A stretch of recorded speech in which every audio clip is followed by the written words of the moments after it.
Hello, and welcome to Revolutions. Episode 10.41, The Duma of National Anger. Let us be clear about something. Tsar Nicholas II did not want a National Duma. The promises he had made in October 1905 had been extracted from him in the midst of the extreme crisis of the general strike, and he almost immediately regretted his decision. In his heart, Nicholas did not believe he should have to share power with anyone or anything. Then, when the elections unfolded in early 1906, he watched the voters overwhelmingly choose liberals and constitutional Democrats and reformists over conservatives and reactionaries, and his frustrated disgust only grew. The hasty update to the fundamental laws that we call the Constitution of 1906 reaffirmed most of his absolute powers and limited the scope and jurisdiction of the Duma as much as possible, but he couldn't just abolish the Duma. It was going to convene, and it was going to be a very annoying thorn in his side. As the first session of the Duma approached in April 1906, the Tsar directed much of his angry distaste at Sergei Witte, who Nicholas blamed for talking him into all this nonsense in the first place. So if you'll recall from the end of episode 10.39, after Witte secured the crucial foreign loan that would prop up the regime for the next couple of years, Nicholas made it clear he expected Witte to resign as prime minister. To replace Witte, the Tsar appointed a guy named Ivan Gorymikin, and yes, we are back to butchering Russian pronunciation, hooray. Gorymikin is going to come and go very quickly, but just know that he was considered a man of the old school, who had served as Minister of the Interior in the late 1890s and was a loyal conservative absolutist who was personally well-liked and trusted by Nicholas and Alexandra. So while the Tsar adhered to the October Manifesto's promise that the roles of sovereign head of state and political head of government would be kept separate, Gorymikin was clearly an extension of the Tsar rather than an independent leader. On April the 27th, 1906, the big day finally came. The first elected National Duma in Russian history convened in St. Petersburg. To mark the occasion, the Tsar invited the delegates to the Winter Palace for an opening address, and this scene was the perfect encapsulation of the post-1905 political and social atmosphere, as the victors and the vanquished of the previous year's revolution met for the first time. On the right side of the hall stood members of the court, upper-crust nobles, imperial favorites, generals, and admirals, all dressed in their finest finery. They were the traditional leaders of Russia who believed it their birthright and the will of God that they should rule the empire. Their stomachs turned as they looked across to the left side of the hall, where the nearly 500 newly elected Duma delegates stood. They were a motley array of lawyers in plain business suits and men of peasant stock wearing simple work shirts, a bunch of gross plebs who did not belong in the halls of power. They weren't even all Russian. Some of them were Polish. Some of them were Jewish. The members of the court looked at them and saw nothing but a hive of scum and villainy. Meanwhile, those Duma delegates were hardly less disgusted with what they saw. It was true they did not fit in with the refined crowd at the Winter Palace, but that was the point. They had come to St. Petersburg because they represented the people of the empire, not just a tiny fraction of parasitic aristocrats. That refined crowd over there on the right side of the hall were a bunch of out-of-touch jackasses who had run everything into the ground. So the Duma looked across the hall at those nobles and imperial favorites and generals and admirals and saw nothing but, well, a hive of scum and villainy. When the Tsar finally arrived, the court nobles bowed properly and followed all established court protocol. The Duma delegates, meanwhile, who did not know or care about such pageantry, stood there and greeted the Tsar with a blank and stony silence. They did not return his nods or his bows. But it's not like their rudely antagonistic body language could have made the Tsar more hostile to them than he already was. Nicholas was pretty maxed out. His speech was short, perfunctory and addressed almost entirely to the court side of the hall. The Tsar himself barely looked in the direction of the Duma delegates. He offered a few minutes' worth of vague platitudes about his hope for unity and mutual understanding after the conflagrations of 1905, then he got up and he left. It was the last time they were all in the same place at the same time. After the Tsar's opening address, the delegates went to hold their first official session in their new home, the Tauride Palace.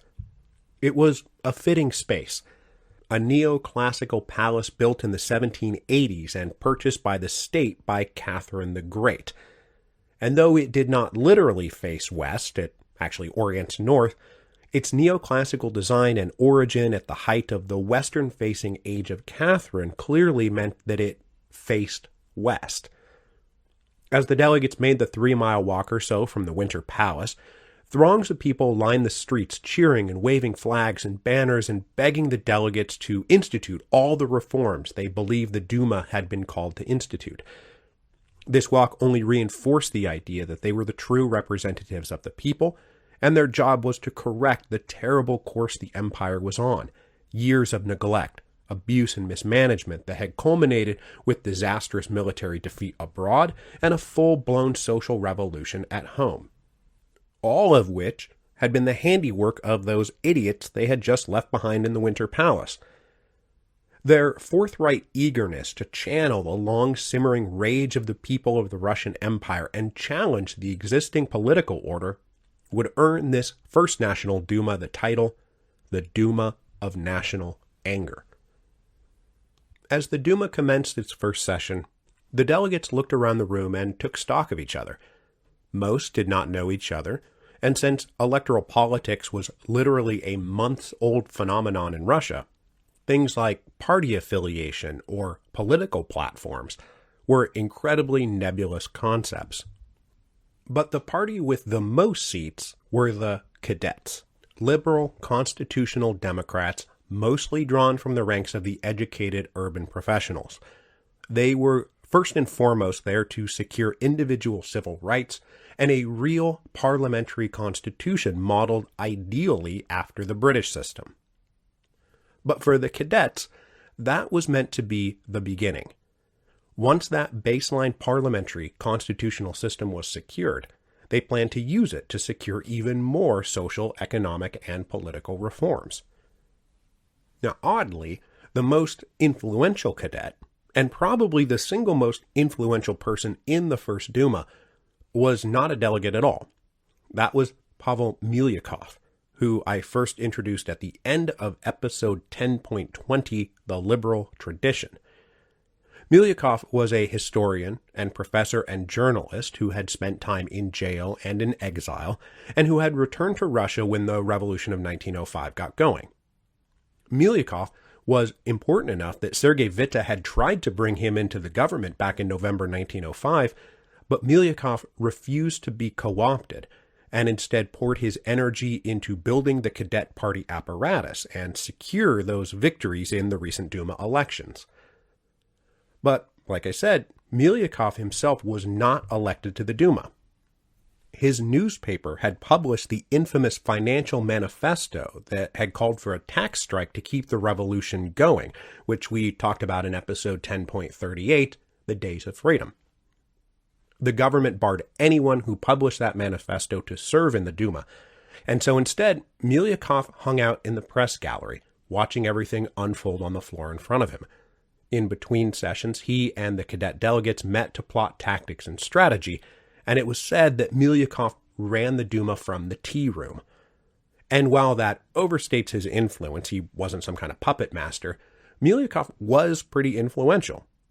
He was also something of the unofficial voice of the Duma, writing daily editorials for his newspaper explaining and justifying what the cadets and the Duma were doing. But though the cadets were the largest party, they were hardly a majority. They only held about 180 or 185 seats. So alongside them were a couple of dozen Octoberists, extremely conservative liberals who thought the October Manifesto was as far as things ought to go. It was the end of the line, not the beginning. There were also about 100 delegates totally unaligned with any party, but who would soon prove far more sympathetic to cadet ambitions rather than Octoberist caution. There was also a small block of delegates from the various national minority groups, with Poles being the largest contingent, and they caucused together to secure more political autonomy for themselves in their respective homelands. But the surprise wildcard of the First Duma was a group of more than 100 delegates elected from the Russian peasantry who were far more radical than the cadets, who called themselves the Trudoviks, or the Labor Party. They agreed with the cadets on most political reforms, of course, but they were far more radical on economic and social reform, and most especially on the question of land redistribution. Conscious that what they did in this first Duma would set precedents for all future Dumas, Milyakov, the cadets, and the rest wanted to make clear territorial claims to political power so they did not become mere window dressing for the Tsar. The cadets, as I said, wanted the Russian Duma to function like a British parliament with a real controlling influence over government policy. They did not want to end up like the German Reichstag, which was far more subordinated to the will and the whims of the Kaiser. So as they settled into their first sessions and got to know each other, a small committee of cadet and Trudovik leaders drafted a response to the Tsar's opening speech that they called the Address to the Throne. They made some effort to draw a rhetorical distinction between things they believed the Duma had the authority to accomplish and things they merely requested the Tsar carry out. But taken together, the Address to the Throne was a bold assertion of the Duma's expectation of power. Among the things that they promised and or requested was redistribution of land, the abolition of that state council, the upper house that had only recently been empowered to act as a check on the Duma's authority. They wanted amnesty for all political prisoners coming out of the Revolution of 1905, and they wanted to approve all government ministers and exercise oversight over their conduct in office. They produced a draft on May the 2nd, debated it briefly, and then adopted it unanimously. It was essentially a manifesto asserting the Duma's right to be a full partner in government with an eye on becoming the real center of power in the Russian Empire. The boldly ambitious Address to the Throne was not what the Tsar and his prime minister wanted to hear, because their plan was to absolutely turn the Duma into powerless window dressing. Thus, the Duma's response to the Tsar's opening address required a response. They needed to nip these wild claims to real power in the bud. And this kicked off the defining dynamic of the relationship between the Tsar, the ministry, and the Duma over the 72 days of the first Duma's existence. Responses, responses to responses, and responses to responses to responses. The Tsar's own initial response to the response was to refuse to accept it. He told the Duma to hand it over to Gorymikin, establishing the principle that the Duma did not actually have direct access to the throne. They had to go through the prime minister. Gorymikin then came down in person to the Duma on May the 13th to deliver his own response to the response, and in a long speech, he rejected practically every demand and request in the Duma's address to the throne. There would be no compulsory land confiscation and redistribution. They would not alter the new composition of the state council. The Duma had no role to play in questions of criminal amnesty, and ministers would be selected and dismissed at the pleasure of the Tsar and the Tsar alone. And he made it very clear to the Duma that these things had not been considered and then rejected, but they had not and would not be considered at all. Now, there were a few minor things he threw into this speech that the government would consider, but all the big stuff the Duma had demanded and requested, absolutely not. So the Duma responded to this response. One after another, delegates rose and denounced Gorymikin and the government to continuous applause. No delegates rose to defend the government. After all these denunciations, the Duma then drafted a statement that said Gorymikin and the government had refused to hear the wishes of the people. They had shown contempt for the people's interests, that the Duma had no confidence in the government, and then finished by demanding all the ministers resign in favor of leaders who did have the confidence of the Duma. This vote of no confidence passed 440 to 11. The Duma's response to the government's response to the Duma's response to the Tsar's opening address was quite a gauntlet. And it required, you guessed it, a response. Goromikin's response to the response to the response to the response was to just ignore the Duma. He was all done responses. He instructed government ministers not to appear before the Duma or answer their summons, but to instead send low-ranking subordinates. When he eventually sent 2 bills for the Duma's consideration, the first was about approving funds for a single local school. The other was about building a steam laundry for a provincial university. These were calculated and insulting snubs. On top of that, Goromikin directed the state newspapers to publish telegrams from supporters of the government, calling the Duma an insulting disgrace that needed to not just be dissolved but abolished entirely. Most of these telegrams were written by people associated with the reactionary Black Hundreds. So, roughly 2 weeks into the grand new political order, and it is completely broken down. Goromikin's high-handed arrogance may have fit with the Tsar's general disposition, but there were plenty of conservatives at the imperial court who were not exactly thrilled by the prime minister's handling of the Duma. After all, they were only months removed from a revolutionary conflagration so massive it paralyzed the empire and nearly toppled the regime. The October Manifesto and the resulting National Duma were the compromise that was supposed to end all that. So if we treat the Duma like trash, everything's just going to go back to revolutionary conflagration. I mean, surely we can see that. Among those shifting in their seats with increasingly exasperated frustration was the new Minister of the Interior, Pyotr Stolypin, who I will introduce fully next week, but just know at the moment, he's the one minister who defies Goromikin's demand that ministers stay away from the Duma. When they summoned him to answer questions, Stolypin went down and answered their questions. There were good reasons to do this and to be concerned about re-provoking revolution. The unrest of 1905 may have subsided, but that didn't mean it was gone.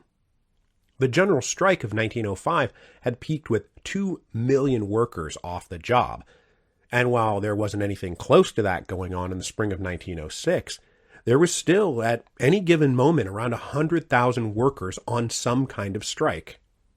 Not the same workers in a single prolonged strike, mind you, but continuous flare-ups at factories and mines and work sites.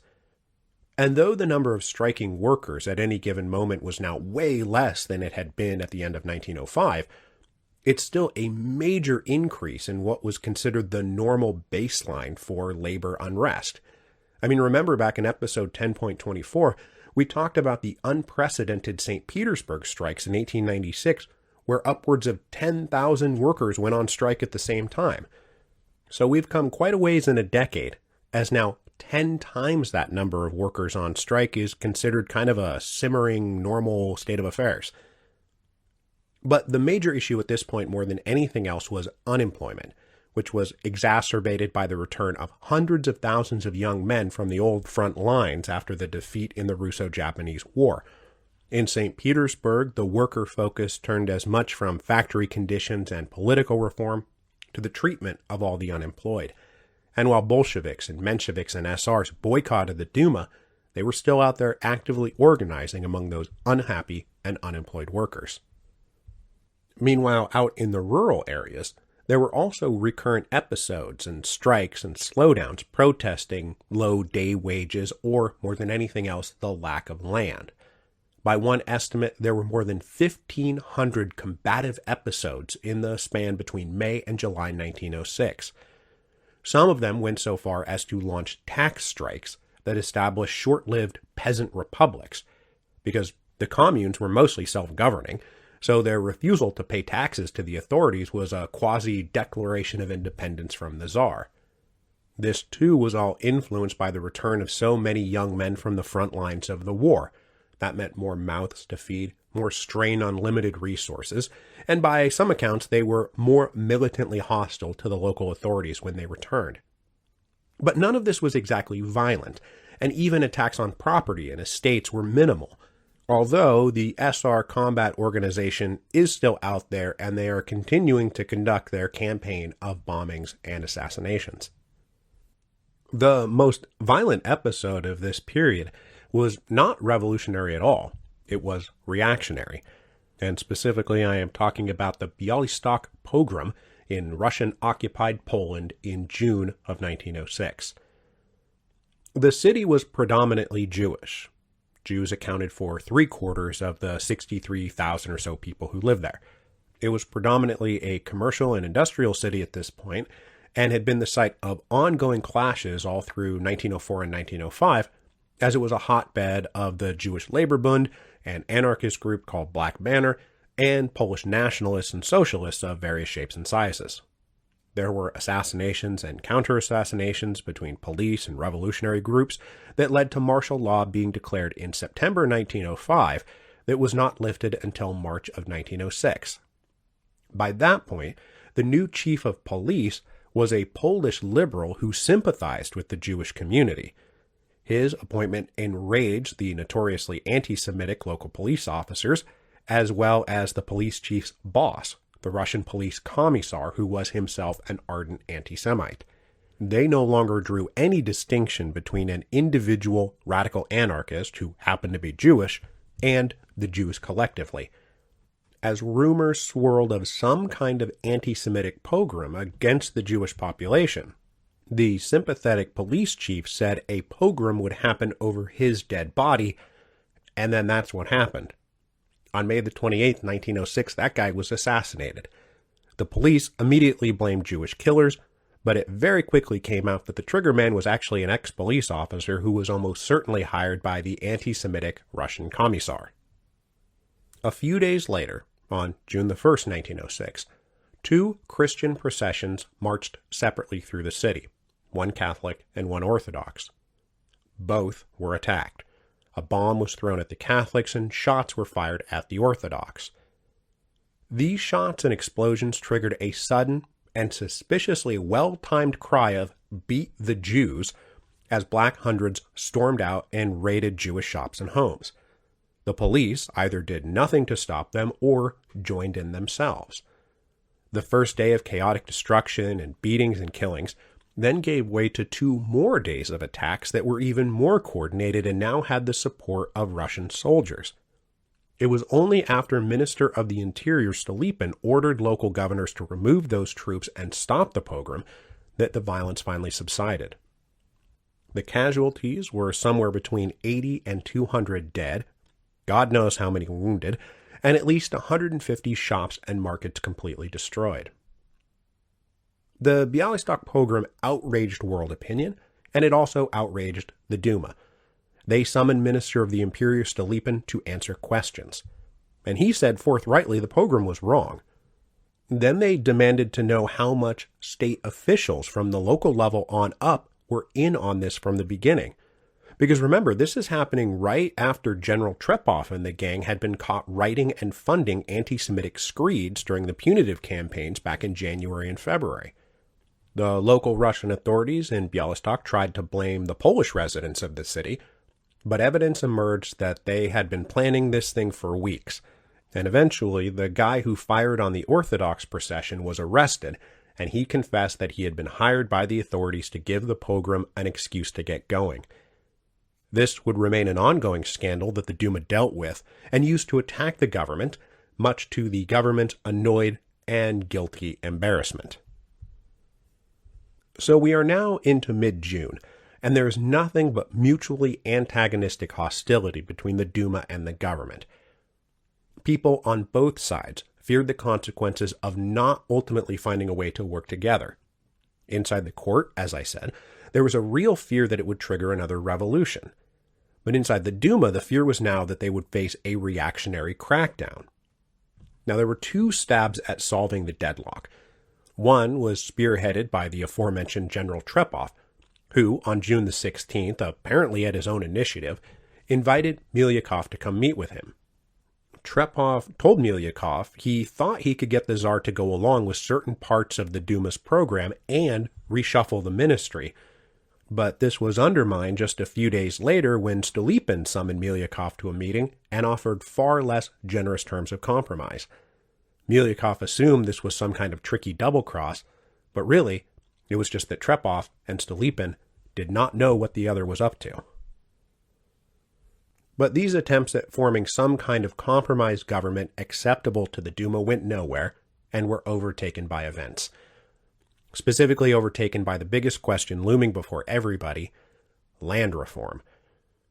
The Duma had no mandate under the revised Constitution of 1906 to actually address the land question, and the government refused to hear any talk of it. But the Duma took it up anyway.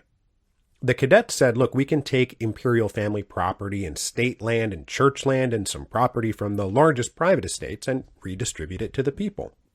But they did not expect this to be raw expropriation. They did expect the state would pay compensation for the seized property.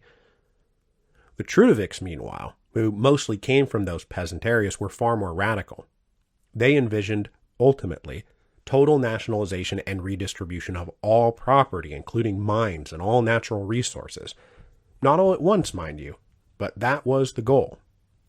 Russian land belonged to the Russian people. But as the Duma debated the issue of land redistribution, the government suddenly switched strategies, and they decided to outflank the Duma and neutralize land redistribution as an issue. They were not actually opposed to the idea of land reform. Many at court understood that there was a land crisis that was undermining the legitimacy of the regime and something needed to be done, but that it was important that that something not be done by the Duma, who would then be allowed to take credit for it. It had to come from the Tsar. So on June the 20th, 1906, the government issued an announcement. The Tsar, the good little father of the Russian people, was going to answer the land question. They announced a system whereby the state would purchase excess land from its current owners and allow landless peasants to then purchase parcels individually, establishing a peasant bank that would lend them money to do this. They would also encourage peasants to consider migrating from the overpopulated parts of central Russia to less populated areas of the empire where there was simply more land to be had. When the Duma read this announcement, they were furious. The Tsar should not be going ahead with such a momentous policy without consulting and getting approval from the Duma. They were, after all, the representatives of the people. They were also angry at how limited the Tsar's plan was going to be and how much debt it would force the new peasant owners to take on. So on July 6th, the Duma published an appeal to the people, which assured the people that the Duma was hard at work on a plan of their own that would confiscate and redistribute land in a more just way. They criticized the government for circumventing the Duma and undermining the legitimate political role of the people's representatives. Now, this might have been taken in stride by the Tsar, but for the kicker at the end. The appeal to the people encouraged everyone to remain calm and peaceful until the Duma's proposal became the law of the land, which was read by the Tsar and his government as the Duma telling everyone to remain calm and peaceful unless the Duma's proposal became the law of the land.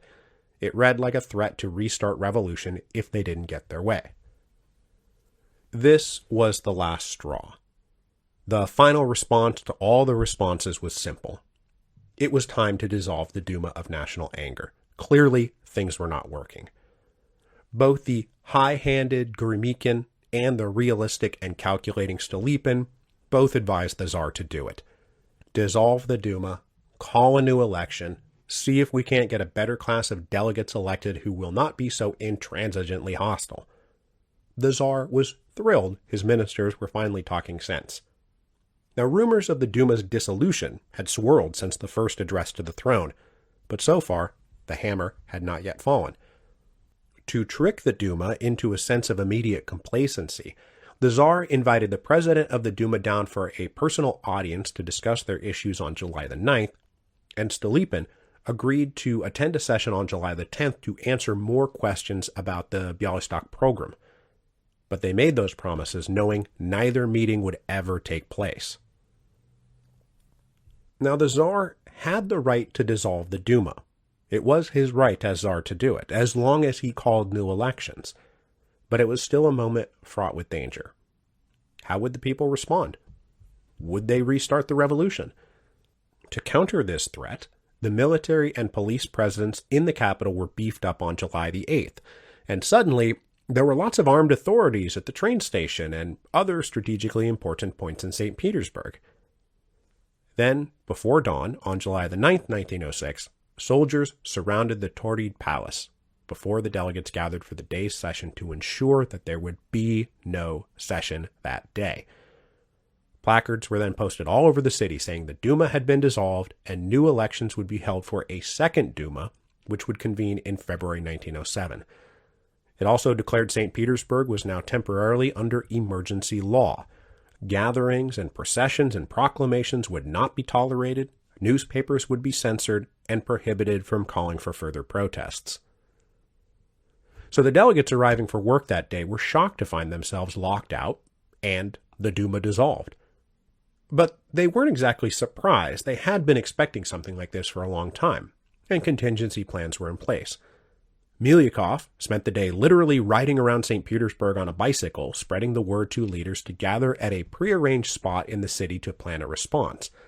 At this meeting, they decided to reconvene everyone at the city of Vyborg in Finland, which was just over the border and outside the immediate jurisdiction of the authorities in St. Petersburg.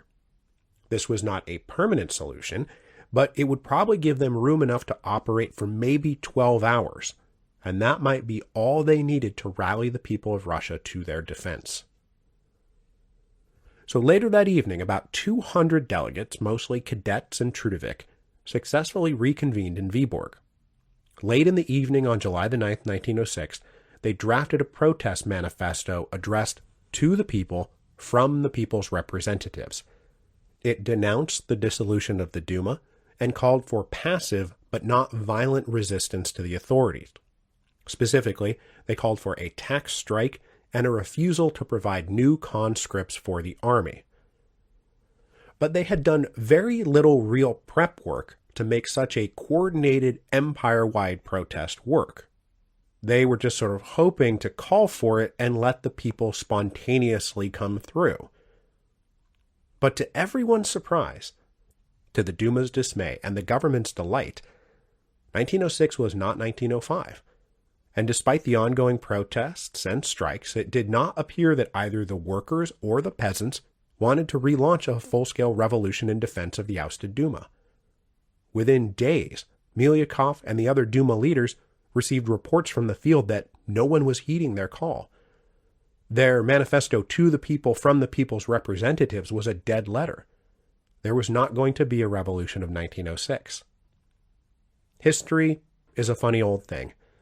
The massive upheavals of 1905 pretty much caught everyone by surprise. But then, just as everyone on both sides is anticipating a resumption of those upheavals in response to the dissolution of the Duma, there was just nothing. Nothing happened.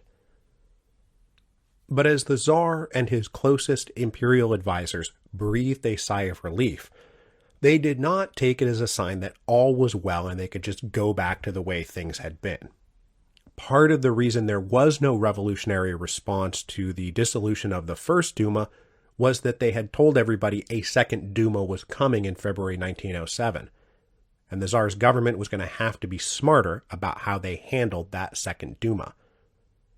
So, after the Duma of National Anger was dissolved, Gromykin submitted his resignation, and the Tsar replaced him as prime minister with a man who we will introduce in full next week, and who probably stands as the most powerful and influential leader over the tense years between 1905 and 1917, Pyotr Stolypin.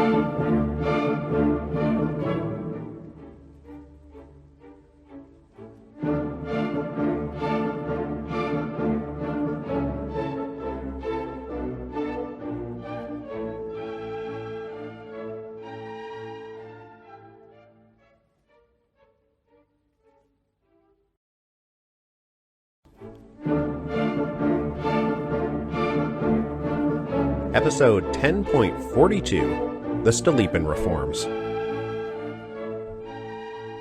So last time we introduced the first nationally elected Duma in Russian history, and it did not go well. There were fundamental disagreements about the role the Duma was meant to play in the new post-revolution of 1905 political order, what its relationship with the government and the Tsar would be, the scope of its power and responsibilities, the limits on its power and responsibilities. And we wrapped up last week with the Tsar and his advisors concluding that their differences were irreconcilable, and so they dissolved the First Duma on July 8, 1906. Despite Tsarist fears and cadet hopes that this would trigger a renewal of mass revolution, it did not trigger a renewal of mass revolution. And there were lots of different reasons for this. There was a kind of general exhaustion from the last 2 years. Unemployment was a big worker problem at the moment, which made people hesitant to walk off the jobs they would probably immediately lose. It also happened during harvest time, so out in the rural areas, the peasants were literally physically busy. And also, there was the fact that the Duma as an institution had not been abolished. There would be new elections, there would be a second Duma. But a big part of the reason there was no revolution of 1906 is the new prime minister the Tsar appointed at the same moment he dissolved the First Duma, and that is Pyotr Stolypin. Pyotr Stolypin was born in April 1862. The Stolypins had been prominent nobles in the service of the Tsars dating back to the 1500s. His mother was the daughter of a prominent general who later served as governor of Warsaw. His father was an artillery general during the Crimean War, the governor of Eastern Rumelia, and who would later be appointed commandant of the Kremlin Palace Guard. Stolypin had extended family scattered throughout the imperial service, right up to the inner circle of the court. But though incredibly well connected, Pyotr Stolypin himself would come to the inner circle of power as something of an outsider. He grew up on his rural family estates rather than in the heart of St. Petersburg or Moscow, and he would always be far more attached to manor life out in the country rather than palace life and high society. In 1881, so just after the assassination of the Tsar Liberator, a 19-year-old Stolypin went off to university in St. Petersburg, where he most certainly did not get wrapped up in radical student politics. He was a diligent and intelligent young noble, studying hard so he could one day govern the empire, not overthrow it. While a student, he married a young noblewoman named Olga Borisnova, who was herself the daughter, sister, cousin, or niece of influential and high-ranking members of the imperial apparatus. In 1885, Stolypin graduated and embarked on the same life in state service that his family had lived for 4 centuries. In 1889, the now 27-year-old Stolypin was appointed to a position in Kovna, now Kaunas in Lithuania. He would live and work there with his family for the next 13 years and be steadily promoted up the ranks. While in Kovna, he encountered in microcosm most of the challenges currently facing the Russian Empire: the substandard condition of the peasants, the low productivity of their agricultural system, the poor quality of their administration, the always tense relationship between the Russian administrators and the national minorities. In Kovna, Russians were only about 5% of the population. The peasants were mostly Lithuanian, their hereditary lords mostly Polish. Stolypin's early formative service in the 1890s also landed right smack in the middle of Sergei Witta's push for modern industrialization, so Stolypin also encountered the new problems posed by the rising population of an urban working class. So Stolypin personally witnessed a population that was kind of miserable and depressed. Alcoholism was rampant, people were always right on the verge of starvation and destitution, and always right on the verge of rebellion and revolution. Now, during these years in Kovna, Stolypin also observed alternatives to the archaic and anachronistic modes of production he was administering. Kovna was very close to the border with the German Empire and right on the new rail line that was linking St. Petersburg to Berlin. Stolypin toured German territory and was impressed by what he saw both economically and politically. He saw modern scientific farming techniques and machinery and technology. He saw rationally organized estates.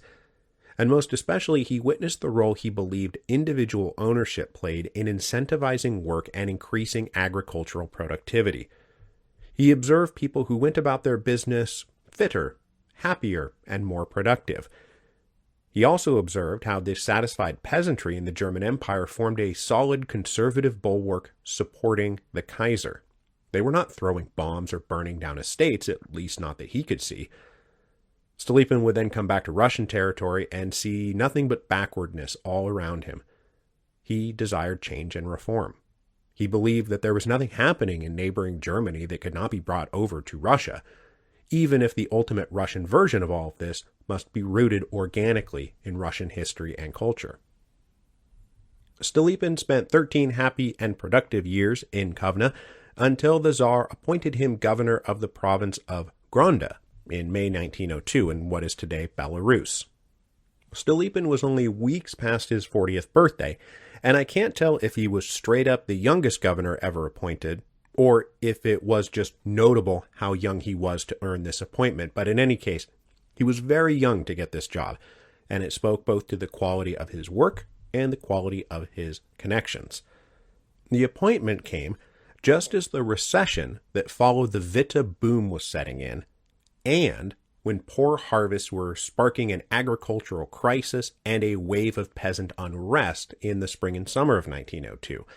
And we talked about that unrest in episode 10.30 in the context of the SRs becoming convinced that the peasants were no longer just a docile sack of potatoes, but a potentially viable revolutionary force.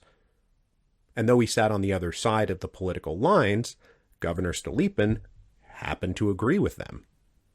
So administering one of the areas that was affected by all this unrest in 1902, Stolypin wrote a detailed report to his superiors describing the situation in his province and recommending potential solutions. Stolypin was not of the opinion that this was just a bunch of crazy people running amok, nor that it was the result of outside agitators or Jews coming in and stirring up trouble where none would have otherwise existed. There were very real problems out there that the authorities needed to address. The condition of the peasants had to be improved. The land must be made more productive. The people made more prosperous. The state could involve itself in very practical ways by helping the peasants buy more land and buy new equipment. The state should encourage the consolidation of holdings from the ancient strip system, where a family held bits of land scattered all over a commune's territory, and allow for the consolidation of that property to reduce labor and maximize efficiency. Stolypin argued that obviously this would have social and economic benefits. The people would become healthier and wealthier, but it would also have political benefits. Those SRs and socialists and anarchists who are being blamed for stirring up all this trouble, well, no one's going to listen to them if they are pitching revolution to a bunch of happy peasants with full bellies and a plot of land to call their own. He also recommended a similar attitude towards the new urban workers. Improve conditions, increase pay, lower hours, take an actual interest in the quality of their lives, and poof, no more problem with radicals and revolutionaries. So looking at Stolypin's report from Grodno, we already see the hallmarks of his coming reform program.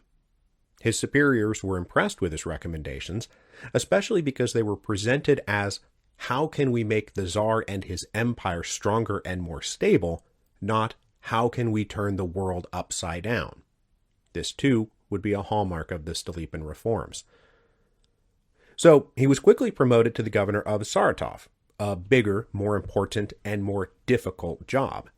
You may remember Saratov from episode 10.21, as it was one of the geographic origin points of the SRs.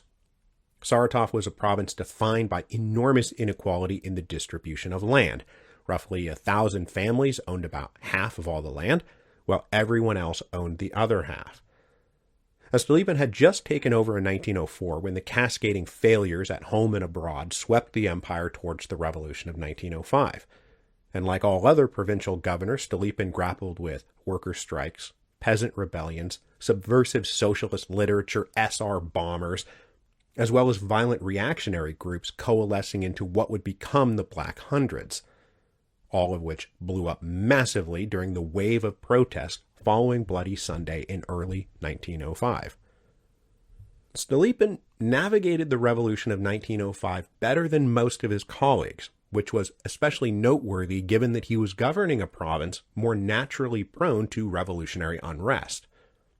The revolution of 1905 only strengthened Stolypin's conviction that all this unrest and rebelliousness and violence was being caused by real material grievances and understandable peasant and worker anger at mistreatment, mismanagement, exploitation, and corruption.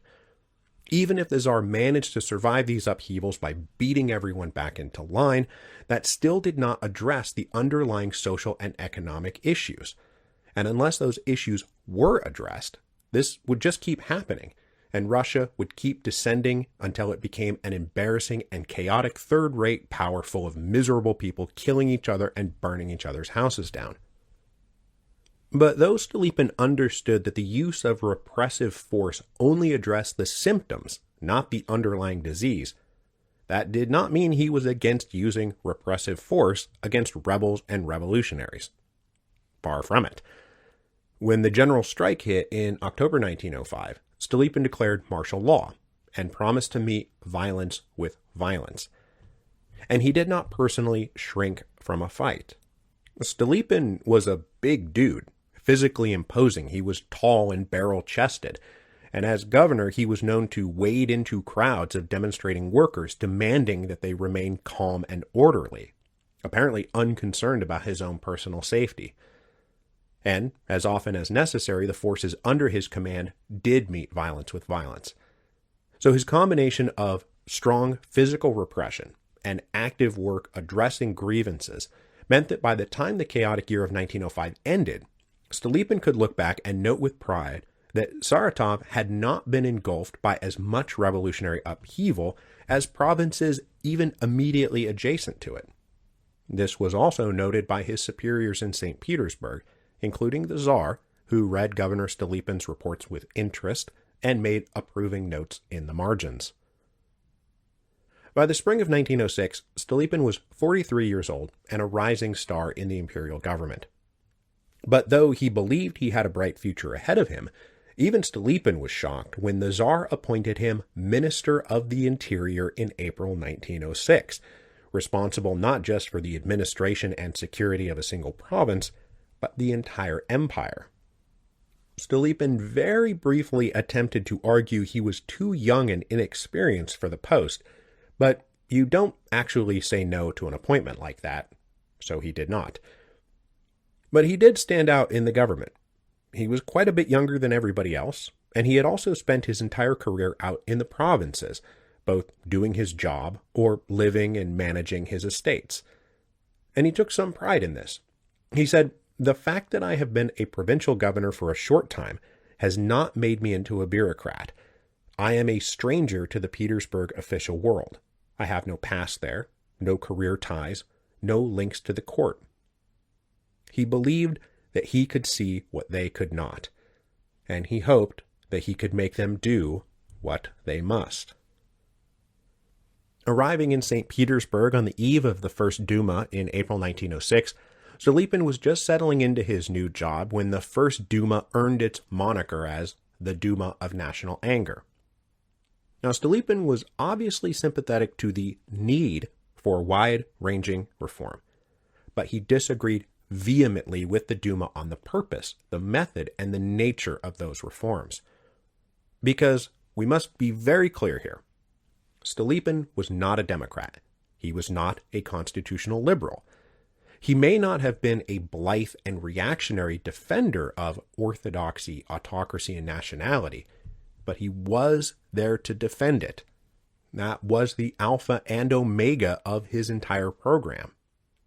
So Stolypin detested the cadets who wanted to put themselves in charge of a parliamentary democracy and turn the Tsar into some figurehead. He did not think such a system could possibly work in Russia, and said it was dangerous madness to try to import such Western political ideas, as he put it, to attach a foreign flower to Russian roots. So despite his willingness to import modern farming techniques and technologies, Stolypin was an autocratic Russophile. He was not a liberal Westernizer. He believed Russia was on its own unique path, with its own unique culture and history, and that any true answer to what ailed the empire was going to have to be imposed by the legitimate power and authority of the Tsar. Stolypin was thus, in terms that fit in with all of the other revolutions that we've studied, an agent of enlightened despotism. But he was fundamentally a practical guy, and Stolypin believed that the new Duma did have a role to play in a post-reform empire, just not the role the cadets envisioned for it. So unlike his colleagues, he made an effort to engage with them, and it quickly became clear that, among other things, Stolypin was a remarkably good public speaker, a heretofore completely unnecessary political skill. Stolypin could make himself heard in the sometimes unruly din of the Duma. As we saw last week, he also made a stab at organizing a new compromise government, but his hostility to the democratic ambitions of the cadets meant that he did not want cadets anywhere near the actual levers of power, so the talks went nowhere. After 73 days, even the practical Stolypin recommended the Tsar dissolve the Duma and try again next year. When the government made this momentous recommendation, Prime Minister Gormikin acknowledged the failure of his own approach, and he tendered his resignation.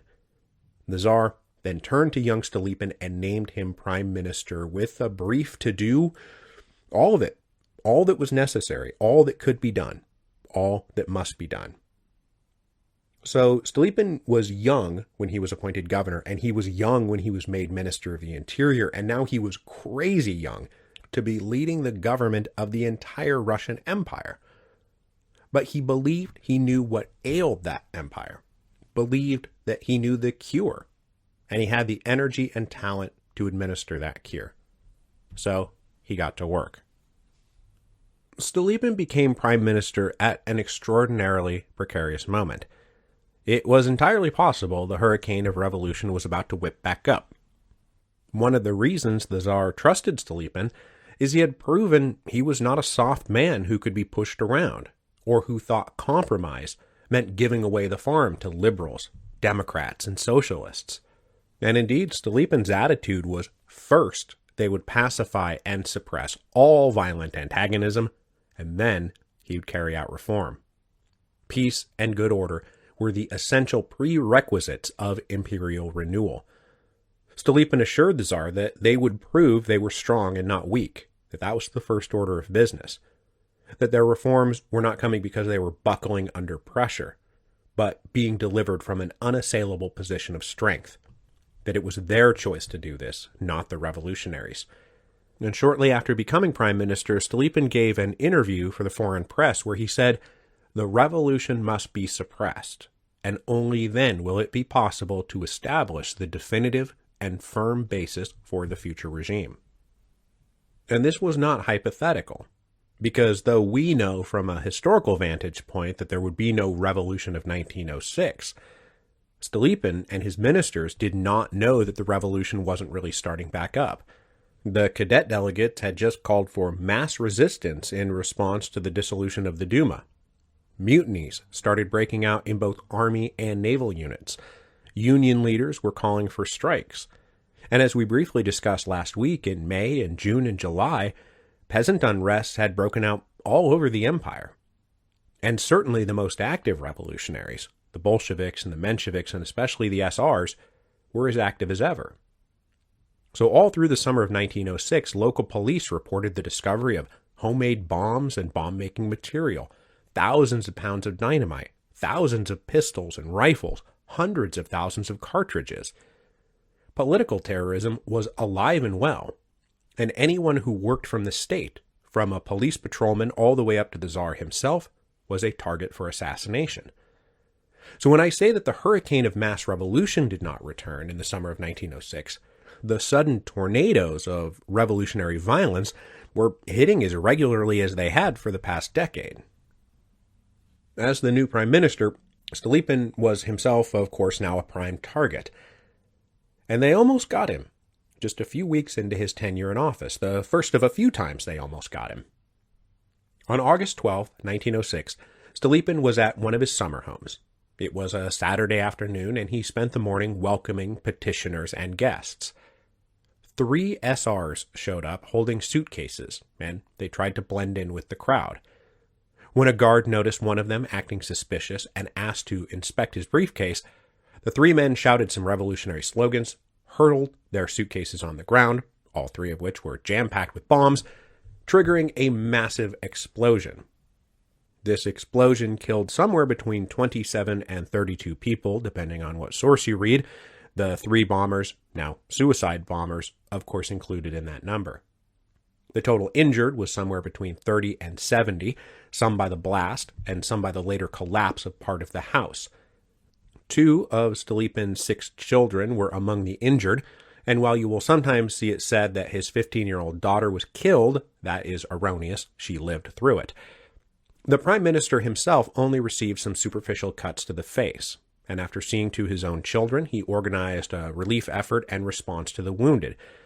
In the end, this attempt on Stolypin's life only enhanced his reputation for personal coolness and bravery, in the press, amongst his fellow ministers, and with the Tsar personally, though he did accept an invitation from the Tsar to henceforth live with his family in the Winter Palace for all of their safety. Stolypin did not respond to the bombing and reports of further planned terrorist activity by being chill and cool about it. First pacification, then renewal. On August 19th, Stolypin and his government invoked Article 87 of the revised fundamental laws, which allowed the Tsar to rule by decree when the Duma was not in session. So they used this to issue a decree establishing a system of field courts-martial to combat terrorists. The idea was to expedite cases where suspects were caught red-handed committing violent crimes or plotting to commit violent crimes. Say someone pulls out a gun and starts shooting at a police chief or something and is immediately wrestled to the ground and arrested. In these cases, the authorities could bypass the normal judicial system. Within 24 hours of the arrest, the suspect would be transferred to a military garrison. There, they would face a closed-door hearing within 48 hours of that transfer. Though this was mostly a sentencing hearing rather than a trial in any meaningful sense, because their guilt was already established beyond doubt. Within 24 hours of that hearing, the sentence would be carried out. This was all supposed to be over in less than 100 hours from initial arrest to final punishment. It was purposefully designed to be swift and brutal. And over the next 8 months, the authorities used these courts-martial to execute about 1,100 people, with another 1,000 or so sent into either exile or imprisonment. As hanging was the mode of execution, the noose soon earned the nickname Stolypin's necktie. But this was just one specific and targeted arm of a wider blanket of repression. Huge swaths of the empire still lived under some kind of emergency law, up to and including full-blown martial law. In these areas, all the decrees and promises and rights and constitutions of the last 18 months were entirely theoretical. Local officials were empowered to act as they saw fit, to shut down subversives, search homes and businesses, and arrest people whenever they believed state security or public order were threatened. Both conditions kept purposefully vague. At the national level, Stolypin enforced stricter codes of censorship on newspapers and journals, especially targeting those who had printed the manifesto calling for rebellion after the closing of the First Duma. The rate of book banning rose dramatically, as did searches for subversive material. But this continued to be a never-ending losing battle, as the censorship office never had the staff to actually handle the flood of material being smuggled into the country on a daily basis. On the political front, assemblies and gatherings were closely monitored and broken up any time they were suspected of being even remotely subversive. Stolypin withdrew legal recognition from the cadets as an official political party, preventing them from holding congresses and assemblies and meetings. He also issued orders down the chain of bureaucratic command that anyone connected to the cadets or some other opposition party was to be purged from the bureaucracy. Now, this resulted in a few people getting the boot, but mostly it had the chilling effect Stolypin intended. Forced to choose between their jobs and associating with liberals and leftists, most chose to keep their jobs.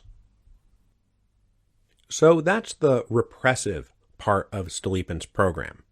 He was deadly serious about combating political terrorism as swiftly and as harshly as possible. But at the same time, he did want to avoid truly mass indiscriminate repression, which he thought would be counterproductive. And in a circular letter to his subordinates, he said, "The struggle being carried out is not against society, but society's enemies. Therefore, indiscriminate repression cannot be approved."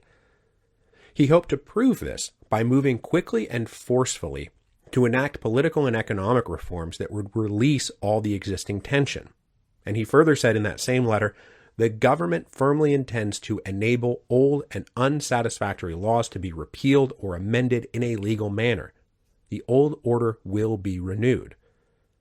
So while he had no qualms about distributing Stolypin neckties to political terrorists, for everyone else he promised renewal, reform, and a brighter future, so that in that brighter future there would be no more need for Stolypin neckties. So we will end today by looking at the core components of the Stolypin reforms, which started rolling out in the autumn of 1906, all of which were enacted under the same Article 87 that allowed the Tsar to rule by decree. There's a lot to the Stolypin reforms, and they unfolded in stages over many years. So I want to focus here on the most notably specific parts of the plan, as well as take some notice of the overarching goals these specific reforms were meant to achieve. The biggest and most important of which, without any question, was finally solving the land question. The land question had been lingering since the emancipation of the serfs in 1861. When the peasants were legally freed, not much else changed. The way the communes organized and doled out their land, the farming methods they used, the way that they were still legally and socially a subordinated class. Basically, the old medieval system remained intact. Huge estates owned by a few nobles, or land owned communally by villages, worked archaically, inefficiently by peasants given little real motivation to produce more, better, or faster. The only thing that had really changed since 1861 was that the population had increased by about 40%, leaving less land to service and feed almost half again as many people. It was little wonder there was so much misery, famine, and revolution. Stolypin believed he had the answer to the land question that had vexed the empire for the last 45 years. He wanted to abolish the old communal villages and create a new population of respectable and self-confident, independent farmers. On November 9th, 1906, Stolypin's government issued a momentous decree that created a path to mass individual ownership of land, to make it the rule rather than the exception. Now, the way that land previously had been distributed was village assemblies would assign families in the commune to work various strips of land, purposefully doled out in scattered plots so that everyone got equal shares of the good land and the crummy land. Peasant families would now be allowed to take the lands that they currently held, remove it from the commune, and claim it as individual private property. This transformation of communal property to private property was then meant to be a precursor to a process of taking all the scattered strips, swapping them around, so that a family would not own strips scattered here and there, but a unified plot of property. Stolypin was convinced this process of privatization and consolidation would dramatically improve productivity and prosperity. Peasant families would be incentivized to work harder and smarter because they would directly and personally reap the benefits of their labor and efforts. Stolypin also planned to augment the amount of land available by purchasing property from large estate owners and making it available for individual families to purchase using affordable lines of credit. And this was just one part of a program to help the peasants make the transition, which would also include programs to promote the adoption of modern techniques and equipment. Now, this was not going to happen overnight, but Stolypin believed that in a generation or two, the Russian Empire would be built on a population of independent proprietors working their own land, each for their own individual profit. He was convinced this would make them more productive and more prosperous, eliminating material deprivations and social inequalities and psychological resentments that had so badly undermined the legitimacy of the existing regime. Now, such a major restructuring of the economic system of the empire would also require restructuring the political and administrative apparatus, because all those peasant communes Stolypin planned to break up had been totally disconnected from the rest of the political system for centuries. At the hyper-local level, villages were essentially autonomous, and since the vast majority of the population lived in a peasant village, this meant that the vast majority of the population of the empire, for all practical purposes, lived outside the czarist apparatus. Their lives were controlled mostly by village elders and village councils, and the central imperial apparatus that governed the empire simply did not penetrate that far down. This was not going to cut it in Stolypin's world of independent and self-confident small farmers, especially because Stolypin recognized, as much as the Bolsheviks and the Mensheviks and the SRs, that prosperous individual landowners would become the leading edge of a democratic revolution if they were denied a political role in the system, or if they were abused by incompetent or corrupt officials without any ability to redress their grievances. So along with the land reform came a restructuring of how local government functioned. And this restructuring was meant to express one of the driving aims of Stolypin's wider reform project, to eliminate all lingering distinctions between the old medieval estates, the legal and social distinctions between nobles and peasants, privileges for the former, restrictions on the latter. All of that had to be abolished, because if the new class of individual proprietors was left in a state of legal subordination, that would only invite revolution. So Stolypin planned to end the policy of village autonomy and instead integrate everyone fully into the larger imperial system of administration.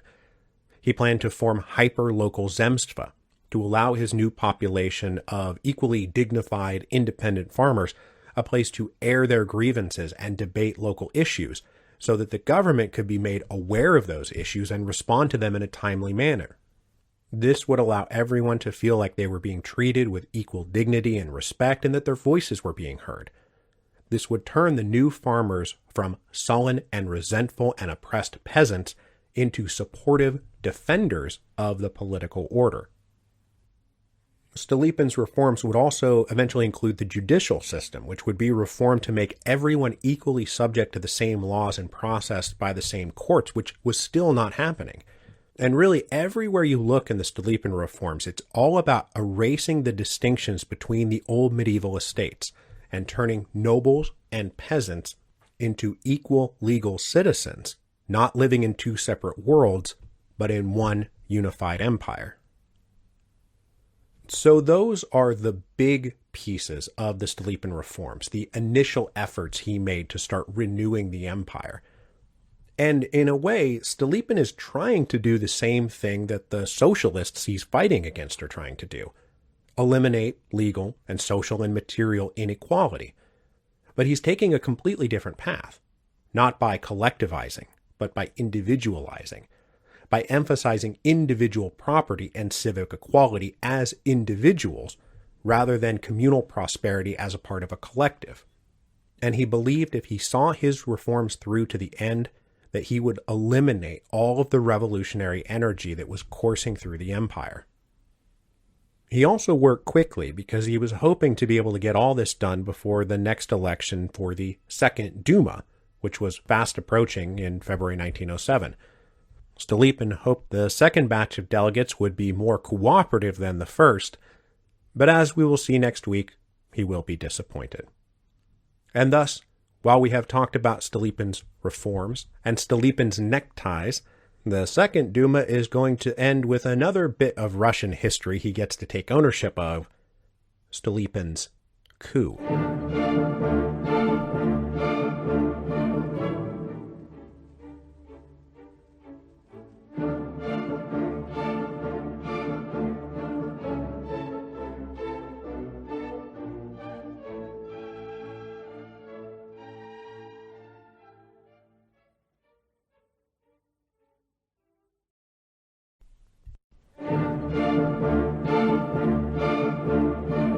Hello, and welcome to Revolutions.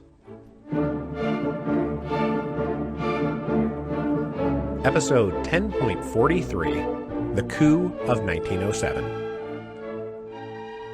So this is the fourth and final new episode from our little run of long-awaited return of revolutions immediately turns into a 2-week break thing we got going on. By the time you're actually listening to this, I will have already disappeared back into the final manuscript edits for Hero of Two Worlds, the Marquis de Lafayette in the Age of Revolution. But once that is done and I come back in 2 weeks, the production schedule, and just my life, should be back to normal. And while I'm here talking about Hero of Two Worlds, I have joyous news. We now have a cover, and the book is officially available for pre-order wherever you pre-order your books from. This is actually happening. The publisher just told me that it's all live and ready to go last week. So you can find Hero of Two Worlds on bookshop.com or any of your favorite local bookstores. Now, the official publication date is not until August 24th, so there's still a long ways to go, and I promise I won't be plugging the book week in and week out, at least not until April or May. But if you just go pre-order right now, you won't have to think about it ever again. I'm just saying, it's out there. Go check it out. Pre-order it. Do it for me. Do it for your favorite local bookstore. And they have really taken it in the teeth this past year, so I'm sure that they would love your business. Now this week, we come to what we could plausibly call the final end of the Revolution of 1905. As we have seen in all of our revolutions, it's very difficult to nail down when these things start and stop, because real lived history does not come with clear markers. Now, the tightest lines we can draw for the Revolution of 1905 have it starting with Bloody Sunday and ending with the October Manifesto. Now, for our purposes, I went ahead and started it with the Zemstva Congress in November 1904 because I think the revolution was happening by then, and then I pushed it through the beginning of the First Duma in April of 1906 when the revolution appeared to have won. But lots of people push it out to the end of the Second Duma in 1907, which is what we're going to talk about today, because the end of the Second Duma is when it became clear that the forces of reaction were going to triumph over the exhausted forces of revolution.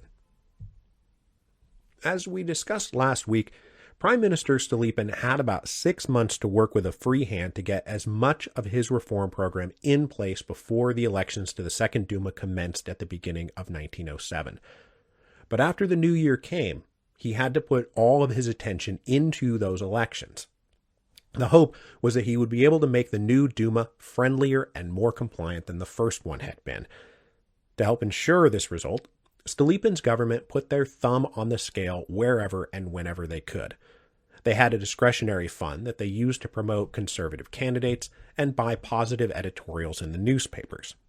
Stolypin also continued to withhold legal recognition from several political parties, which prevented them from meeting openly and ensured that their publications would be censored or shut down, and that candidates formerly associated with those parties would be disallowed from running for office. These non-recognized parties included all the revolutionary socialist parties, of course, but also the Constitutional Democrats, the Cadets, who were being punished for drafting and signing the Viborg Manifesto. But that did not stop those parties from contesting the election. They just had to be more circumspect about how they went about it. Many leaders of the various parties, including Pavel Milyukov and the Cadets, Lenin and his Bolsheviks, Martov and the Mensheviks, set up shop just over the border in Finland. Now, though Finland was a part of the Russian Empire, it operated under a special constitutional arrangement out of the direct reach of the Russian authorities. And among the Finns, the Revolution of 1905 led to a great stirring of patriotic, anti-Tsarist nationalism. And the mayor of Helsinki, for example, was happy to not lift a finger to stop the cadets and socialists from meeting and publishing freely in his domains. Now, the cadets, though, were somewhat chastened by their experience in the First Duma, and they adopted a different posture this time around. They had gone into that First Duma hoping to establish bold new terms of a parliamentary constitution and have that be a prerequisite for any further work. This time, their goal was to prove the Duma had a constructive role to play in government at all. Their working slogan was, "Preserve the Duma at all costs." This would no longer be about storming the citadel of autocracy, but instead about beginning, as Milyukov put it, an orderly siege They would advance and take positions carefully, without risking the Tsar's wrath or convincing him the Duma needed to not just be dissolved, but abolished. They even said they no longer demanded the right to select government ministers, only that those government ministers have the confidence of the Duma, which basically just meant, are they willing to work with us, rather than we expect to impose our choices on the Tsar. But this strategy would be made difficult by some of the colleagues who would soon be joining the cadets in the Second Duma. The various revolutionary socialist organizations, including the SRs and the Russian Social Democratic Labor Party, reassessed their attitude towards the Duma. If you will recall from episode 10.38 during the elections for the First Duma, they all concluded that this was a trap and a farce, and they boycotted the elections. Many of them now considered this to have been a mistake. The peasants and the workers had ignored their calls to boycott. They embraced the Duma as a legitimate voice of the people, and so it hurt the standing of the socialists to see their natural constituents, or at least who they considered their natural constituents, to turn away from them towards leaders who were running for election. So, now presented with a second bite at the apple, many revolutionary socialists believed that they should run candidates, not because they thought bourgeois parliamentary democracy was cool, but because they didn't want to become irrelevant to the workers and the peasants, and because if they won, they would have an awesome platform to denounce the Tsar and spread their own propaganda. The Social Democrats predictably broke down along Bolshevik-Menshevik lines. Lenin argued that the Duma was still a farce, and they should focus on continuing to organize armed revolution. Participating in the Duma would probably force them to make alliances with the liberal cadets and compromise their principles, which would derail the whole socialist revolutionary project. The Bolsheviks wanted to look to their bomb-throwing cousins amongst the SRs as their most natural allies moving forward. And as we will discuss when I get back, they also wanted to embark on a policy of expropriation, which is to say, become bank robbers. Meanwhile, guys like Martov, Axelrod, Plekhanov, and the other Mensheviks encouraged participation in the Duma.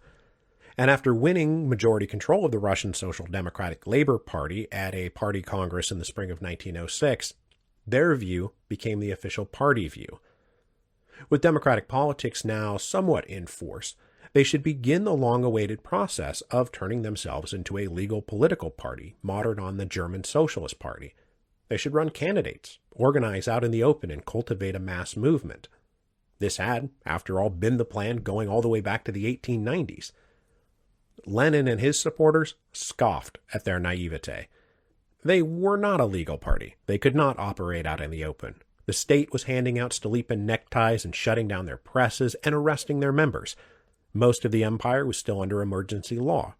There was no democratic civil rights or political freedom to speak of. It was all a mirage. Lenin said if we follow the law is going to lead us all to our deaths.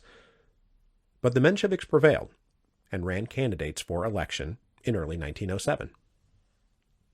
A similar debate unfolded amongst the SRs, and I promise after I get back we'll talk a lot more about what was happening inside these revolutionary groups after the revolution of 1905 was over. But inside the SRs, there was a break between so-called popular socialists, who wanted to run for election and represent the peasants, and then on the extreme other side, maximalists, who wanted to focus on armed revolution, keep up the terrorist campaign, and continually expand their target list. So the SR coalition saw factions break off in either direction, one towards legal politics, the other running as fast as they could in the other direction. The Central Committee of the SRs, though, decided that they should run for seats themselves, though obviously on a platform of aggressive land reform, not, socialist revolution. The elections for the Duma unfolded in two stages over January and February 1907, and the results shocked everyone. The cadets really took it in the chin. They dropped from about 185 seats in the first Duma to only about 100 in the second. But those losses did not shift to the conservatives, despite the government's money, influence, threats, and bribes. When the final returns came in, there weren't but 10 or 20 true right-wing delegates. Instead, cadet losses went almost entirely to the radical left. Menshevik-aligned socialists won 65 seats. The Popular Socialists won another 16 seats. The SRs themselves won 37 seats. And this was added to the peasant Trudovik Labor Party, who once again numbered about 100. So, taking all 450 or so delegates to the Second Duma, more than 300 were aligned with the left. And rounding out that total were another 50 or so nonpartisan independents, a handful of cautious Octoberists, and then groups representing the minority nationalities. There was a group of 46 Polish nationalists and 30 Muslim delegates from the Asian periphery. So, the Second Duma was not more conservative and compliant. It was, in fact, more radical and hostile. This was a major blow to Stolypin and the government, who had been banking on a more conservative assembly. The prime minister faced criticism from conservatives that he was now aiding and abetting a revolutionary assembly, but he convinced the Tsar and his colleagues in the ministry that the Duma would work with him. And he defended the Duma because he believed that if they did what the conservatives wanted, and simply abolished the Duma entirely, that it would invite more revolution, not less. But the presence of all the radicals was also a blow to the cadets, who were hoping to hold a moderate democratic line also in defense of the Duma. The cadets hoped to prove that they could work constructively with the government, but man, all those Mensheviks and SRs and radicals were going to make that very hard to pull off. The Second Duma opened on February the 20th, 1907, and this time there was no fanfare or pomp or speeches from the throne. They just arrived at the Tauride Palace in St. Petersburg on the appointed day and started working. Now, the cadets may have lost seats, but they were still a pretty well-organized block of votes, and they held the balance of the majority in their hands. And as they settled into their initial sessions, the primary goal of the cadets was to focus on legislation that fit two basic criteria. First, that the Duma would be united in support of it, and second, that the government would sign off on it. This meant they wanted to focus on things like guaranteeing civil liberties, judicial reform, and restructuring local government. In those areas, they would find broad unity inside the Duma and a willing partner in Stolypin. They wanted to avoid at all costs having to deal with issues that might splinter the Duma's unity or create friction with the government. But this project is going to fail, because the two main issues that are going to consume the Second Duma were guaranteed to destroy unity and create friction with the government: the land question and the terrorism question. Now, for his part, Stolypin's attitude was not dissimilar to the cadets. He wanted to prove the Duma could be a constructive force. But even as he sought compromise and agreement with the cadets and the Octoberists in the Duma, there was a fundamental divide in their respective outlooks.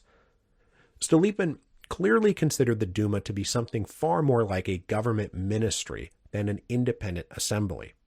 He did not want them to be an equal partner. They were subordinate to the government.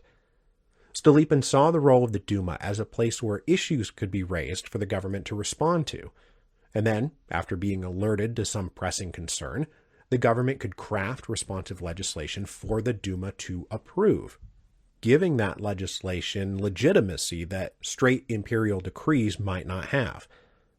But Stolypin did not believe the Duma had the right to, as he put it, voice disapproval, censure, or distrust of government policy. They were not there to act as the political opposition. So he regarded their role as something like the Ministry of Raising Issues, or the Ministry of Popular Ratification. And a lot of the coming conflict is far less about the specific issues at hand, and more whether the Duma was going to wind up a subordinated discussion group, or would they be an independent assembly composed of the nation's representatives acting on behalf of the nation, not the government. Even as the cadets and Stolypin tried to find common ground, they were simply too far apart on this basic question to ever really make things work. The relationship between the Duma and the government was put to an early test when Stolypin delivered his first address to the assembly on March the 6th. He outlined his program for the Duma and promised to send them all kinds of bills for consideration. Bills about terms of political freedom, civil rights, local government, judicial reform, labor conditions, education reform. He also promised to abide by the terms of the rewritten fundamental laws, what we call the Constitution of 1906. He promised to submit to the Duma all the decrees that had been passed since July, including his momentous land reform decree, for their review and approval. But while many in the chamber liked what they heard, a young Menshevik delegate responded by getting up and attacking Stolypin and the government and the entire state of the empire. Autocracy still reigned everywhere. Emergency laws were the rule, not the exception. The police abused their powers. Landlords oppressed peasants. This led to follow-up speeches that were equally accusatory and rancorous. Stolypin responded by standing up and saying that he made no apologies for doing his duty, for maintaining peace and order and combating violent revolutionaries. And while he had every intention of working with the Duma, as he just said in his speech, he would not tolerate deputies using the Duma's platform to encourage sedition and revolution. He said, "Such attacks aimed at paralyzing the government, they all amount to 2 words addressed to the authorities: hands up." But he refused to be held hostage by threats of violence. And to these 2 words, he said, the government must respond in complete calm and secure in the knowledge that it is right, with only 2 words: not afraid. The nature of the Duma's ultimate dysfunction came from the fact that while the cadets tried to advance their cautious siege, radicals on either side either demanded they storm the castle or were deliberately trying to sabotage any working relationship between the Duma and the government. And this wasn't just about the Mensheviks and the SRs and more radically inclined Trudoviks.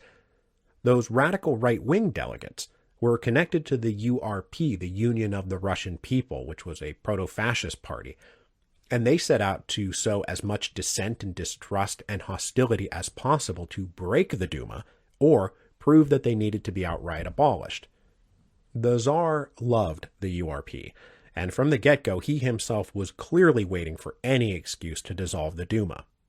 He wrote his mother that he detested the Duma and could not wait to dissolve them, but he said, quote, "It is too early for all that. One must let them do something manifestly stupid or mean, and then slap, they are gone." So as I said, the cadet plans to focus on things everyone could agree on was doomed, partly because a lot of people in the room didn't want it to happen, and partly because there was no agreement on some of the biggest issues of the day. Like, for example, the land question. As we discussed last week, the land question was especially fraught because Stolypin made it clear he was not going to compromise on his vision for turning Russia into an empire of independent farmers. He expected the Duma to approve it. But the Mensheviks and the SRs and the Trudoviks were determined to expropriate land and hand it out to the peasantry, either communalizing it or nationalizing it, but not privatizing it. So the cadets successfully stymied efforts to even form a committee to address the land question until April the 5th, but they couldn't hold it off forever, and in early May, 3 different proposals emerged from that committee, all of which rejected Stolypin's privatization plan. On May the 9th, the Duma voted to endorse in principle large-scale land expropriation, which Stolypin staunchly opposed. The very next day, the Prime Minister came down and delivered a speech imploring them not to go down this road, that large-scale expropriation would be the ruin of the empire. He said, "Don't listen to radicals who only want to do this because it will invite the hurricane of social revolution." And he said, quote, "They need great upheavals. We need a great Russia." It was all the cadets could do to avoid taking a final vote on the land question, because it would surely prove that the Duma and the government could not, in fact, work together. Now, the other big issue that's going to help break the Second Duma is the question of political terrorism. As you may have noticed, there is something of an undeclared civil war going on out there. The maximalist wing of the SRs, the guys who didn't want to engage with the Duma, were still out there shooting people and blowing people up. At the end of January 1907, 52 officials were killed in the span of just a week. And I have seen numbers that say there were about 2,500 people killed in 1907 alone, and another 1,000 or so in 1908. Stolypin's own family had almost been blown up, and he himself remained under constant guard because so many people were actively trying to kill him. So for the Prime Minister, this was personal. Meanwhile, on the other side, the forces of order, the police and the military and the Ochrana, used various emergency laws and courts-martial to fight just as hard and just as violently. Between 1907 and 1909, a total of about 26,000 people were executed, imprisoned, or exiled for various crimes, whether real or imagined. Because of this running civil war, Stolypin demanded the Duma categorically condemn terrorism. But this put the cadets in a very tricky position. The Union of Liberation, that alliance of anti-autocratic forces who had banded together in 1905 to force the Tsar to capitulate, had been built on a foundation of mutual non-criticism, and the cadets took that seriously. They themselves were not terrorists, and they did not like violence, but they also didn't want to openly criticize those who supported it. And they also knew that if they denounced terrorism, they would probably lose the support of a lot of people. In January 1907, Stolypin offered Milyukov a deal.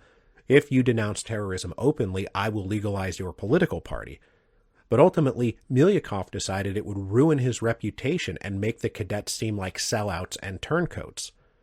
They also rightly suspected Stolypin of purposefully trying to drive a wedge between the Tsar's opponents on the issue, to first divide and then conquer. There were two other fundamental reasons why the cadets did not want to criticize terrorism. First, there was the belief that terrorism, and the threat of more terrorism, had been a big reason the Tsar had caved, that the cadet program of democratic freedom had been made viable by the violent wing of the revolution, if only because it made the cadets seem like the safe and sane alternative. The other hang-up was that many cadets pointed out that right-wing groups and the state authorities were engaging in as much political terrorism and political violence as the left-wing revolutionary groups. Those punitive expeditions from January 1906, all the field courts-martials from the past year, the Black Hundreds, all the anti-Semitic attacks. When you added it all up, the body count far exceeded that of the SR Combat Organization, and it was as personal for them as it was for Stolypin. Milyukov had been beaten up by a far right-wing gang in broad daylight. In July 1906, so just after the dissolving of the First Duma, an ethnically Jewish cadet delegate had been assassinated. The URP and the Black Hundreds were quickly implicated, as evidence emerged that the four men arrested after the assassination had been hired to do the job. After these four defendants were tried and convicted, the Tsar personally pardoned them. Then, right here in March of 1907, as the Second Duma was underway, another cadet delegate was assassinated, and again the URP was implicated. Nearly every cadet delegate routinely received death threats from right-wing reactionary groups. So, to them, the idea that political terrorism was strictly a left-wing problem was flagrantly hypocritical.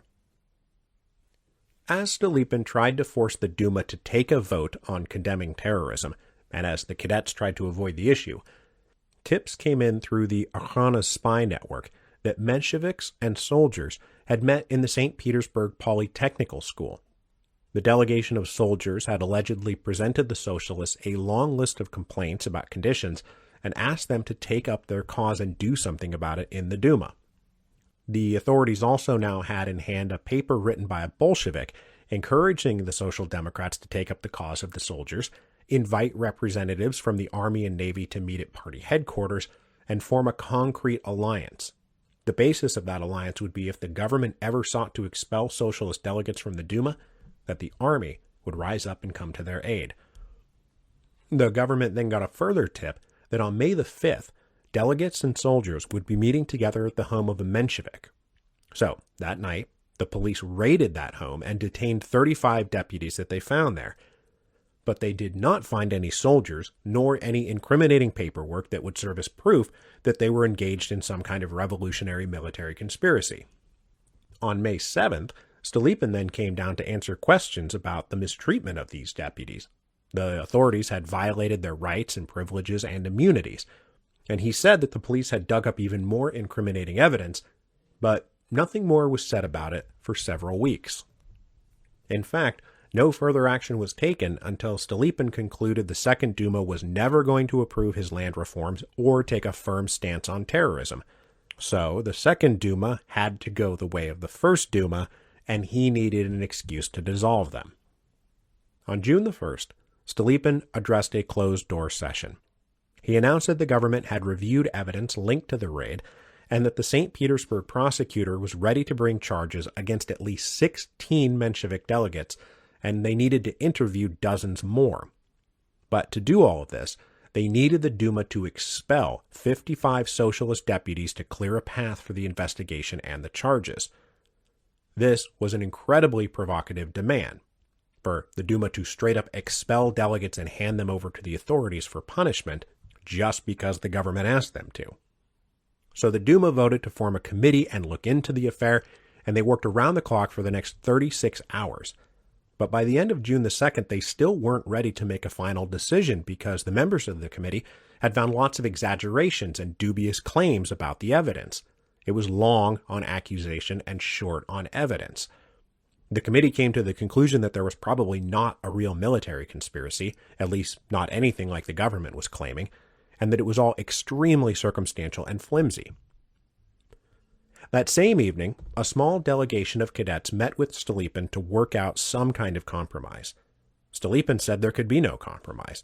He said, expel the 55 socialists and free the Duma from their taint. He helpfully pointed out that expelling the socialists would give the cadets an even stronger working majority. But the cadets said, if we did that, we wouldn't be able to look each other in the eye. If we expel our colleagues and hand them over to the police just because the government demands it, we won't be able to look anyone in the eye. So Stolypin told them, well, I hope to meet you all in the Third Duma. It's obvious in retrospect that this was all a strategy to either bring the Duma to heel or to serve as a pretext for dissolving them. The Tsar certainly expected the latter. He wrote Stolypin on that same June the 2nd, I waited all day long with impatience for notification from you that the dissolution of the accursed Duma had been completed. But at the same time, I feel in my heart that things are not moving along smoothly and are being dragged out. This is intolerable. The Duma must be dissolved tomorrow on Sunday morning. It is necessary to display decisiveness and firmness to Russia. The dispersal of the Duma is now the right thing to do and vitally necessary. There must be no delay. Not 1 minute of hesitation. God favors the bold. The Tsar did not have to wait much longer.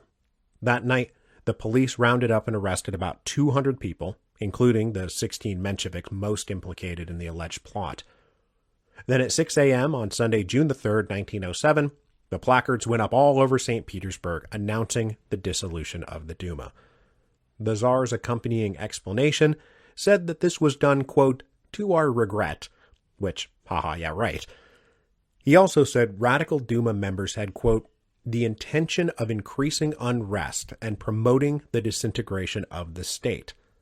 He specifically pointed out the participation of a group of elected delegates in a plot to overthrow the government, which he called, quote, an action unprecedented in the annals of history, which, no, it's not.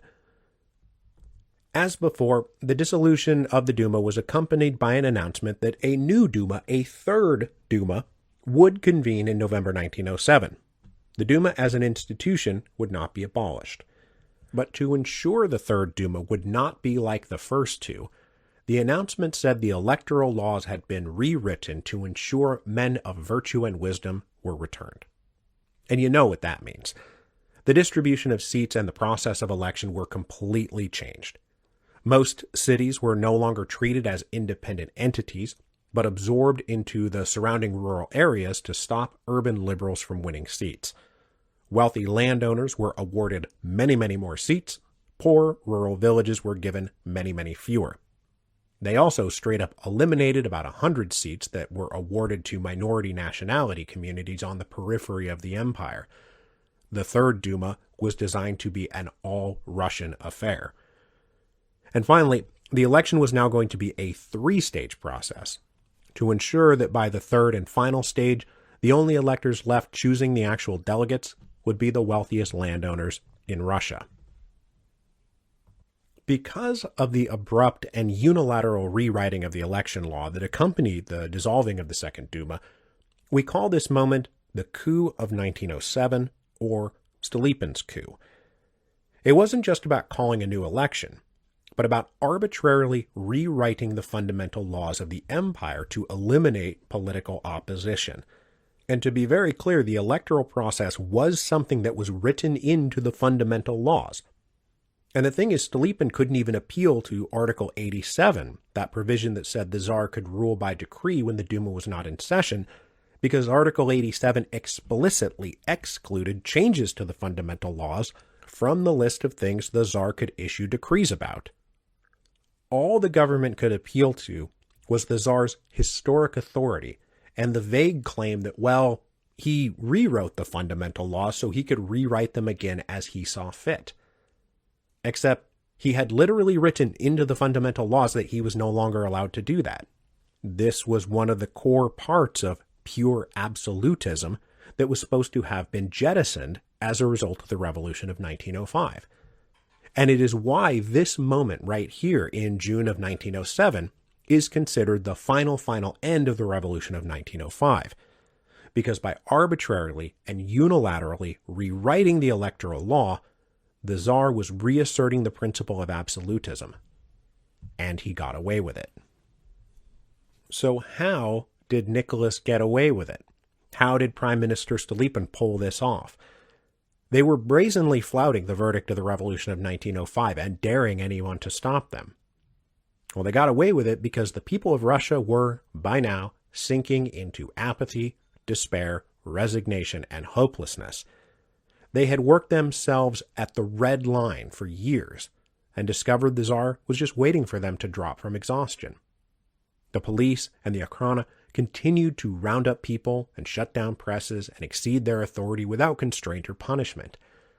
Over the course of June the 3rd and the week that followed, about 600 total people were arrested and taken into custody in St. Petersburg, with similar raids unfolding in other urban centers across the empire. But there were no riots or strikes or protests in response. The army in St. Petersburg had been put on alert, but they never had to leave their barracks. There was just a collective, depressed resignation. One of the overarching lessons of the Revolutions podcast, and probably the history of Rome too for that matter, is that rulers can do whatever they want with the power that they wield if nobody stops them. All the laws and constitutions and statutes and norms and rules in the world are not going to stop them. And here in Russia in 1907, that's exactly what we're watching happening. Russia's temporary drift towards constitutional government was stamped out. Absolutism was reasserted. But one of the other overarching lessons of the Revolutions podcast is that there is often a price to pay for such brazen and naked abuse of power. So we will leave it there. When we come back on February the 14th, we will push out into the space between the Revolution of 1905, which is now considered over and done with, and the coming Revolution of 1917. But between now and then, I have to go back to work on Hero of Two Worlds. I just got the manuscript back about an hour ago, right before I started recording this. So let me remind you one last time that it is actually out there and available for pre-order, even though technically the manuscript isn't done yet. But go pre-order it if you want, and I'll see you back in a couple weeks.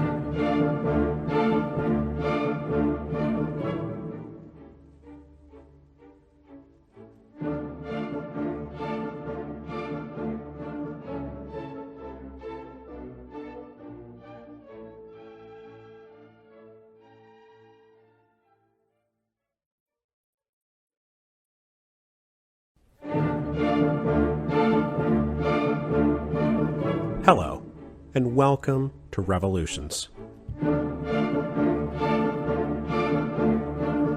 Episode 10.44, Bolshevik Bank Heist. Hello, I'm back again. This time, really back for good. We closed out the last episode with Stolypin's coup in June 1907, which means we have officially entered the liminal space between the Revolution of 1905 and the Revolution of 1917. These years were defined by revolutionary retreat and reactionary retrenchment. So we're going to work through this period with everybody, with the Bolsheviks and the Mensheviks and the SRs and the liberal cadets, also Stolypin and the newly quote-unquote reformed Dumas, the Romanovs, Nicholas and Alexandra, and their new BFF Rasputin. That way we will have a good handle on where everybody was at, physically and mentally and emotionally, heading into the Revolution of 1917. Today, though, we are going to connect with our old friends in the RSDLP, the Russian Social Democratic Labor Party, and hopefully have a fun little episode focusing on one particularly fun little episode, the Tiflis bank robbery, a robbery that made headlines worldwide and helped carry the Bolshevik-Menshevik divide right to the breaking point. And it was masterminded by a Georgian Bolshevik running a small cadre of armed revolutionaries in the Caucasus who was born with the name, okay, I'm not even going to try to pronounce that, but he was known principally by a variety of aliases. He was called Soso, as in the famous Soso. He was called Koba, as in Comrade Koba, but we all know him today as Joseph Stalin. Now, since the split between the Bolsheviks and the Mensheviks at the Second Party Congress back in 1903, the members of the RSDLP had been operating in a space somewhere between separation and divorce. The Bolsheviks and Mensheviks argued and disagreed about everything, but they argued with each other to win the debate and impose their vision on a unified party. Neither yet wanted a formal divorce. Now, we'll talk about this even more next week, but for the purposes of today's episode, I am going to touch on two issues in particular. The first has nothing at all to do with today's episode and everything to do with cleaning up a mess I made in the last episode. Because when I was talking about the differences between the Bolsheviks and Mensheviks, about their attitude towards the Second Duma, with the Mensheviks supporting running candidates in the next elections, while the Bolsheviks favored boycotting those elections. That is all true. But I took that Bolshevik position, summarized it, paraphrased it, and then put it in Lenin's voice because Lenin was the leader of the Bolsheviks. But the thing is, that was not actually Lenin's position. Lenin was not actually supporting a boycott. And alert listeners, Alex and Philippe both wrote me to say correctly that I mischaracterized Lenin's position and provided, among other things, an article Lenin wrote in August 1906 called The Boycott, making it clear that Lenin personally was not in favor of continuing the boycott despite the prevailing opinion of his fellow Bolsheviks. Lenin was an extremely practical guy and willing to embrace whatever tactics and strategies best fit the moment, legal or illegal, armed or peaceful. In the summer of 1906, after the dissolution of the First Duma and the failure of various military mutinies and strikes to coalesce into a renewal of a mass uprising-style revolution, Lenin concluded the party had to engage with the Duma because it was the best available arena for them to fight in, and they simply didn't have the force or power necessary to make a boycott count for anything. Both Lenin and Trotsky would later say that boycotting elections to a bourgeois parliament is only smart when you have a mass movement uprising ready to swamp that bourgeois parliament and replace it, which they did not have at the moment. So Lenin argued, and I'm quoting him directly now, the dissolution of the Duma has now clearly demonstrated that in the conditions prevailing in the spring of 1906, the boycott, on the whole, was the right tactic and advantageous. But then he goes on to say, the time has now come when the revolutionary Social Democrats must cease to be boycottists. We shall not refuse to go into the Second Duma when or if it is convened. We shall not refuse to utilize this arena, but we shall not exaggerate its modest importance. On the contrary, guided by the experience already provided by history, we shall entirely subordinate the struggle we wage in the Duma to another form of struggle, namely strikes, uprisings, etc. So that's Lenin in August of 1906 making his position perfectly clear. He believed some conditions pointed to a strategy of boycott, others to a strategy of not boycott, and heading into the elections for the Second Duma, Lenin's position was they should not boycott the election. So, apologies to Lenin, and apologies to all of you for that mistake, and thank you to Alex and Philippe for correcting me. The other issue we need to talk about today very much pertains to today's episode, and that is the issue of expropriation. Expropriation, as I said last time, is a fancy word for bank robberies. Mensheviks, like Martov, Plekhanov, and Axelrod, opposed expropriations as little more than lawless banditry that was unbecoming and counterproductive. They believed that with Russia headed towards legal politics, that they needed to leave all of that violent, illegal criminality behind, for PR reasons, sure, but also because armed gangs tended to be full of mere gangsters working for themselves, not the revolution, and they also happened to be easy points of access for government spies and agents provocateurs hoping to lead the party to ruin and discredit. Now, Lenin, for the moment, emphatically disagreed with this. He, as I said, was a practical man, and the party needed money to survive. During the revolutionary upswing of 1904 and 1905, the RSDLP had gotten a lot of donations and funding from liberal magnates and businessmen because they were all kind of on the same side fighting Tsarist autocracy. Those wealthy and ambitious businessmen saw the socialist revolutionaries as providing useful pressure in their own fight for political power. But now that the October Manifesto had been proclaimed, and there were Dumas and elections and everything, that funding dried up, and Lenin did not think the party could afford to turn its back on expropriation.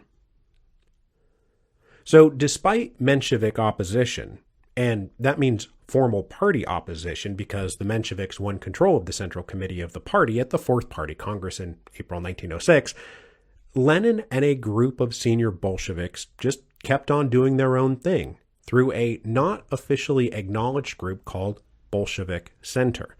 And it was not officially acknowledged because there were party rules banning such independent committees. Based in Finland, Bolshevik Center included Lenin himself, and also the number 2 Bolshevik, a guy named Alexander Bogdanov, who would soon challenge Lenin for control of the Bolshevik faction, and then probably the third most prominent Bolshevik, Leonid Krasin, an engineering genius living a double life. By day, Krasin was a prosperous and well-connected engineer working for various industrial enterprises. By night, he was a committed Bolshevik revolutionary whose principal obsession and occupation was bomb-making. And just to highlight the kind of underground cooperation that often went on between all the revolutionary groups despite their doctrinal differences, the bombs used by the SR terrorists to try to kill Stolypin in the summer of 1906 were manufactured and given to them by Krasin. So despite the Menshevik opposition, Bolshevik Center just kept right on approving and organizing robberies and other criminal fundraising activities under the banner of expropriation. And they had some really good groups out there, loyal and reliable, doing excellent work providing the party desperately needed funds. This was true especially down in Georgia. Now, socialists and Marxists down in the Caucasus were mostly Mensheviks, but there was one highly capable Bolshevik group called the Outfit, performing splendid revolutionary service. The leader of the Outfit was the famous Soso, Comrade Koba, and much later, Joseph Stalin. So, let's talk about Stalin. First of all, just to make this easy on all of us, I'm just going to refer to him from here on out as Stalin, even though that is not the name he was known for during this period. He did not adopt the name Stalin until at least 1912. But just to keep things simple, let's call him Stalin. And then also, most everything that follows here in today's episode comes from either Young Stalin by Simon Sebag Montefiore or Volume 1 of Stephen Kotkin's very extensive Stalin biographies in case you're interested in more about the adventures of young Stalin. Stalin was born in 1878 in the Tiflis government of Georgia. in an ethnically diverse community of mostly Georgians, Armenians, and Jews, Orthodox Christians, and Turkish Muslims. His father was a cobbler at the time of Stalin's birth, and he owned a shop supplying the local army garrison. But business suffered, and he was an occasionally violent alcoholic, so Stalin's mother left him in 1883 and then spent the next decade bouncing around various homes and occupations in and out of contact with her estranged husband. Stalin's first stable schooling was at a church school in 1888, where he displayed two permanent features of his personality. He was very smart, intelligent, and he was interested in theater and poetry, but he was also recklessly rebellious, defiant, and got into a lot of fights. In 1894, at the age of 15, his mother secured him a spot at a seminary in Tiflis, the capital city of Georgia, which was an even more cosmopolitan city. And just to be clear about this, we don't call it Tiflis anymore. It's Tbilisi, the capital of Georgia. At first, Stalin excelled academically and seemed to be on track to become a priest. But his rebellious defiance got the better of him. He joined underground reading circles and fell in with teenage student radicals. So even though he read a lot, including Chernyshevsky and Marx, they were the wrong books if you want to become an Orthodox priest, which Stalin didn't really want to do anymore because, among other things, he's now an atheist. So he stopped applying himself as a student. He stayed in seminary until 1899, when, at the age of 21, he either quit or was expelled. It's not entirely clear what the circumstances were, whether it was over unpaid tuition or some other new infraction piled on top of all his other old infractions. But whatever it was, in 1899, Stalin was all done seminary and all done formal education. After leaving seminary, he got a steady job working at the Tiflis Meteorological Observatory doing some mundane tasks, but he was mostly interested in the underground branch of the recently formed Russian Social Democratic Labor Party he just joined. He was now educated enough on radical politics and Marxist economics that he was teaching others as much as he was teaching himself, but he never did stop teaching himself, and Stalin is mostly a self-taught revolutionary. Over the next 2 years, he participated in demonstrations, strikes, and May Day events, including the storming of a prison to protest the arrest of strike organizers that left 13 dead. In March 1903, he was finally arrested and tossed in prison himself. He spent a stint in solitary confinement, but then in late 1903 was sent into administrative exile in Siberia. But he did not stay there very long. He tried to escape once, but turned back after nearly freezing to death, and then escaped a second time, this time for good, and made it successfully back to Tiflis in January 1904. His surprisingly easy escape, coupled with his growing militancy and constant proposals for daring action, led several of his comrades to whisper that Stalin was now an Okhrana agent provocateur. But that was not true. Siberia, as we know, leaked like a sieve, and Stalin was just Stalin. He was all dash, bravado, and militancy. When he got back, the RSDLP had split in two, and Stalin's attitude and comportment, that is, he was an absolutely committed full-time revolutionary, led him to align with Lenin and the Bolsheviks. And Stalin is one of those loyal agents that Lenin and Krupskaya cultivated after the split with the Mensheviks. So from here on out, Stalin no longer has a day job. He's a full-time revolutionary. He couch-surfed among friends and comrades, dressed shabbily, and was devoted to the revolution morning, noon, and night. But he was also one of only a handful of Bolsheviks in Georgia. Most of the region's socialists went to the Mensheviks. When the Revolution of 1905 broke out, it first hit Georgia by way of a bloody ethnic conflict between Armenians and Azeri Turks, the so-called Tartars, who embarked on mutual massacres in February 1905 that left something like 2,000 people dead. Stalin and other socialist groups formed armed brigades mostly to try to keep the two groups separate, because it was a drag on the revolutionary effort against the Tsar, and they suspected that the authorities encouraged and fomented all of this ethnic conflict for just that very reason. Stalin spent the spring of 1905 fighting a losing battle against the Mensheviks for control of the various socialist groups in the region, and did not find a home base until he landed in the mining colony of Chiatura. There, 3,000 truly oppressed workers labored under terrible conditions, producing about half the world's magnesium. Chiatura became a Bolshevik stronghold, as Stalin armed a motley array of workers and gangsters and revolutionary partisans. This is also when he first started regularly working with a woman named Patsia Goldava, a young revolutionary who would be with him for the next several years.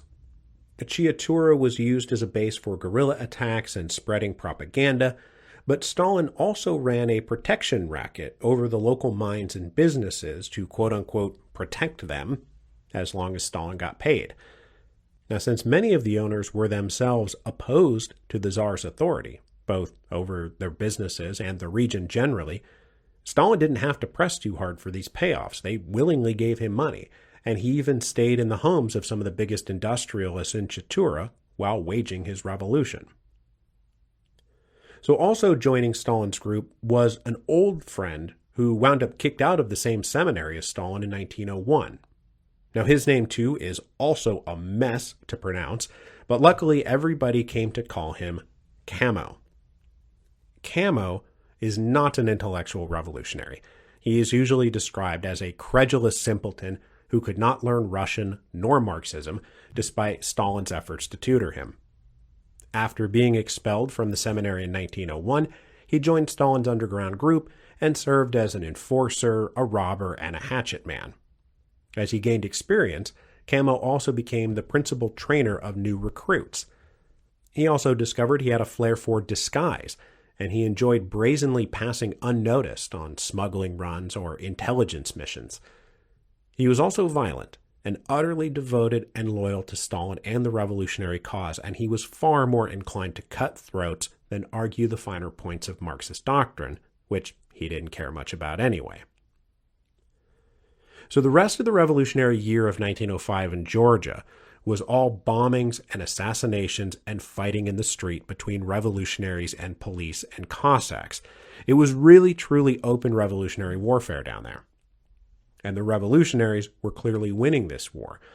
By October, the authorities only controlled really central Tiflis, with various revolutionary military groups controlling the rest of the city and practically the whole rest of Georgia. Stalin moved back to Tiflis himself and started living with the three sisters of one of his comrades in a dressmaking shop they operated, serving the top men and women of local society. And we're talking mostly here about the wives of the military officers. So while they were getting fitted for dresses, Stalin and company planned their assassinations and raids and bank robberies in the next room. All three sisters were sympathetic to the cause, and Stalin and the youngest sister, a woman named Cato, fell in love. She would soon become Stalin's first wife. After the high tide of revolution started to recede at the end of 1905, Stalin and his gang were hit with two punches. First, the October Manifesto seemed like a pretty big win for the liberal revolutionaries and the industrialists, the ones who had been sort of covertly supporting Stalin, and they withdrew their support. But then in January came the reactionary punitive expeditions, which were particularly brutal in Georgia, with army columns reconquering the region by force, burning and killing and marauding, and breaking the back of the revolutionary groups. And though the revolutionaries managed to knock off one of the senior generals with the old grenade in the lap trick, by February and March 1906, both Bolsheviks and Mensheviks were driven deep underground in Georgia. So from his heyday in 1905, Stalin was now left to reorganize a group of just about a dozen remaining hardcore loyalists, a mix of young men and women.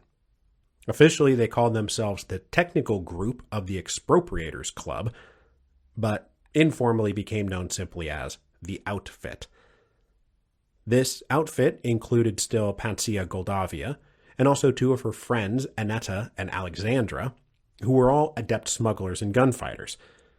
The outfit spent all of 1906 living an existence of gangsters and bank robbers, knocking off trains and stagecoaches, robbing banks and pawn shops, extorting protection money from businesses and getting in shootouts with anybody who tried to stop them. And they were quite successful. And also, unlike other groups who did devolve into mere banditry, Stalin and the outfit remained committed revolutionaries. They forwarded practically all the loot to Lenin in Finland, while they themselves lived in poverty. In April 1906, Stalin attended the Fourth Party Congress in Stockholm and was generally disdainful of the effete intellectuals he encountered, which contrasted with his own rough-and-tumble, real revolutionary activity. These men and women he met thought about revolution. Stalin actually waged revolution. And it's true, Stalin was cut from an entirely different cloth.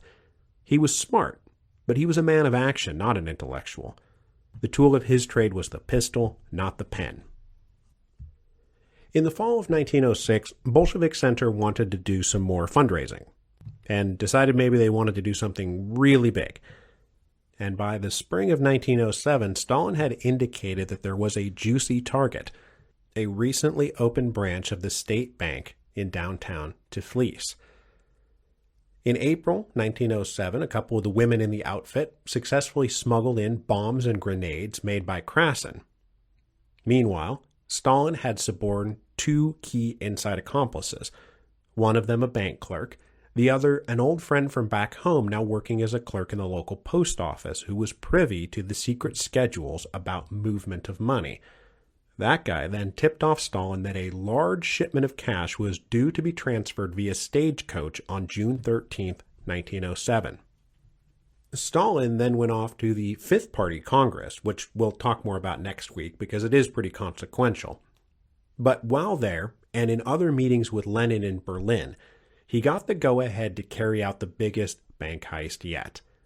Neither Lenin nor Stalin paid any attention to the verdict of the Fifth Party Congress, which was a ban, a complete ban on all future expropriations.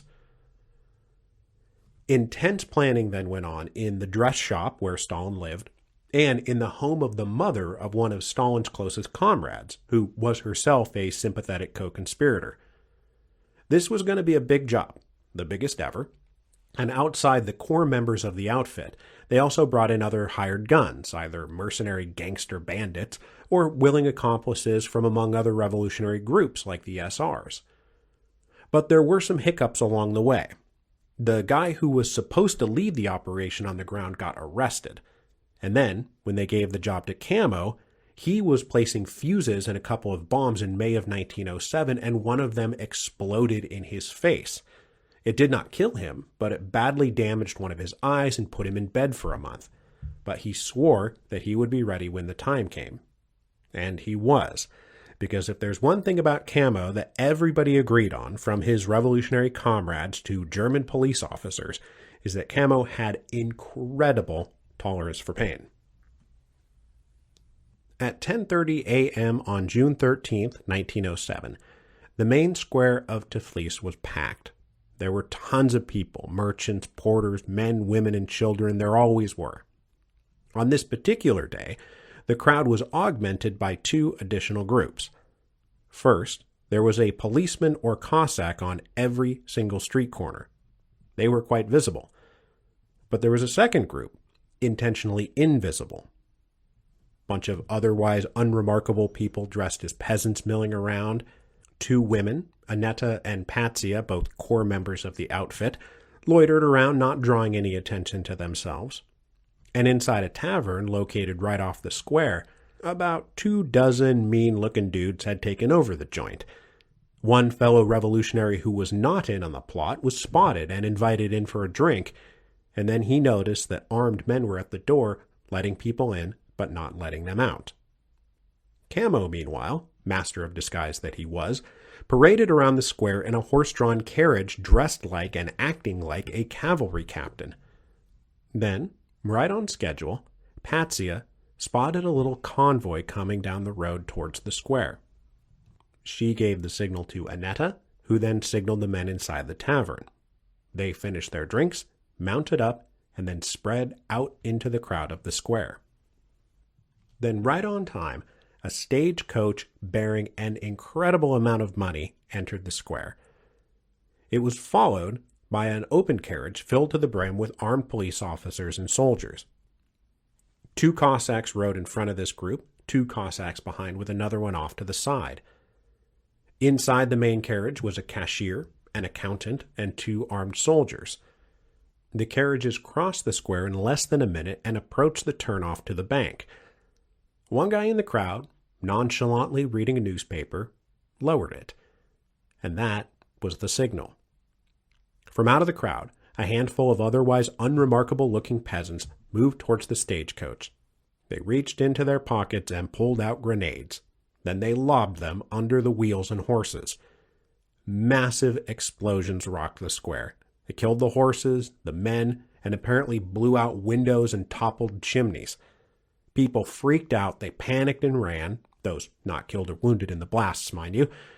And then armed men and women stepped forward with pistols and opened fire to finish off the soldiers and guards in the wreckage of the carriages. Other gunmen, marking the police officers who were standing guard at the various street corners, opened fire on their marks and killed those officers. Witnesses then say at least 6 more grenades were lobbed or went off. It was all just noisy, destructive chaos, with people screaming and dying and getting shot. Now, just as our revolutionary expropriators are about to converge on the stagecoach with the cash and grab the loot, one of the horses who managed to live through all of this and was still connected to the stagecoach suddenly bolted, dragging the coach behind it. One member of the gang chased it and threw a grenade, blowing the horse up and stopping the coach. But that dude was blown back by the force of the explosion and stunned unconscious. So another guy had to run up and grab the loot, and while he was stumbling out, he was helped by one of the women in the outfit, though I do not know which one it was.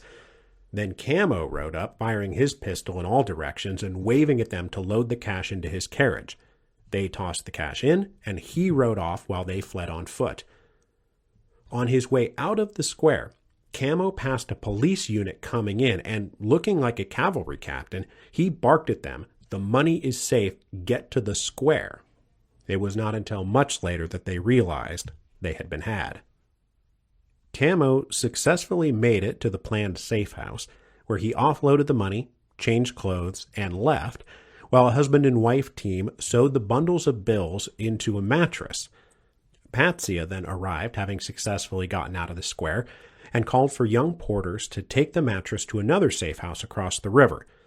From there, they took it and deposited it on the couch of the director of the observatory where Stalin used to work, where it just sat on a couch, with the director not suspecting a thing, and no one else thinking that the money might be there. Back in the square, meanwhile, one of the revolutionary expropriators changed into the uniform of a teacher and came back to survey the scene. And he saw carnage.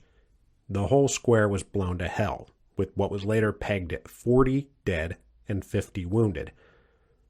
Meanwhile, none of the robbers, none of the revolutionary expropriators were caught. None of them were killed. The guy who was knocked unconscious, he just got up and walked away. They all got away. They got away with the money. It was, all in all, a huge success, and all it had cost them was a bunch of innocent bystanders killed. Stalin, who had either watched this from the outskirts or who had been waiting at a train station in case it all went bad, triumphantly returned to the dress shop apartments that night, even though it was right around the corner from what was then, at that moment, the biggest crime scene in the world. He was exuberant. He had attempted the biggest job of his life and pulled it off. It was a huge success. He lost nobody. Well, except for all the innocent bystanders. The Tiflis bank heist had a number of major repercussions. It made headlines worldwide, from London to Paris to New York. Public opinion, up to and including various socialist parties and leaders throughout Europe, were aghast at the injury and death toll. This included the Mensheviks and huge swaths of the rest of the party membership. But the thing is, at least right after the bank heist, nobody knew who did it. Stolypin's Interior Ministry assigned a special detective unit to investigate, but for months nobody knew who had done it. Polish nationalists, some lone anarchist cell, Armenian partisans, SRs, social democrats? Since literally all the suspects got away, the police had nothing to go on. And Stalin and the gang did not publicize their involvement because it would have gotten them in big trouble with the party, which it did when the party found out it was them. Later, Camo and one of the women from the outfit, although again I don't know which one it was unfortunately, retrieved the money from the observatory and smuggled it to Finland using a phony passport and credentials provided by a sympathetic Georgian prince showing them to be a young newlywed couple. Camo then stayed with Lenin and Krupskaya in Finland for the rest of the summer. Now, a big open question, too, is exactly how much they wound up stealing. It was somewhere between 250 and 350,000 rubles, which reckoned in today's money is somewhere between $3 and $4 million. This is a lot of money. But when they opened the satchels and started to look at it, there was a big problem. Most of it was in 500 ruble notes, all of which were bearing serial numbers which were known to the authorities. So you can't just take one of these notes to any old bank and not expect to get arrested when you present it to the teller. Now, probably about 91,000 rubles worth was in unmarked small bills. But these big bills, these 500 ruble notes, were practically unusable unless they figured out some kind of strategy for cashing them in. Krupskaya said later in her memoirs, "The money obtained in the Tiflis raid was handed over to the Bolsheviks for revolutionary purposes, but the money could not be used. It was all in 500 ruble notes, which had to be changed. This could not be done in Russia as the banks always had lists of notes in such cases." But she also said the money was badly needed, so they're going to have to figure something out. Camo took the untraceable bills and proceeded to travel around to Paris and then Belgium and then Bulgaria, buying more arms for future expropriations, before landing in Berlin, where he met with an emigre Bolshevik doctor to finally get his eye properly checked out. But this guy, completely trusted at the time, turned out to be an Okhrana double agent. He alerted his handlers that he was currently in contact with one of the ringleaders of the Tiflis bank robbery, the first inkling the authorities had about who did the job.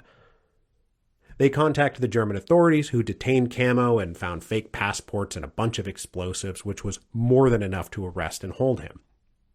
When Camo was arrested, Leonid Krasin sent word that he should fake insanity, which Camo did, famously faking insanity for 3 full years, doing all kinds of crazy stuff like eating his own feces, refusing to sleep, and talking to a pet bird he somehow managed to capture and tame.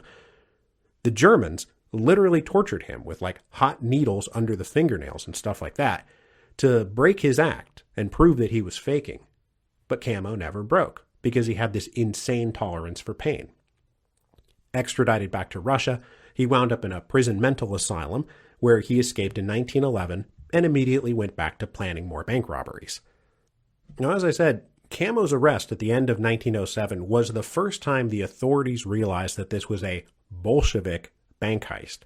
It was the first moment everybody realized it was a Bolshevik bank heist. Lenin quickly concluded that the Finnish authorities, who had been sort of tolerating his presence, might very well conclude he had gone too far, so he and Krupskaya headed back to Switzerland.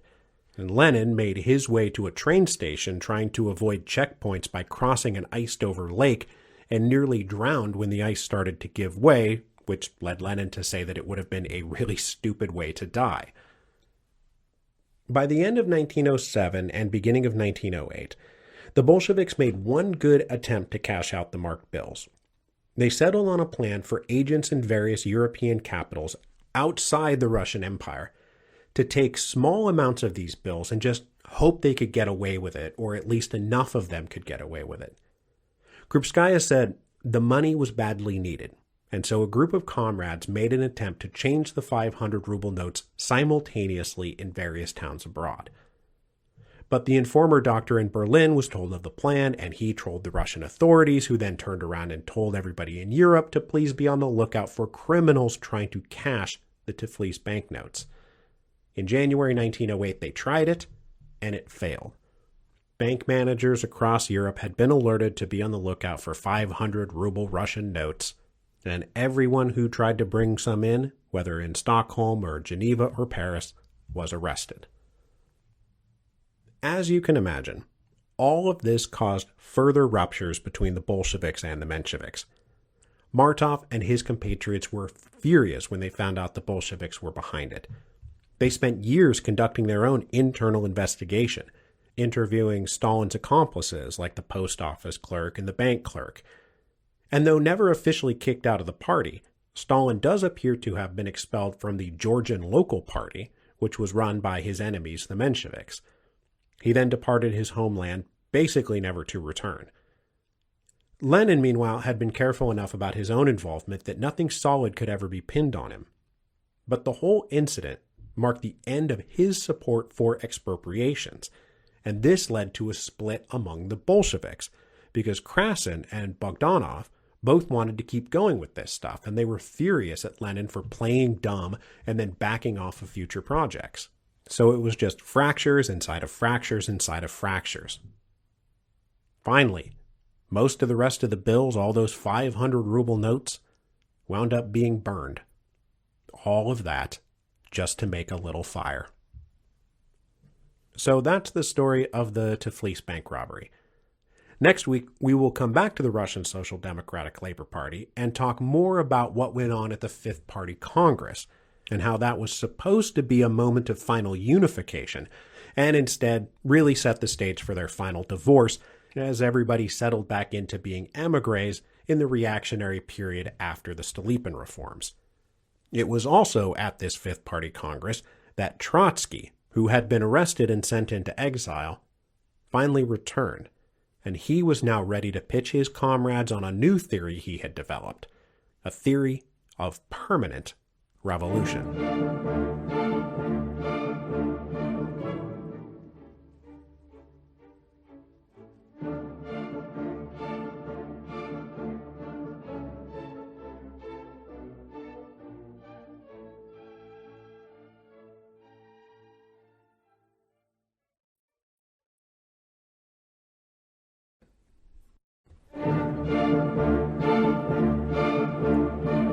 Hello, and welcome to Revolutions. Episode 10.45, The Disunity Congresses. The differences between the two factions of Russian Marxism, the Bolsheviks and the Mensheviks, is often, with some justification, portrayed as petty bickering over ultimately microscopic differences. This starts to feel very true when you zoom out to the macro level and find them agreeing with each other about far more than any of them collectively agreed with the SRs or the liberals, to say nothing of conservatives and reactionaries. These differences are also sometimes portrayed as entirely about personality conflicts and personal grudges. And while I think it is true that the original Bolshevik-Menshevik split at the Second Party Congress in 1903 was driven largely by personality, as we saw in episode 10.29, there were some differences in principle, and in subsequent years the differences became larger and more solidified, differences in theory, tactics, strategy, and goals. So today we are going to draw out some of those distinctions and make them explicit, so that when we get to 1917 we will understand why everyone is behaving the way they are behaving, and why the differences between Bolsheviks and Mensheviks actually do matter. To trace these distinctions, let's briefly go back to the end of the Revolution of 1905. Over the course of the year, the rift between the two factions often healed at the local level because they were all ultimately Marxist social democrats working towards the same goal, and rank-and-file members in Russia were rarely as committed to factional disputes as the leading émigrés like Lenin, Martov, and Plekhanov. Throughout the Revolution of 1905, Bolsheviks and Mensheviks coordinated, worked together, and often re-merged their local committees into single unified structures. And as I mentioned in passing last week, in April of 1906, party leaders convened an all-party congress in Stockholm, Sweden, meant to truly reunify the party. Nobody on either side wanted a permanent breach, but they did have major differences of opinion, and that is what we are here today to discuss. So let's start with some big picture stuff. Both Bolsheviks and Mensheviks agreed that the revolution of 1905, or what they were for the moment simply calling the Revolution or the Russian Revolution because they didn't know it would later be relegated to being merely the Revolution of 1905, was the bourgeois democratic revolution predicted by historical materialism. This was the transition from a despotically medieval mode of production to a democratically capitalist mode of production. All of them further anticipated that following the bourgeois democratic revolution would come the proletarian socialist revolution, and that second revolution was their true ultimate aim as Russian Marxists. But they all understood they needed to pass through one revolution to get to the other, because the proletarian socialist revolution would be driven by mass organization and mass uprisings, made possible by the legalization of democratic political activity and the promulgation of civil rights like freedom of speech and assembly and the press. The ambitiously revolutionary liberal bourgeoisie would be the ones to topple the czarist autocracy and open the door for the proletariat to organize and sweep themselves into power in an anticipated second revolution, ending with the dictatorship of the proletariat, which, remember, they understood to mean not the rule of the few over the many, but for the first time in world history, the rule of the many over, well, I guess just the many ruling the many. But the Bolsheviks and Mensheviks disagreed sharply on the implications of all this in Russia, and what the tasks of the party were in this moment. The Mensheviks, led by Plekhanov and Pavel Axelrod, who had been at this since the founding of the Emancipation of Labor group way back in the 1880s, believed it meant that at this stage, the liberal bourgeoisie were the revolutionary class. They must be the leaders of this first revolution, and it was the job of the party and the urban proletariat and the rural peasantry to support them in their work. It is emphatically not the job of the party or the proletariat to attempt to seize power for themselves at this moment. This would be premature and nonsensical by the plain reading of Marxist historical materialism, which they all considered themselves leading experts in. Lenin, however, and the Bolsheviks generally, had a different take, based on the realities of the Russian Empire at the turn of the 20th century. The Russian bourgeoisie, in their mind, simply did not have the juice to get this first revolution done. At least not the way that the British bourgeoisie had been able to do it in the 17th century or the French bourgeoisie had been able to do it in the 18th century. They just did not have the physical numbers, the political clout, or the economic might. The Russian bourgeoisie were still weak and wobbly as newborn calves. So the Mensheviks may be sticking to the theory, but it didn't really pertain in practice. At the Congress in Stockholm, Lenin said, and I'm quoting here, "They were constantly being misled by the essentially erroneous idea, which is really a vulgarization of Marxism, that only the bourgeoisie can independently make the bourgeois revolution, or that only the bourgeoisie should lead the bourgeois revolution. The role of the proletariat as the vanguard in the struggle for the complete and decisive victory of the bourgeois revolution is not clear to the right-leaning social democrats." In this, Lenin was talking about the Mensheviks. Lenin did not think the proletariat and the peasants should follow bourgeoisie leadership to make the revolution. He believed that in the Russian context, they were the ones who had to do the job themselves. Now, one of the other big differences between them we talked about last week, and this was, how do we treat the Duma? Do we participate in elections or not? The Bolsheviks, though not Lenin personally, were more supportive of boycotts, just treating the whole thing like a giant farce, while the Mensheviks endorsed running candidates for office and working in and with the Duma. And this kind of tracks with the general pull between the two factions, that the Mensheviks are constantly going to lean towards legal politicking, while the Bolsheviks are going to keep pushing for armed illegal uprisings. But we talked about that last week, and we're going to clarify a bit more in a couple minutes, so let's just keep moving. Another big source of disagreement at this Stockholm Congress was the land question. Both Bolsheviks and Mensheviks agreed that whatever else this revolution meant, the reorganization of property relations would be a key component. It was going to mean the end of the old medieval estates and the archaic lord-peasant dynamic. Martov, Plekhanov, and the Mensheviks, however, favored a policy called municipalization. Essentially, that meant local agricultural committees, democratically elected and operated, would take control of the land in their local jurisdictions. Martov especially articulated that the benefit of this was that Russia had no real history with democratic institutions, and these proposed local agricultural committees would be a good way to build up those institutions and give everybody some experience with democracy at the local and regional level. Plekhanov, for his part, thought it was a good idea because the economic foundation of the Tsarist autocracy was its sweeping claim that it owned all the land in the Russian Empire. So what they were proposing was to take that sweeping economic power and control away from the central government, and that would shatter the economic foundation of the autocratic government and help advance Russia towards a truly democratic state. Lenin, meanwhile, personally favored a project of nationalizing all the land, which means dispossessing everyone of everything and consolidating and holding property at the national level, not the local level. Now, this is partly because he wanted a thoroughgoing social and economic revolution that would break up the anachronistic local systems and village dynamics along with everything else. It would also, in his mind, create a blank slate that would allow for the kind of agrarian capitalist productive transformation to take place that would allow for the future socialist order to exist.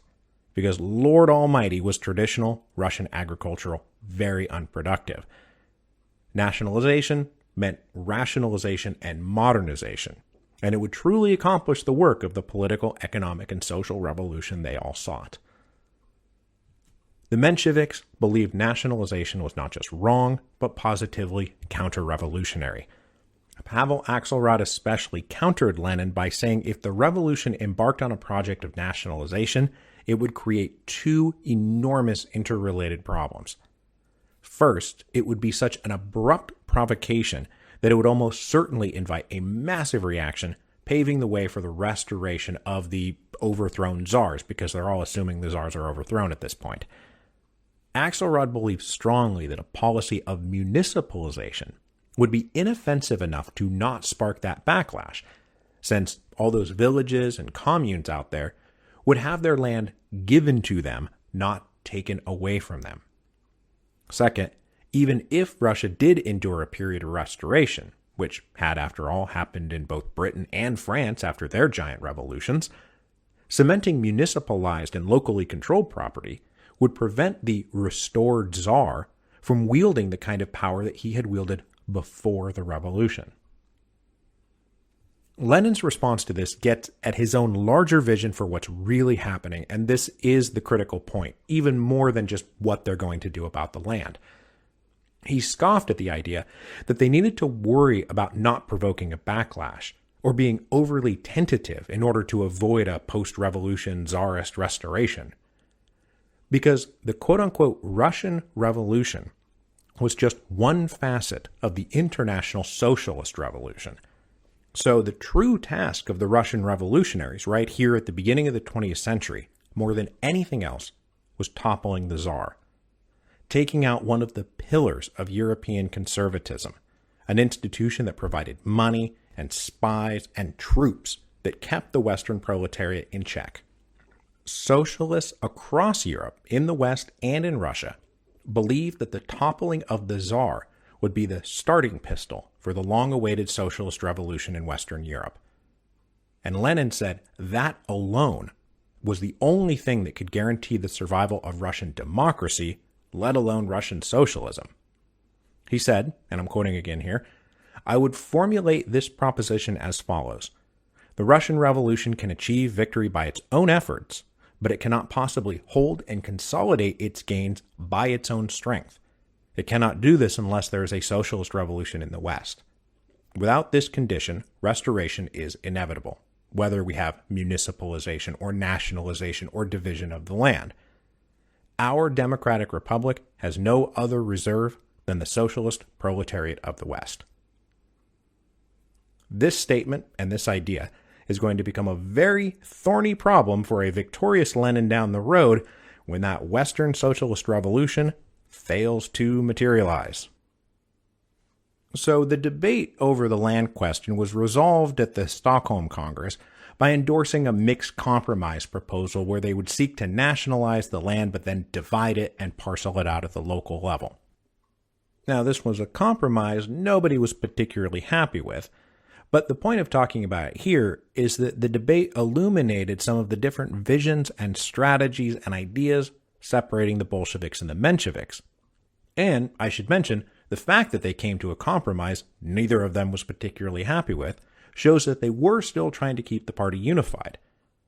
But overall, I think we can say so far that the Mensheviks are adhering to an orthodox Marxist line, as it's all been traditionally understood, with Lenin and the Bolsheviks more willing to adapt and modify it to the current conditions of Russia and Europe.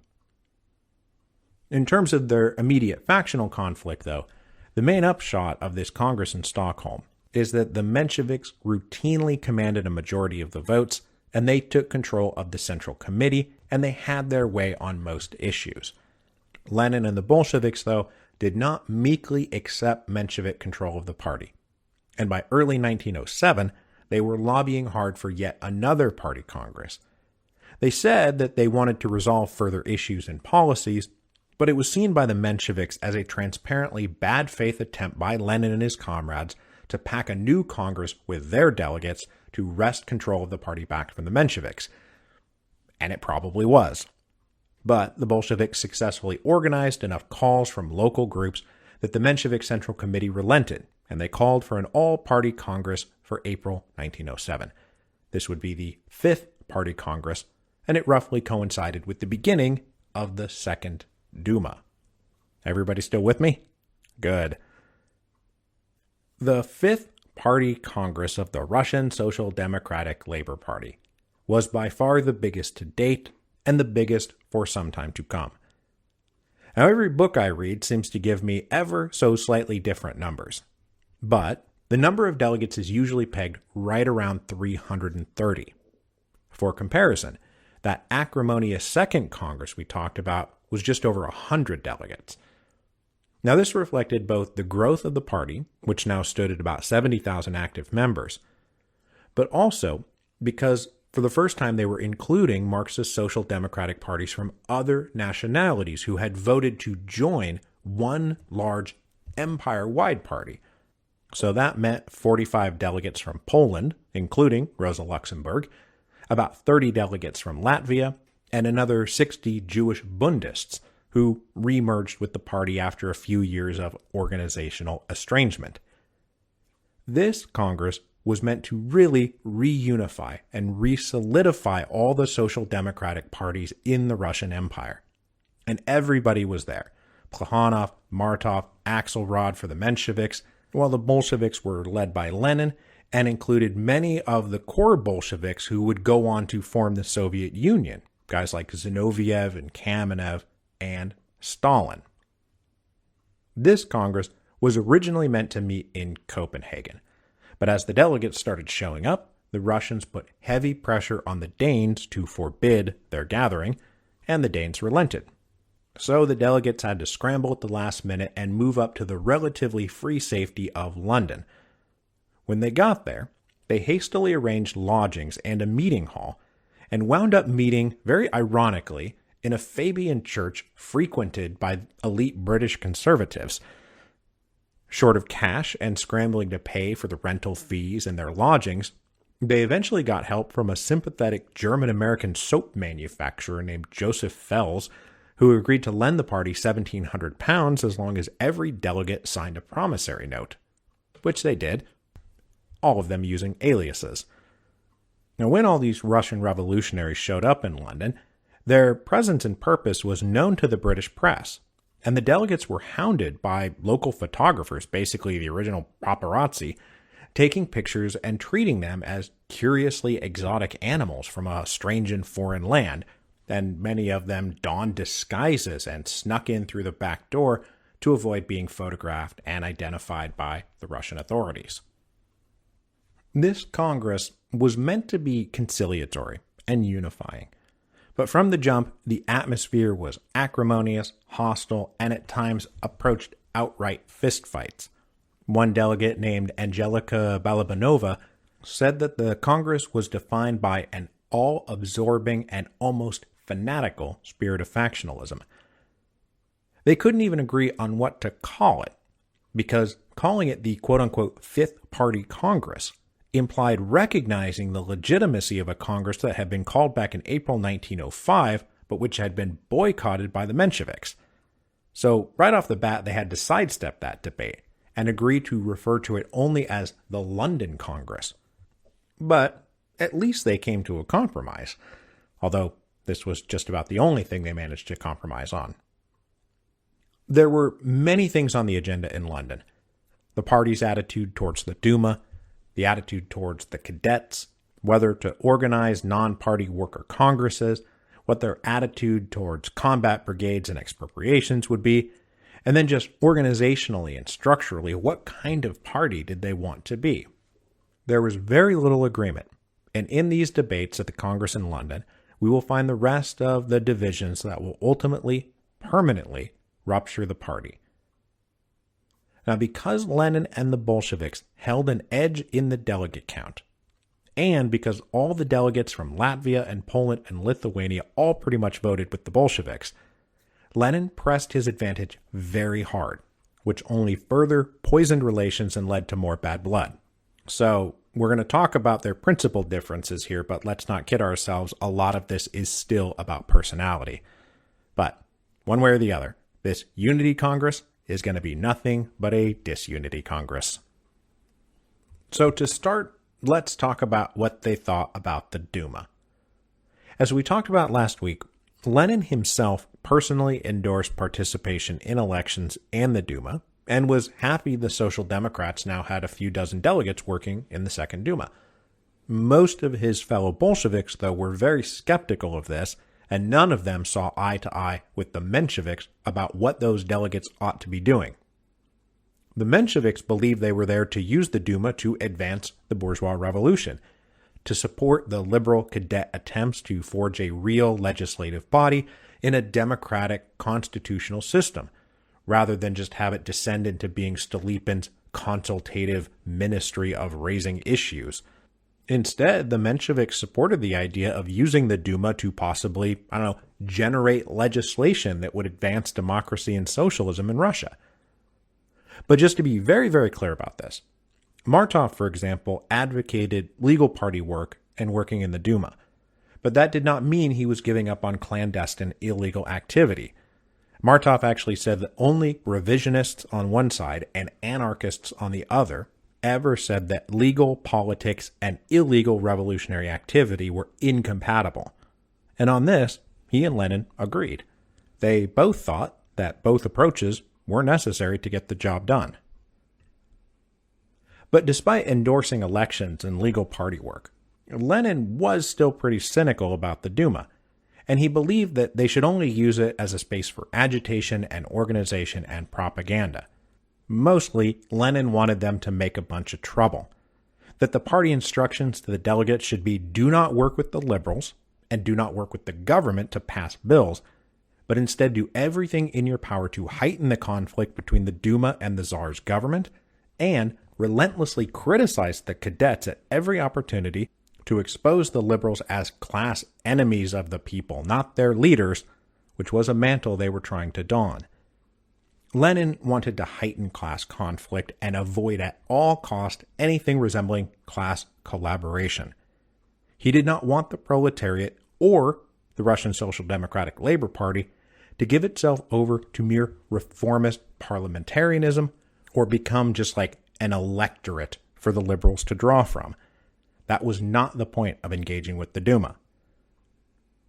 This, of course, brings us to one of the biggest divides in the worldview between the Bolsheviks and the Mensheviks. The Mensheviks, from Axelrod and Martov on down, believed that at this stage the liberal cadets were their allies, or at least they should be. The party should work with them, not against them, support them, not try to dominate them or undermine them. The Menshevik believed this was vital revolutionary work because the liberal cadets represented the bourgeois element of Russian society, which, in their minds, was the revolutionary class of the First Revolution. Working together under cadet leadership, they would all topple the Tsar. So, in the mind of the Mensheviks, if anything was counter-revolutionary, it was Lenin's insistence that they not only not ally with the liberals, but actively attack them.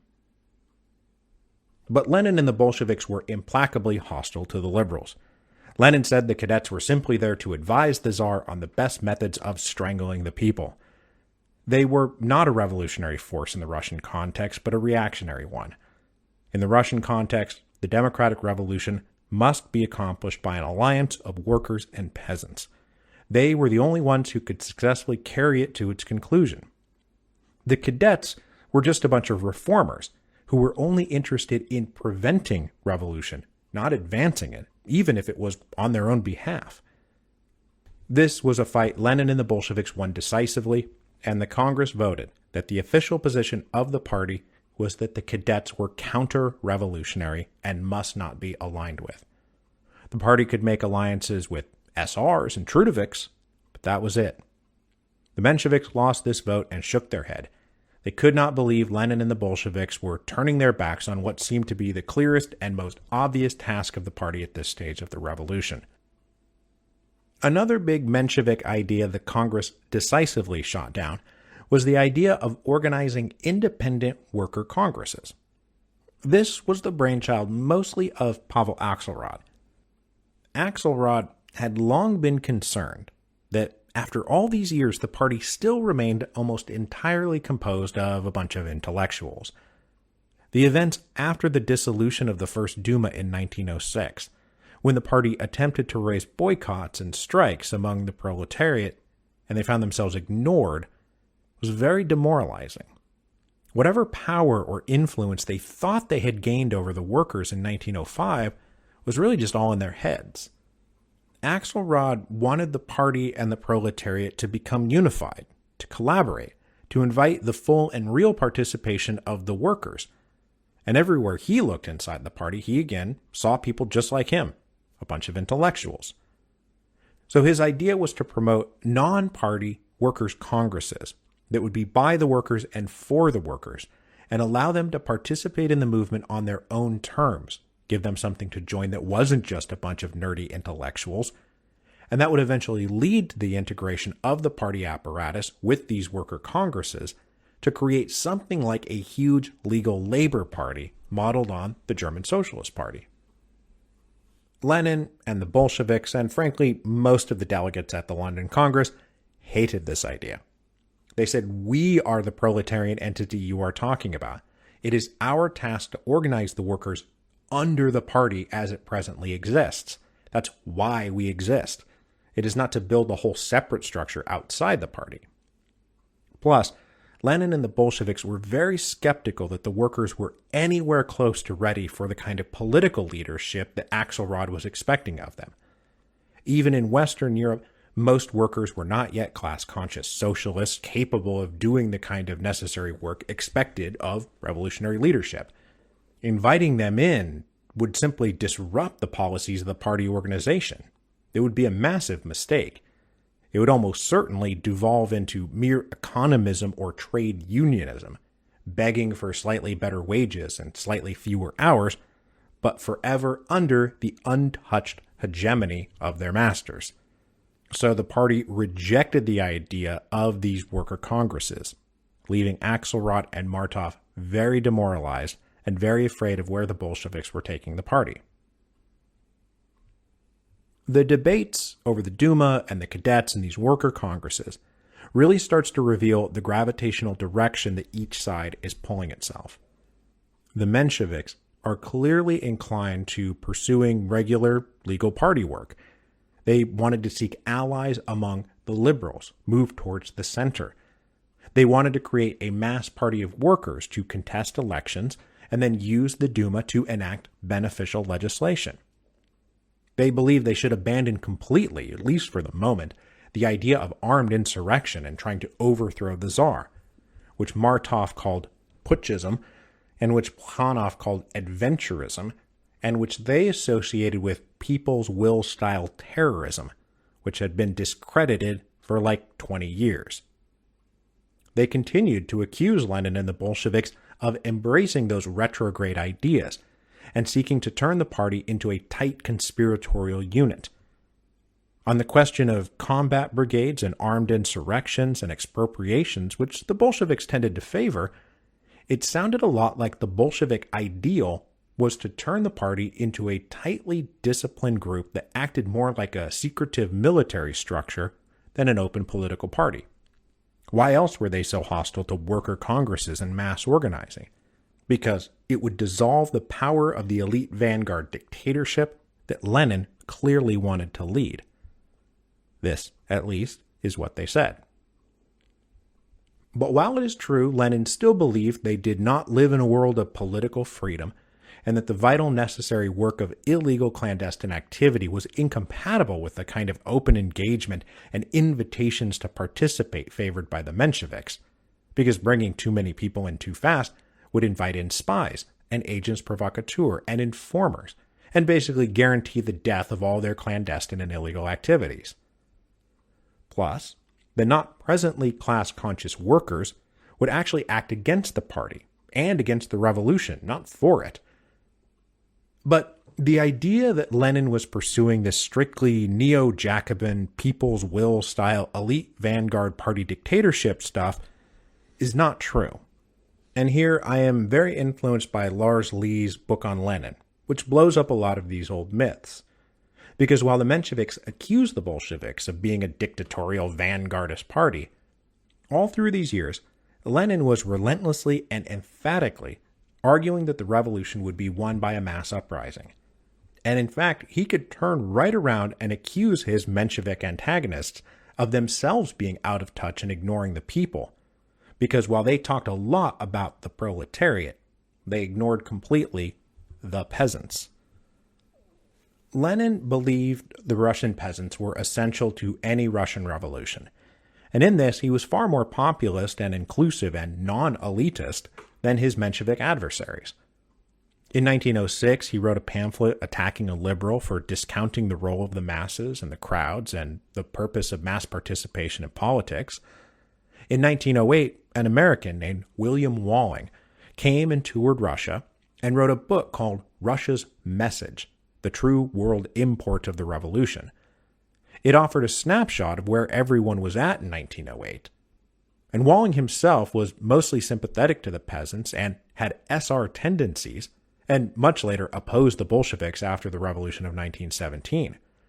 But in 1908, he looked around at the Russian Marxists and said that he much preferred Lenin to his opponents, specifically because of how much Lenin talked about the need for the peasants to rise up and participate and be included in the revolution. Now, it's true Lenin did not believe they would be the leaders of the revolution. The way that he saw it going is that the party would organize and lead the proletariat, and the proletariat would be the advanced class leaders, and the peasants would be their followers. But they were all necessary components. The revolution could never be accomplished by just the proletariat alone, and certainly not just the party alone. Lenin was not some people's will vanguardist who disdained the revolutionary potential of everybody but a select few, who would then do the work for everyone using terrorism, and after toppling the Tsar, set up a little party dictatorship that would do the revolution. And if you ever hear somebody who happens to be doing a podcast about the French Revolution tell you about Gracchus Babeuf and say that Lenin was a vanguardist, well, tell that guy that he was wrong. On virtually all fronts at the Congress in London, Lenin and the Bolsheviks carried the day, because as I said, most of the nationality groups were with them. The one big exception to this is what we talked about last week, because everybody at the Congress seemed eager to condemn and get away from the mere criminality of bank heists. All those expropriations, people were against them, even a majority of the Bolshevik delegates, and they voted overwhelmingly to prohibit expropriations. This vote, of course, came just a few weeks before the Tiflis bank robbery, which Lenin approved of, and which they did not call off, even though they had just been explicitly told it was against party rules. Lenin and Stalin would spend the rest of their lives distancing themselves from the Tiflis bank robbery, partly to avoid getting kicked out of the party for so flagrantly ignoring this vote in the Congress in 1907. The viciousness of the debates at the Congress led many delegates to become discouraged and disenchanted, and some of them just outright quit and went home. The Unity Congress turned out to mostly be a step-by-step repudiation of the entire Menshevik approach, and the Mensheviks were not very happy about this. There would be no worker congresses, no alliances with the liberals, no decisive move towards legal party politics, and Lenin, in his inimitable way, was not particularly generous with his victories. He just rammed this down their throats. So, certainly personality continues to divide the leadership. They personally do not like each other for a number of different snubs and slights and insults. But there are now, as we have just seen, a lot of principles and ideological splits that are taking them in two different directions, and which will ultimately lead to a complete divorce in the years to come. But before we leave the Marxists to their emigre squabbling for a bit, there is one huge new thing we need to introduce. And next week we will introduce it. Because a lot of these debates presuppose the two-stage structure of the revolution. First, the bourgeois democratic revolution, then the proletarian socialist revolution. But at the Congress in London, Leon Trotsky, recently escaped from exile in Siberia, made a short speech and introduced a new theory he had been developing over the past few years that would cut through the Gordian knot of the two-stage dynamics. There were not two revolutions in stages. There was one revolution, permanently.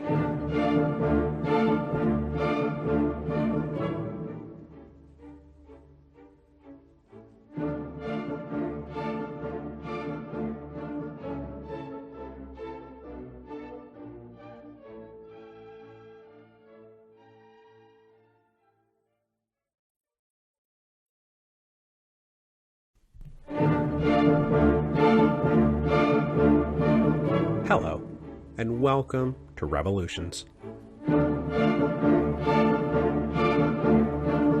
Episode 10.46, The Permanent Revolution. Last time, we talked all about the arguments and differences between the Bolsheviks and the Mensheviks. But one of the things they all agreed on was the two-stage revolutionary process necessary to move the medieval Tsarist Empire to a future socialist republic. They also agreed that what we now call the Revolution of 1905 was that first bourgeois democratic stage.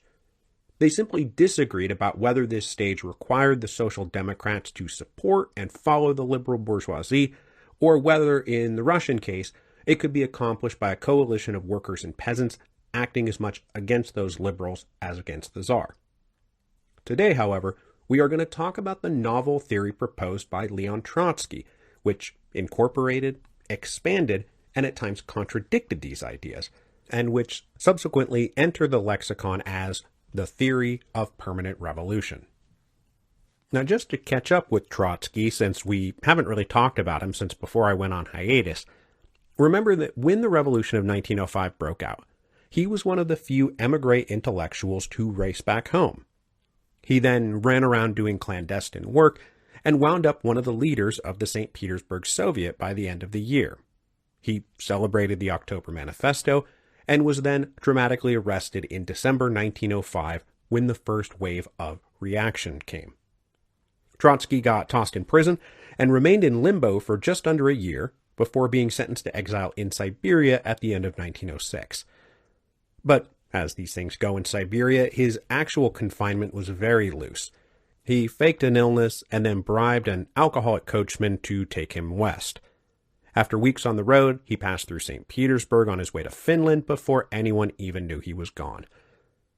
After reconnecting with Martov and Lenin in Finland, separately, mind you, because they were enemies even though they were also at this point practically neighbors, he went on to London with everybody else for the Fifth Party Congress. In London, Trotsky tried to stay detached from the Bolshevik-Menshevik factionalism.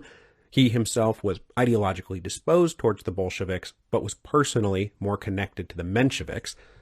But Trotsky could never simply be a peacemaker, and more often than not, he fell into the scrum as a wild card more than he elevated himself up to play the role of conciliator.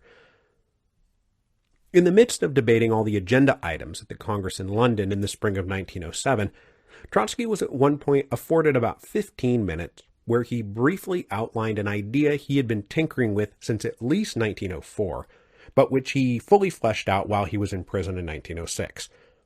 It was a rethinking of potential strategies, tactics, and goals for the party based on what he considered to be a more precise analysis of Russian historical development and the current state of the global economic and political system. Now, this was a brief address. It was only about 15 minutes, and it had little impact on the immediate proceedings. But in time, it came to loom very large, and so I want to take this opportunity to explain it all in full.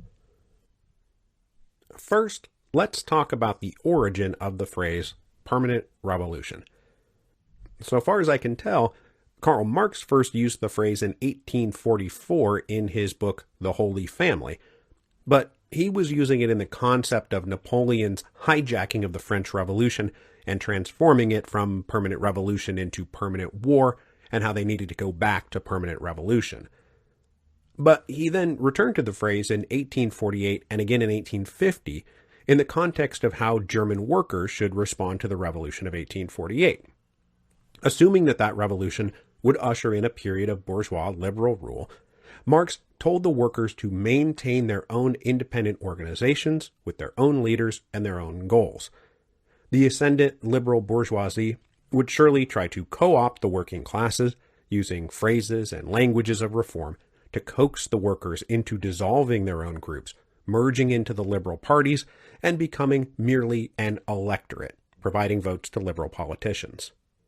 In this context, Marx talked about the program of permanent revolution and making the revolution permanent by maintaining their own parties and structures and goals to keep pushing the liberals through this stage to policies that tended to grow the political power of the workers and undermine the political power of the liberals rather than the other way around.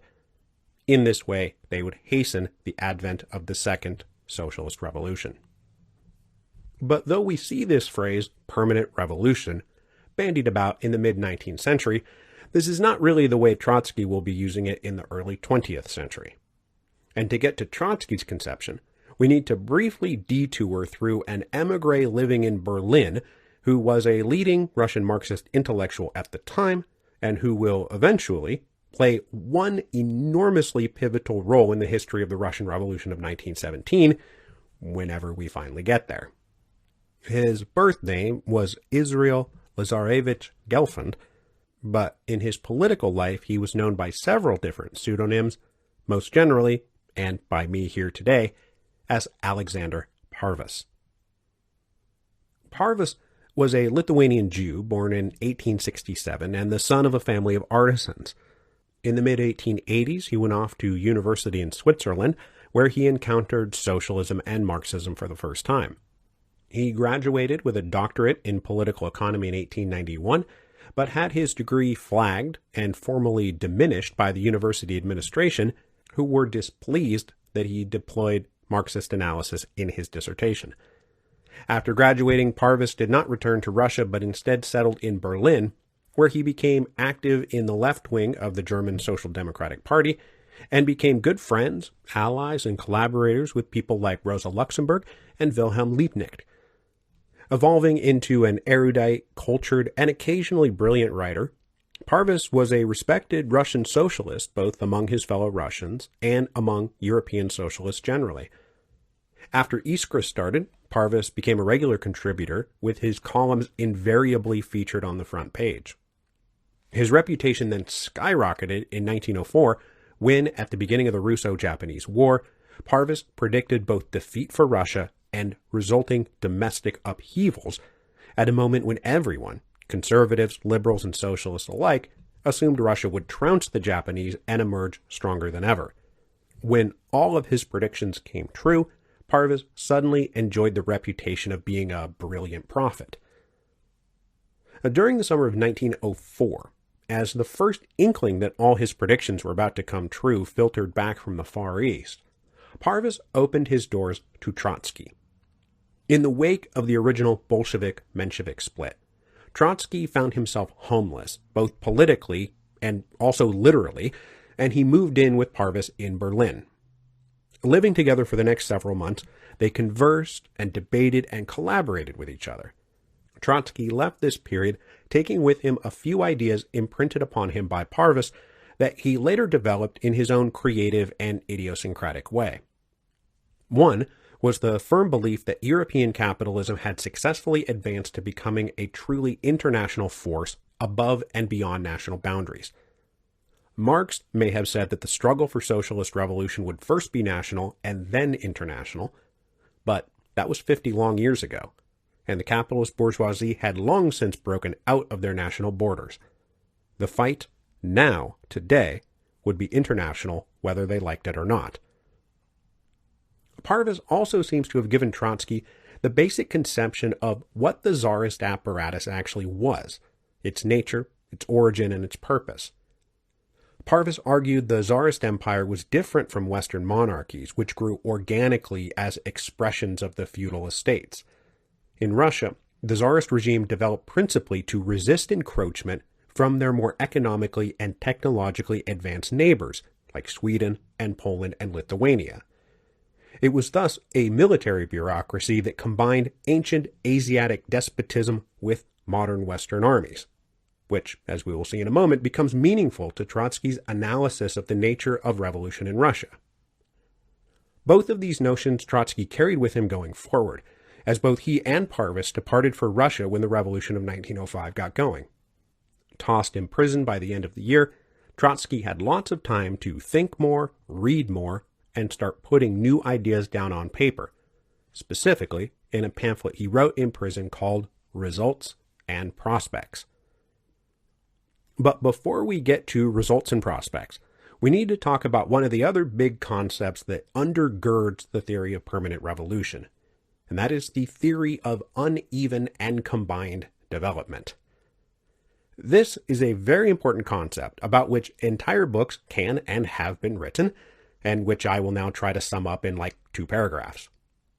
Basically, the theory of uneven and combined development says that with the spread of European imperialist capitalism across the globe, a process that was clearly complete by the dawn of the 20th century from China to Africa to South America, it was impossible to ever again consider national, regional, or even local economic and social development in isolation. Now, using quotes around the terminology employed by Trotsky and historical materialists, the spread of colonialist capitalism meant that the development of so-called primitive or backward or pre-modern societies would never progress along their own natural and organic paths. The encounter with technologically advanced capitalism simply precluded it. What the lingo uneven and combined means is that societies on the periphery of the European capitalist empires, those colonized parts, now contained a bizarre mix of the very old and the very new, the very primitive and the very advanced. You had rivers with both rafts and steamboats, transportation networks that saw railroads chugging alongside donkeys, the latest in futuristic technology existing alongside the oldest traditional ways of life.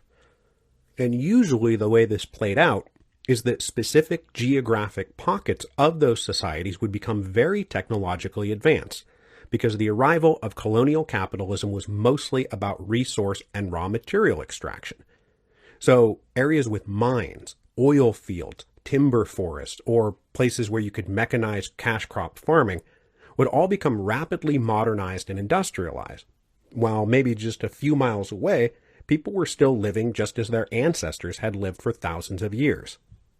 But as these specific sectors and geographic areas saw their advancement accelerated fantastically, the encounter with European capitalism would also hinder and disrupt the natural growth of other sectors, as the European capitalists looked to dump their manufactured goods on colonial consumers, basically pouring acid all over various nascent sectors of the local economy before they had a chance to blossom.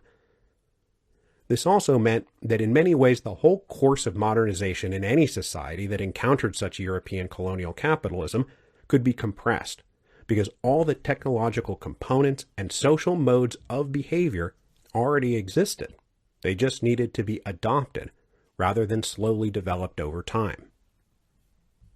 So now we can return specifically to Russia, because Trotsky absolutely considered Russia to be one of these colonized areas on the periphery of Western European capitalism that was undergoing uneven and combined development. They were simultaneously primitive and advanced. And indeed, because the Vita program of the 1890s was importing the very latest in technological advances in steelworking and mining and railroad construction, those parts of the Russian economy were actually among the most advanced in the whole world because they were ordering the latest and the best out of the Western catalog. This, even as their agricultural sector was amongst the most backward on the planet. Uneven and combined development.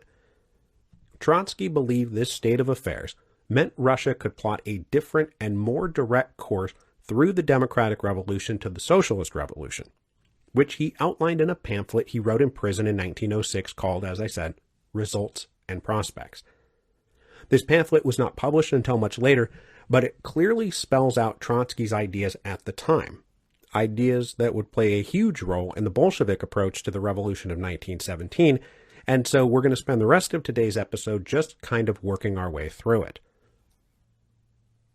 In the first sections, Trotsky lays out how the actual course of Russian history meant that the theoretical course of historical materialism could not and would not play out the way it had in the West.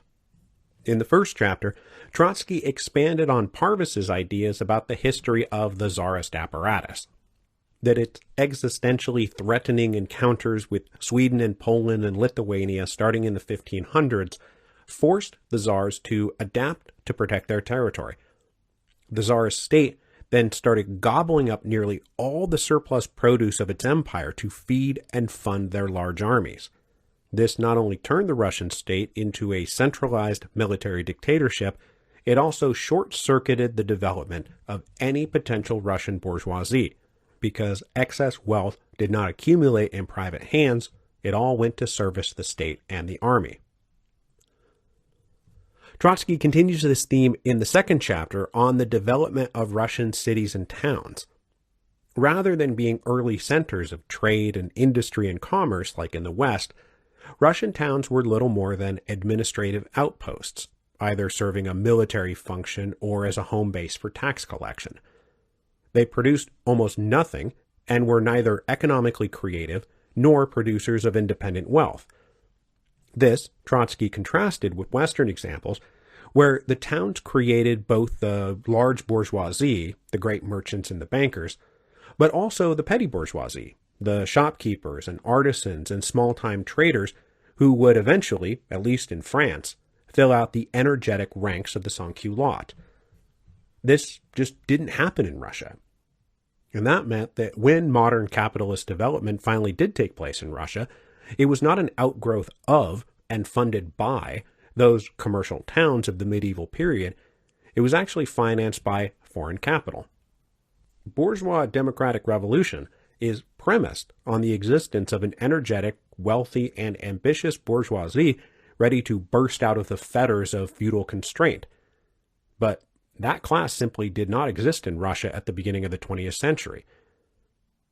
But, Trotsky said, a class that did exist in Russian towns at the beginning of the 20th century, thanks to uneven and combined development, was a disproportionately large class of proletarian workers.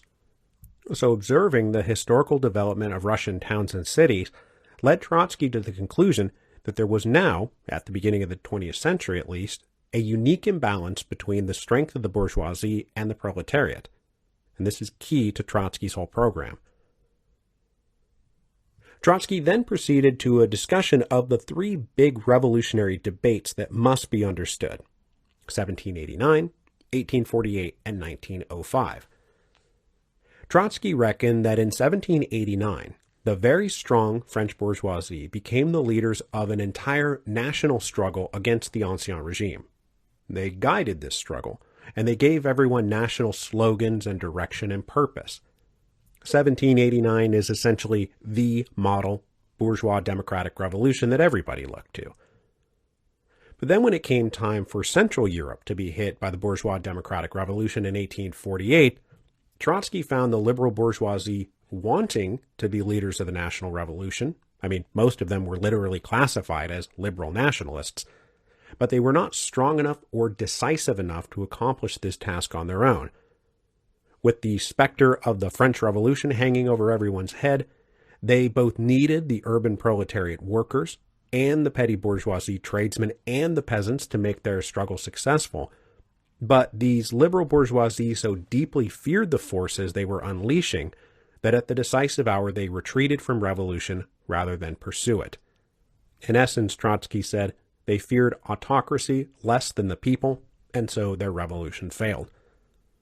Then finally, the Russian Revolution of 1905 mostly followed the German trajectory rather than the French trajectory, but even more so, because the Russian bourgeoisie was even weaker and more dependent than the Germans had been in 1848. Now true, the Union of Liberation linked businessmen and professionals and workers in a cross-class alliance that culminated with the general strike of October 1905, but then the bourgeoisie went into full retreat and refused to pursue one of the most basic democratic bourgeois demands, the arming of a National Guard. As we have seen many, many times over the course of the Revolution's podcast, National Guards are supposed to be the shock troops for a liberal bourgeois revolutionary action against absolutism. But the Russian bourgeoisie, too few in number, knew that this meant they would have to arm workers and peasants, and this they did not want to do. Again, fearing the people more than they feared the Tsar. After this historical survey, Trotsky concluded that the specific nature of Russian economic, social, and political development meant that, ironically enough, the late developing and relatively small Russian proletariat wielded potentially decisive weight inside the system. He scoffed at those who said the rise of the bourgeoisie and the proletariat were always and inevitably synchronous, that if the Russian bourgeoisie was weak, it meant, axiomatically, the Russian proletariat must be weak. But as Trotsky believed he had shown, the strength of the Russian proletariat was actually untethered from the strength of the bourgeoisie, especially because most industrialization in Russia was state-directed and financed by foreign banks. So the previous 15-odd years of economic development, what we know as the Witte boom, had seen an explosion in the size and strength of the industrial workers, even as the bourgeoisie remained small and weak. Trotsky also argued that the nature of the Russian economy at that moment meant, even though they were relatively few in numbers and still dwarfed by the rural peasantry, the Russian proletarian workers wielded potential power that far outpaced the power of the larger and quote-unquote more advanced working classes of Britain and France and the United States. Their Western cousins had to contend with incredibly powerful bourgeois elements who were able to push back against them. The Russian proletariat did not have to contend with any such power at all. And on top of that, even though they remained a quantitative minority, their qualitative strength was enormous. Uneven and combined development meant that with some segments of the economy very, very industrialized, the industrial workers in those segments could, if they wanted to, affect the entire operation of the Russian Empire. What, after all, had sparked the general strike of October 1905? A few thousand railroad workers who brought the entire empire grinding to a halt. So the proletariat's position, that close to the actual gears of the Russian economy, gave them enormous disproportionate power to bring absolutism crashing down. And in the absence of a bourgeoisie or a peasantry capable of carrying out the democratic revolution, it must be left to the proletariat. And then they would simply accomplish the tasks that were always assumed to be the work of the bourgeoisie. Politically, that meant democracy, civil rights, national self-determination, and in the Russian sense, an end to Tsarist absolutism, Economically, it would mean an end of medieval property relations, land reform and redistribution, and the further acceleration of industrial development to create the economic and material basis for future socialism. In Russia, the bourgeoisie could not do this, and so Trotsky said the proletariat would have to do it. When he takes his next step, though, Trotsky starts drifting way outside of what anybody considered Marxist orthodoxy. Because what he was proposing is that the proletariat seize power directly from the Tsar and form the dictatorship of the proletariat. But remember, Marx's concept is that this would happen only after a majority of the population had been proletarianized and converted from rural peasants into urban wage workers. The workers, quote-unquote, seizing power to create a quote-unquote dictatorship was simply describing a process whereby the majority of the population would assume power over itself. That infamously misunderstood phrase, dictatorship of the proletariat, was supposed to simply mean rule of the many rather than rule of the few. But Trotsky is here actually proposing a small minority of well-positioned and politically conscious workers taking the lead in seizing power over the state right now, here, today, not waiting until they formed a majority.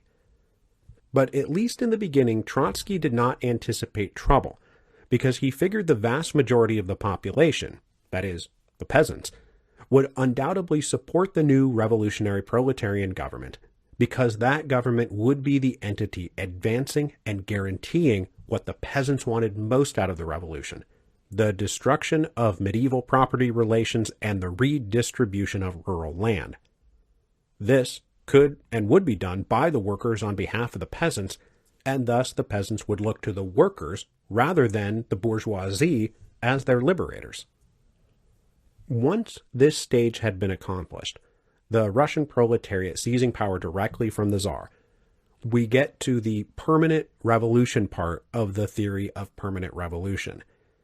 Having accomplished the tasks of the democratic revolution, the proletariat must not give up power.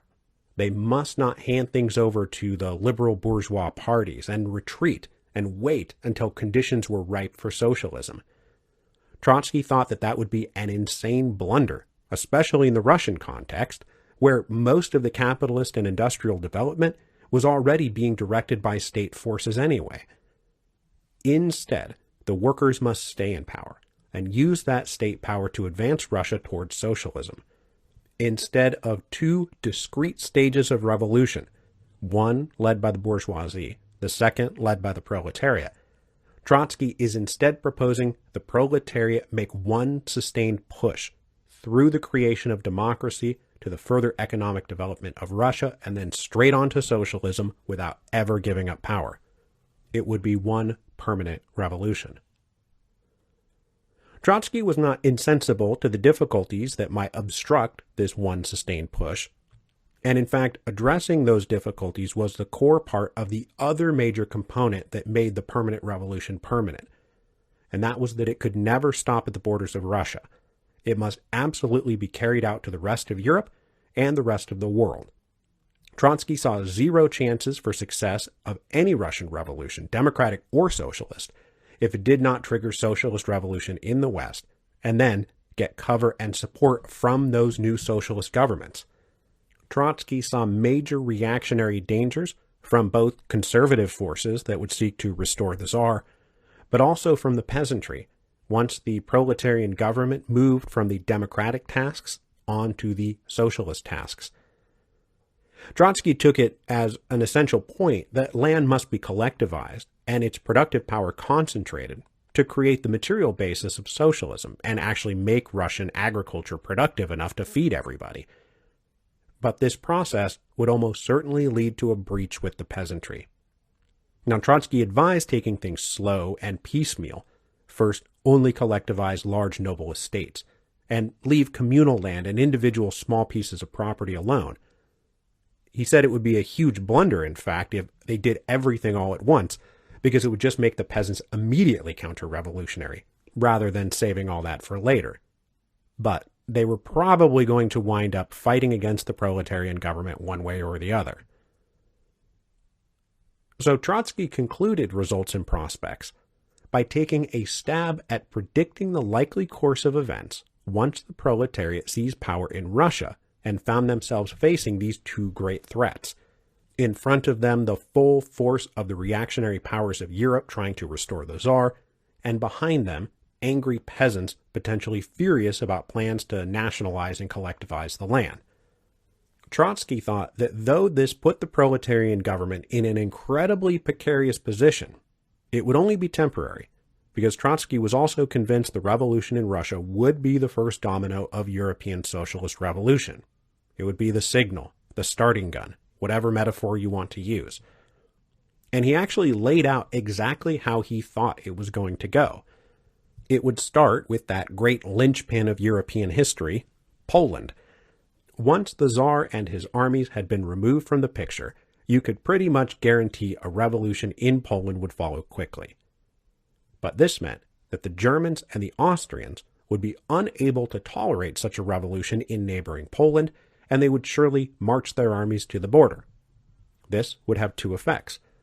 First, the very idea of German and Austrian armies marching east would induce the Russian armies, now commanded by a proletarian government, to march west, not to conquer Poland, but to defend it. But the second effect was even more important, because once this conflict got going, socialists and workers in Germany and Austria would recognize the golden opportunity to rise up and seize power, once their militaries were occupied off on the Polish frontier. So rather than enlisting and fighting their proletarian cousins in Poland and Russia, they would instead go into insurrection and overthrow their own governments. Meanwhile, the bourgeois government of the French Third Republic would already be in a massive crisis because the Russian proletariat, having seized power in St. Petersburg, would of course repudiate all the debt that Russia owed to French banks, which would crash the French economy and open up space for the French socialists and workers to seize power. So by this very simple act of the proletariat knocking over the Tsar, would create an inevitably predictable sequence of events that would lead to socialist governments controlling all of Western and social Europe, and then being able to return and offer aid and support to their Russian comrades as they continued the permanent revolution on to socialism. QED. This, obviously, is not how it went. Nor was it even close to how it went. Because though it appeared on paper to be an obvious straight line, Trotsky was sketching all this out in 1906 and 1907 on the assumption, an assumption shared by all his fellow Marxists who were busy arguing strategy and tactics and alliances in May 1907, that the revolution in Russia was still very much an ongoing concern.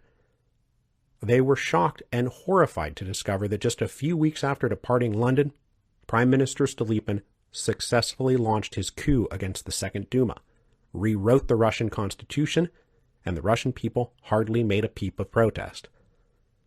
So instead of striding back into Russia to become the vanguard of European socialist revolution, they all had to scatter back into their lives as émigrés.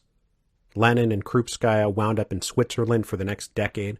Martov went off to Paris, and even though he was broke, refused to leave. Trotsky wound up bouncing around here and there, still carrying his notion of permanent revolution in his head, and believing its two main components were still true, that the proletariat in Russia could and should seize power directly from the Tsar, and then carry out one sustained permanent revolution that then must link with a wider international revolution, or be doomed to failure. Obviously, though, a lot is going to happen over the next several years to upend a lot of socialist theory, ideology, predictions, and prognostications.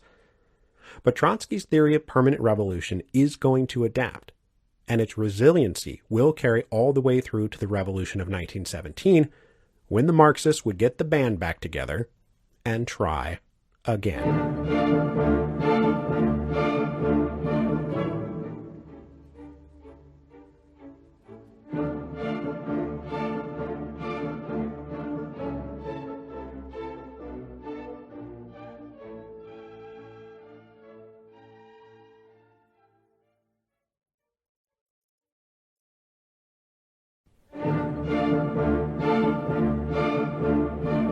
Hello, and welcome to Revolutions.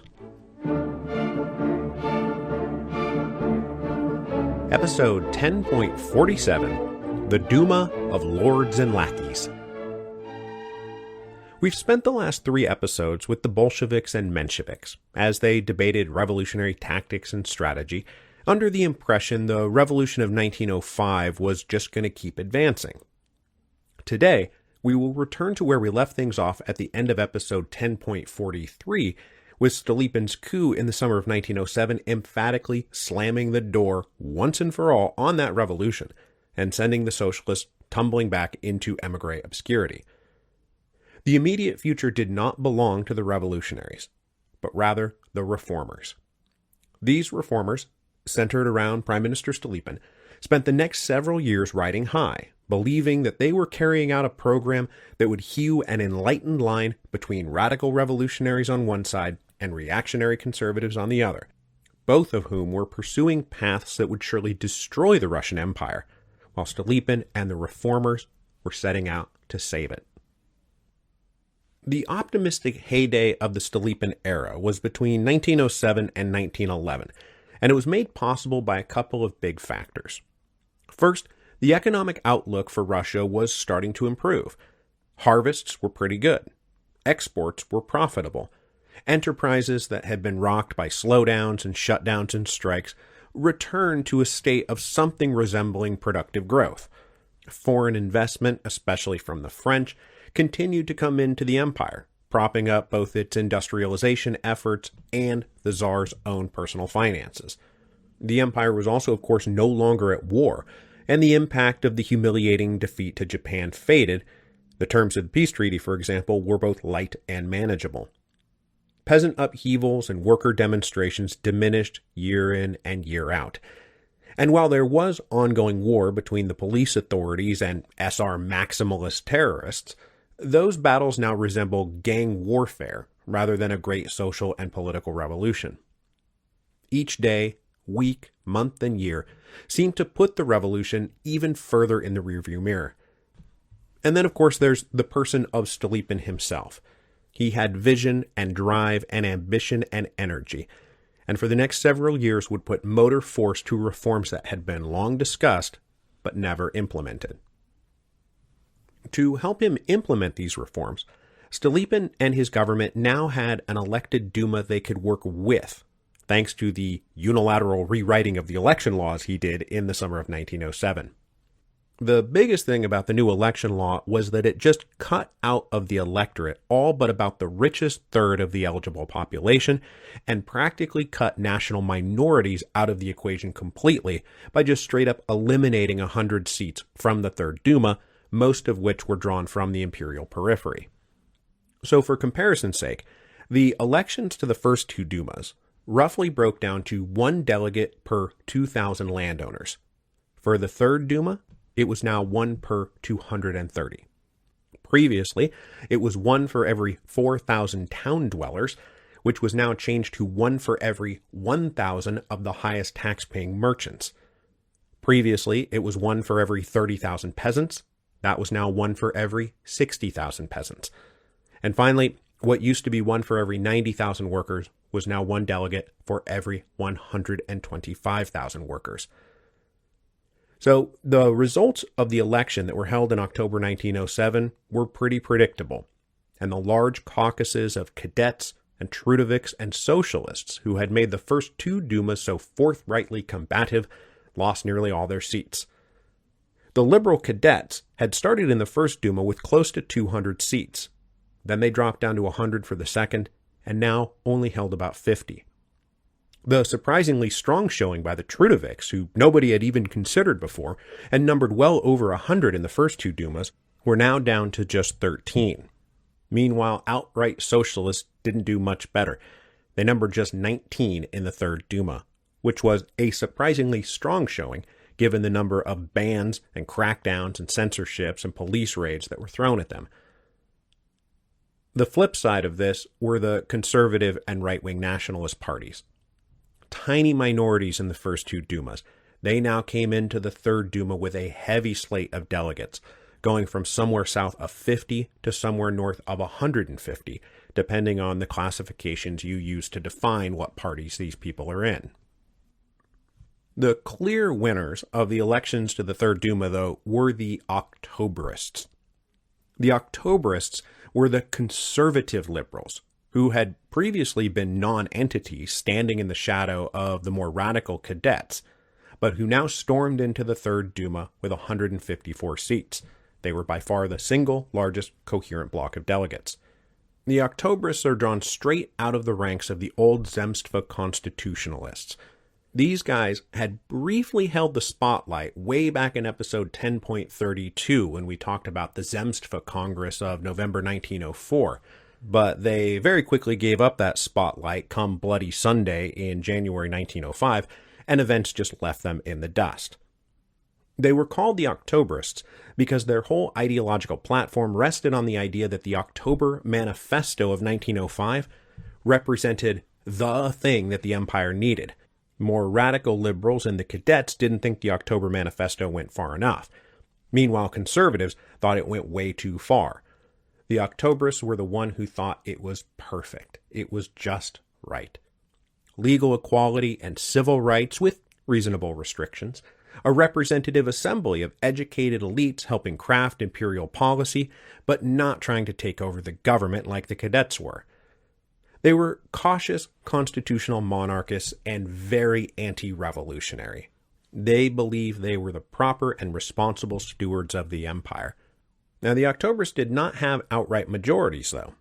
But when they looked for votes to pass various bills, they invariably turned right towards conservatives rather than left towards liberals and socialists.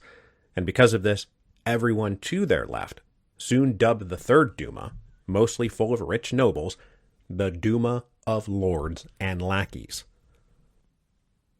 Because of the conservative and cooperative outlook of the Third Duma, they turned out to be the first one to actually finish their 5-year term.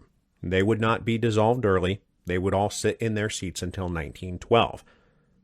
During this time, they were a very busy little body.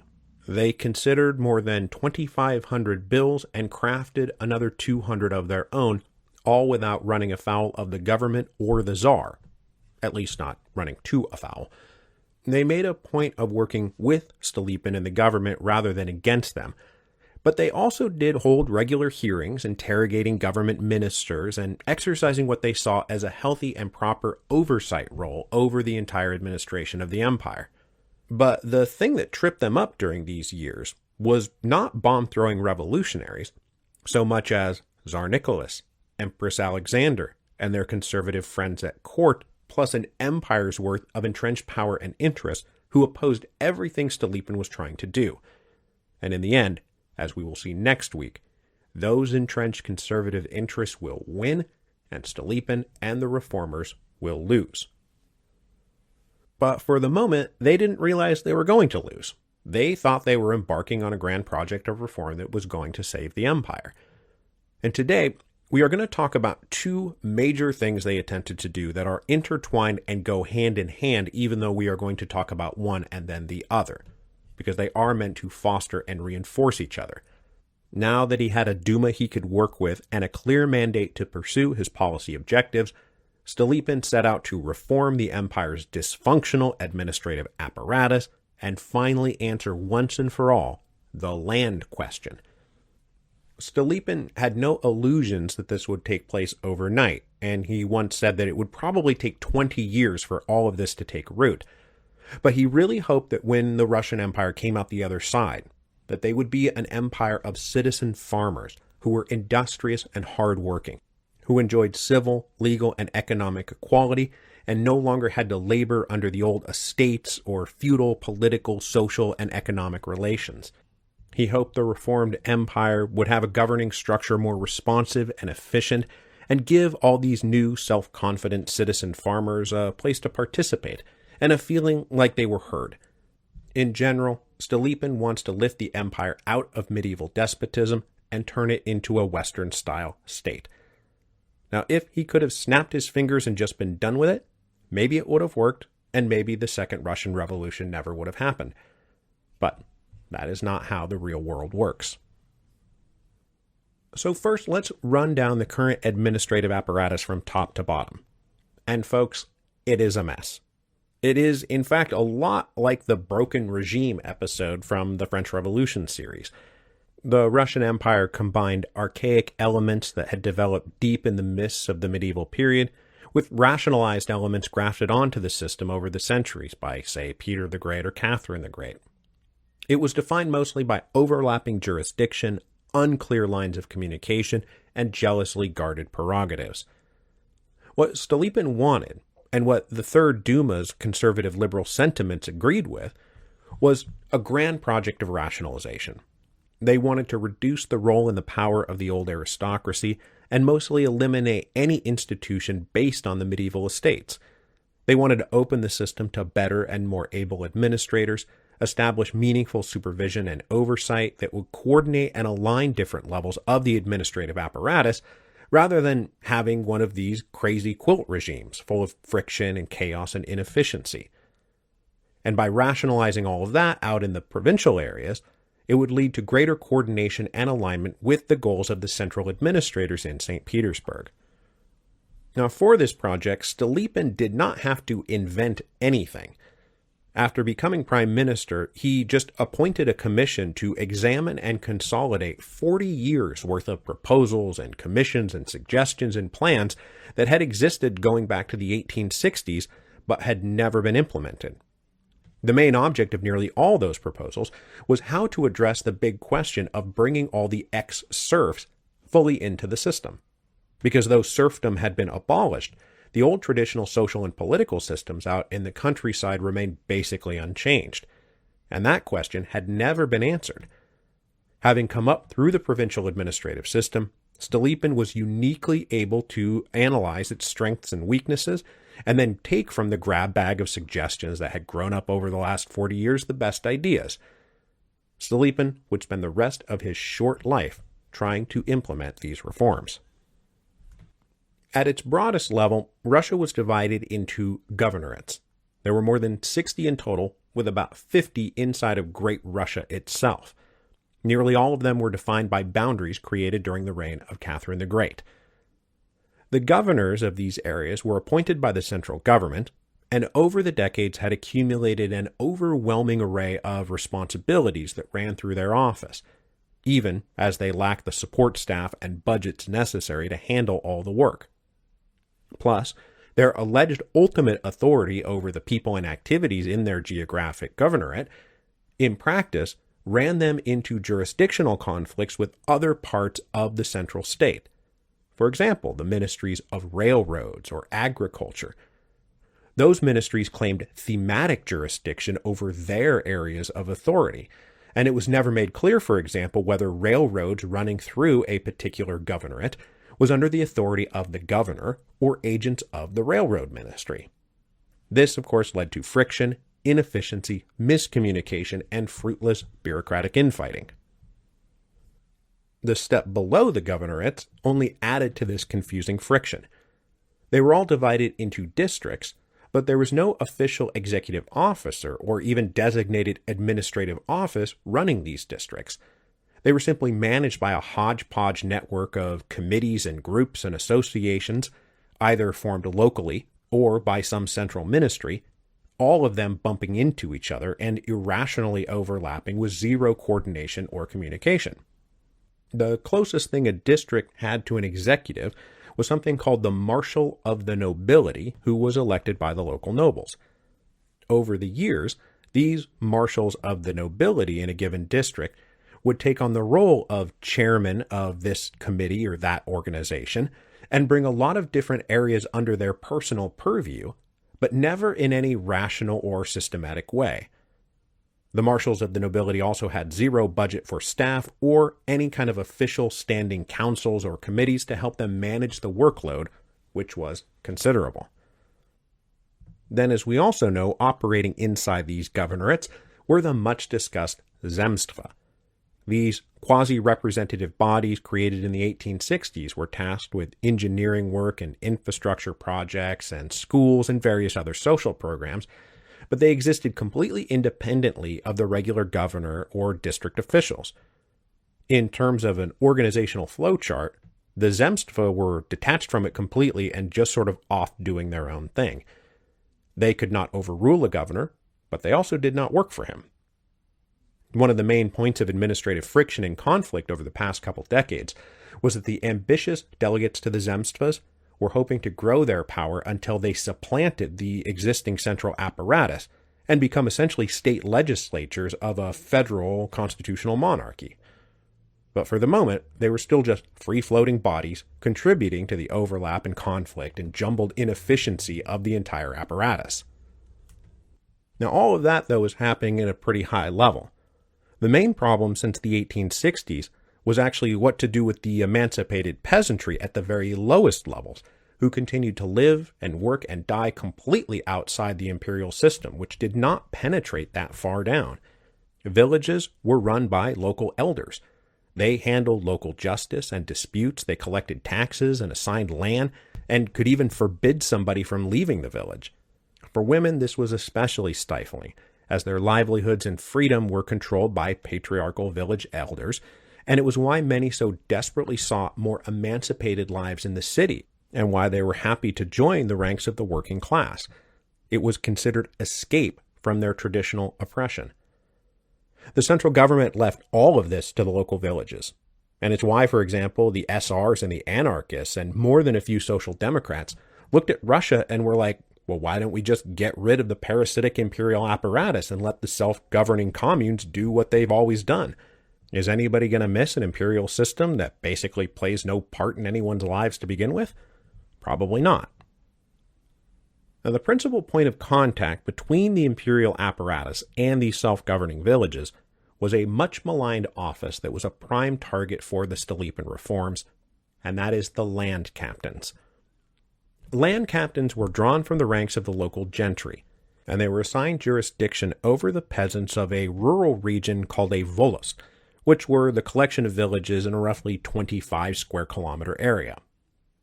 Any issues the villagers may have had to go up through the land captain, and any responses or orders that came from the top down also went through the land captain, which meant the state only heard what the land captains reported, and the villages only heard what the land captain reported.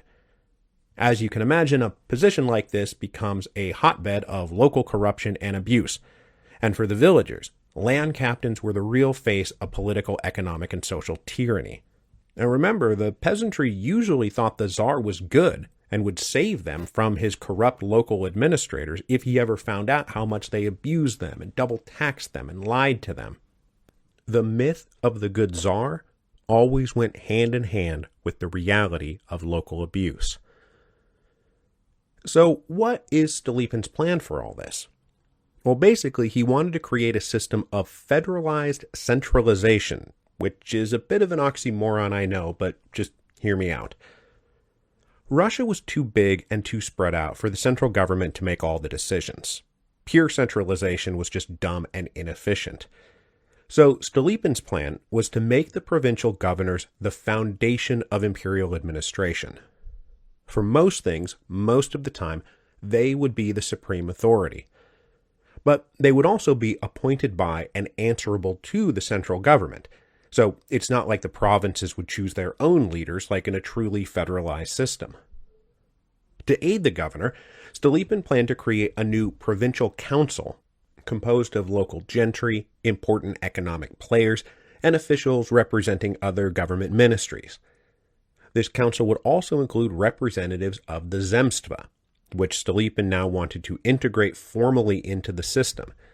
He saw the Zemstva playing much the same role at the provincial level that he envisioned the Duma would play at the national level. That is, something like a ministry of raising and debating issues. The Zemstva would provide a degree of representative participation in the system for those who wanted to participate. It would allow them to bring things to the attention of the governor or raise issues that really ought to be kicked up to the National Duma and the national government for further discussion. But they must always be carefully constrained in the scope of their powers because Stolypin wanted the Zemstva to be the ears of the government, not the mouth of the people. But the real administrative revolution, reform, would happen at the local level. The job of land captain would be abolished completely, and the villages would be truly brought into a fully integrated imperial system. The volost would be retained as an administrative unit, but now run by an appointed official who would have authority over the entire population of the area rather than just the peasantry, because going hand in hand with all these administrative reforms was the legal concept of an equal citizenry rather than nobles and peasants. The volost would also get their own little elected zemstva, which would further integrate them and emphasize this new concept of legal equality, because participation in those hyper-local zemstva would be based on land ownership rather than social status. The power of these hyper-local zemstva would of course be limited, but they would provide an avenue of participation for the new citizen farmers that Stolypin hoped the Russian Empire of the future would be built on, as we'll talk more about here in a second.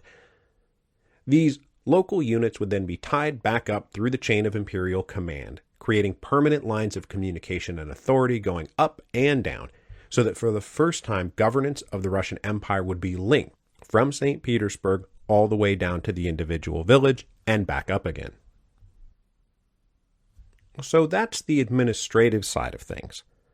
But if we stay here at the local level, we can pivot from the political administration to economic relationships and get a handle on the practical implications, the nuts and bolts of Stolypin's answer to the great land question, which, as we know, was not about collectivization and nationalization on the one hand, nor about retaining the old feudal estates on the other.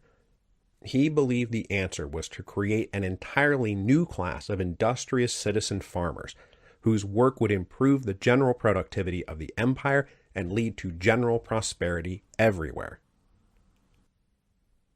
As we discussed a bit back in episode 10.42, the problem of the Russian land question was really two problems. The first was who owned the land, and the second was how it was cultivated. The first was about ownership and property and stewardship and incentive.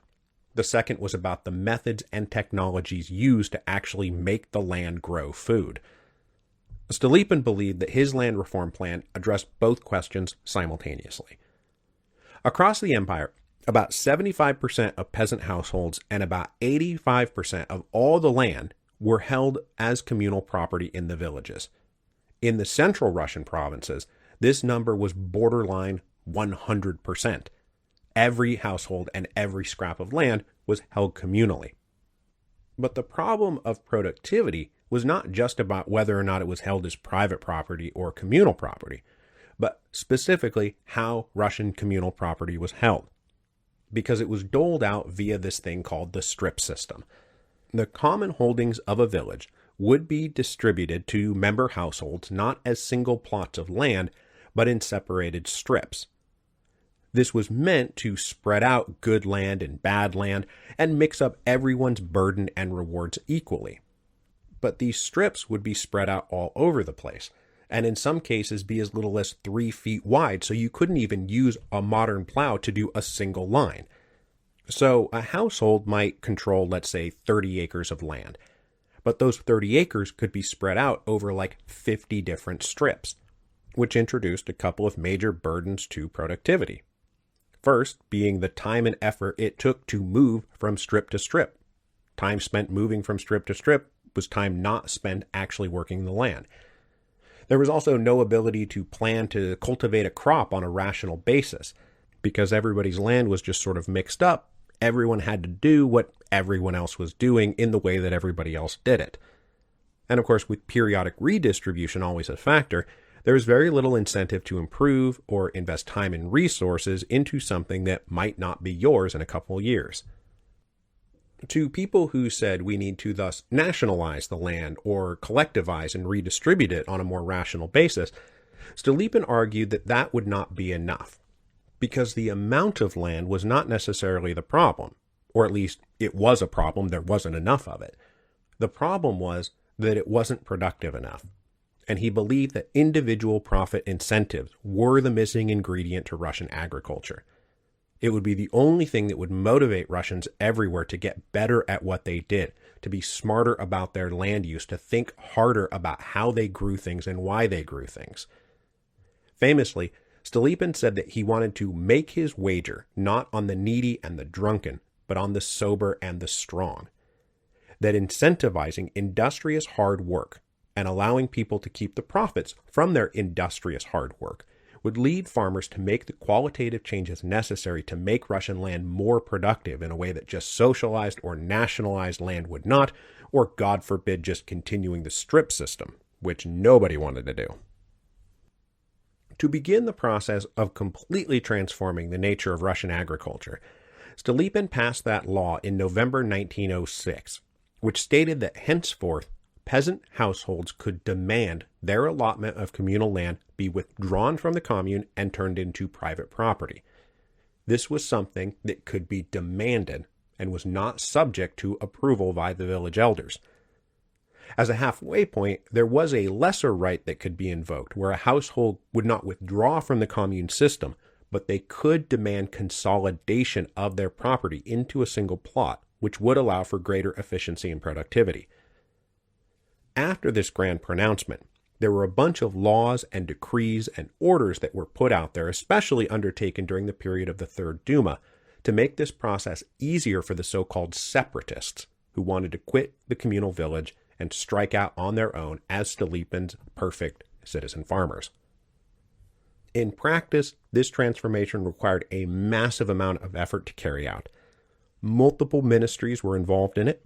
The state funded surveyors and officials to come around and analyze villages, draw up new property lines, approve applications and loans. They would prevent people from resisting the process. A peasant land bank was created and bankrolled by the state, which offered very good terms so that peasants could buy new land and new technologies to work it even better. The government also made tons of state land and crown land and church land available for purchase by these individual separatist households. This process involved hundreds of state officials and thousands of employees, statisticians and surveyors and agronomists, and tens of millions of rubles to finance and bankroll everything. But despite all this energy and assistance and funding, an operation this transformative could not help but run into a massive wall of resistance. The most basic roadblock was that most people just didn't want to do it. With historical hindsight, we can look back and see that less than 25% of all peasant households ever even filed a petition to separate from their communes, which meant that more than 75% did not. They just wanted no part of it. And that's only talking about people who filed for a petition.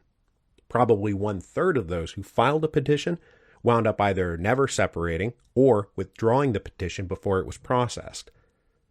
Plenty more who successfully separated and claimed private title to their land, perhaps a number even as high as 50%, acquired that title just to sell it to a richer neighbor, pocket the immediate cash windfall, and quit the village entirely. They did not separate to go off and become industrious citizen farmers. They did it to sell out and get out as quickly as possible. Now, the number of people who were quote-unquote willing to separate was also influenced by the fact that there was enormous pressure in the villages not to separate. Because the commune may be inefficient, but in a world constantly on the edge of poverty and famine, the village commune, for all its faults, meant that everyone shared the risk together. And the more people who stayed in the commune, the better everyone's chances were. So, as households contemplated whether or not they wanted to file for separation, they could be pressured in a million big and little ways not to do it. They could be shunned or ostracized. They might face threats of outright violence or even murder. Then there was also the head of the household problem. Because if this was carried out and a household separated, the private property title had to go to somebody, and in Stolypin's plan, it went to the head of the household. This meant that wives and sisters and younger sons or cousins or other members of the quote-unquote household did not share in the communal system anymore. They were now at the whim of the head of the household who owned the property. So there was enormous pressure inside of families to not quit the commune because of its ramifications on everybody who was not the head of the household. But this was all internal pressure. Externally, when the surveyors and officials came around to do their work, they faced a lot of the same resistance. They were typically greeted with hostility and often had to do their work of surveying and mapping or paperwork with bodyguards and even companies of soldiers hanging around to protect them from attack. Despite all this, some people did successfully complete the path Stolypin laid out. There were definitely success stories, but as the years went by, it took a kind of dogged determinism to get there. But if they did, they claimed private property, consolidated their holding, enclosed it, built better structures, purchased new equipment, farmed for profit using modern techniques, and then sold excess produce to the cities. They came out ahead. They were the winners of this whole process. It's not that it didn't happen. It's just that statistically and in the aggregate, they were a minority. Because also, plenty of people who tried to walk this path simply failed. There were those who took a real shot at it, but it just didn't work out. They separated from their commune and tried to become industrious individual farmers, but due to mistakes or fate or just not being good enough or smart enough or lucky enough, they failed. There were a lot of upfront costs and there was a lot of individual risk. They were also often shut out of their traditional support networks in the commune because they were blacklisted for separating. So these households tried to be strong and sober and independent, and they woke up broke and impoverished. And come 1917, they were more than willing to sell out to anybody or anything and come back into the commune. So if we trace the course of Stolypin's land reforms, we see a strong initial burst in 1907 and 1908. But that burst of enthusiasm fell sharply by 1909 and 1910 as resistance set in. By 1911, land privatization was completely stalled out, and by 1914, it just wasn't happening at all. By the Revolution of 1917, only about 15% of peasant households in European Russia had been converted to private plots and consolidated according to Stolypin's reform vision. The vast majority of those involved in the rural agrarian part of the 1917 revolution had not been affected at all by any of this. Things were exactly as they were before 1905. In 1917, 90% of Russian peasants were still doing strip farming under the communal system. So there is this age-old question: was Russia on a path to a full agricultural transformation that would have solved all their problems had it been allowed to continue without the great interruption of World War I? The answer is clearly no, because by 1914, this was all pretty much a dead letter. And by then, Stolypin himself was pretty much a dead letter. He was gone, and all his reform energy gone with him. Next week, we will talk more about how it all went wrong, and the ultimate unhappy fate of Stolypin and his reforms. After a promising start, things drifted, and then the Great Wall of conservative stubbornness held the line and turned him back. The brief window of reform ended due to ignorance, resentment, personality conflicts, and a deep-seated protection of the prevailing systems that stretched back hundreds of years. In the end, all Stolypin's reforms accomplished was exposing just how truly entrenched the existing system was, and how much revolution might in fact be the only answer.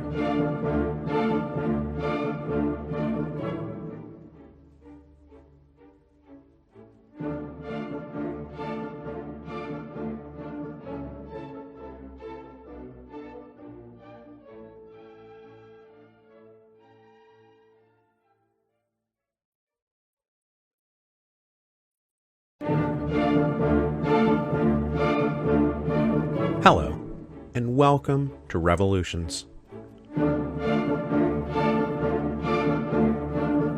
Episode 10.48, The Death of Reform. Last week, we talked about the heyday of the Stolypin reform era, which lasted from about 1907 to about 1909. This was no small project. Stolypin was aiming for a complete reorganization of property relations, a restructuring of the imperial administration, and a general social transformation from a society of lords and subjects to a society of equal citizens. It was a total reimagining of the Russian Empire carried out through a program of enlightened despotism, imposing and forcing changes from the top down in order to rejuvenate and modernize the Tsarist system before it collapsed under the weight of its plainly evident backward contradictions. But though Stolypin was trying to reform the system in order to save it, he was surrounded by people who believed he was trying to reform the system in order to destroy it, or at least destroy the parts of the system they liked best, the parts of the system they benefited from. So I think it's fair to say that the biggest threats to Stolypin's project were not radicals or socialists or revolutionaries, but the entrenched interests and powers that formed a conservative bulwark who tried to undermine Stolypin at every turn.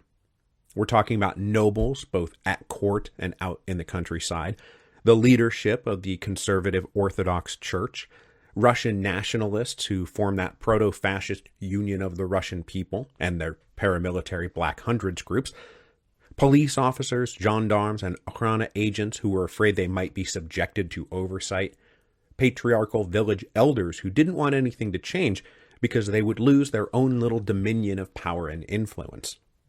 These various groups opposed some or all of Stolypin's reforms, each for their own reasons, and they became linked in both formal and informal alliances to hamper the prime minister, whether at the local level or in the halls of the Winter Palace. Things might have gone differently if Tsar Nicholas had truly supported what Stolypin was trying to do, but he really did not. Nicholas went along with all of this because he felt he had to.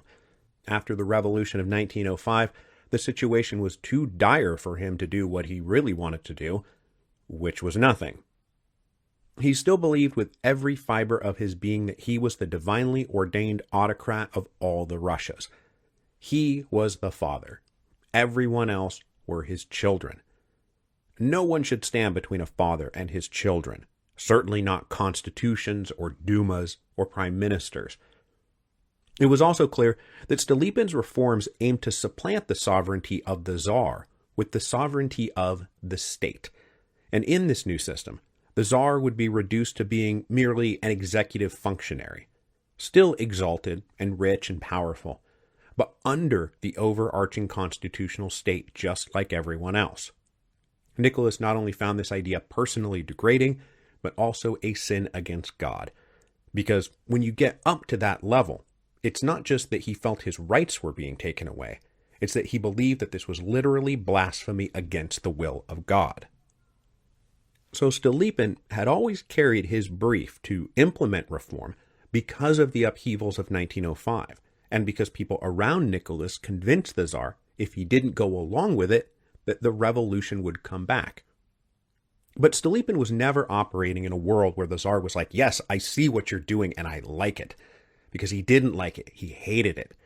And only fear of revolution trumped his hatred of reform. But as I said last week, things seemed to be getting a little better with each passing year. Economic conditions improved, and the political danger receded further into the rearview mirror. Agricultural yields increased, foreign investment continued to flow, business and industry enjoyed a little reflourishing. It led Nicholas to listen to those who fed his own instinctive desire to go back to the way things were. To listen to the people who said the danger is past. We don't need Stolypin or his reforms anymore. With hindsight, we can see that the firm conservative pushback was already well underway by 1909, and we can see it working over an otherwise obscure fight over the naval budget. The Russians were still just a few years removed from losing basically their entire navy to the Japanese. The reputation of the Russian military had obviously taken a big hit, and one thing many leaders on all sides of all aisles agreed on was the need to rearm, rebuild, and return Russia to its former state as a great military power. And that included liberals and Octoberists in the Duma, who represented a tradition going back to the end of the Crimean War, that one of the major reasons to have reform and modernization was to ensure Russia remained a great power that could win big wars. Now, as I've said before, there is nothing that liberal nationalists hate more than a poorly run war. So while the Octoberists supported the idea of rebuilding the military in theory, they believed that significant strings had to go along with increased appropriations. The final autopsy report on the Russo-Japanese War laid a lot of justified blame at the Tsar's feet because of his exclusive control of the military and the general staff. Strategy, tactics, and logistics had been handled not by professional experts, but by friends of the Tsar. So when a bill came forward to build 4 new dreadnoughts for the Baltic Fleet, the Octoberist-dominated Duma indicated that they would approve the money only if the naval general staff was put under government oversight. The Tsar could not just do whatever he wanted. The admirals and their staffs would answer to the government. Now, this was a clear expression of the core promise at the heart of the October Manifesto, that confidence in the Tsarist system would only prevail if it was understood that people other than the Tsar actually ran the day-to-day operations of the empire. That was the whole reason there was now a prime minister and a government, rather than everything running through the Romanov family. Dividing sovereignty from government was key, and they now wanted to extend this to the military. But this ran right into Nicholas's most deeply held beliefs. He believed he had a divine right, if nothing else, to be the supreme commander-in-chief of the Russian military. If anything ought to be the personal purview of the Tsar, it was this. They had already taken away so much from him, and now they wanted to take away his army and his navy too. So he resisted. Even though Stolypin, the government, and the Duma all supported the measure, Nicholas dug in his heels and refused to go along with it. And the Tsar won this fight. The bill died. Stolypin was upset enough about the Tsar's opposition that he tendered his resignation, but Nicholas refused to accept it. He was feeling more self-confident, but not so self-confident that he thought he could get along without Stolypin. At least, not yet. But Nicholas was thrilled to discover he could hold the line, and maybe, bit by bit, he could start to reclaim what he believed had been unjustly taken away from him. Shortly after the naval budget fight, we get to the next big legislative showdown, the Western Zemstva Bill. When the Zemstva were first created back in the 1860s, they were not created in the most westernly provinces of the Russian Empire, those territories that had been annexed from Poland. And this was for a pretty good reason. The Polish population had recently risen in revolt, and it did not seem wise to the Russian administrators to give the landowning Polish nobility an elected forum in which to make more trouble. But now, as part of his broader administrative reforms, Stolypin wanted to introduce the Zemstva to 6 western provinces.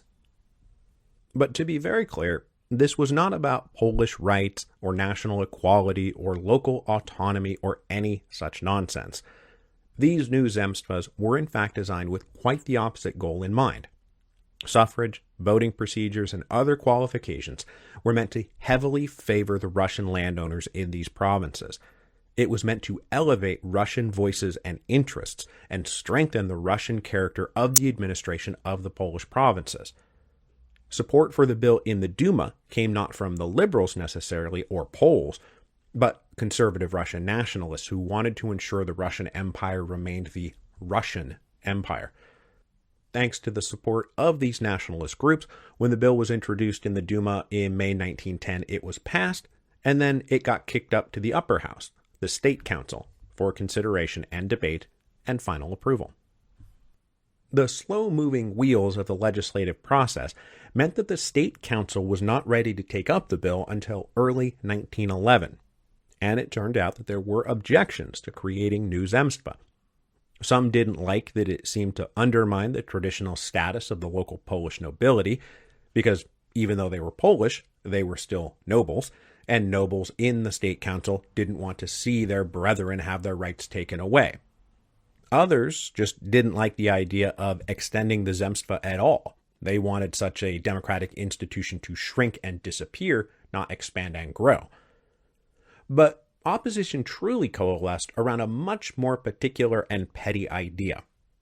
Stolypin wanted it, and if his enemies could torpedo the Western Zemstva bill, they might just be able to torpedo Stolypin along with it.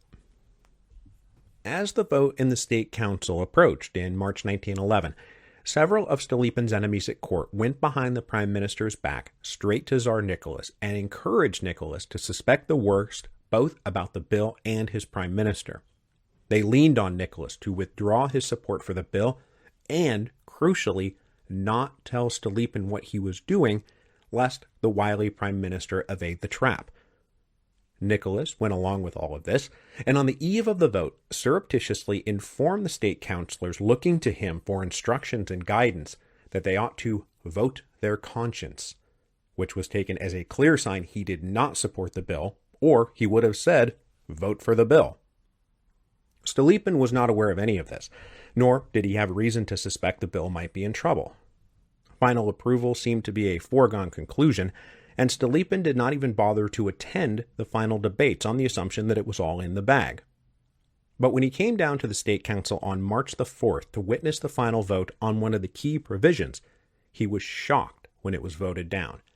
He was stunned. He stormed out in an angry huff, under the entirely correct assumption that this was a direct attack on his authority. It was a vote of no confidence engineered by his enemies at court. So the very next day, Stolypin went to the Tsar and again submitted his resignation. This apparently spooked the Tsar into realizing maybe he had been pushed into doing something he ought not have done. Yes, he wanted independence from Stolypin, and yes, he wanted to reassert his old privileges, but he still feared cutting out on Stolypin entirely and accidentally inviting back revolution. So Nicholas said, look, if you reintroduce the bill, I will tell the members of the State Council to support it. But sensing he could regain the upper hand and wanting to prove to everyone he could not be pushed around, Stolypin made a big mistake. He said, no, there will not be a next bill or another bill. I want you to put through this bill, despite the State Council's rejection. He demanded the Tsar temporarily recess the Duma and the State Council, and then, when they were officially out of session, promulgate the Western Zemstva Bill using Article 87. That was the emergency law that allowed for such decrees when the Duma and State Council were not technically in session. Stolypin also demanded that the court favorites who had been identified as the ones behind the plot be exiled from St. Petersburg. If the Tsar did not agree, Stolypin said he would resign and walk away for good. It took the terminally indecisive Tsar a few days to figure out what to do because he was trying to balance all these various forces pulling him in different directions, as well as his own hopes and fears and resentments, and he was trying to put it all on top of a spine made completely of jelly, and it just didn't seem to ever want to hold. So he collapsed back into the place he had been for the last few years. He let his fear of revolution trump his hatred of reform. On March the 12th, he sent the two chambers into recess and then exiled the offending court favorites. Then on March 14th, the Tsar promulgated the Western Zemstva Bill by arbitrary decree. To call this a Pyrrhic victory for Stolypin would be an understatement. He stood victorious, all right, but he stood completely alone. The conservatives now hated his guts more than ever, not just for dodging their attempt to bury him, but for exiling their friends from court. Liberals hated the abrupt usage of Article 87 to get his way, once again blatantly showing that Stolypin would never let a little thing like the Constitution get in his way. It drove the Octobrists, once willing partners in the Duma, permanently into opposition to Stolypin and his government. Stolypin was also attacked in society and in the presses for his high-handed arrogance. The Tsar, meanwhile, was left feeling personally humiliated, and he was furious about it. Everyone knew he had buckled under an ultimatum that made Stolypin seem much stronger than Nicholas. Whatever lingering flame of personal attachment remained between the two men was snuffed out. Their relationship died of hypothermia. Stolypin could not even enjoy his own success, and colleagues noted that after the spring of 1911, he went from being grandly self-confident to moody and bitter.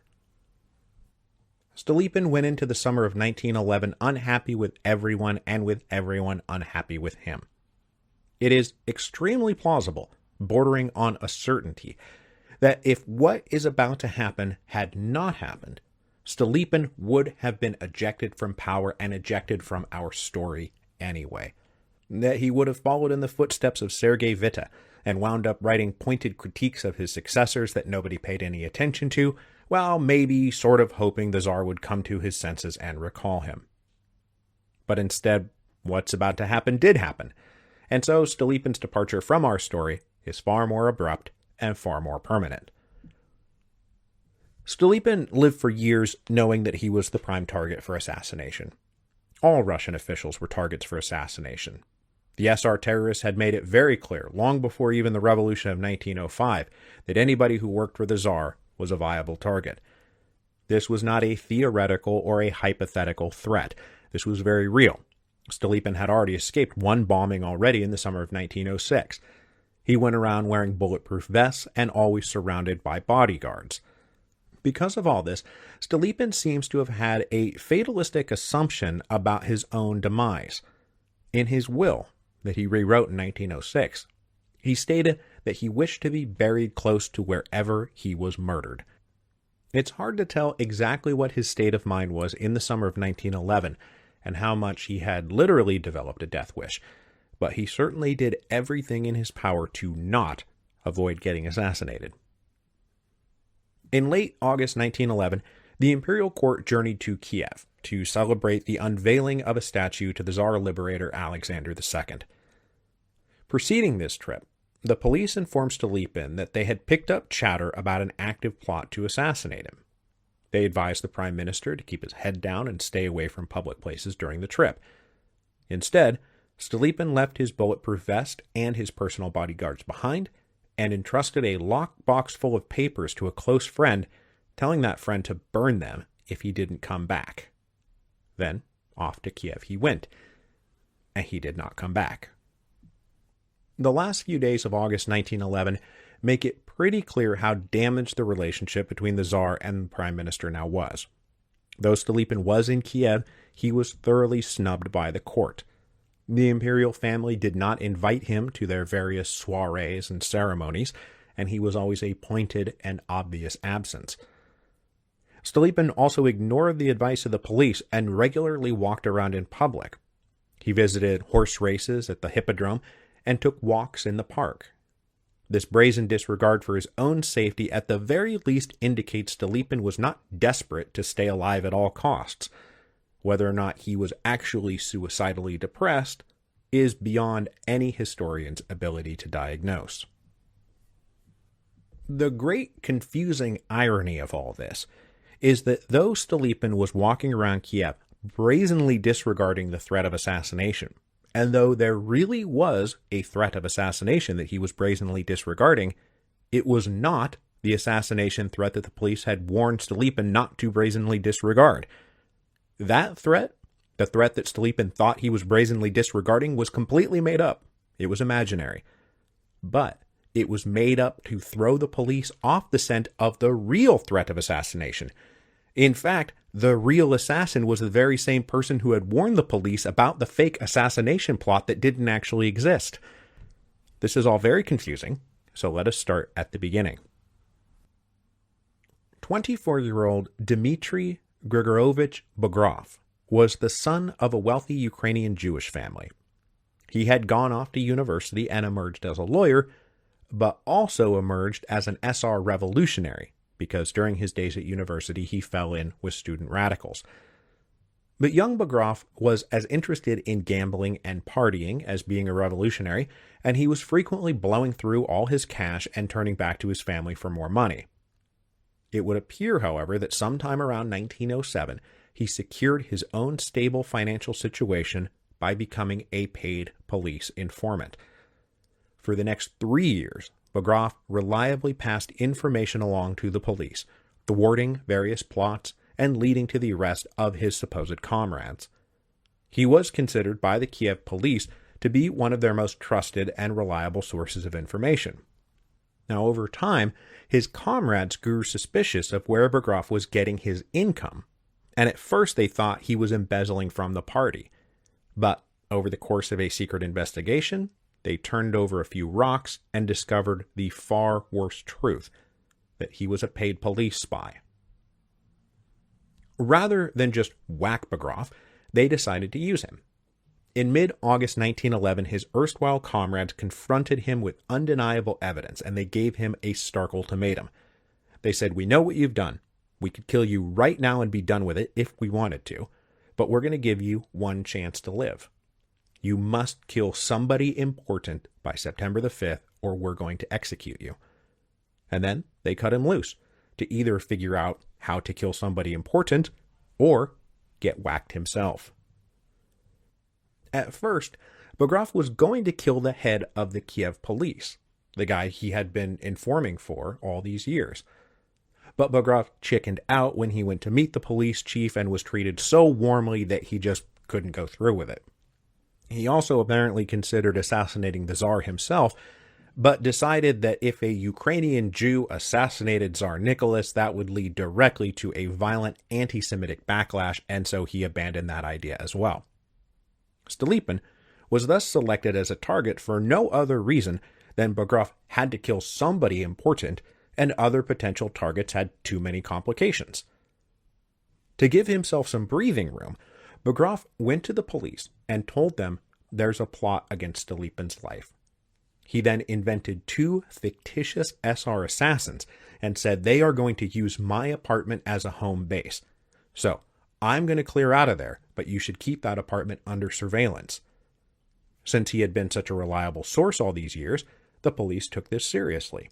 They devoted resources and attention and manpower to monitoring the apartment, but not Bagrat, who they trusted, and who proceeded to spend the next few days stalking Prime Minister Stolypin. On September the 1st, Bagrat found out the Tsar and much of the court would attend a theatrical performance, and Stolypin would be there. Continuing to feed his police handlers misinformation, Bagrat told them that the assassins would surely be catchable at his apartment that very night, and he begged for a ticket to the theatrical performance to provide Bagrat with a clean alibi.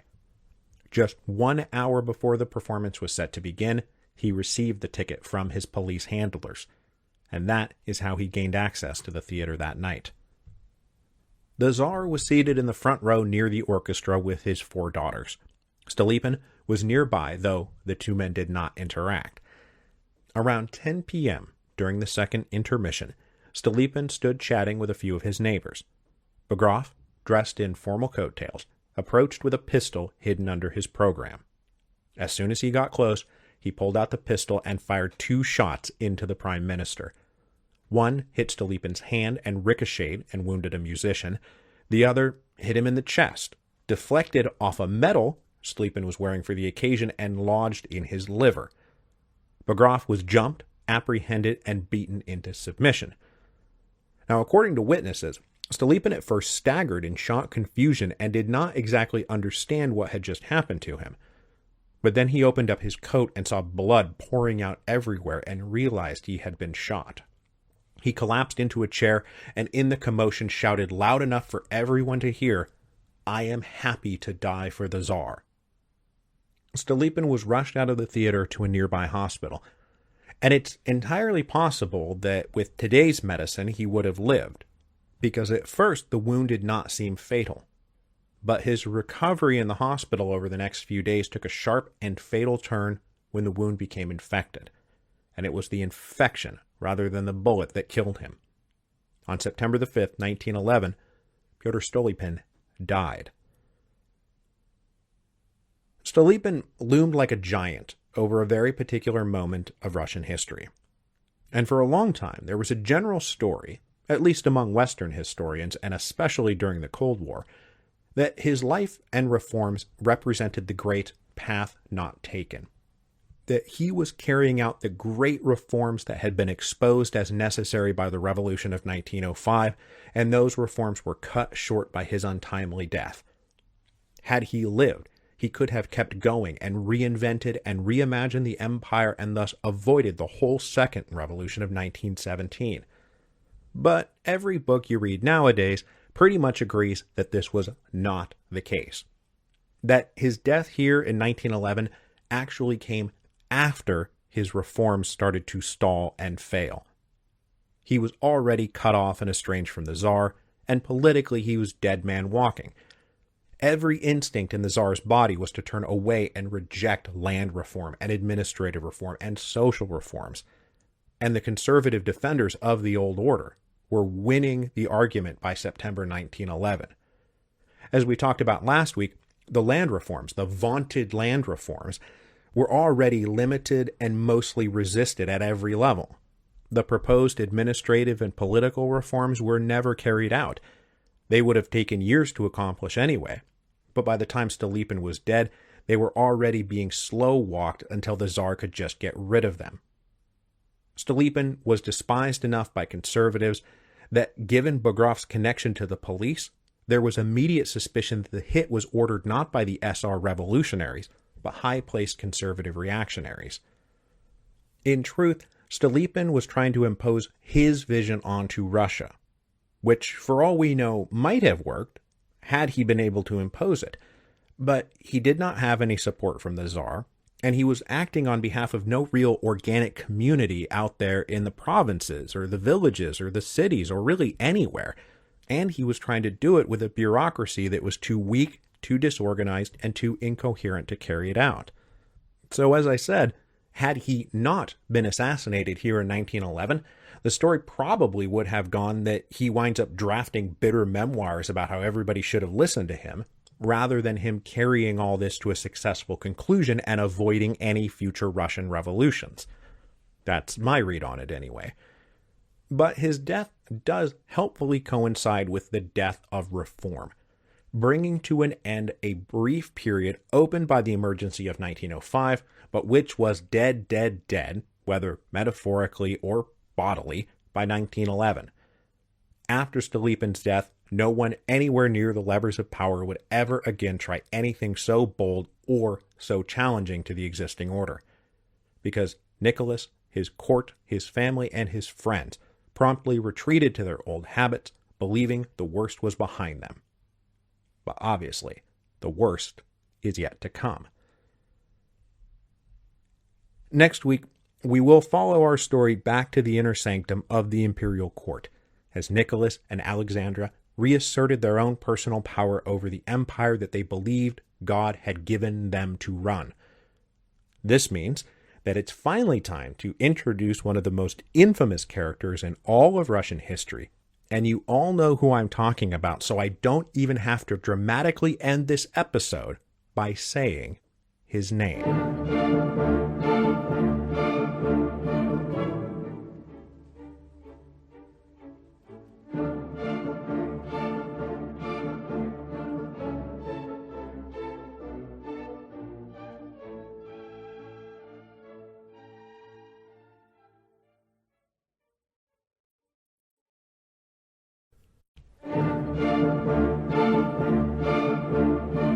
Hello, and welcome to Revolutions. Episode 10.49, The Tsarevich. Well, hello, friends. You may have noticed this week's episode is a bit shorter than usual, and that is going to be true for the next few weeks, because guess what? My kidney stone drama has returned. Everything I went through last autumn is now being gone through again, except this time it's my left side rather than my right side. I am okay at the moment. I'm just biding my time on painkillers, but the amount of legwork I've had to do to move towards arranging the surgical resolution to all of this has cut into my work time quite a bit. But I am moving forward. I have a procedure scheduled for this Friday, April 2nd. That's just a couple days from now. And then a second one 2 weeks after that on April the 16th, because it's a 2-step procedure. So that's one thing that's going on. The absolutely hilarious wrinkle is that with Hero of Two Worlds now finished, and it is finished, our time in France is finished. It has been great, but now it's time to move back home.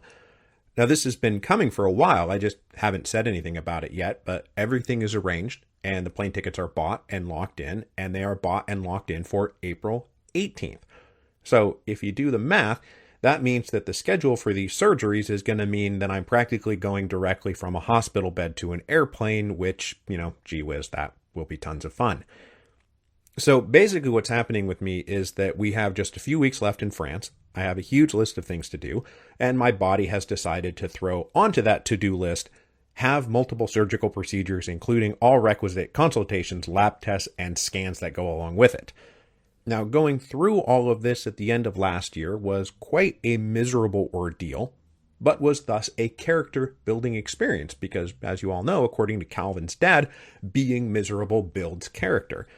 But my friends, I have to tell you, I find the prospect of doing it all again gratuitous and unnecessary. Like, I've had this character-building experience. I do not need to do it again, especially not right now, 3 weeks before I'm leaving France forever. But the gods do not seem interested in my opinion, and so I will do it all again. Now, what will the impact on the show be? What are the implications of this for all of you?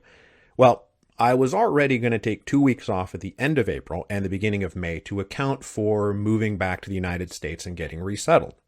But I still have 3 more new episodes scheduled for April 4th, April 11th, and April 18th that do need to be published to meet some advertising obligations that I frankly cannot afford not to meet. So I'm going to navigate all this by breaking the material up into much smaller bits just to make it more manageable for me. So what would normally be covered in 1 episode or 2 episodes will be covered in multiple episodes.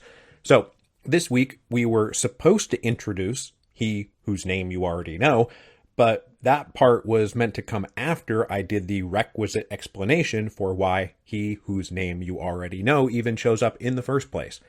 So this is how we break up the material. Today, I'm going to talk about the plight of Alexei Romanov, Tsarevich of Russia, and next week we will do he whose name you already know, and it's Rasputin. It's Rasputin. But let's get on with this, because as soon as I'm done recording, I'm getting on a train to go meet with an anesthesiologist. After Nicholas and Alexandra got married in 1894, they started producing a fine, healthy batch of children on a 2-year clockwork cycle. Their first daughter, Olga, was born in 1895, then Tatiana in 1897, Maria in 1899, and Anastasia in 1901. The 4 daughters grew up loving and loved by their parents.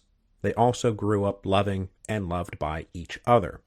They were very close in age, and due to the particularly bubble-like world they inhabited, which was even more bubble-like than other European royal families, they were around each other far more than they were allowed to be around anyone else their own age. Their bond was tight enough that correspondence emanating from their little world was often signed OTMA for Olga, Tatiana, Maria, and Anastasia, as they were practically just one collective entity. They also shared an odd upbringing defined by Spartan luxury. On the one hand, they were raised in palaces and surrounded by enormous wealth and privilege, but Nicholas insisted on the same kind of Russian upbringing that had been imposed on him by his father. The girls slept on camp beds with no pillows, there was little decoration or ornamentation in their rooms, and they started each day with a freezing cold bath. Though the growing Romanov family loved each other, as the years passed, there was a little problem. The Tsar did not yet have a male heir. This was despite all the praying that the devout Nicholas and the especially devout Alexandra could muster. So it did finally seem like a God-given blessing when Alexandra finally gave birth to a son in the summer of 1904. As this blessed event occurred just as all the news coming out of the war in the Far East was bad, and the swirling domestic forces that were about to coalesce into the revolution of 1905 were swirling, Nicholas said, "There are no words to thank God for sending us this comfort in a time of sore trials." Alexandra herself breathed a massive sigh of relief as the nearly decade-long burden of not having given birth to a boy was finally lifted, so she could finally relax. The little baby boy was named Alexei, and the newborn Tsarevich could count among his godparents his great-grandfather, King Christian IX of Denmark, his great-uncle, King Edward VII of the United Kingdom, who everybody called Uncle Bertie, and older, once-removed cousins, the Prince of Wales, a.k.a. the future King George V, and Kaiser Wilhelm, a.k.a. Cousin Willie. And before we move on, I just got to give it to the old conservative royalists out there, because they were totally right that one of the advantages of having all of these royal and imperial families related to each other is that disputes between their countries could obviously just be worked out at the family dinner table, totally precluding the possibility of their respective kingdoms and empires falling into a massive war of suicidal self-destruction. The vast intermarriage of these royal houses in the 19th century paved the way for the 20th century, which, as we all know, is a period of prolonged peace, harmony, and goodwill between them. But there was a downside to all this interrelation, and the specific downside we need to talk about today is hemophilia. At the dawn of the 20th century, the royal houses of Europe were rife with hemophilia, thanks to their shared link to Queen Victoria, who was known as the Grandmother of Europe. Victoria apparently had a spontaneous gene mutation that made her a carrier for hemophilia, which is a hereditary trait subsequently carried by women but expressed in men. The disorder was already well known in the medical community and understood for decades to be a result of genetic inheritance. So, when Victoria gave birth to 9 children, who subsequently produced 42 grandchildren, who all went out there and married into the various royal houses of Europe, they took hemophilia with them. One of Victoria's sons, Leopold, turned out to be a hemophiliac, and 2 of her daughters, Alice and Beatrice, turned out to be carriers. Alice then passed the gene along to one of her sons, who subsequently died in childhood of a hemorrhage, and 2 of her daughters, Irene and Alexandra, now Empress of Russia. By the time Alexandra gave birth to Alexei in 1904, hemophilia was spread all throughout the royal houses of Europe, and now it came to Russia. The first sign of hemophilia in the Tsarevich came right away when they snipped the umbilical cord and it just kept bleeding. Then 6 weeks later, the little baby's navel presented even more bleeding. And as hemophilia was known, it caused immediate concern in the family, and Alexei was closely monitored as he grew up, and their early concern transitioned to full-blown acceptance as everybody watched the simple falls of a toddler produce scary blotches and bruises. The main concern here was not simple scrapes and cuts, but those bruises, which indicated internal bleeding that caused discomfort, pain, and might lead directly to his death. When little Alexei was 3, he smacked his face and his eye swelled shut. Sometimes there would hardly even seem to be any cause at all. He would just wake up complaining that his arm or his leg didn't work properly, as blood had seeped painfully into his joints. After the hemophilia diagnosis became unavoidable, the imperial family elected to hide the condition as much as possible and keep it a strict family secret. It eventually came to be understood in public and in the global presses that something was amiss with the heir to the Russian throne, that he had some kind of recurring medical issue, but nobody knew exactly what. Even the family's French tutor, who taught the imperial daughters and who was around the household frequently by 1906, was kept in the dark for many years and not told why Alexei would take to his bed for weeks at a time and why his sisters would be so downcast as a result. The cloud of love, worry, fear, and dread led Alexei to have a very uneven and isolated childhood. On the one hand, he had to be monitored round the clock by nurses, and then when he was 5, the family assigned him 2 trusted sailors who worked on the imperial yacht, who could keep a secret and who were good with children, to act as constant minders, guardians, and nurses. He was also kept away from other boys his own age, as other boys his own age would naturally want to play way too rough. His mother also forbid him from normal things like playing sports and riding horses, because the slightest fall might kill him. But this protective worrying was balanced, on the other hand, by excessive leniency in any non-physically threatening part of his life, because Nicholas and Alexandra seemed to feel so bad forbidding so many things for his own good that they hardly disciplined him at all if he was just being annoying rather than risking his own life. By the age of 5, so round about 1909, the young Tsarevich had some kind of understanding of the bizarre position he found himself in. Both that he was cursed with some kind of unique affliction, but also blessed to be one of the most important people in the world. At least, that's certainly how everybody treated him. He was well aware that he was treated differently from other people, and so his life became a mix of maximum prohibition on the one hand and maximum leniency on the other, depending on whether or not the activity in question was dangerous. And this impacted his personality, and it frankly turned him into something of a mischievous little brat. He played pranks. He ignored commands from adults if those commands displeased him. He demanded government ministers stand when he showed up, and he yelled and threw tantrums if they did not. He ordered around staff and officials and military officers, and ultimately only seemed to listen to his father, the Tsar. He once grabbed a woman's parasol and threw it in some water, and only felt bad and apologized because his father told him he was disappointed, not because he actually felt bad about it. Another time at dinner, he crawled under the table and stole a woman's shoe.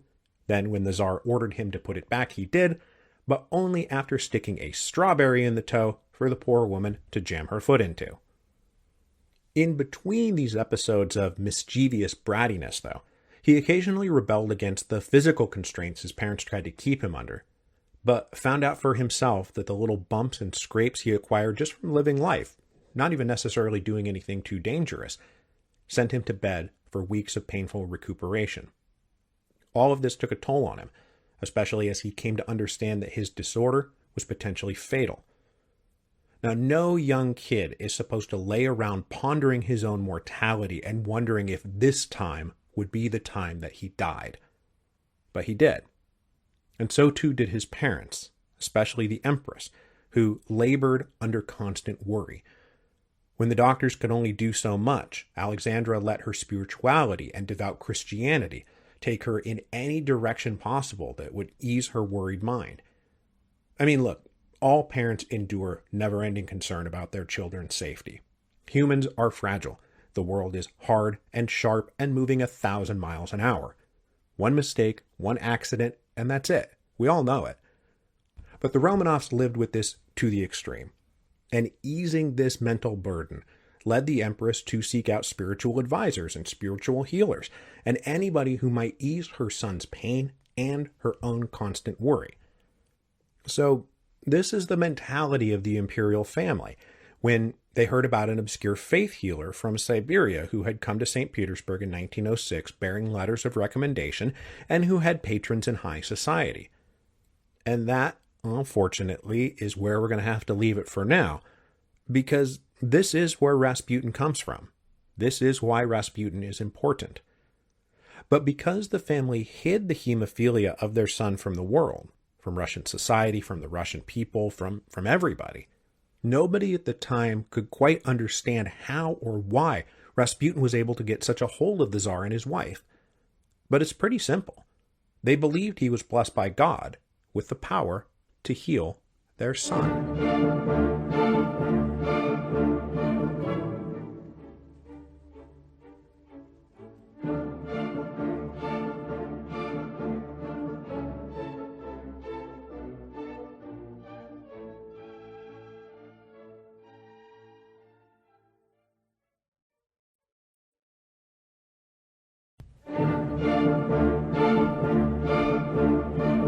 Hello, and welcome to Revolutions.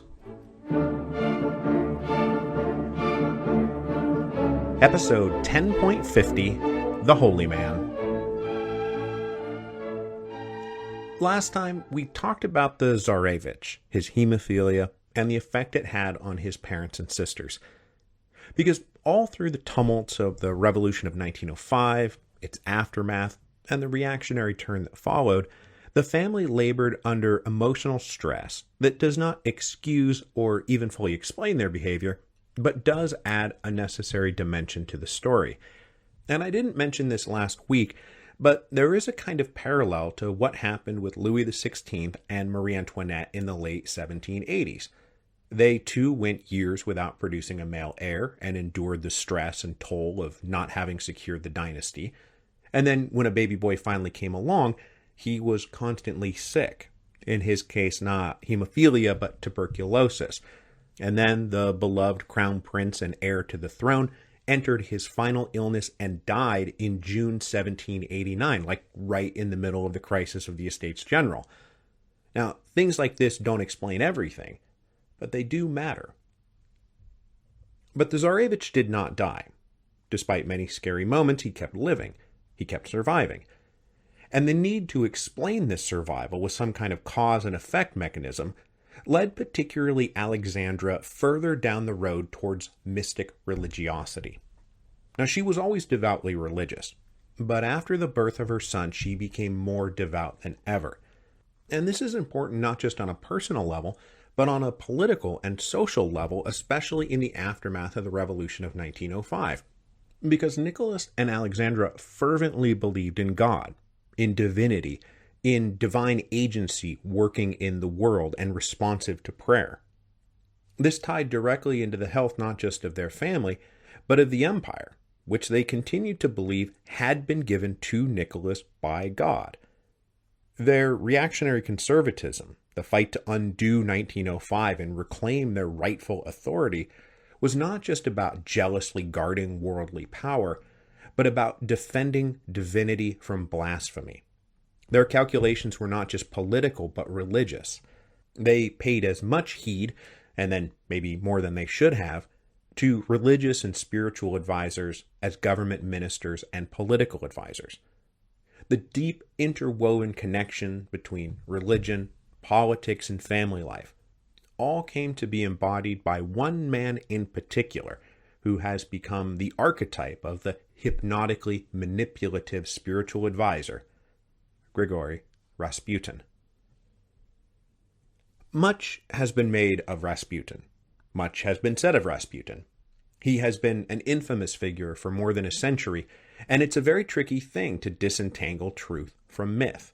From Rasputin, this guy who was born in Siberia and was later kicking around the imperial palace like a member of the family, saying and doing specific things, from the Rasputin who was a socially constructed idea, conjured from the imaginations of both admirers and detractors, because both friends and enemies were prone to exaggeration, heaping onto Rasputin anecdotes and stories and accusations, whether to praise him or damn him, to say he was a blessed miracle worker or a sinister and abusive charlatan.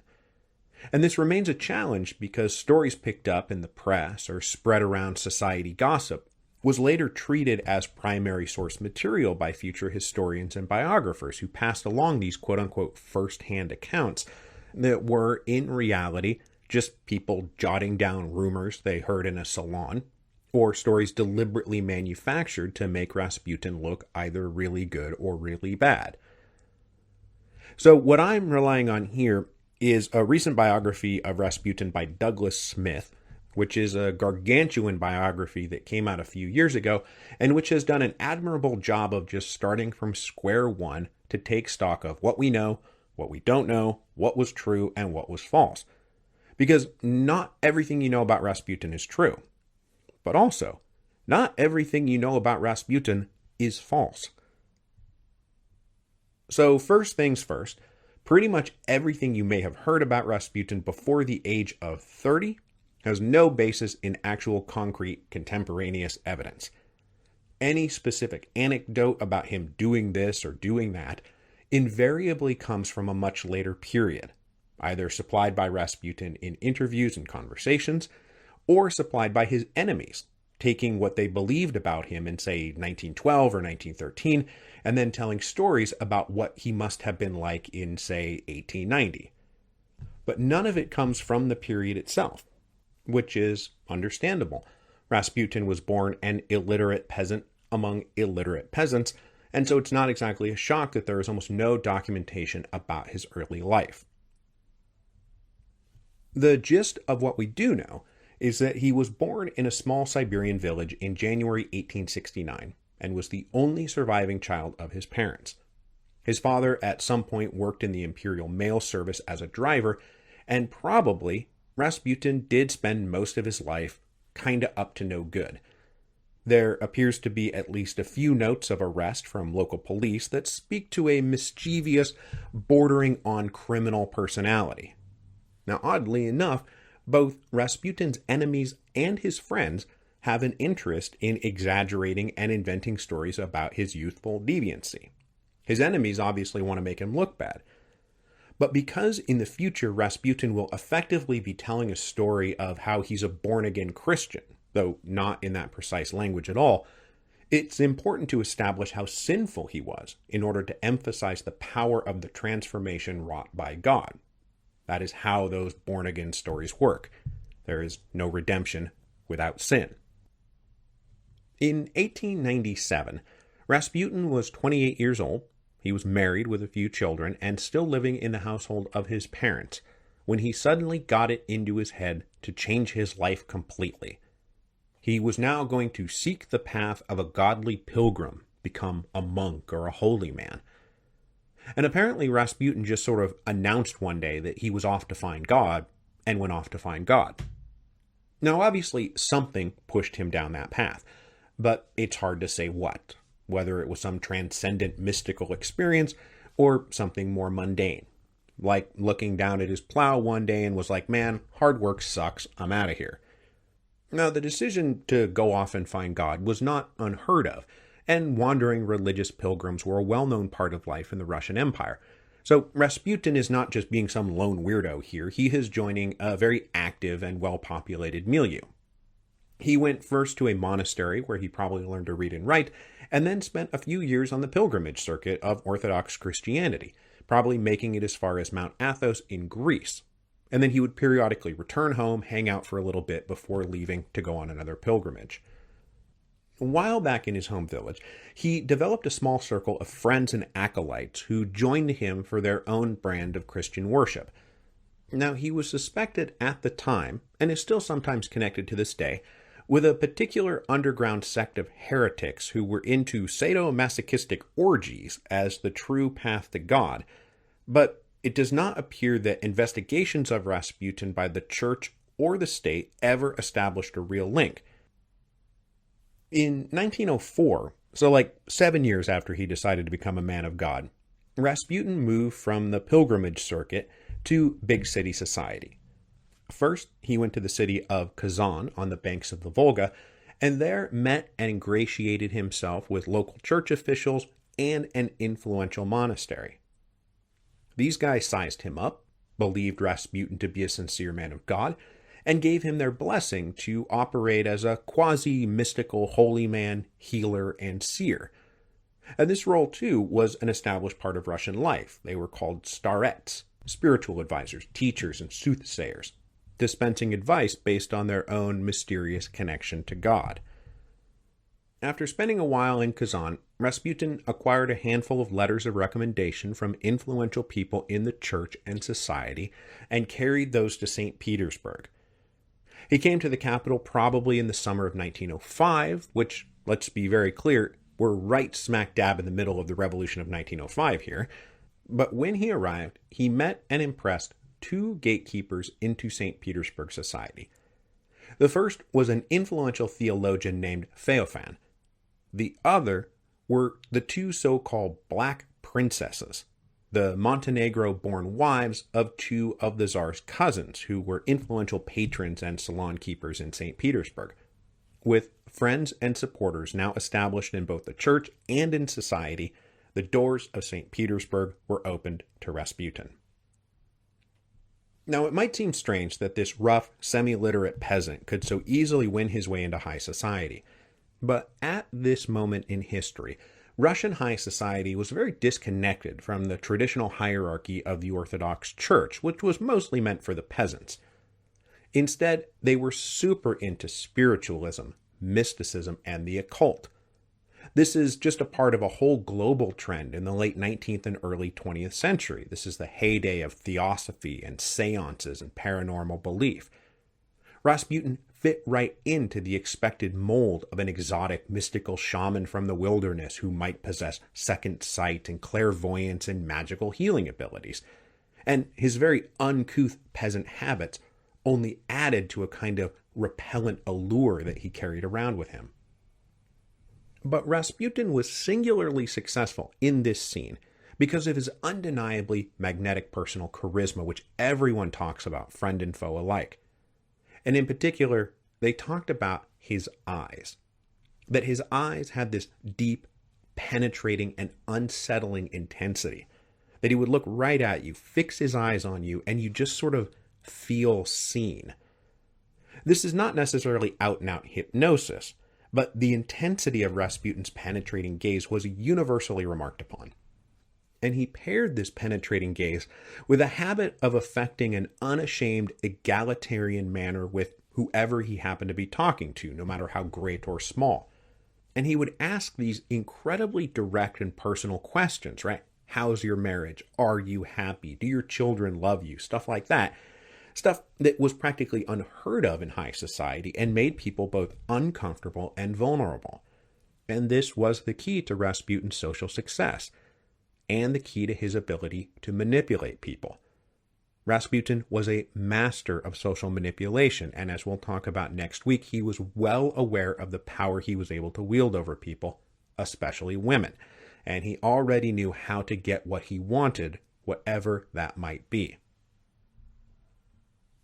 So the reputation of this intense peasant holy man touched by God, who could maybe see the future and maybe heal the sick just by touch and prayer, spread throughout St. Petersburg society, and Rasputin became a not-to-be-missed curiosity. Eventually, word reached the imperial palace through multiple channels, but most especially the Black Princesses, who encouraged Nicholas and Alexandra to just get a load of this guy. And they did.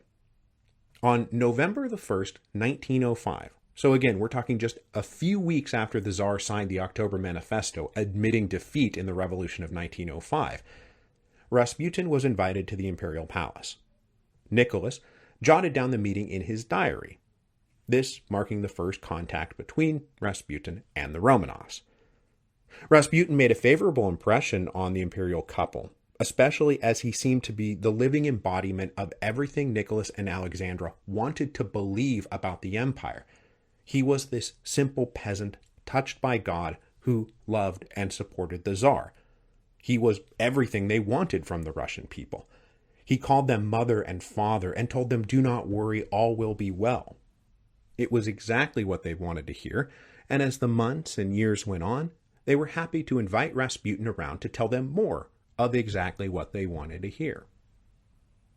Now, because I am scheduled for surgery I am looking at the clock right now, in about 18 hours from now, we're going to leave it there and we'll pick it up next week, as Rasputin becomes an increasingly regular presence at the imperial palace. First, without incident, because he carried the recommendation of high society and the official approval of the Orthodox Church, but then with increasing tension, as his early supporters turned their backs on him, as stories about what exactly he was using his intensely manipulative powers to do, and how far into the inner sanctum of imperial authority he might be doing them.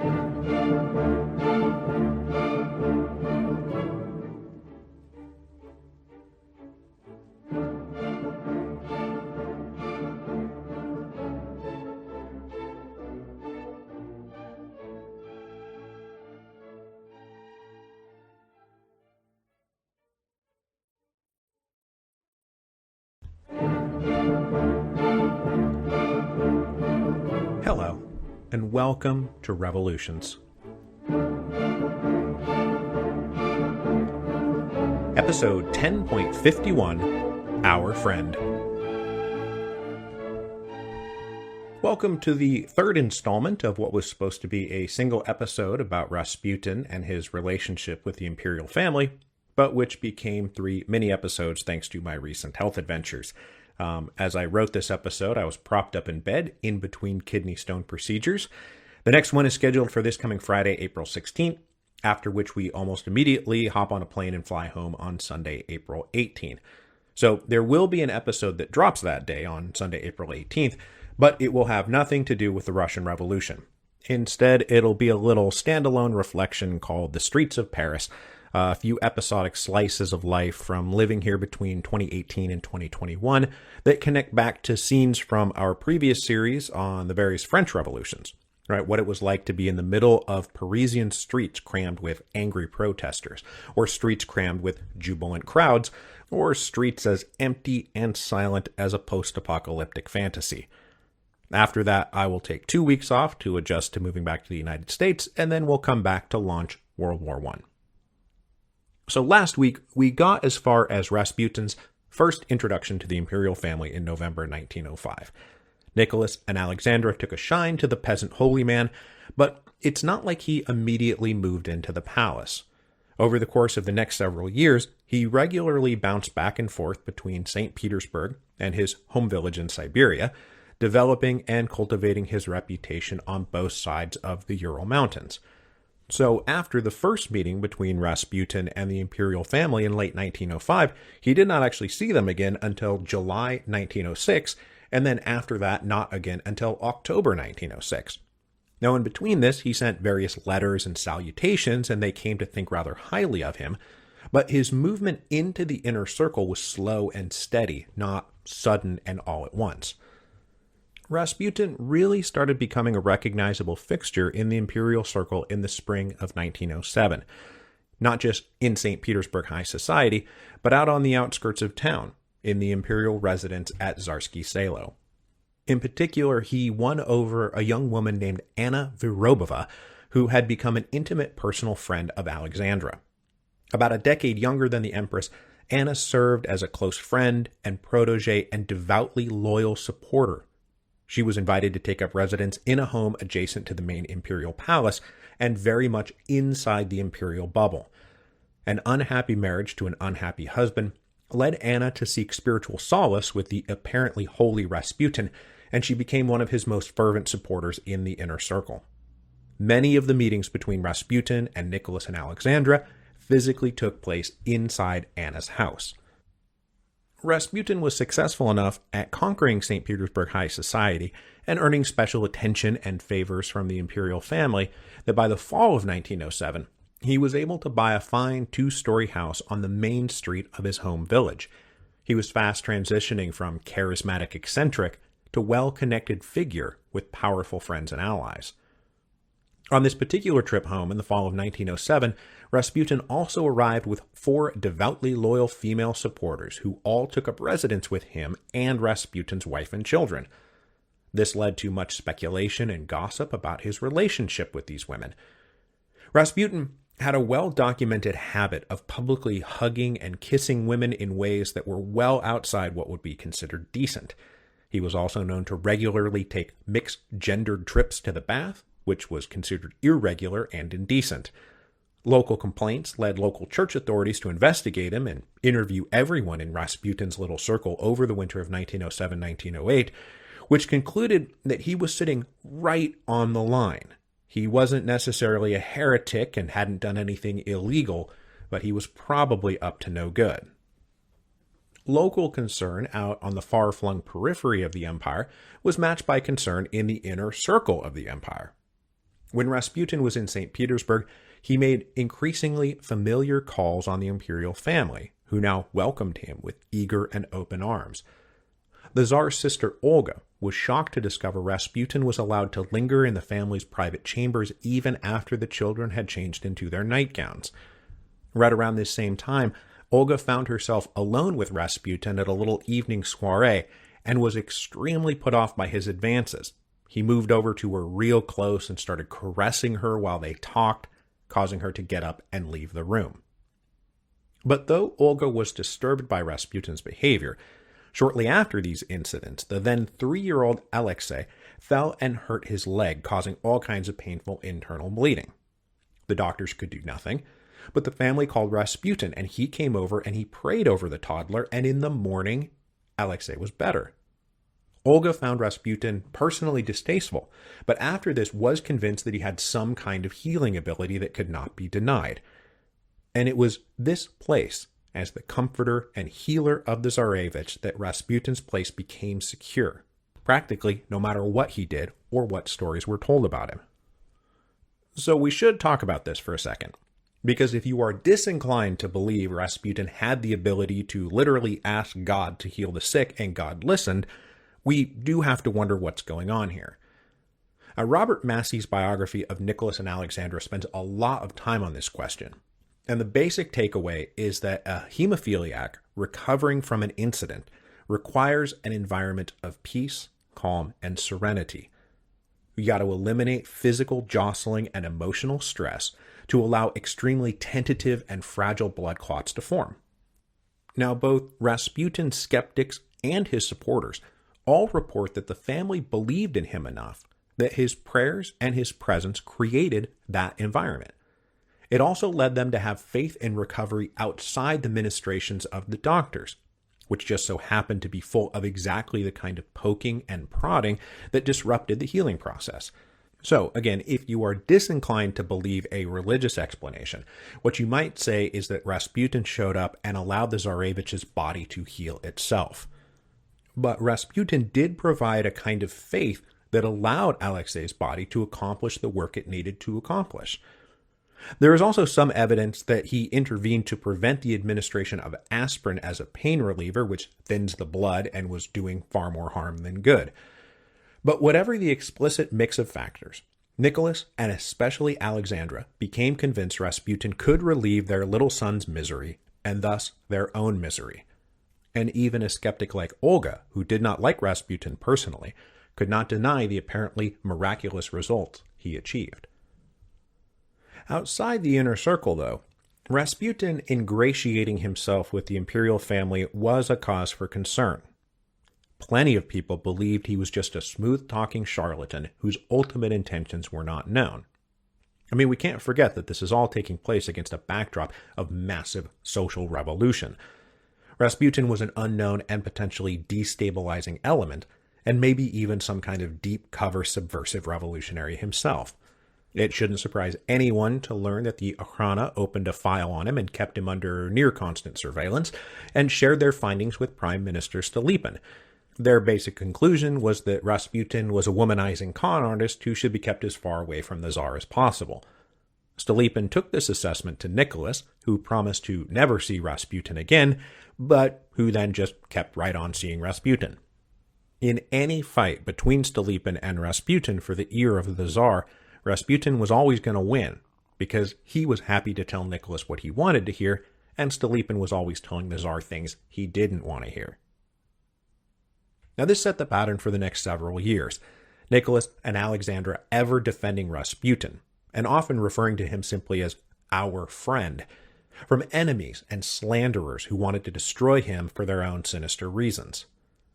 Outside the imperial bubble, their support for him was inexplicable, because even well-connected people did not understand the true nature of Alexei's hemophilia, and so they chalked it all up to Rasputin's manipulative hypnosis or the carnal lusts of the Empress. The Tsar's personal valet routinely fed information to the gossipy salons of high society that Rasputin was around all the time, coming in through the back door, that he was often alone with the Empress and overly familiar with the children. It led to widespread rumors of affairs, and worse. The "and worse" really started coalescing in 1909, as early supporters in society and in the church grew disenchanted with Rasputin and turned on him. The manipulative way he treated vulnerable women, the overly physical way he pawed at everyone in sight, led to stories of orgies and debauchery, and then, inevitably, extremely credible accusations of rape.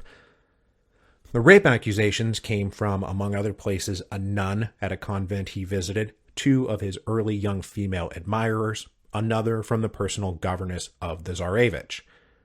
From the distance of 100 years, the limited amount of evidence available, and the filter of Rasputin's many enemies, makes it hard to say which of these allegations are true and which were invented. But after everything that I have read, I am more than comfortable saying the following. 1. Rasputin was a casual sex pest. He was a creep. 2. He took sexual advantage of vulnerable young women. And 3. He raped at least several women. So even after clearing out all the obvious fabrications and exaggerations and lies, what we're left with is more than enough to conclude that Rasputin was guilty many times over of sexual assault and rape.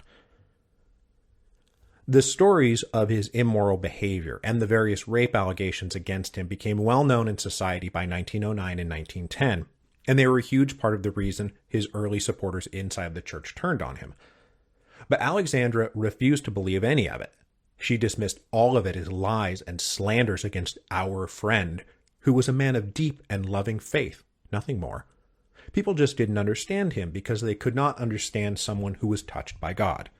And Rasputin was smart enough to frame all of this as a battle between God and the devil, where he was God and the minions of the devil were out to get him. The imperial family were already in a state of siege politically, and this became just one more facet of that siege mentality, that demons and Jews and atheists were trying to destroy all that was good and holy on earth. The connection between this personal sense of siege and the political sense of siege met in the spring of 1910, as the free press finally got a hold of the story that this guy Rasputin was hanging around the imperial family and probably doing horrible things. The Moscow Gazette printed a series of salacious articles describing all manner of Rasputin's debauchery. When the Tsar called in Stolypin to address this PR crisis, it was not, let's figure out what to do with Rasputin. It was, how do we shut down the free press? Stolypin said they're not printing anything illegal, so I can't really arrest anybody or shut down any newspapers. But the Tsar still ordered him to lean on editors and newspapers to stop talking about his friend. And Stolypin carried out his orders and leaned on editors to stop talking about it. But even after trying to shut down the public debate about Rasputin, Stolypin still tried personally to get rid of him. In February 1911, he called Rasputin in for a personal meeting and presented a damning dossier describing Rasputin's known activities, all from various eyewitness statements, and suggested Rasputin leave St. Petersburg and never come back. Now, Rasputin did decide that this was coincidentally a good time to suddenly make a prolonged pilgrimage to the Holy Land, but not before indicating to Alexandra that Stolypin was out to get him, which only helped turn the Empress against the Prime Minister rather than open her eyes to what Rasputin was up to. Stolypin's falling out with the imperial family, and his subsequently unmourned assassination, was at least partly due to his hostility to Rasputin. Rasputin, of course, outlasted Stolypin, and he weathered this initial public storm set against him. But then a truly miraculous incident in 1912 basically foreclosed anyone's ability to purge him from the imperial bubble. While the imperial family was on vacation in the fall of 1912, 8-year-old Alexei fell getting into a boat and injured his leg. But luckily, it didn't seem so bad at first. But then a few weeks later, the family was out at a Polish hunting lodge, and Alexandra and Alexei went for a carriage ride. The jostling aggravated the previous injury, and he started complaining of pain in his groin and his abdomen. When they got home, he immediately went to bed, and it quickly became the worst and most life-threatening episode of his young life. He didn't get better. Doctors raced from St. Petersburg to the Tsarevich as he only got worse and never better.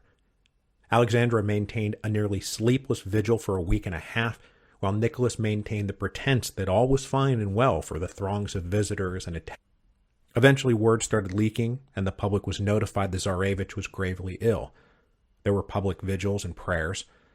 On the 10th day after taking to his bed, he seemed to be slipping. They gave him his last rites. And on this last night, Alexandra asked her friend Anna to contact Rasputin over telegraph. He cabled back almost immediately. "God has seen your tears and heard your prayers," he said. "Do not be sad. The little boy will not die. Do not let the doctors torment him too much." Alexandra was relieved to hear this, and the next day, Alexei woke up alive. And then slowly, miraculously, and unaccountably did not die, and Rasputin's place at the side of the imperial family was secured. He would be right there to comfort and guide them and soothe them as they entered into a national crisis that made the revolution of 1905 look like child's play. World War I.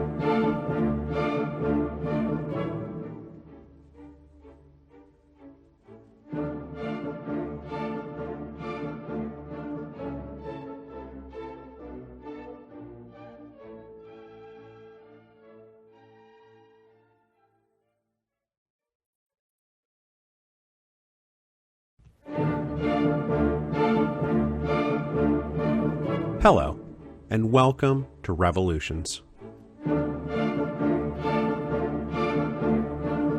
Episode 10.52, What You Already Know About the Origins of World War I. Hello, I'm back. back in the United States, back to full health. All the surgeries were successful and the moving went off without a hitch. So it's time to get back to work.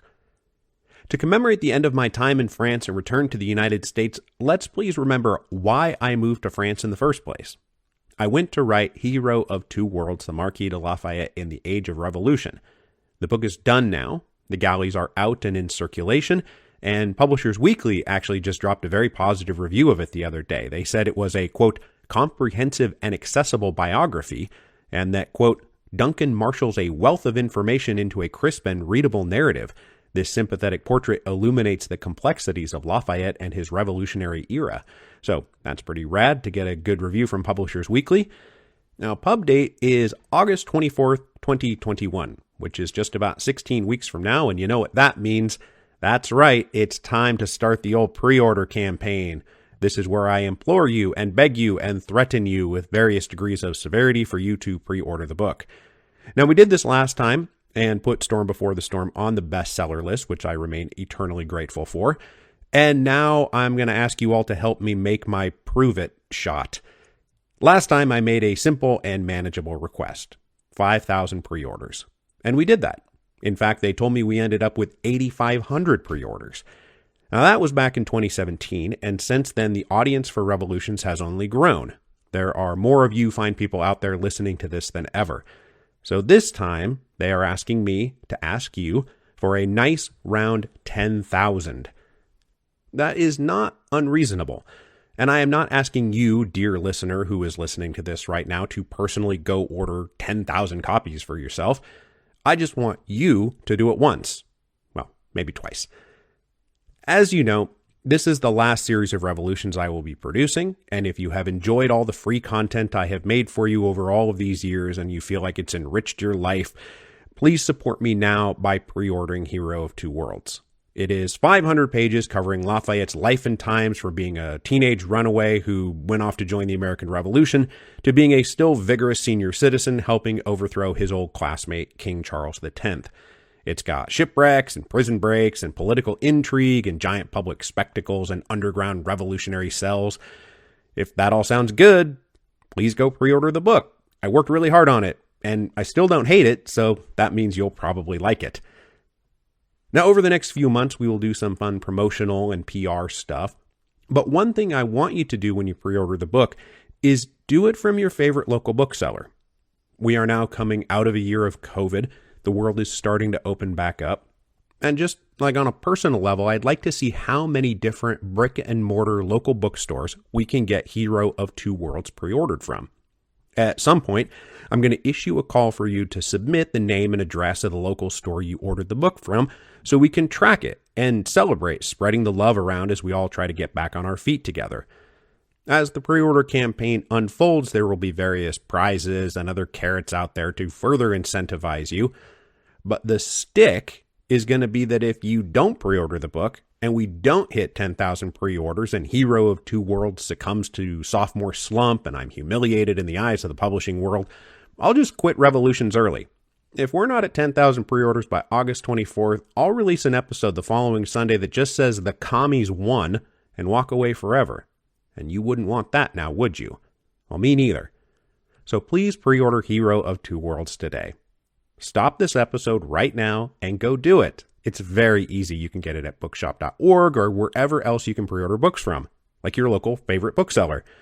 So pause the episode and go do it. I'll wait.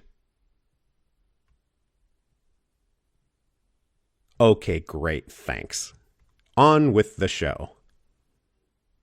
The narrative of the Russian Revolution we've been doing here got a bit herky-jerky and stalled out because of my health issues and then moving back home. I mean, I sure did not mean to spend 3 weeks talking about Rasputin. So we need to goose this thing a little to keep moving. That means that today we're moving on to World War I, which is to the Revolution of 1917 what the Russo-Japanese War was to the Revolution of 1905. Now, since I came back from my very long finish the book hiatus, we've talked a lot about the liberals and their Duma, the now late Pyotr Stolypin and his reforms. We talked about Bolsheviks and Mensheviks. We talked about the imperial family living in their imperial and very fretful bubble. And some of you noticed amidst all of this that the SRs have started to get short shrift but don't worry, they are not forgotten. We'll catch up with them. But right now, we need to get back to the wider world of foreign affairs and great power politics. Because to get to the revolution of 1917, first we need to plunge Russia, Europe, and the whole world into a global war. So today we are going to talk about the deep roots of the cataclysm that was World War I. Specifically, what I want to do in this episode here is demonstrate one of the fun things about studying various historical events in their own right and on their own terms.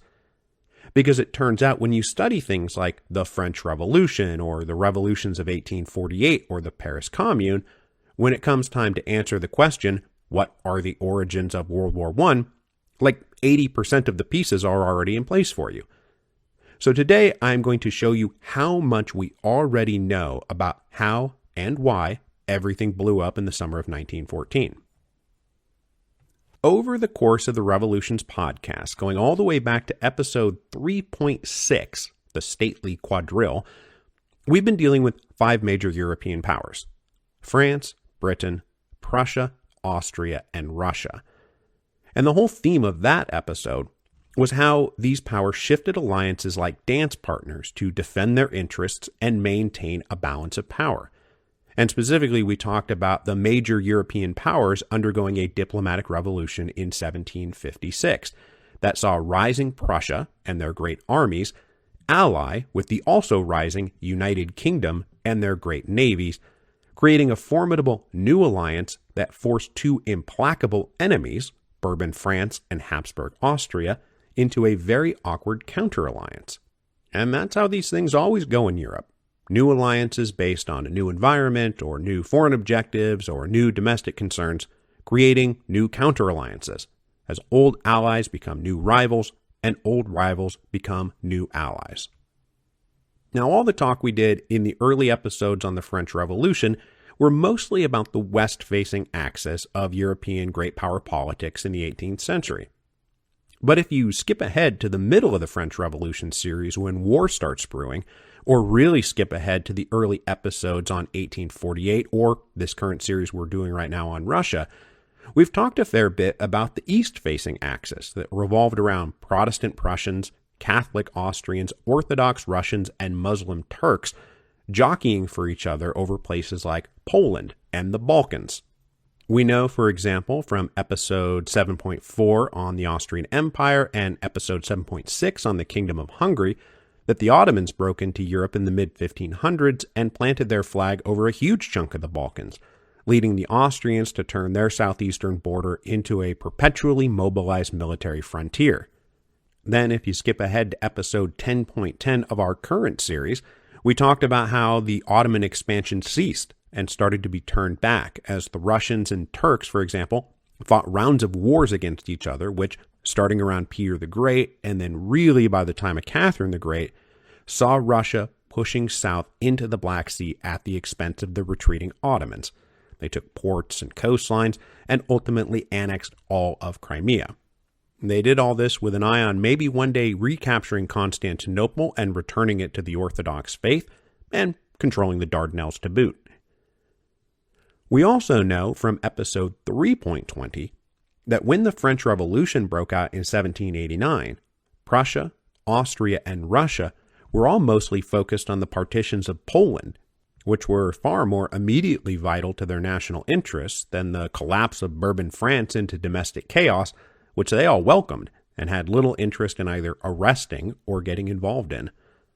But just a few episodes later, in episode 3.22, we saw the commencement of a war between France on one side and Prussia and Austria on the other in the spring of 1792. The dynamic of an aggressively revolutionary France now created an alliance between erstwhile rivals Prussia and Austria. Not unlike some of the assumptions on the eve of World War I, both sides calculated that the war in 1792 would be quick and easy. Instead, it opened up 23 years of near-continuous warfare that remade Europe and remade Europe again. The immense power of revolutionary and then Napoleonic France led all the other great powers into coalitions against them, with partners coming in and dropping out, as France slowly but surely got the upper hand and started dominating Western and Central Europe. Meanwhile, off in the east, French aggression in the initial form of Bonaparte's expedition to Egypt, which we talked about in episodes 3.48 and 3.49, brought the Ottomans and Russians into the anti-French coalition on the same side, which the Ottomans and Russians had never been on the same side of anything for any reason. And that's how things go. When your interests align or you share a common enemy, you join together. In this case, with France threatening the conquest of the Eastern Mediterranean, the Ottomans and Russians joined forces to prevent it, and the stately quadrille danced on. In episode 3.55, and then again in, episodes 7.3 and 7.4, and then again in episode 8.2, and then again in episode 10.11, we covered the Napoleonic era from all sides, and talked about the advance and retreat of France through Central Europe to Russia and back again. And as I mentioned in episode 8.4, the war indemnity that Bismarck would impose on France at the end of the Franco-Prussian War was precisely the same as the war indemnity Napoleon imposed on Prussia 65 years earlier, adjusted for inflation, of course. And looking ahead just a little bit, when World War I ends, French diplomats at Versailles will want to pass this debt of blood and national honor back to Germany, and thus make it a cause of World War II. And I actually said in episode 8.4, and I'm quoting now, there was a reason the Germans were forced to sign their acknowledgement of guilt, culpability, and defeat in the Hall of Mirrors. But that is a story for another time. And, well, here we are telling that story in another time.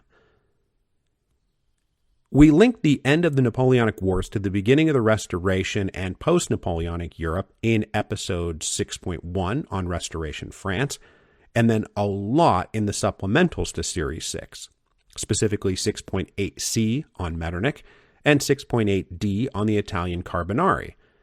Then we did it all over again in episodes 7.3, 7.4, 7.5, and 7.6, covering the Germans, more on the Austrian Empire, more on the Italians, and introduced the Hungarians into the mix. And then again, we did it most recently in episodes 10.12 and 10.13, covering the Russian angle to this period. Now, like I say, you start cutting and pasting this stuff together, and it turns out we're all intimately familiar with the deep background of World War I, so congratulations on that. With the Napoleonic Wars fresh in everyone's mind, there were no great power wars during the 1815 to 1848 age of Metternich, though the period was not devoid of conflict. All of the great powers dealt with one of the great invasive weeds left behind by the French invasions, and that is nationalism. Nationalism sprouted up in Germany and Italy and Poland and Greece and the Balkans, all over the place.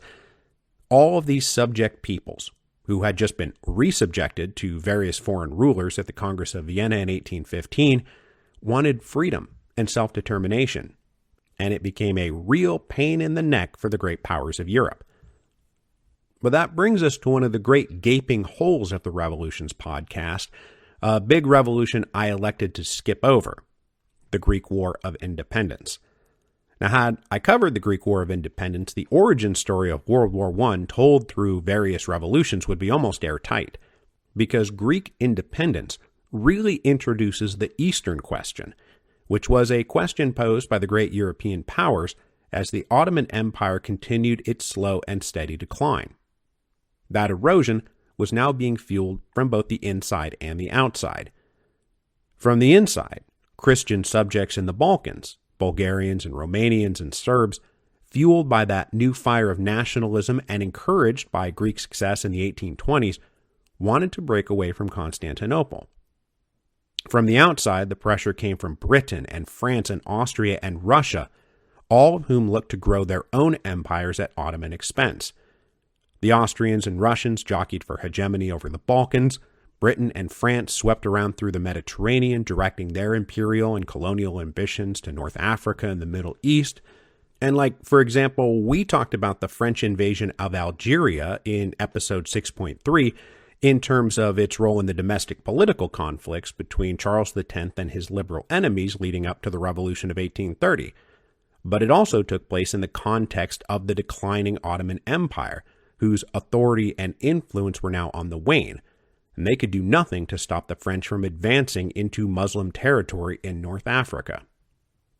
Meanwhile, in the West, we planted a very big seed of World War I in episode 6.8b on the Belgian Revolution, because that episode finished with the Treaty of London, which recognized Belgian independence in 1839.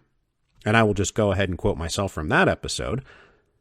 This treaty was signed by all the other powers, and, most importantly for the Belgians and world history, the 1839 Treaty of London guaranteed Belgian neutrality.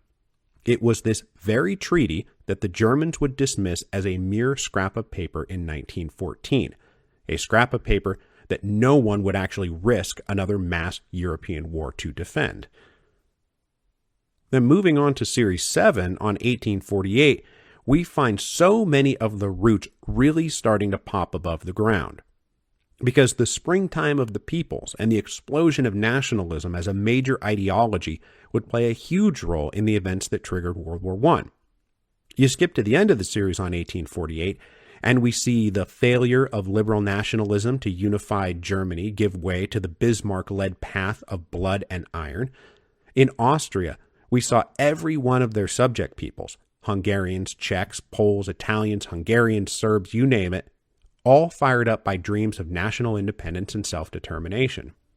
And just to highlight one bit in particular, in episode 7.24, we covered the first Pan-Slavic Congress, the idea being that above certain regional differences, there was a greater Slavic national identity that set them apart from the Germans and the Magyar and the Turks, who sought to dominate them. And again, of particular note, remember in episode 7.29, we saw how most of the Slavic peoples in the Austrian Empire, the Croats and the Serbs in particular, rose up and fought with the Austrians against the Hungarians because they felt more threatened by Magyarization than Habsburg sovereignty. That growing, self-confident Slavic nationalism in the Balkans winds up being the trigger for World War I. And before I move on, I should also say that episode 7.29 was called The New Emperor because it was in that episode where I put young Franz Josef on the throne to replace his inadequate cousin. 65 years later, that new young emperor will be the very, very old Emperor Franz Josef, signing declarations of war in the summer of 1914. Same guy, many decades later, personally linking 1848 to 1914.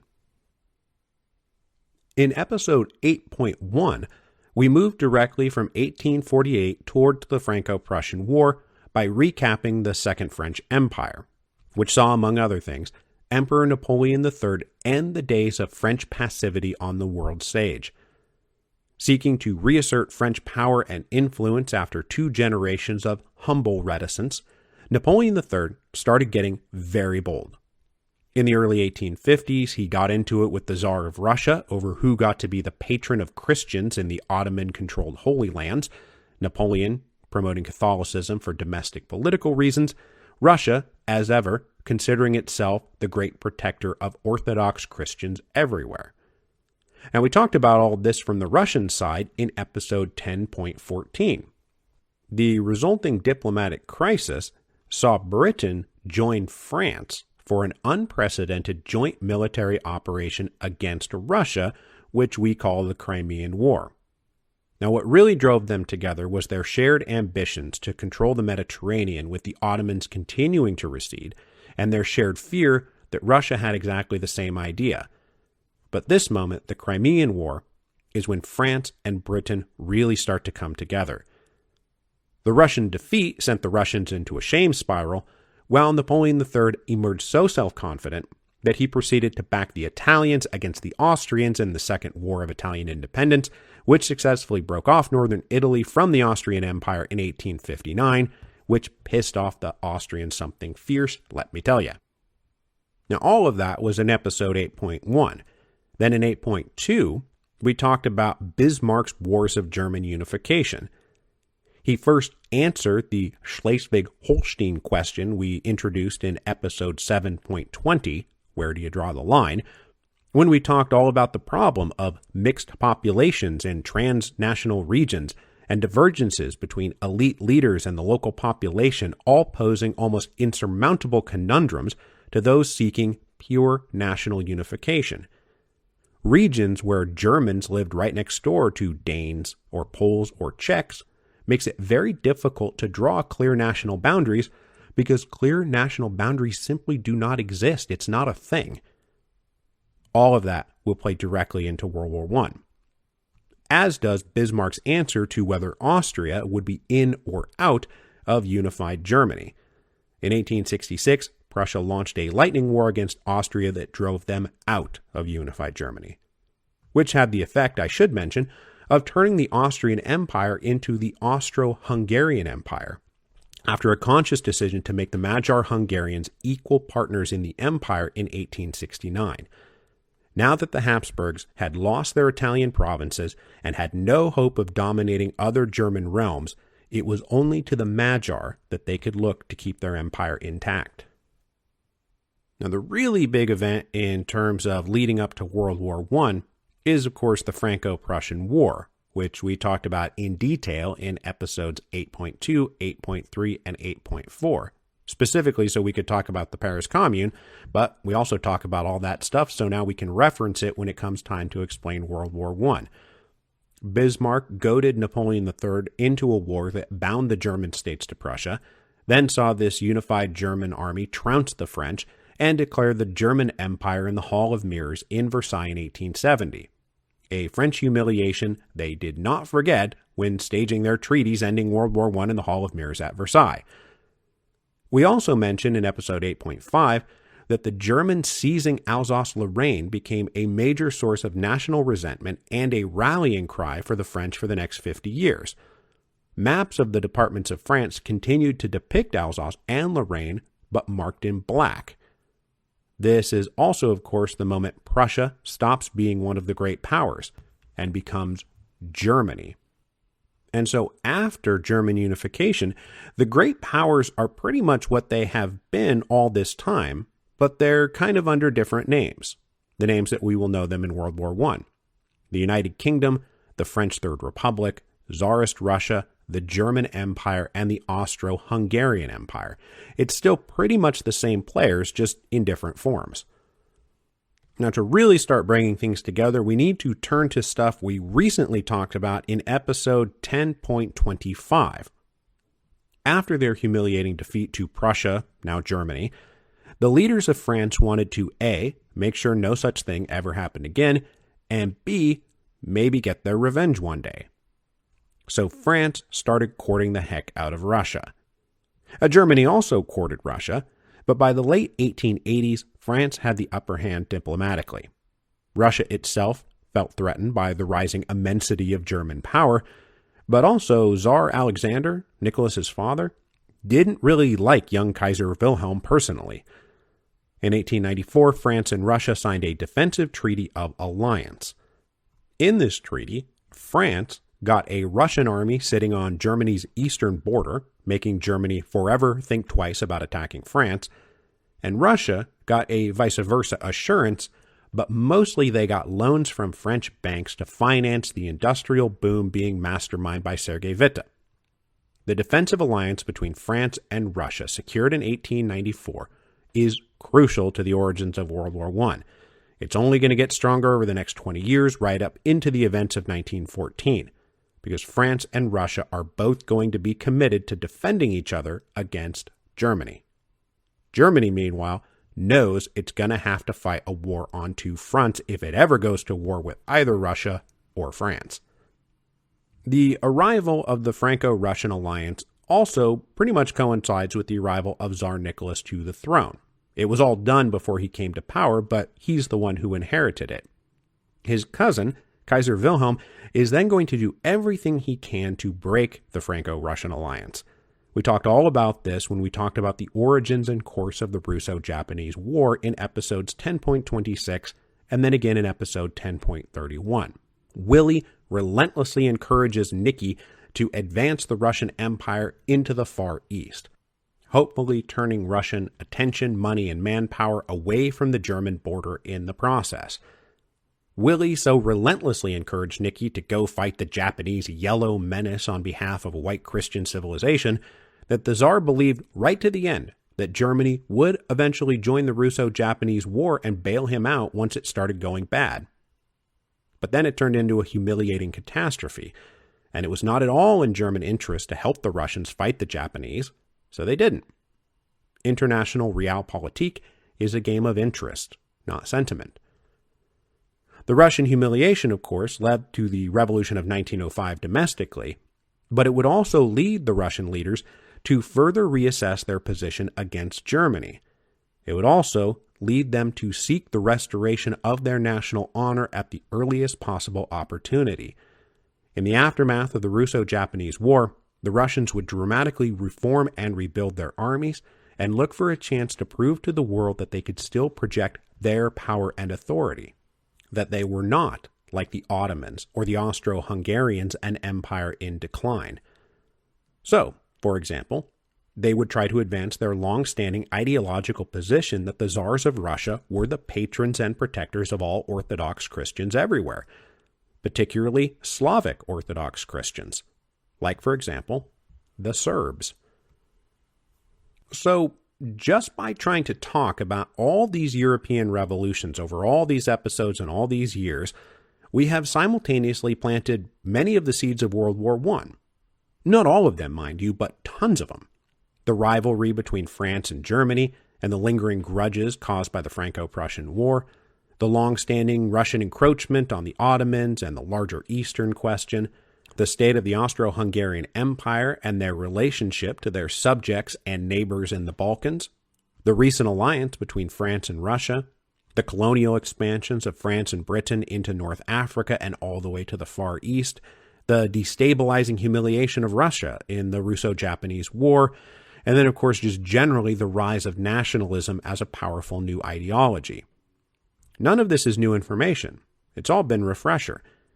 The pieces are nearly all in place. And next week, we will come back and tie the Russian humiliation of the Russo-Japanese War to the steady rise of nationalism in the Balkans and the steady decline of the Ottoman Empire and the Austro-Hungarian Empire to give us the Balkans crisis, which destabilized the balance of power in Europe and which would truly, directly lead to World War I. That will all be new information. Before I go, let me please just say again that Hero of Two Worlds is now available for pre-order everywhere you can pre-order a book from. On the internet, bookshop.org is a great option, but really your local bookshop where you would normally go to buy books, that's where I would encourage you to go. So please let's hit 10,000 pre-orders so I don't have to quit podcasting.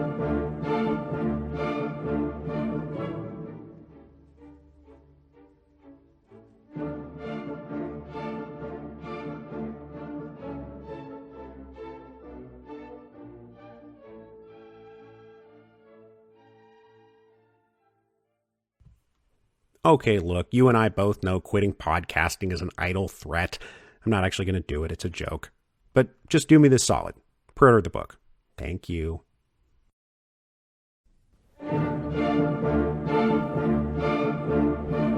Hello, and welcome to Revolutions.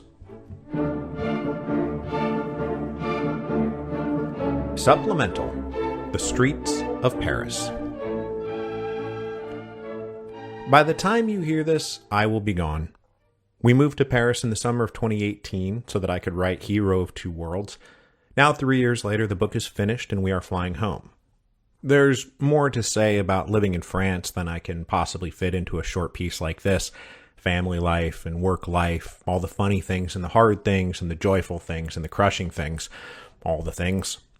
But since this will be going out on the Revolutions podcast feed, it felt appropriate to leave on a very specific note.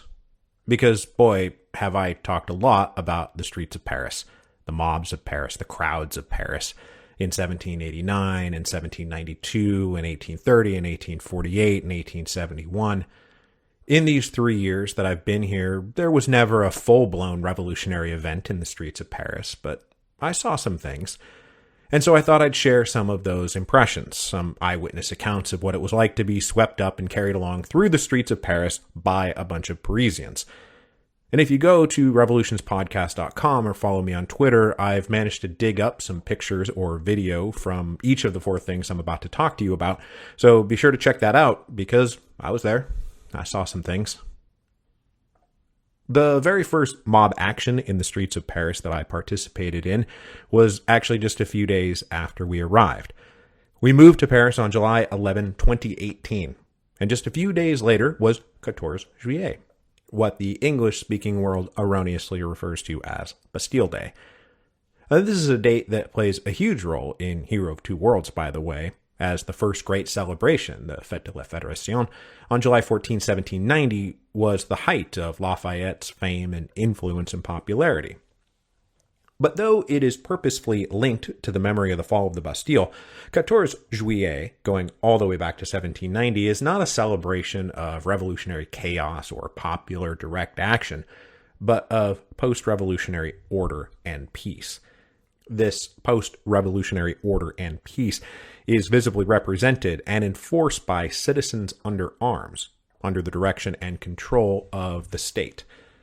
Now, since the Third Republic revived the celebration in 1880, the day has been marked by and defined by a military parade down Champs-Élysées to Place de la Concorde. The political and military leadership of France make a formal show of observing and overseeing and saluting carefully choreographed columns and displays of military arms and discipline. Crowds line the streets, but are kept well back from these well-disciplined columns. It is all very formalized and ritualized, imposing on the 14th of July a positively Napoleonic spirit. We watched this on TV and saw the military planes fly overhead. Now, none of that is the first mob action I took part in during our stay in Paris. It all actually happened the very next day, and I only told you that just to set up a nice little contrast, because I participated in something far more spontaneous and emotional and uninhibited, though no less nationalistic in spirit. Because the very next day, July 15, 2018, France faced Croatia in the World Cup finals. That morning we got up and walked down the streets, which were packed with people. There was anticipation and electricity in the air. Every cafe and bar and restaurant and shop had huge flat-screen TVs facing the street. Crowds of people huddled around each screen, jostling for a view, ordering food and drinks, talking, smoking, laughing, arguing, and drinking. There was a lot of drinking. I personally wound up lodged in an alcove next to a creperie, adjacent to Centre Pompidou and the Stravinsky Fountain. They hung up a TV in front of a phalanx of plastic chairs, and it seemed like as good a place as any. I wasn't there nearly early enough to get a seat, but where I was slightly elevated, and I had a good view of the TV and a clear path to the guys working hard and fast, dispensing beer and wine and food. As the game progressed, France scored some goals, and people went crazy. And then Croatia scored fewer goals, and people started looking at the clock and looking at the score, and they started to get very excited. There was spontaneous singing of songs, and everyone automatically knew all the lyrics to all the chants and all the songs by heart, and I had never heard any of them in my life, but I did get to know them pretty quickly. In the final minutes, it became clear France was going to win this game, and it turned into a giant party. It's like nothing I have ever seen. This isn't just a championship. This is like the most important championship of any sporting event in the world, I think. When the final whistle blew, everybody went crazy. There was hugging and shouting and cheering and chugging. And then, without any prompting or any direction, like a bunch of homing pigeons, disengaged from whatever TV had captured their attention for the last 2 hours and began walking west. The surface tension of these little group pockets broke, and they merged with each other, and they formed bigger pockets, and then people started streaming towards main streets. I hit Boulevard de Sebastopol, just in front of Léon, and then everybody turned left and joined this mighty tributary of humanity now headed south. We were swept downriver into Rue de Rivoli, where this watershed of national emotion drained into this arterial road, and we all marched towards Place de la Concorde. All of this was wildly chaotic and joyful. There was yelling and screaming and high-fiving and hugging and kissing. It was a delirious whirlwind. Nobody ever stopped moving. Nothing ever stopped swirling. People clung to the side of buildings and hung out of windows and swung from lampposts. I mean, not like that, but you get the drift. We emptied into a sea of French enthusiasm in Place de la Concorde. It was where every other river in Paris dumped everybody else who wanted to joyfully party, and it was just a giant, happy, cheering mass of people. The World Cup celebration in the streets was no less an expression of patriotic nationalism than the July 14 parade I watched on TV just the day before. But the happy spontaneity of the people who broke into La Marseillaise, and they were constantly breaking into La Marseillaise, was not carried off by some military band, but just a bunch of people screaming at the top of their lungs. Sometimes they'd forget the lyrics, but they were always there for the Marchand part. It was heartfelt and pure. There were no hierarchies here. There were no differences or cleavages or conflicts. All of it was overlooked in a very drunken, and it was a very drunken, embrace of shared victory.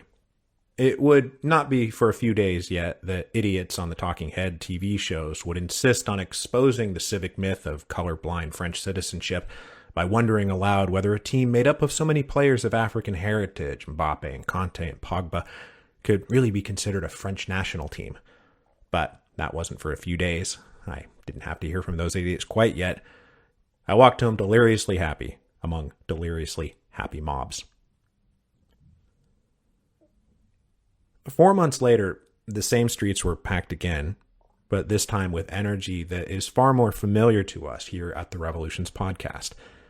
The mobs coursing through central Paris in the fall and winter of 2018 were just as spontaneous and leaderless as the World Cup crowds had been, but instead of delirious joy, they were driven by angry hostility, confrontational defiance. They were fed up, they were mad as hell, and they were not going to take it anymore. All of them wore yellow vests, and so they were called the Gilets jaunes. The protests started out in the provinces, not in the capital. And when they finally did come to the capital, it wasn't the Parisians rising up. It was a bunch of protesters descending on Paris to protest in Paris and in part protest against Paris. They were amorphously angry about the rising cost of living, stagnant wages, and an anti-elite, anti-establishment feeling. But everything snapped into place when President Macron proposed a new gas tax. This was right on the heels of eliminating a capital gains tax, and it looked a lot like Macron was going to be lifting the financial burden of the rich and powerful while imposing a greater financial burden on the French outside the metro areas who relied on their cars. And outside the metro areas, France is a very car-dependent country. So finding each other on Facebook and social media, groups started protesting the tax. And then they got it in their heads to start blocking roadways. And they identified each other and then identified the movement by donning the yellow safety vest that every French motorist is required by law to carry in their car. These are the yellow vests. These are the Gilets jaunes. In November, the decentralized Gilets jaunes movement decided to start holding coordinated national protests.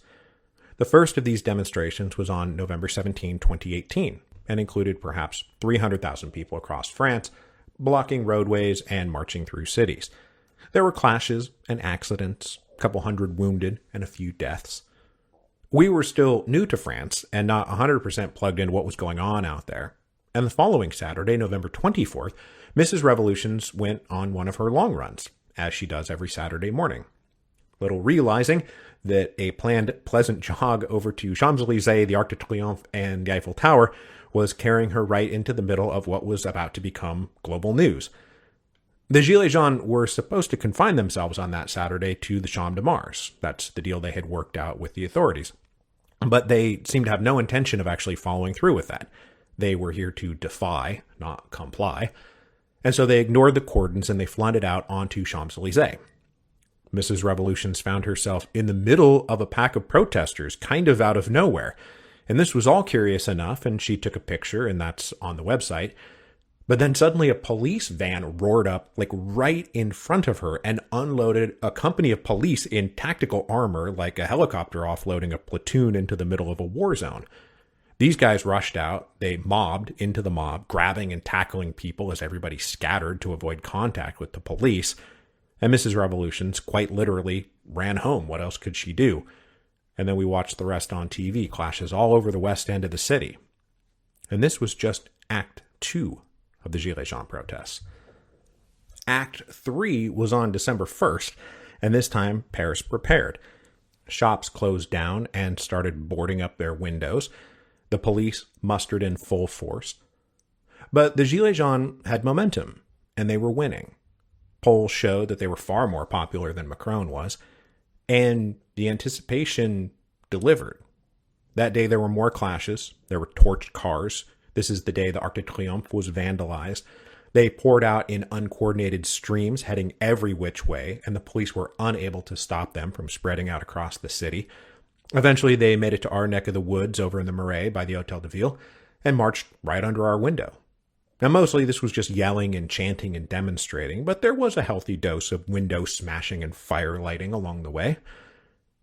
The next Saturday, Act 4, we were all told to stay indoors, which was more of the same and was now international news.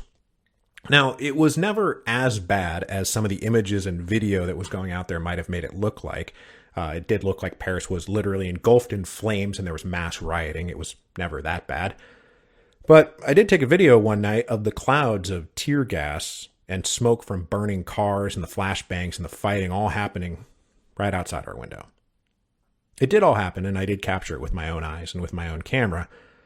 But as I was just looking through these pictures, I was reminded how much life can otherwise be normal even in times of great social upheaval, because in between the pictures and video that I took on December the 1st and December the 7th, there's just a bunch of pictures of me and the kids at some Christmas village activity, just living our lives, just cute, normal family activity in between these Saturdays of insurrectionary chaos. It's weird, but that's how these things go. The Gilets Jaunes never quite ended, even as the energy dissipated amidst that same Christmas holiday, because the French do love to protest, but they love their holidays more. But when they came back after the New Year, they kept at it. And every Saturday they kept at it, and even after it stopped being global news, they kept at it, eventually becoming something of a vigil, a ritual in its own right that never explicitly or formally died.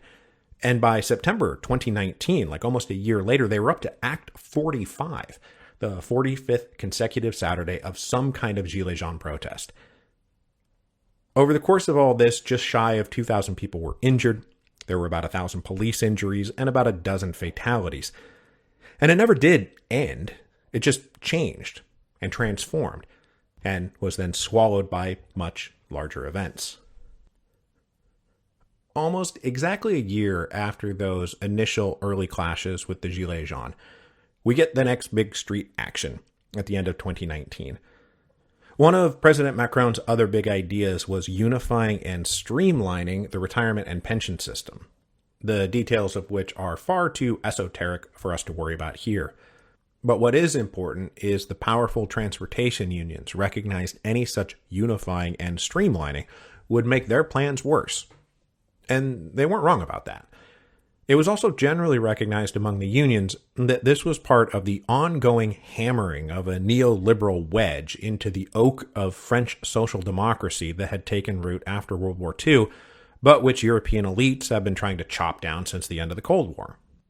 The announcement of pension plan reform led to union mobilization in November of 2019, and where the Gilets Jaunes had been leaderless and decentralized, this would be a classic, highly organized, coordinated, and disciplined strike.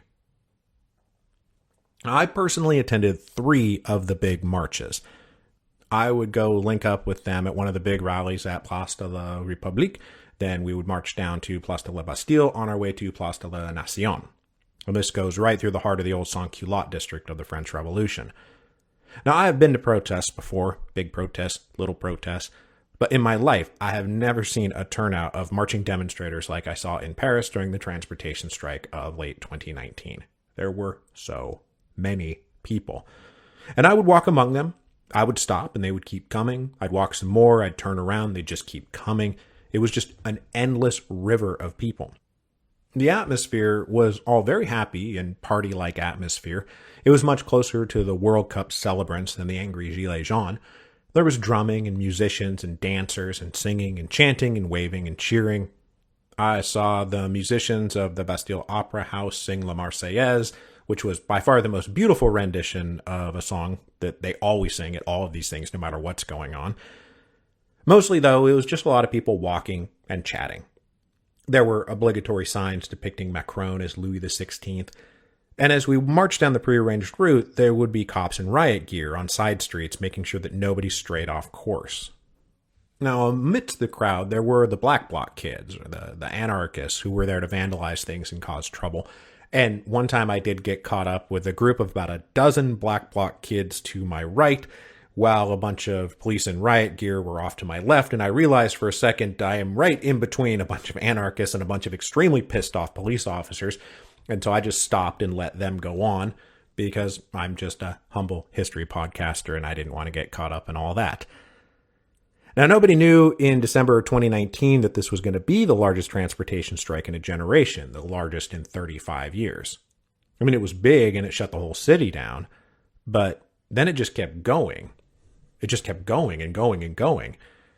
Now, off and on since we've been here, there have been various unions staging one-day demonstrations or other sort of performative work stoppage actions. But this was not like that.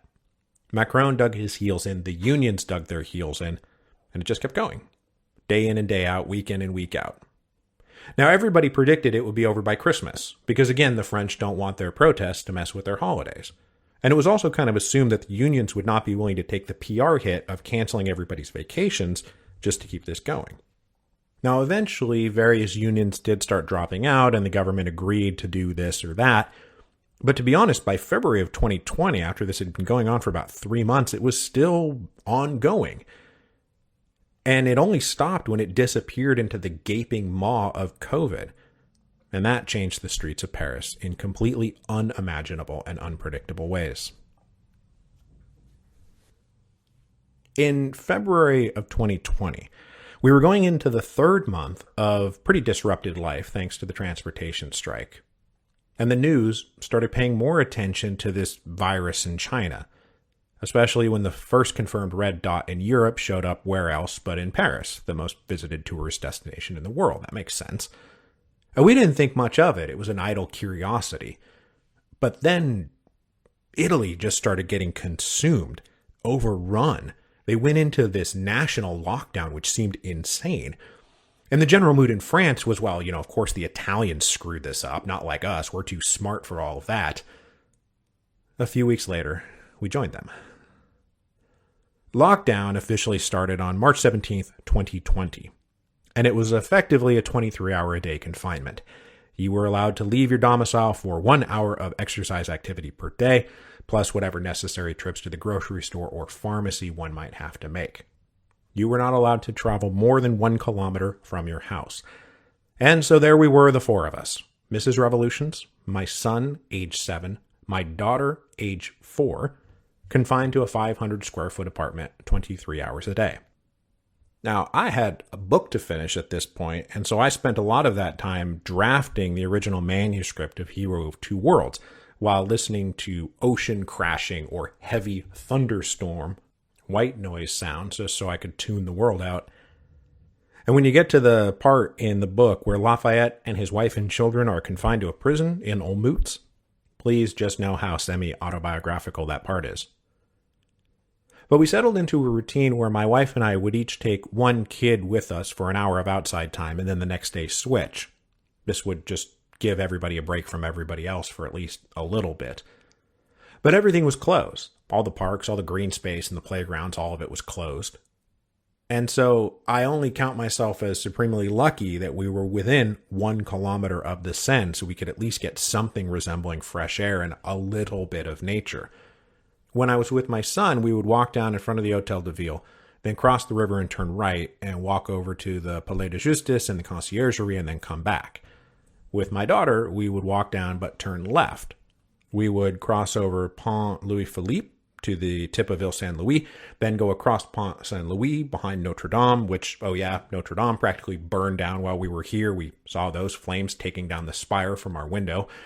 Man, we've seen some things. Anyway, we would then circle back around across Pont d'Arcole. And since COVID started, I have walked that route across those three bridges so many times. It is crazy. That is really, truly like what Paris is to me right now. Because even at this point, we're on third lockdown and we're not really supposed to be going anywhere or doing anything. But here's the thing. I have been talking these three previous times about instances where I was in the streets of Paris when it was full of great teeming throngs with yelling and clanking and crashing and shouting and drumming and smashing, this blaring sea of humanity, whether they were angry or elated or mad or glad. But this was different. This was not like anything anyone has ever seen before. There was nothing. There was nobody. It was devoid of human activity. I am talking about the very center of Paris, devoid of human activity. Now, when we would go out, we would see a handful of other people out taking their little walks or whatever, but there were no cars. There were no groups. There were no boats or barges in the river. There were no scooters. There were no trucks. There was no construction. There was no chatter. There was no cafes. There were no shops open. Nobody was sitting in front of anything. Nobody was going into anything. Nobody was coming out of anything. Nobody was jostling into anybody. There were no planes overhead. It was just this great abandoned city. It was so quiet. It was so unbelievably quiet. You could hear birds chirping. It was positively post-apocalyptic. It was something out of a movie. Just being alone in a giant abandoned city. It was like a neutron bomb had exploded. Now, during this first lockdown, police were out there checking papers. First, we had to carry physical copies, and then later they gave us an app we could use. And a lot of these police officers were on horseback. So that too was extremely surreal experience. You would have this digital application on your phone that you would have to show a constable who was on horseback while you were in the middle of this depopulated former metropolis. Extremely post-apocalyptic. This first confinement lasted for 8 weeks, and it's an unforgettable experience. The silence and the emptiness and the stillness of this giant anti-city. Looking up and down Rivoli, where I had seen throngs of celebrants, where I had seen angry protesters, and I had seen marching union members, I now saw nothing and heard no one. The streets of Paris, just as the streets of Paris. There was not a soul to be seen or heard. And I hope to God nothing like this ever happens again. But it probably will. If not anytime soon, then at least eventually. Rome, at its height, had 1 million people in it. And then by the time in the Middle Ages, it was down to just a couple of thousand. That's what it felt like. It felt like being in Rome after the fall of the empire. So that's it from me for now. This is the last episode I will record in Paris. I wrote that last little bit sitting on a bench on Pont d'Arcole looking out at the route that I used to walk with my daughter over and over during confinement. I am recording this on the afternoon of Thursday, April the 15th. Tomorrow I go in for another surgery, then I get a day to recover, then we fly home. And I will see you all on the other side.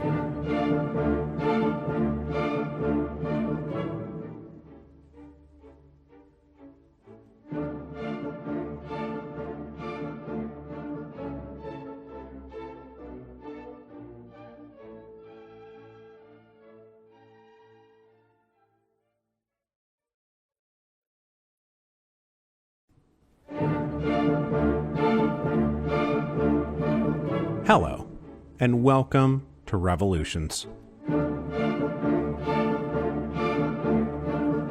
Episode 10.53, The Balkans.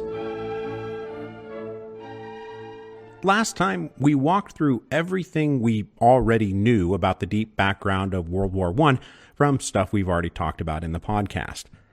This week, we are going to combine that old information with a bunch of new information regarding the infamously fractious and complicated Balkan Peninsula, and why a crisis there could possibly trigger a great power war that would consume the entire world. The big picture setting for all of this is the Eastern question. And the Eastern question is, what is going to happen now that the Ottoman Empire is clearly in collapse? Imperial power games are very zero-sum. If one empire recedes, another empire advances. That's how it works. By the late 19th century, Britain, France, Austria-Hungary, Germany, and Russia all believed that they could take advantage of the situation. For the Russians, advancing at Ottoman expense was a centuries-old game. Since the time of Peter the Great, the Russians had steadily advanced south, fighting nearly a dozen different wars with the Turks in the process. Their grand overarching dream was to one day maybe control the entire Black Sea basin and seize the Dardanelles, the Sea of Marmara, and the Bosphorus, what were collectively called the Turkish Straits, so that they would have direct access to the Mediterranean. This dream, of course, included expelling the Turks from Constantinople. Now, there were many things fueling this grand ambition. Militarily, it would give Russian fleets direct access from the Black Sea out into the Mediterranean and defend against any enemy power from ever getting in. Economically, they would be tapping the entire Mediterranean basin for trade, commerce, and new markets. And ideologically, the Russian czars had always considered themselves the premier defenders of Orthodox Christianity, and ending 500 years of Muslim occupation and returning Constantinople to its rightful Orthodox owners would be the work of God. All of that combined then fed into an emotional yearning for that nebulously defined concept we call prestige. If the Russians controlled Constantinople, it would be very prestigious. By the late 19th century, Russia was tantalizingly close to realizing this dream. They had extended their empire deep into the Black Sea basin, enveloping the east coast and controlling principalities at the mouth of the Danube on the west coast, which meant that the Russian Empire now directly abutted the Balkans. Projecting an overarching hegemonic authority over the Balkan Peninsula, in essence replacing the Ottoman presence there, would be essential to protecting the western flanks when Russia made their final thrust south and claimed Constantinople. Beyond territorial, economic, and political motivations, though, Russia wielding power and influence in the Balkans fit squarely in with the long-standing ideological belief that the czars were the defenders and patrons of all Orthodox Christians everywhere. Many of the ethnic groups in the Balkans were Orthodox Christians who were seen by the Russians as oppressed cousins who needed to be liberated from the cruel yoke of Muslim despotism. Russia's long-standing support for Orthodox communities living under Muslim rule merged with the new strains of nationalism that had grown up in the 19th century, especially during and after the revolutions of 1848. Serbs, Croats, Bulgarians, Romanians, and Albanians all developed their own dreams of national unification and self-determination and independence. Even before 1848, for example, both the Serbs and the Bulgarians had both achieved something like autonomous home rule, but still inside the Ottoman Empire. These were a result of nationalistic revolutionary uprisings against the Turks. And as we talked about a bit during the revolutions of 1848, these individual national aspirations merged with a larger pan-Slavic movement to unify all Slavic peoples into a single nation. By the 1870s, they had direct models to look to for inspiration, as Florentines, Venetians, and Romans had all recently joined together in a new thing called Italy, and Bohemians, Hessians, and Rhinelanders joined together in a new thing called Germany. For such pan-Slavic idealists, the debate came down to whether or not they would be unified under the greatest Slavic power of them all, Russia, or whether they would merely look to the Russians as the great power who would help them achieve their dreams. In the mid-1870s, all of this came together in a succession of simultaneous explosions we call the Eastern Crisis. Smelling Ottoman blood in the water, most of the Christian communities under Ottoman rule, that is, the Serbs and the Bulgarians and the Romanians, rose up separately and simultaneously over the course of 1875 and 1876 and 1877. These uprisings knocked the wobbly Ottomans well off balance, and the Russians happily took advantage, entering the war on behalf of the Balkan insurrectionists in 1877. The Russian army wound up marching practically to the gates of Constantinople before the suddenly alarmed British sent a navy down to fly the colors and warn the Russians not to get any crazy ideas in their head about conquering Constantinople. The subsequent Congress of Berlin in 1878 drew up treaties ending all of these conflicts. But much to the frustration of the Russians and the various Balkan groups, the other great powers in Europe seemed primarily interested in limiting Russian gains and short-circuiting any hope that pan-Slavic unification was a possibility. Instead of allowing a unified and independent Slavic state to emerge, the other powers, balkanized the Balkans. Bulgarians were divided into two separate principalities, and though de facto independent would still be considered technically Ottoman possessions, the principalities of Serbia and Montenegro and Romania were recognized as independent states, no longer the subjects of any great power, but they were kept as small as possible, and, abutting the Austro-Hungarian Empire, they were clearly meant to be client satellites of the Habsburgs. Finally, the provinces of Bosnia and Herzegovina, to the northwest of Serbia, would still be considered the sovereign possessions of the Ottomans, but under a military and administrative occupation by the Austrians, which would be recognized under international law. If all of that didn't make a whole lot of sense, don't worry, it didn't make a whole lot of sense to anybody. The upshot of the Congress of Berlin was wary satisfaction from the other European powers that maybe this new map would hold the region together. But this was matched by intense dissatisfaction among the various Balkan groups and the Russians, who all felt that they had been kind of screwed over and denied their rightful spoils of victory. Why was unification and national dignity cool for Germans and Italians, but not for us? The Russians wondered why the British and French were able to spread their tentacles across the whole world, but if Russia decided to advance even a little bit, it was somehow the end of the world. It led to increased resentment among the Slavs, who thought that the other nationalities of Europe did not really see them as possessing equal dignity or stature. Certainly they did not feel respected. They felt like the other powers considered Slavs only good to be ruled by superior races. The Congress of Berlin may have settled things temporarily, but it all but ensured things would not be settled permanently. All it did was move the pieces on the board into the rough position that would create a succession of crises 30 years later that would lead directly to World War I. To add a wrinkle to all of this, all the Slavic nationalities in the Balkans were able to look to the incredibly recent examples of the unification of Germany and Italy to follow as their model. These were events they did not read in history books. These were events they read in the newspaper. And in both of those cases, unification came when a strong military power did the unifying. In Germany, that role was played obviously by Prussia, and in Italy, remember, it was played by the Kingdom of Piedmont-Sardinia. But the question was, who is going to play the role of Prussia and Piedmont in the Balkans? And just to oversimplify things a bit here, it's either going to be Serbia or Bulgaria, and both fancied themselves for the job. After their independence was recognized at the Congress of Berlin, Serbia elevated themselves to the dignity of being called the Kingdom of Serbia in 1882. A few years later, Bulgaria annexed their southern compatriots out of that completely made-up second principality that they had been placed in by the Congress of Berlin, specifically to prevent the unification of the Bulgarians. This led to a little war between Serbia and Bulgaria in 1885, which Bulgaria won, and for the moment, really started envisioning themselves as the Prussia of the Balkans.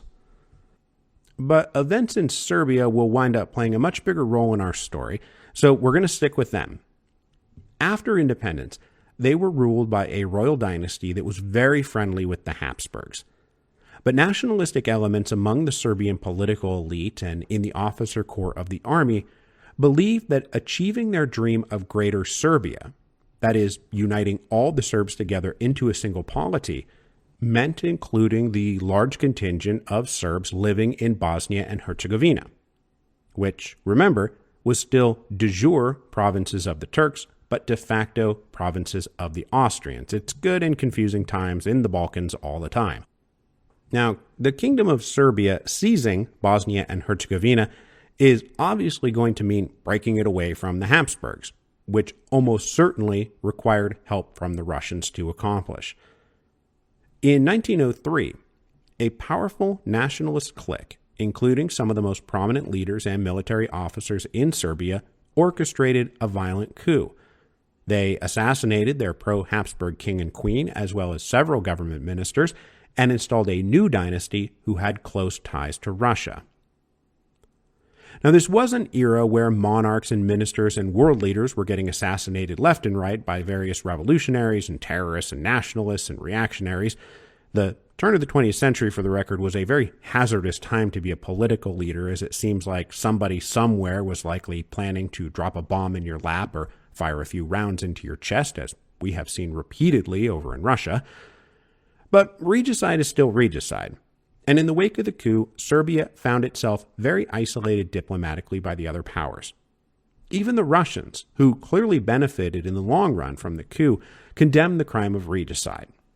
And this diplomatic isolation did not start to ease up until the new Serbian government agreed to prosecute, demote, or otherwise retire many of the people implicated in the coup, or at least make a good show of it. The dream of Greater Serbia lived on, though, and the same general group of leaders who organized the assassinations and coup continued their efforts to achieve that goal. The most immediate and clear object was wresting control of Bosnia away from the Austrians. Now, Serbia and Bosnia shared a border, and there was plenty of action back and forth across the lines. Bosnian Serb activists got support from Serb nationalists in Belgrade and were ultimately backed and encouraged by the Russians, who viewed Greater Serbia as the clearest path to them becoming the dominant power in the Balkans. Increasingly fed up with Serb agitation on their border, in 1906, the Austrian government imposed economic sanctions and refused to import Serbian goods, particularly livestock, particularly pork, which is how this little economic conflict becomes known as the Pig War. But Austria's attempt to strangle Serbia economically by cutting off their primary export pipeline just led the Serbs to find other markets, and they actually increased their net exports, as well as tying them closer to other foreign powers, like France, who started to see supporting the Serbs as a good way to please their Russian allies and tie up the Austrians in the Balkans. The French were happy to provide loans to the government and munitions to their army. Now, the Austrian concern about Serbian agitation in Bosnia was never just about the Serbs or just about Bosnia. They never considered it in the narrow context of the fate of a few small principalities on the periphery of their empire. It was always discussed in the wider context of the fate of the whole Austro-Hungarian Empire. If the Serbs succeeded in peeling off Bosnia and forging a regionally powerful Kingdom of Serbia, it would be the green light for every other subject nationality to do the same. Czechs, Poles, Slovaks, they would all try to follow suit. The Habsburg Empire had only barely survived 1848, and then they had gone and lost their Italian possessions. So, checking Serbia was never just about checking Serbia. They were well on their way down the road to a domino theory, where allowing Serbia to get their way would collapse the entire empire. In 1908, Austria received what they believed to be an unexpected gift from the Russians, thanks to some diplomatic freelancing by the new Russian foreign minister Alexander Izvolsky. A career diplomat, Izvolsky had taken over the Foreign Office right alongside newly appointed Prime Minister Pyotr Stolypin, who was his political ally. They were part of a new team that was supposed to get Russia out of its deeply troubling and humiliating waters that had recently swamped them thanks to the Russo-Japanese War and the Revolution of 1905. Both Stolypin and Izvolsky knew that Russia was in a precarious place internationally. Their army and navy was in shambles. Their reputation was in severe decline. Izvolsky undertook reorienting Russia towards Britain, who had for decades been on the opposite side of Russia on the Eastern question. But in 1907, Britain and Russia signed a convention that mutually settled some of their disputes in Central Asia and opened the vague possibility that Britain, down the road, might change their policies regarding the Russian claim to the Turkish Straits in Constantinople. At least, that's what the Russians hoped. In the meantime, the Convention of 1907 brought Britain, France, and Russia into a very rough and general alignment. Izvolsky, however, envisioned a quick advance down the Turkish Straits, and he secretly approached Austria about a deal. If Austria decided to officially annex Bosnia and Herzegovina, and thus crush the Serbian dream of national unification and Greater Serbia, Izvolsky said the Russians would not protest. In exchange, Austria must support the Russian claim to the Turkish Straits. Now, this is a huge promise Izvolsky is making. The Russians supporting the Serbs had been policy for ages, and really the only thing stopping the Austrians from annexing Bosnia and Herzegovina was the possibility of Russian intervention. So what Izvolsky is saying here is that he's willing to sell out the Serbs in exchange for the Turkish Straits. The Austrian foreign minister indicated that he would go along with this, mostly because he believed Austrian support for the Russians wouldn't make a bit of difference, because France and Britain would never agree to giving the Russians exclusive run of the Turkish Straits in a million years. Izvolsky, though, thought he had time to line up support for his plan with the French and the British, and then the Austrians and Russians would jointly announce the deal that they had secretly struck. But then suddenly, in October 1908, without any warning at all, the Austrians unilaterally announced the annexation of Bosnia and Herzegovina. This announcement shocked the rest of Europe and double, triple, quadruple shocked Izvolsky, who believed the Austrians had stabbed him in the back. All of this triggered what we call the Bosnian crisis.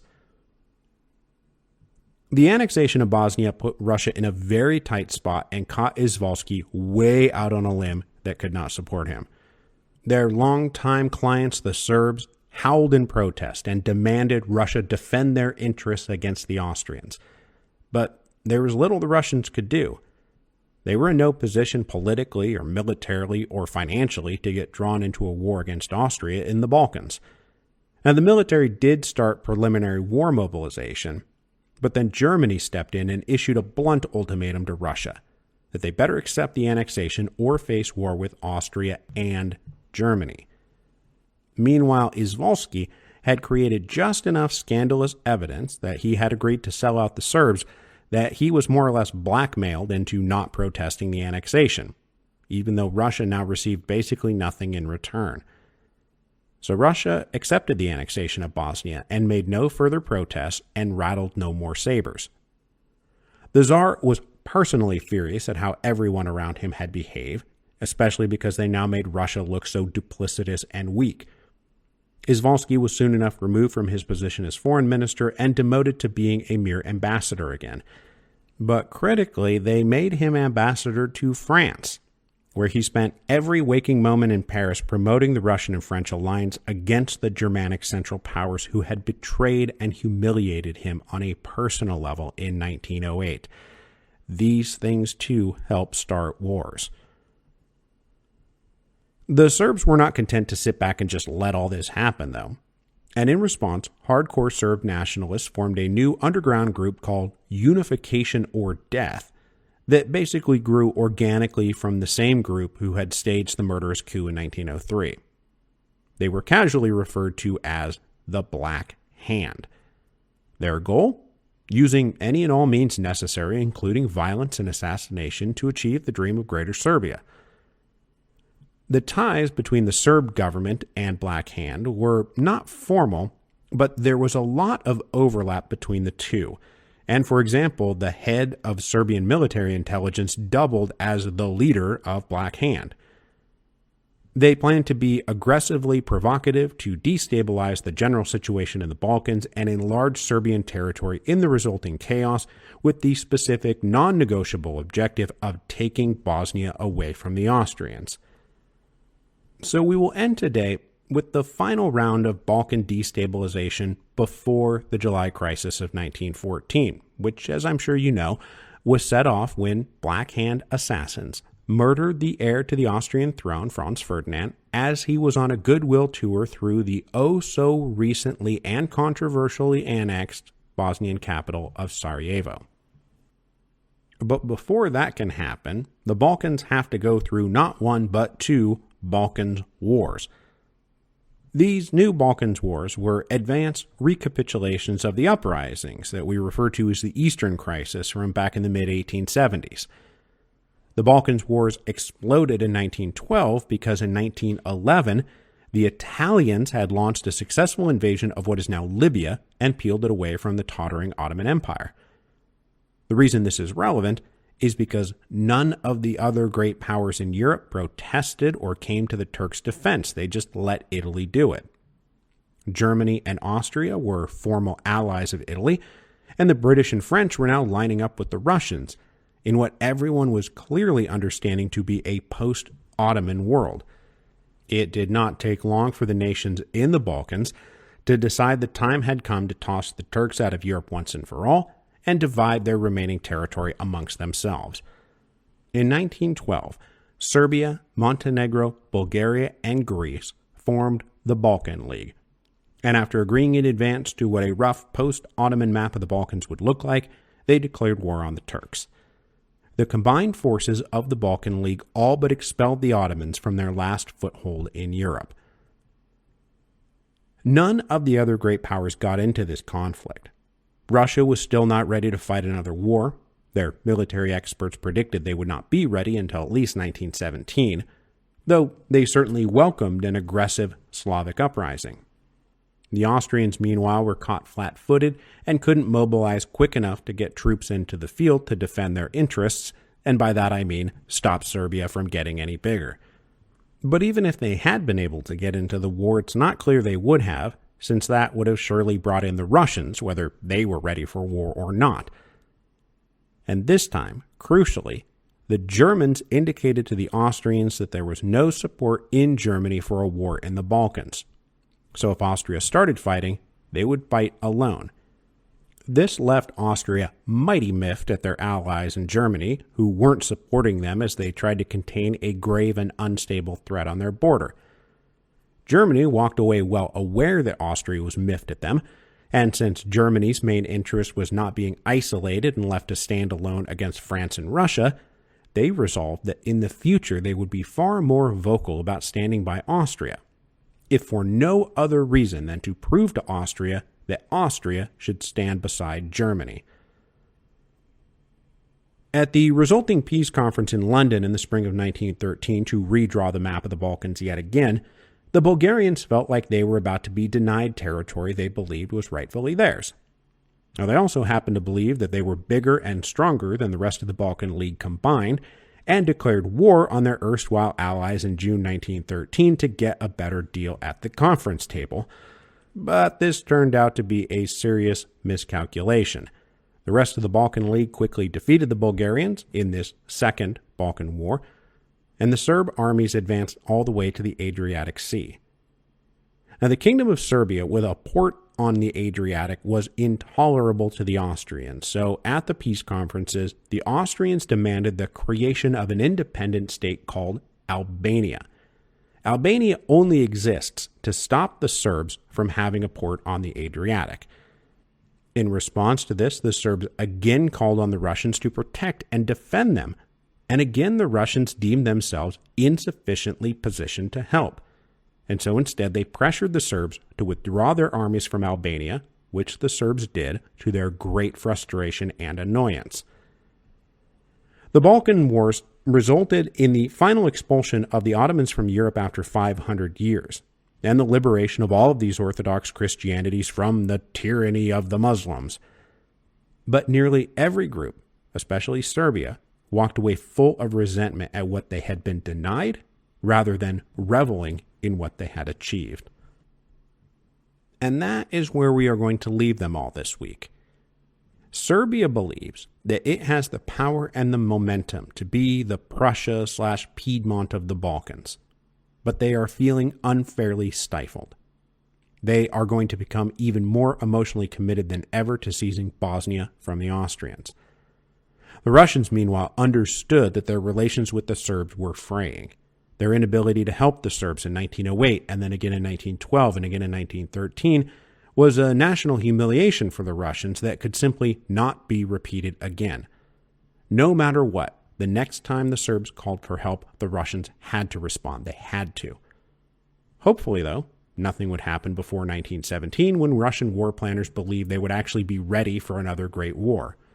The Germans, meanwhile, walked away well aware that the Austrians felt let down by them and resolved that next time the Serbian question came up that they had to back the Austrians to the hilt. They had to. By the time 1914 rolled around, everyone, for their own separate reasons, believed that they had something to prove, and that in the next great power confrontation, they could not back down.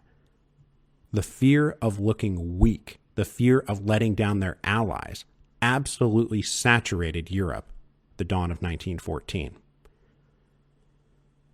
And next week, we will merge these foreign storylines with the domestic storylines back in Russia, because it was not just fears on the international front that worried Tsar Nicholas and his ministers, but also they had fears at home.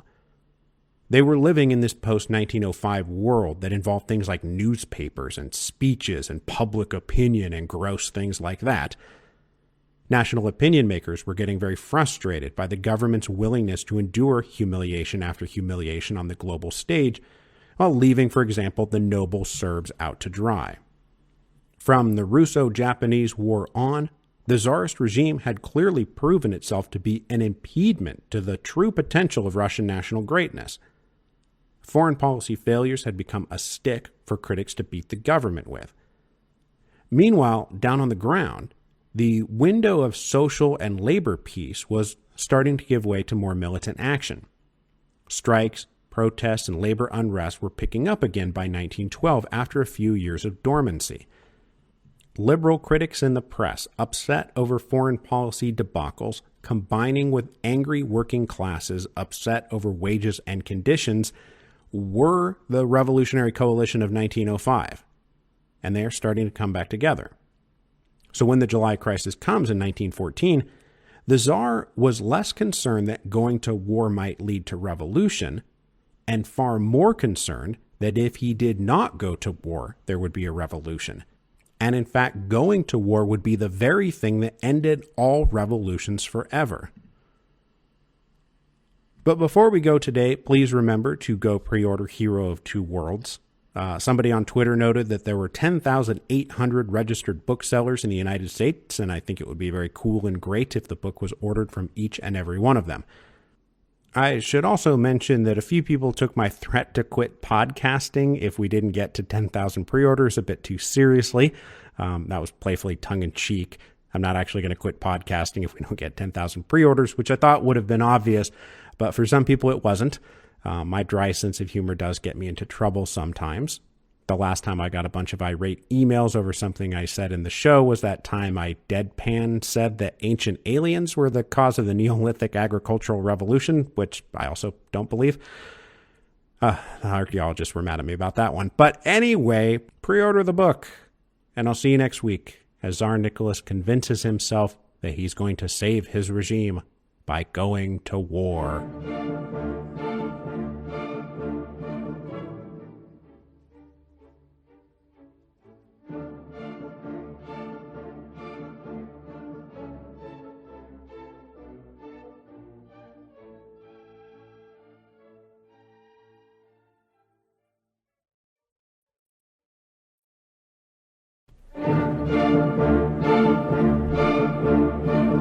Hello, and welcome to Revolutions.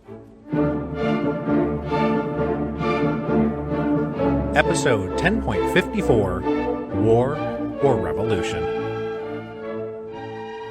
In our last two episodes, we have done some background on World War I. Some background. We've reviewed things we already learned over the course of the Revolutions podcast, and then focused specifically on the Balkans and Russian interest in the Balkans to explain why the Russians went to war in the summer of 1914. I am leaving a lot out of the story, especially out in the West, like we're not talking about the Moroccan crises at all. And really, I've probably mentioned about 20% of the things that would go into a general account of the origins and causes of World War I. It's an incredibly complicated confluence of factors, and what were the causes of World War I is as complex a historical question as why did the Roman Empire fall? I'm just trying to get us to a point where we are comfortable with the Russian angle on things so I can explain the Russian Revolution. Now that said, before we move on today, I do want to mention that I got a nice long email from listener Darius, who took some exception to my portrayal of the Ottoman Empire in all this, relegating them to mere power acted upon by others, rather than an active player with their own dynamic agency. I probably oversold the Ottomans and collapse thesis and ignored too much the reforms and revolutions taking place inside the Ottoman Empire at the time. This was, after all, the heady days of the Young Turks. So if you want more information to construct a complete story of what was going on, with some correctives of the standard Eurocentric view on the Eastern question, he recommended A Brief History of the Late Ottoman Empire, which you can Google and find anywhere. So if you're interested, do check that out. But like I said, I am trying to keep this centered on events in Russia, so that we can explain why the Russian Revolution happened in Russia. And this week, we are going to approach the July crisis from their perspective, with a specific eye on how this was all playing domestically. When events started cascading towards war in the summer of 1914, Tsar Nicholas and his ministers were of course playing the great game of international realpolitik, but that was not the only thing on their minds. Far from it. And that is what we are here to talk about today. Now, just as a general statement, we often tend to downplay, ignore, or straight up forget about domestic political concerns when we're talking about the origins of foreign wars. This is understandable, because wars are between two or more sovereign entities, and so it's only natural to talk about the irreconcilable conflicts between those sovereign entities that caused the war. The jockeying, the maneuvering over territories and colonies and ideologies, those causes are almost by definition situated in the realm of foreign policy and international diplomacy. But international concerns are not the only thing pressuring kings and presidents and prime ministers and emperors to declare war or make a peace. Domestic concerns weigh just as heavily on their minds. We just don't talk about them as much. Those domestic concerns take different forms depending on the system of government or period in history we're talking about. Maybe a king or an emperor is concerned about being ousted in a palace coup by disgruntled elements at court if he does not declare a war or sign a peace treaty. Or that a collection of noble lords might rise up in revolt if the king does not stand up to a neighboring power. Or maybe it's the opposite, and the risk of domestic revolt comes if a bellicose head of state launches a war that is unpopular with his most powerful subjects. In democratic systems, leaders have to think about the electorate and public opinion. Maybe they are afraid of looking weak, and that will make them fatally unpopular. Maybe they are afraid if they talk too tough, that will also make them fatally unpopular. Maybe they think they can use a war to rally the nation to support them and make their political rivals look unpatriotic or even treasonous. There's no universal way it plays out. This is just to say that when calculating foreign policy, everyone always has at least one eye planted firmly on their domestic political position. Thus was it ever was. Unfortunately, a lot of this can come down to the individual self-interest of the leaders. They're calculating the trajectory of their individual political careers, and then that becomes conflated with the national interest. Like, I personally stand a better chance of keeping my cushy job if I declare war or sign a peace, whether I think it's a good idea or not. Basically, what I'm saying is the foreign policy of a nation, kingdom, or empire always exists inside a domestic political context. And so it was for all the leaders of all the great powers navigating the July crisis of 1914, Tsar Nicholas and his ministers very much included. As we know, Russia entered a new and uncharted phase of domestic politics after the Revolution of 1905. Like, there was now such a thing as domestic politics. However much Stolypin's coup of 1907 circumscribed and rolled back the promises made in the October Manifesto, there were still things like political parties and elections and newspapers and speeches. There was this thing called public opinion that had to be taken into account. Now, there were boundaries to freedom of speech and opinion, of course. Russia was far from a free society politically. I mean, it's not like the socialists or the anarchists weren't harassed, fined, imprisoned, and exiled. But in the wake of 1905, the authorities deemed it far safer to have something resembling an open public discourse rather than risk another revolution by going whole hog on reactionary conservatism. As Tsar Nicholas grumbled about this continuously, like, for example, when his new friend Rasputin became fodder for the newspapers, but no matter how much he wanted to, there was no practical way of going back to pure autocracy. An uncontrolled press was going to have to be tolerated in some form or another. Now, no different than today, the topics bandied about in the press and in various clubs and societies and associations now legally allowed to operate involved foreign affairs. Liberals, moderates, conservatives, monarchists, parliamentarians, westernizers, and Slavophiles all had opinions about the state of the Russian Empire on the global stage and the future of the Russian Empire on the global stage. The Russo-Japanese War was incredibly fresh in everyone's mind, and the regime's incompetent mishandling of the war and Russia's subsequent humiliating defeat were matters of national shame felt by everyone, liberals and conservatives alike. The Tsar was supposed to be the embodiment and defender of Russian national honor, and he had blown it spectacularly. And remember, many of the showdowns in the first couple of Dumas, the ones that eventually got shut down, were about the Duma trying to exercise oversight over the military and over foreign policy, not because they wanted to dismantle the Russian Empire, but because they thought the Tsar was doing a terrible job running things, and they believed they could do better.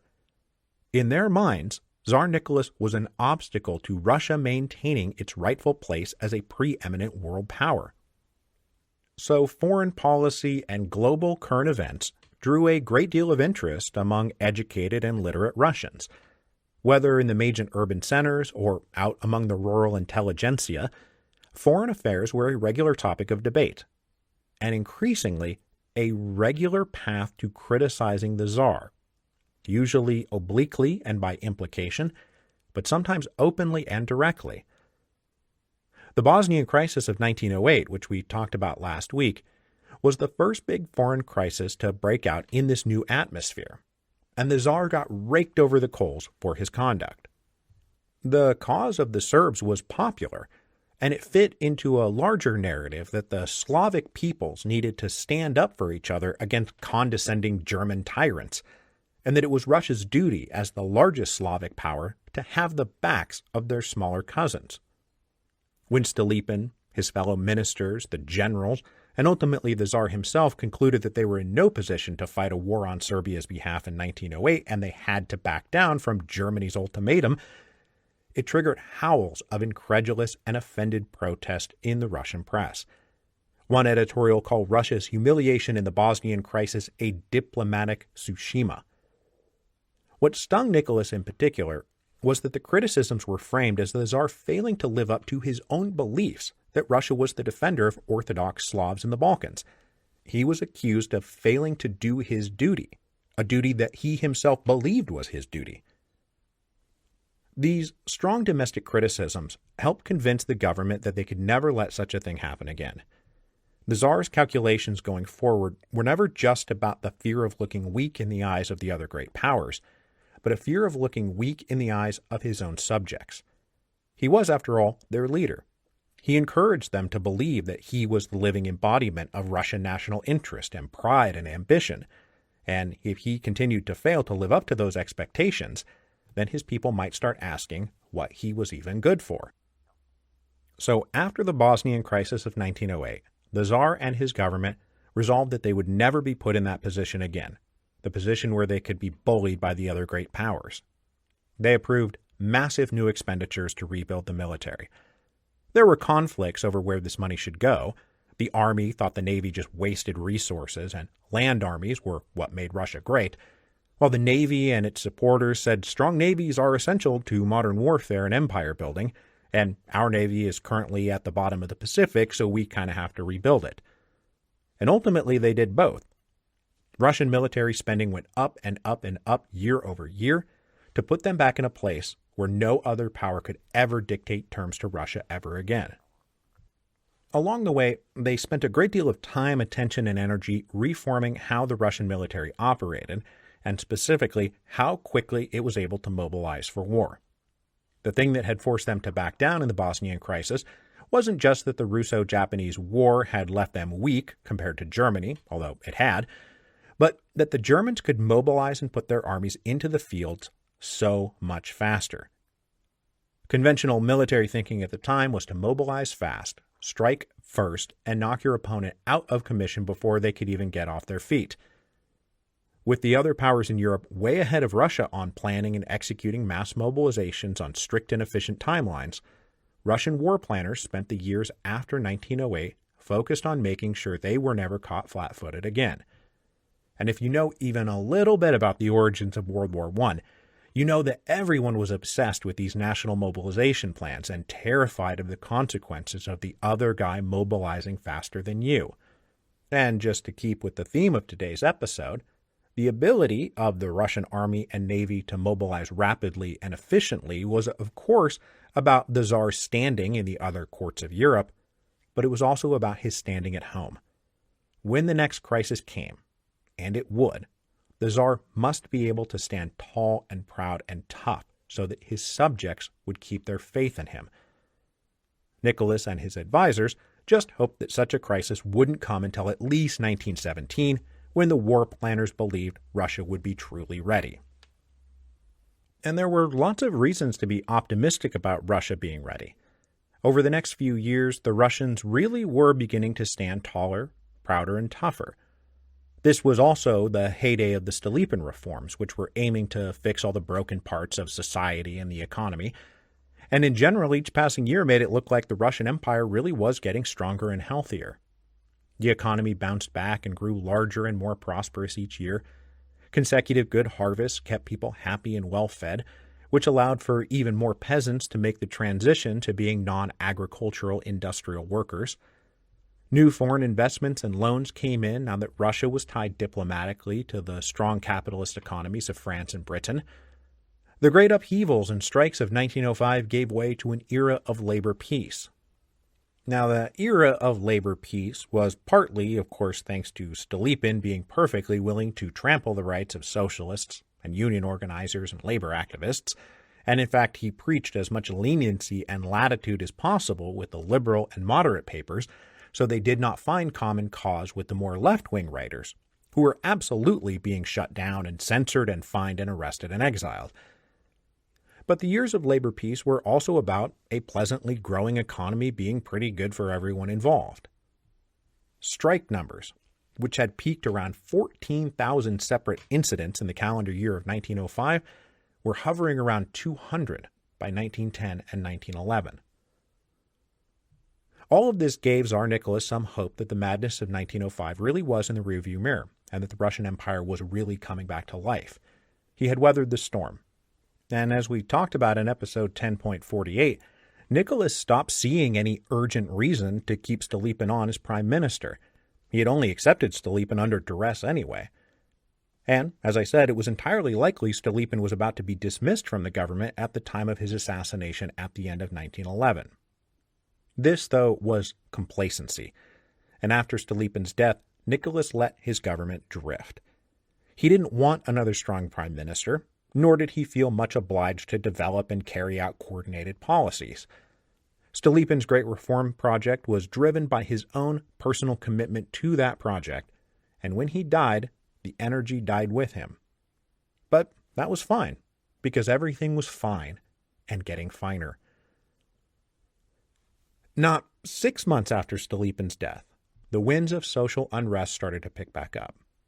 The period between 1907 and 1912 was going to turn out to be not the beginning of a great imperial renewal, but the eye of the hurricane of war and revolution.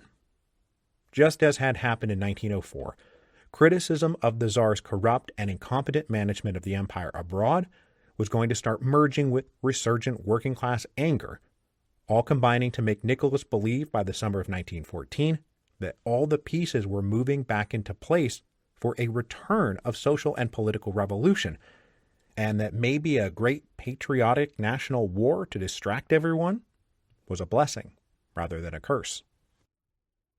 The fuel that brought the smoldering embers of working-class activism back to full flame was the Lena Goldfield Massacre of April 1912. The brief background on this is that gold had been discovered way off in northeastern Siberia around the Lena River. The potentially lucrative area came under the direction of a private company jointly owned by British and Russian investors, among them Sergei Witte and the Empress Maria, the Tsar's own mother. Soon enough, around 6,000 workers and their families were out there mining for gold, but conditions were like a parody of Industrial Revolution horror stories. Wages were extremely low, and the company had a routine policy of issuing job-related fines to drive these low wages even lower. What was left was paid in company scrip, only good at the company store. There were no safety standards to speak of, and there were an absolutely incredible 700 workplace accidents per 1,000 employees.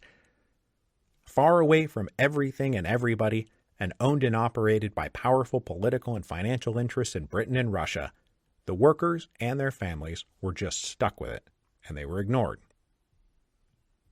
Tensions built as the months and years went by, and in mid-March 1912, the last straw finally dropped. As is often the case, it came down to the food.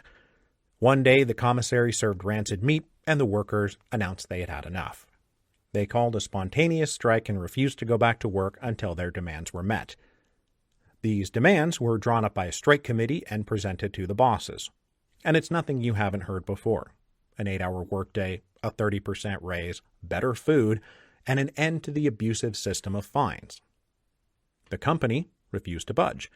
The workers refused to budge, and so the strike went on day after day. After about a month, the company and the administrative authorities decided to break the strike. In the wee hours of April 17, 1912, the police raided and arrested the strike leaders. The next day, the workers woke up and discovered their leaders had been arrested in the middle of the night. This prompted them to organize a mass march to the local prosecutor's office to protest an arbitrary violation of the law.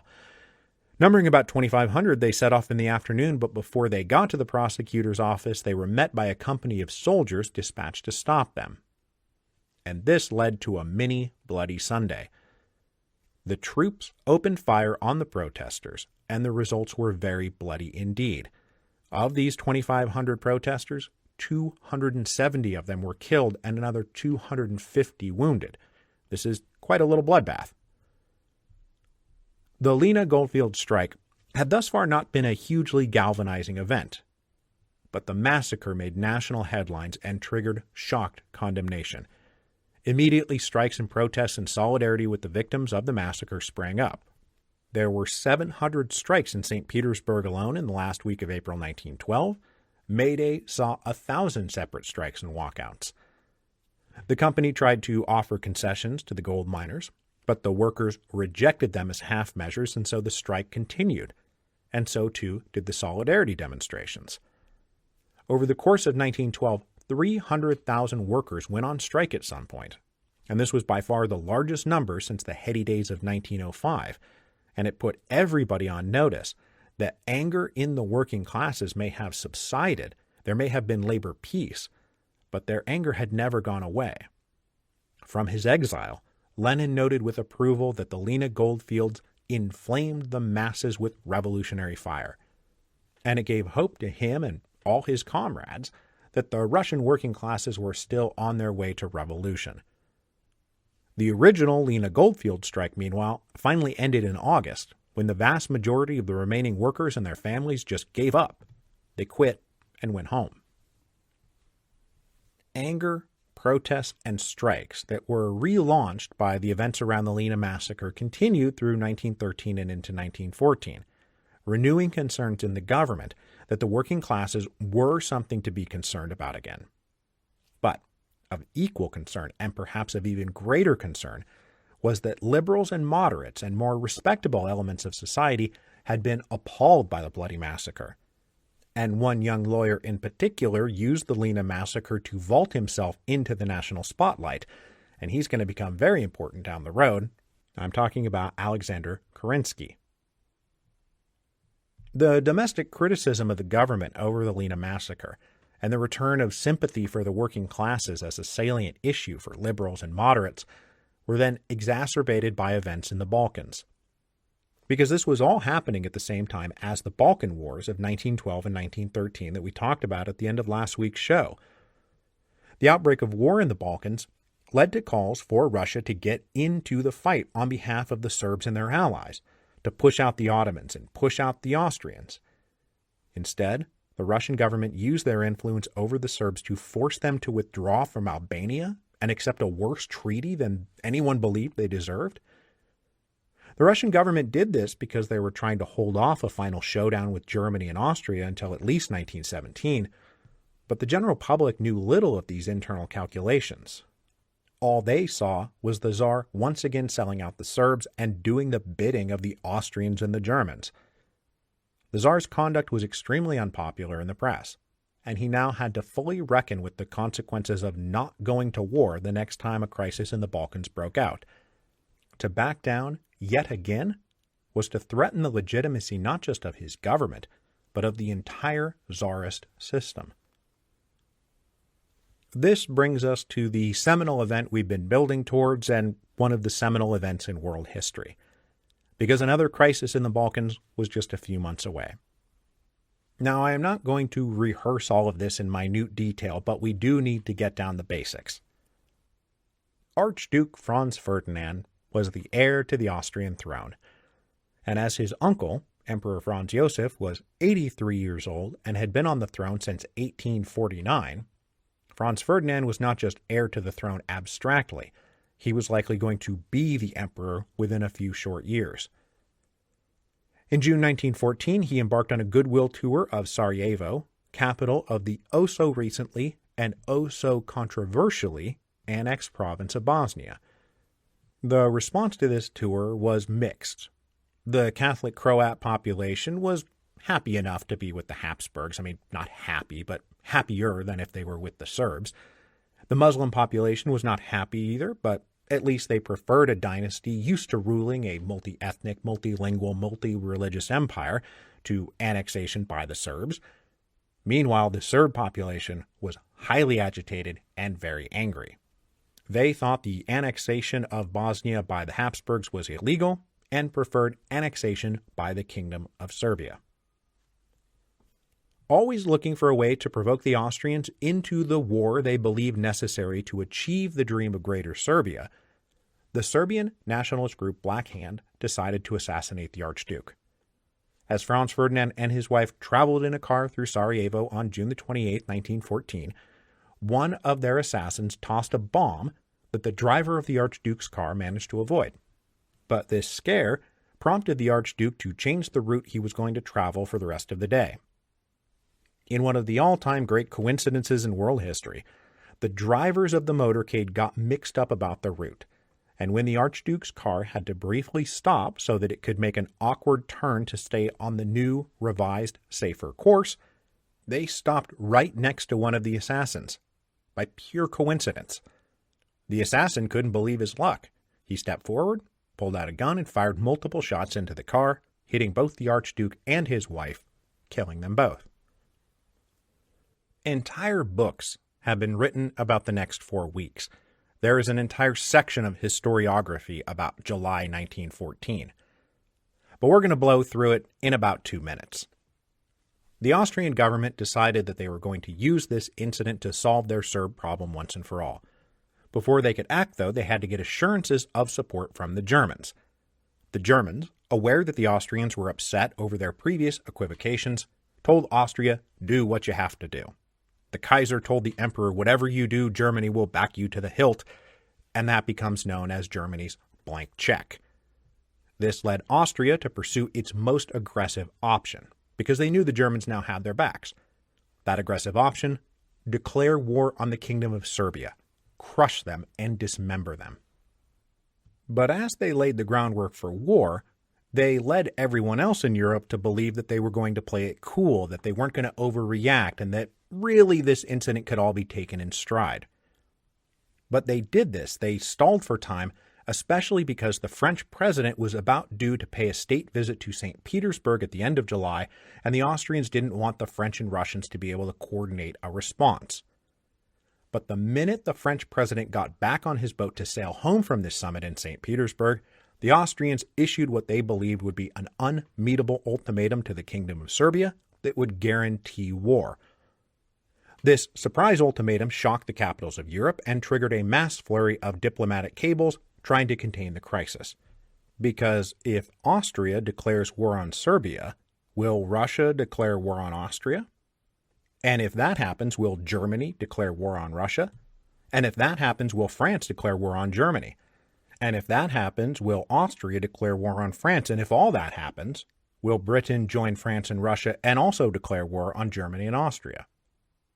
The answer to all these questions was a very frightening yes, yes, yes, yes, and yes. Now, calculations inside Russia were driven by two overriding factors.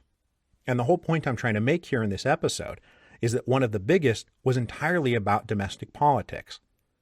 That if the Tsar once again failed to come to the aid of Serbia, that it would trigger protests at home that might trigger a full-blown revolution. They were very afraid of this.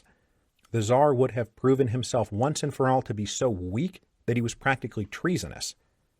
The effort to avoid looking weak then kicked them over into the other big factor, which is we need to start mobilizing for war as soon as possible, so that when we start doing knife's edge brinksmanship, we will be ready. We will be able to stand tall and tough and strong. So on July the 25th, as the Serbs unsuccessfully tried to placate the Austrians, the Tsar declared what was called a period preparatory to war to get the wheels of military mobilization in process.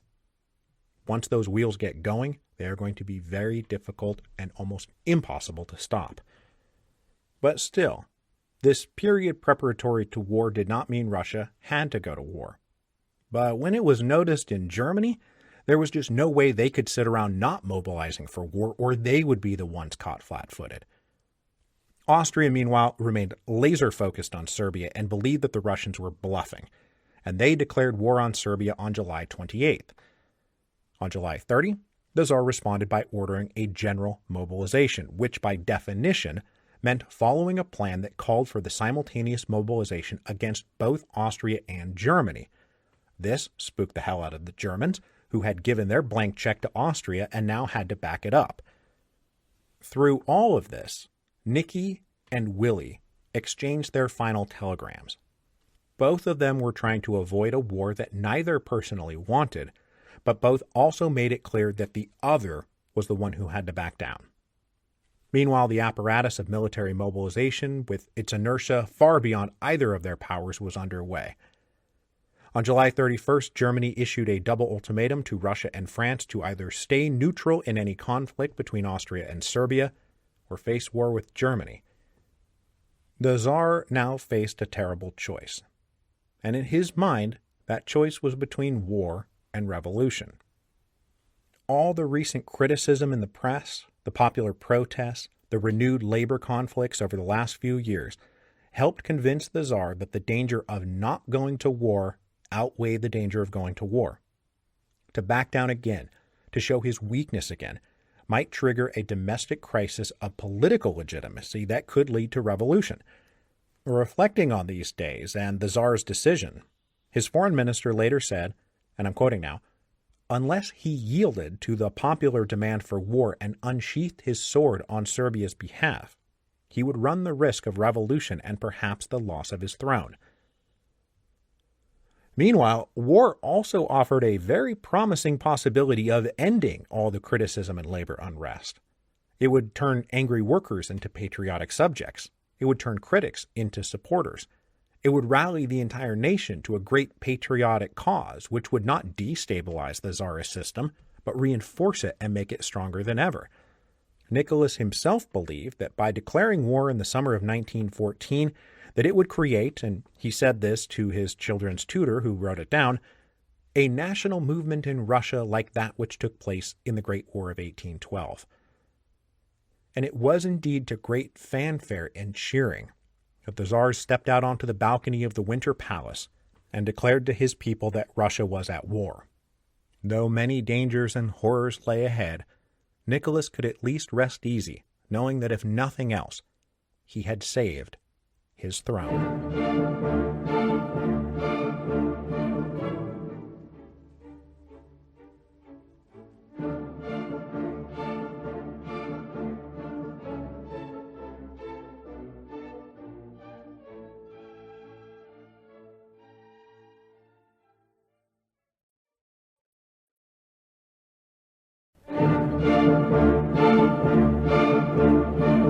Hello, and welcome to Revolutions.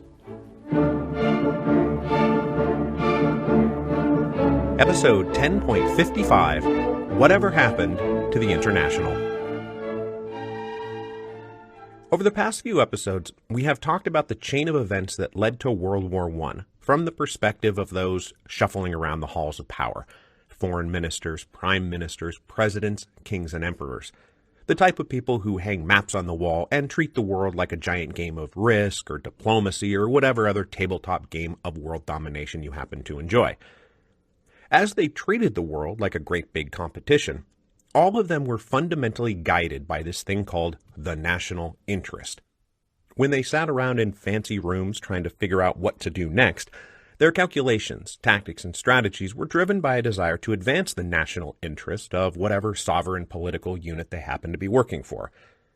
Not that it was always clear what that was, nor what the best strategy would be to achieve it. There were always competing and mutually exclusive options available. Was it in Germany's national interest to ally with Britain or oppose Britain? Was it in Russia's national interest to ally with France or ally with Germany?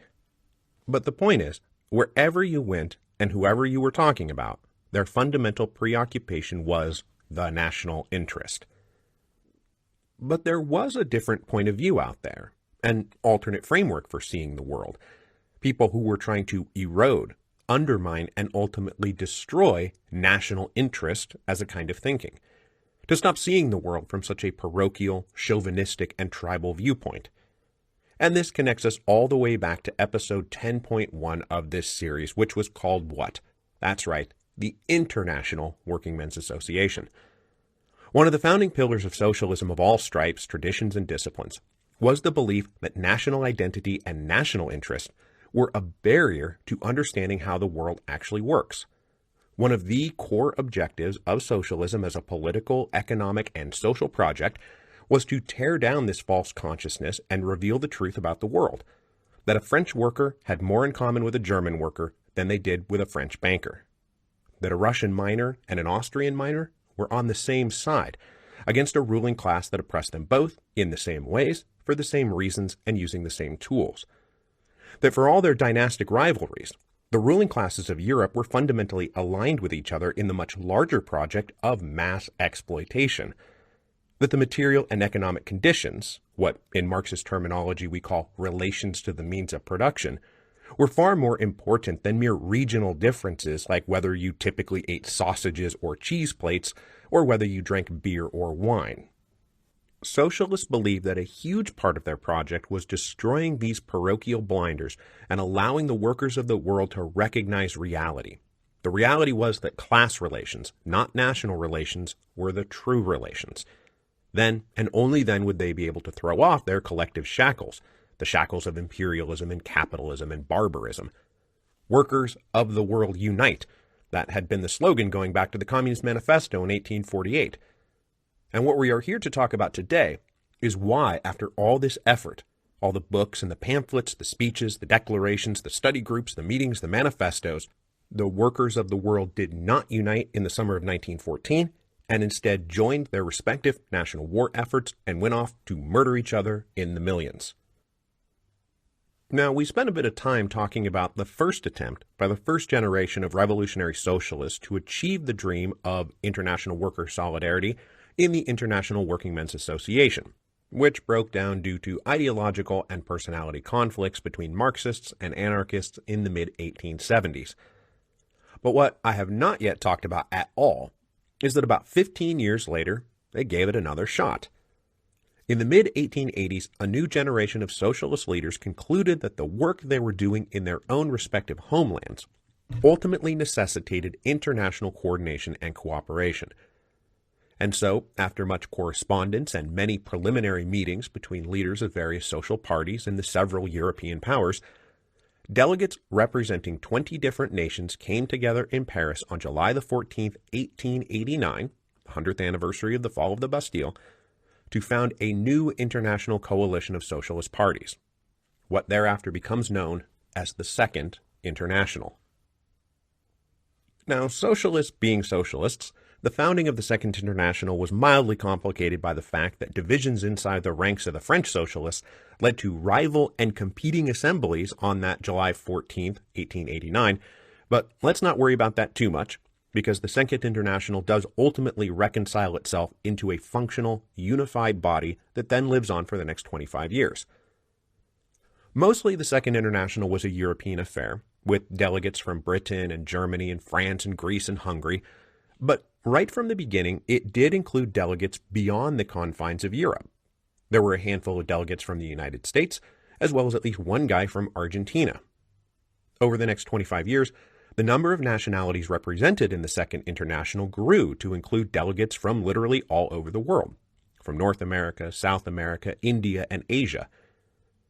At the first meeting of the Second International, the Russian delegation included both Grigory Plekhanov, the father of Russian Marxism, and Pyotr Lavrov, the most eminent neurotist theorist out there. So both the Russian Social Democrats and the Russian Socialist Revolutionaries sent delegates to the Second International, and both were welcome. But though multiple socialist tendencies could exist side by side in the Second International, it was decided pretty quickly that the anarchists were going to be excluded. Irreconcilable tensions between socialists and anarchists, the red and the black, had sunk the First International.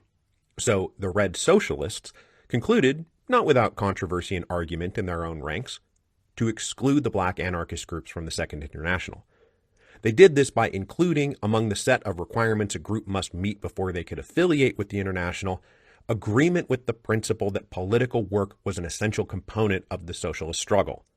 This was a point the anarchist groups rejected, believing that any political activity granted unacceptable measures of legitimacy to the existing social and political system they were trying to destroy. So, the Second International became an all-red affair. After excluding the anarchists, though, the leaders of the Second International did their best to create a broad umbrella they could all fit under, and they worked hard to ensure general unity and cohesion. So, for example, many of the parties affiliated with the Second International were explicitly Marxist, but you didn't have to be a Marxist at all. As I already mentioned, both the Russian Social Democrats, who were Marxist, and the SRs, who were coming out of a completely different neurotist tradition, found a home inside the Second International. French socialist groups, meanwhile, drew from their own wellsprings that did not require them to appeal to the philosophy or the authority of a German theorist writing from the archives of the British Library. They might mix in Marxist thinking, or they might straight up reject Marxist thinking, without finding themselves at irreconcilable odds with the declarations coming from the various congresses of the Second International, which were held at intervals every few years. Now, all these guys argued with each other and mutually denounced each other, but they still did their best to hang together under the same red banner. The most important constituent part of the Second International was the German Social Democratic Party, the SPD. The leaders of the SPD were among the most important leaders of the Second International, and their party was the biggest, strongest, and most successful socialist party of the era by quite a bit. In 1890, Germany repealed a law that had been on the books since 1878 that made writing about, talking about, or advocating socialism a crime. So, now allowed to operate out in the open, leaders of the heretofore underground socialist movement in Germany proved just how barely below the surface them and their ideas had been. In the next election to the Reichstag, they won 1.5 million votes and secured more than 30 seats. They then proceeded to form close ties with German labor unions and successfully ran candidates for the legislature. Their resources, standing, and influence made the German SPD the central pillar of the Second International and the leading light of the whole socialist movement in Europe. And for example, when we talked about how Pavel Axelrod and Julius Martov were eager to make the Russian Social Democratic Labor Party a mass movement party, out there organizing legally in the open and contesting and winning elections. They were specifically pointing to the German SPD as the ideal model. Axelrod, in particular, was close personal friends with most of the leaders of the German SPD, and Lenin and the Bolsheviks would chide him for advocating policies that might make sense in the German political context, but not the Russian political context. The very success of the German SPD working inside a semi-liberal political context with a parliament and political rights and legal labor unions spawned the great controversy that defined the internal conflicts and debates of the Second International, and that is revisionism. Now, we talked about the arrival of revisionist Marxism in episodes 10.27, 10.28, and 10.29, but just to refresh your memories, in the late 1890s, a leading German socialist named Edward Bernstein started arguing that Marxism needed to be revised and updated for the new world they were now operating in. And Bernstein was no outsider. He was an inner circle leader of the German SPD going back to the days in the underground in the 1880s, and he was close to the aging Friedrich Engels. So much so that Bernstein was named the literary executor of the papers of Marx and Engels. But as they approached the turn of the 20th century, Bernstein started publishing works revising key Marxist concepts, especially about the means by which socialism would be achieved. Bernstein argued that socialism could be achieved without recourse to violent and cataclysmic revolution. He argued that capitalism was not, in fact, in its death throes and just needed to be pushed over, and he argued that liberal bourgeois democracy was not an inherent obstacle to socialism. It was more realistic and frankly more plausible that a socialist society would be achieved by socialist parties organizing and mobilizing the working classes to produce electoral majorities that could then legislate all the socialist wish list items into existence. More than anything, revisionism stood for a renunciation of the need or even the desirability of revolution. Reform, reform, reform, one step after another. That was the true and achievable path to victory. Bernstein's revisionism set off a cascading series of debates and arguments and mutual denunciations. Because Bernstein isn't just giving Marxism a new haircut here. He's rooting around and doing brain surgery. His own comrades in the SPD officially condemned his arguments, but in the interest of unity, they did not kick him or his supporters out of the party, nor were they expelled from the ranks of the Second International. And for all the rhetorical thunder and fury triggered in response to revisionism, the reality was that many socialist parties started behaving in revisionist ways, even if they were not explicitly revisionist in their doctrine. French socialist parties and the British Labour Party achieved real measurable advances running candidates for election, using the electoral power of unions to then legislate economic and social reforms for their working class constituents.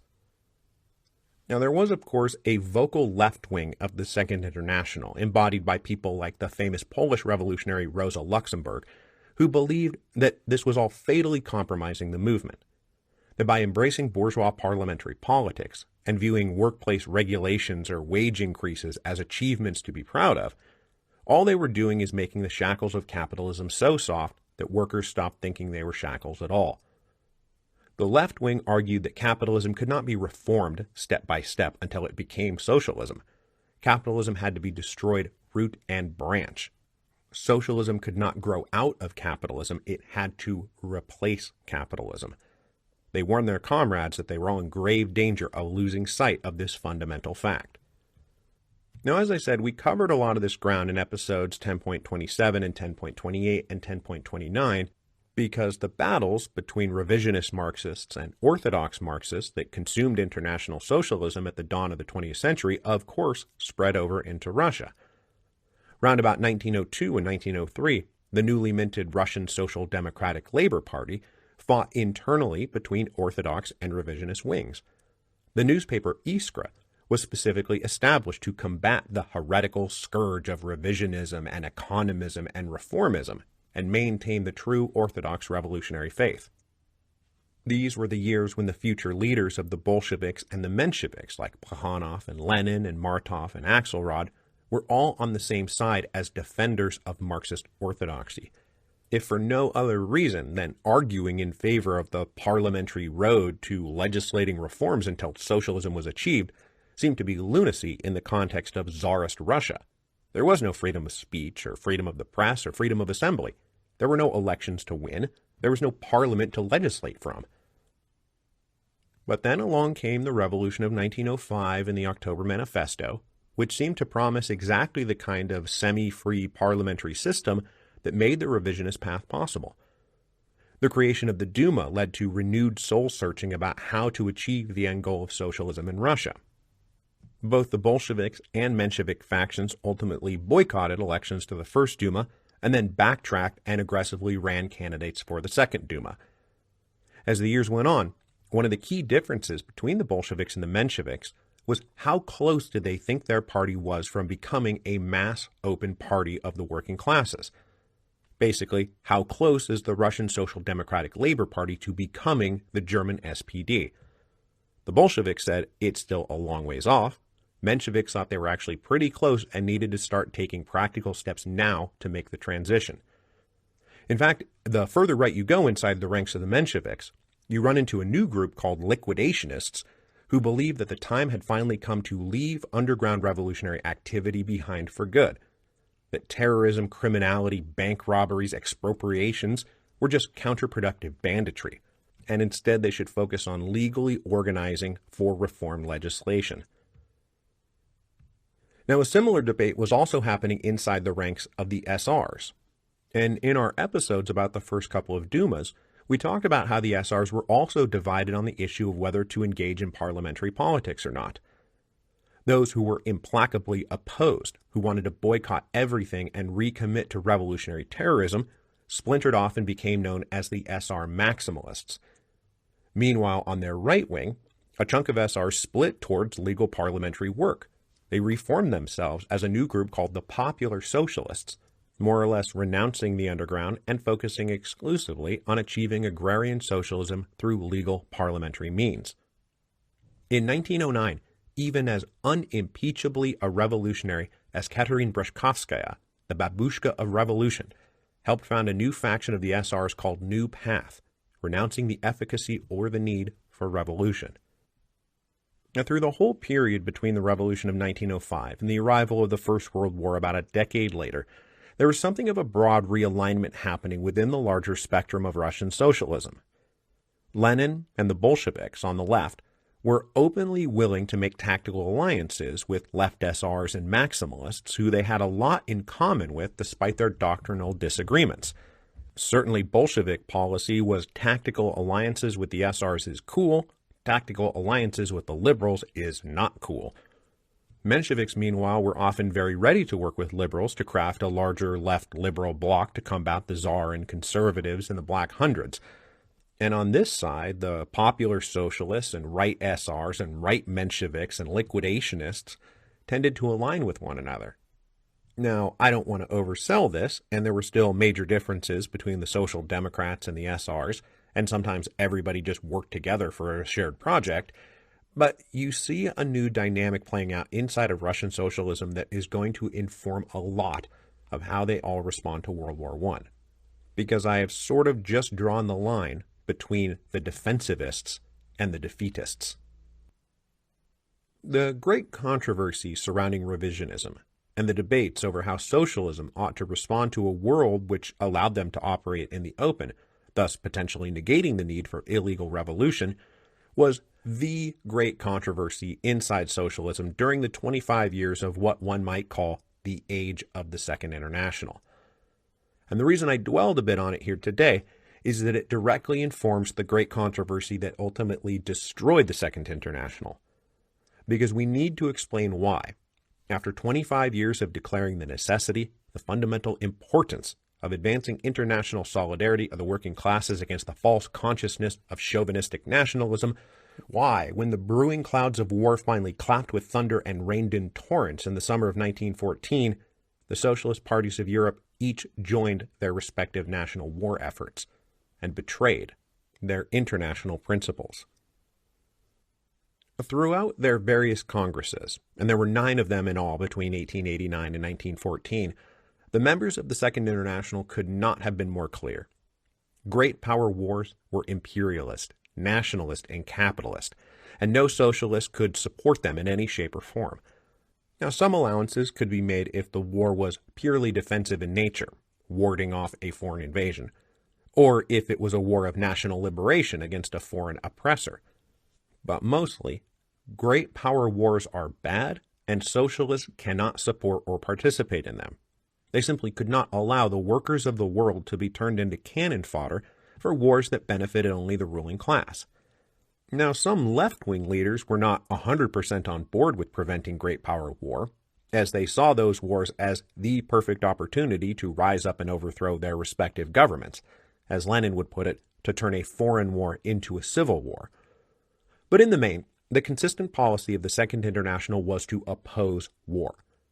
This became very important after the Bosnian crisis, as war seemed to be increasingly inevitable in Europe. In 1912, the Second International convened for an emergency congress at the beginning of the Balkan Wars to reassert their anti-war position, and they resolved that if a great power war broke out, that it was the duty of every socialist party in every nation to do everything in their power to stop it, up to and including declaring a national general strike. So then the final test finally came in July 1914. They had spent a generation preaching international solidarity, rejecting chauvinistic nationalism and imperialism, and committing themselves to doing everything in their power to stop a European war. And then what happened? They all flinched. As diplomacy broke down, mobilization for war began, and political parties of every type in every country now had to decide how to respond. The socialist parties of Europe almost uniformly supported their national war efforts. Socialist legislators voted in favor of war bonds to fund the war. Union leaders and socialist parties vowed not to call strikes for the duration of the war. They declared as loudly and clearly as they could that they were patriotic supporters and committed to national victory. The German socialists, the French socialists, the British socialists, and Austrian socialists, and every other kind of socialist, all of them members of the Second International, all of them leaders of the Second International, turned their back on a generation's worth of talk about international solidarity and effectively admitted that before they were socialists, they were French and German and British and Austrian. Though the organization sputtered on as a shell-shocked zombie for a few more years, the Second International died in August 1914. It was among the very first casualties of World War I. So, what the heck happened? For starters, let's be very clear. This is not as simple as saying national tribal identity trumped their international socialist principles. That, like in France, they tore down the red flag as soon as they saw the tricolor go up. But for a variety of reasons, some good and some bad, they all wound up lashing themselves to their respective national projects. And so that is what we're going to spend the rest of today's episode talking about.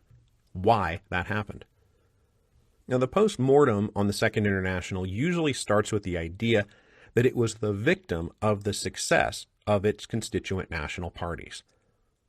To take Germany as the clearest and most important example, the leaders of the SPD and the German labor unions formed a tight and productive alliance with each other. Union leaders, almost all of them members of the SPD, turned out votes for socialist candidates, who would in turn push for pro-labor legislation once they were elected. This was the model parliamentary labor group. Their success led the party apparatus and the union apparatus to grow larger and more professional, creating a cadre of leaders who were naturally protective of the gains they were making and didn't want to rock the boat too much. The unions in particular were the most small c conservative wing of the SPD, and since they were the ones who could turn out voters in elections, their views had to be taken into account. And it's not like this strategy wasn't working. The measurable results of the revisionist reform project were obvious for all to see. And in the 1912 election, the SPD won the single largest block of seats in the Reichstag. They weren't a majority, but they were no longer just a handful of cranks sitting in the back. Why would you do anything crazy and radical to risk that position? They were only getting bigger and stronger year over year. And this was true of most of the legal socialist parties across Europe. Their very success made them cautious. It's easy to be a revolutionary when you have nothing to lose. and now they had something to lose. So in the summer of 1914, when they were confronted with the question of supporting the war or not, Socialist Party leaders across Europe believed they faced two great threats. First, the consequences of losing the war, and second, the consequences of opposing the war. Germans and Austrians and other parties inside the various national minorities among the Central Powers were terrified by the thought of Russian victory. The Tsar was the most reactionary autocrat in Europe. If Tsarist Russia won a great power war, socialism would be outlawed and they would all be hunted as criminals. So, to take the leaders of the SPD again, they looked at their available options and said, we have to do everything in our power to fight the Tsar. There was simply no hope for socialism, local, national, or international, if the Tsar's armies conquer Central Europe. A victorious Tsar was by far the most evil outcome on the table, and so they chose what they believed to be the lesser of two evils, supporting the German national war effort against Russia. And the funny thing is, if you head west, you find French socialist leaders making all these same calculations and arguments, except replacing the Russian Tsar with the German Kaiser. Another conquest of France by Imperial Germany would almost certainly be the end of socialism in France and probably in Europe. So, they believed it was the duty of French socialists to help defeat Germany, not in the name of France, but in the name of socialism. And I should mention, too, that the socialists had always drawn a distinction between aggressive imperial wars and defensive wars to protect a country from foreign invasion. And it should not surprise you to learn that every one of the great powers framed World War I as a war of national defense, and so too did the leaders of the various socialist parties. There was also, though, the more immediate concern about what would happen if they opposed the war. And what they realized is that they probably would not have to wait for a victorious Tsar or victorious Kaiser to find themselves outlawed and hunted as criminals. Their own governments would happily do it. If they voted against funding for the war, or called for strikes, or agitated against the war effort in any way, that would all but guarantee wartime governments would declare them traitors and pass anti-socialist laws. Conservatives in every country in Europe had been itching to outlaw socialism for years, and they would not hesitate to use socialist opposition to the war as the excuse they needed. Socialist parties would be committing political suicide and throwing everything they had built over the last 25 years for basically nothing. French socialists got a taste right away for what might happen, as their most prominent anti-war voice, a guy named Jean Jaurès, was trying to organize opposition to the war in July 1914, and for his trouble was shot dead by a nationalist fanatic in a cafe on July 31st, 1914. So because of these fears, the fear of losing what they had achieved domestically, the threat of conquest by a vast reactionary power, be it the Tsar or the Kaiser, the near certainty of domestic repression if they opposed the war, the Socialist Party set out to prove their unflinching patriotism. The first big test for all of them was when their legislatures considered the question of war credits, that is, war bonds which would fund the war. After heated debate inside the ranks of the German SPD, their very large bloc inside the Reichstag voted unanimously in favor of war credits. As they were the most prominent socialist party and the leaders of the Second International, this repudiation of the very recent pledge to oppose war at all costs sent shockwaves through the socialist ranks. It was also the signal for other socialist parties in other countries to do the same. And in the summer of 1914, wherever there are governments asking their legislatures to approve war credits, we find socialists voting in favor of them. French socialists signed up for a thing called the Sacred Union, pledging not to call strikes or even criticize the government in time of war. This was the opposite of what they had just been pledging in the Second International, because as international war broke out, international solidarity died. But this is not the whole story, because while the votes were unanimous, there was a whole left wing of the Second International still committed to opposing the war and pursuing revolution instead of calling for wartime truces. And this sentiment was very strong inside the ranks of the Russian revolutionaries. Lenin, for example, was absolutely shocked by the German SPD vote for war credits, and he spent at least several days believing it was phony propaganda cooked up by the Kaiser. When the reality hit home that all these socialist parties were breaking hard for their respective national war efforts, people like Lenin on the left wing of the Second International felt utterly betrayed. But it does have an interesting effect that will become very important to the position of the Russian revolutionaries going forward.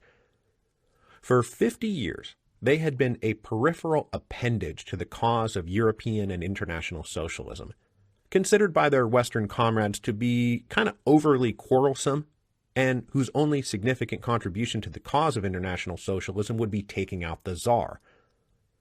But after 1914, everything was scrambled up and realigned by World War I. And as the lights were being snuffed out across Europe, Lenin and his Russian comrades, more than any other national group, kept the revolutionary faith. And from here on out, they would no longer consider themselves junior associates following in the wake of the Germans and the French, but the leaders of the international socialist revolution.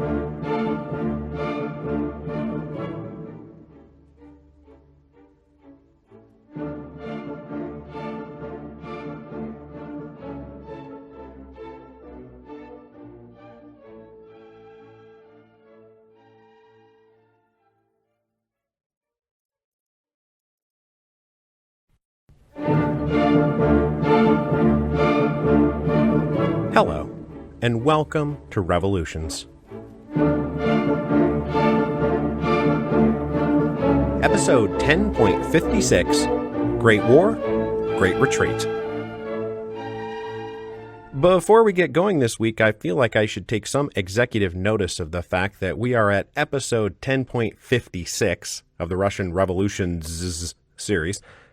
So despite several confident claims I have made in the past about how there being no possible way any series could ever surpass the 55-episode length of the French Revolution series, well, here we are at episode 10.56. We are now beyond the last outpost and plunging ahead into the unknown abyss.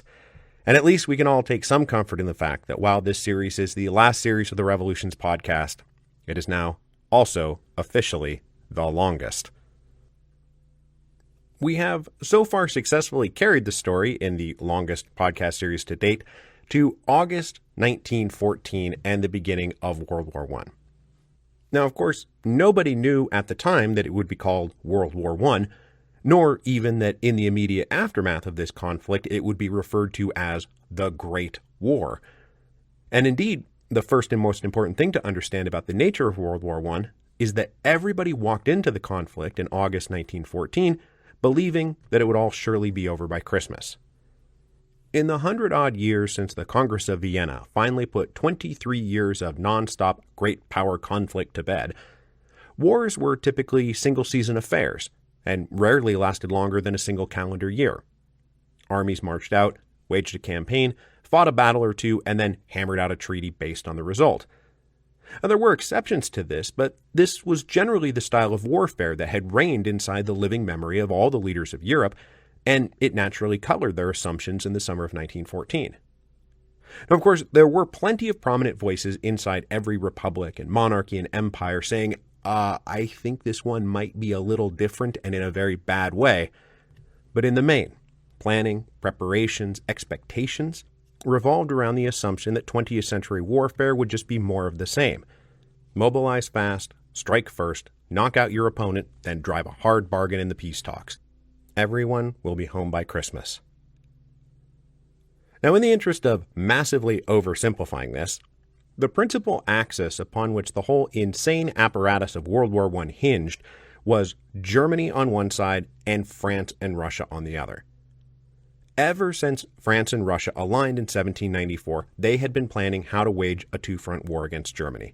And during that same period, Germany had been trying to figure out how to avoid a two-front war at all costs. And this is how we get to the famous Schlieffen Plan. The basic assumption of German war planners was that they could not sustain or win a two-front war. So they concluded that the best thing to do would be to mobilize rapidly on their western front, invade France, and knock them out of the war before the slow-moving Russians even got their boots on. So by the time the Russians were actually ready to fight, the French would be neutralized and the Germans could turn and focus entirely on their eastern front. And so this is what they tried to do. And if you know even a little bit about the origins of World War I, you know that the Schlieffen Plan involved Germany invading France through Belgium, even though Belgian neutrality had been on the books since 1839. When the Germans activated the Schlieffen Plan, that is what gave the British the official diplomatic reason they needed to join the war on the side of France and Russia. But while Germany versus France and Russia was the principal axis of World War I, it was far from the only axis. Far, far, far from the only axis. The Russians themselves faced a multi-front war. A northwest front against Germany, a southwestern front against Austria-Hungary, and a southern front against the Ottoman Turks, who joined the Central Powers in August 1914.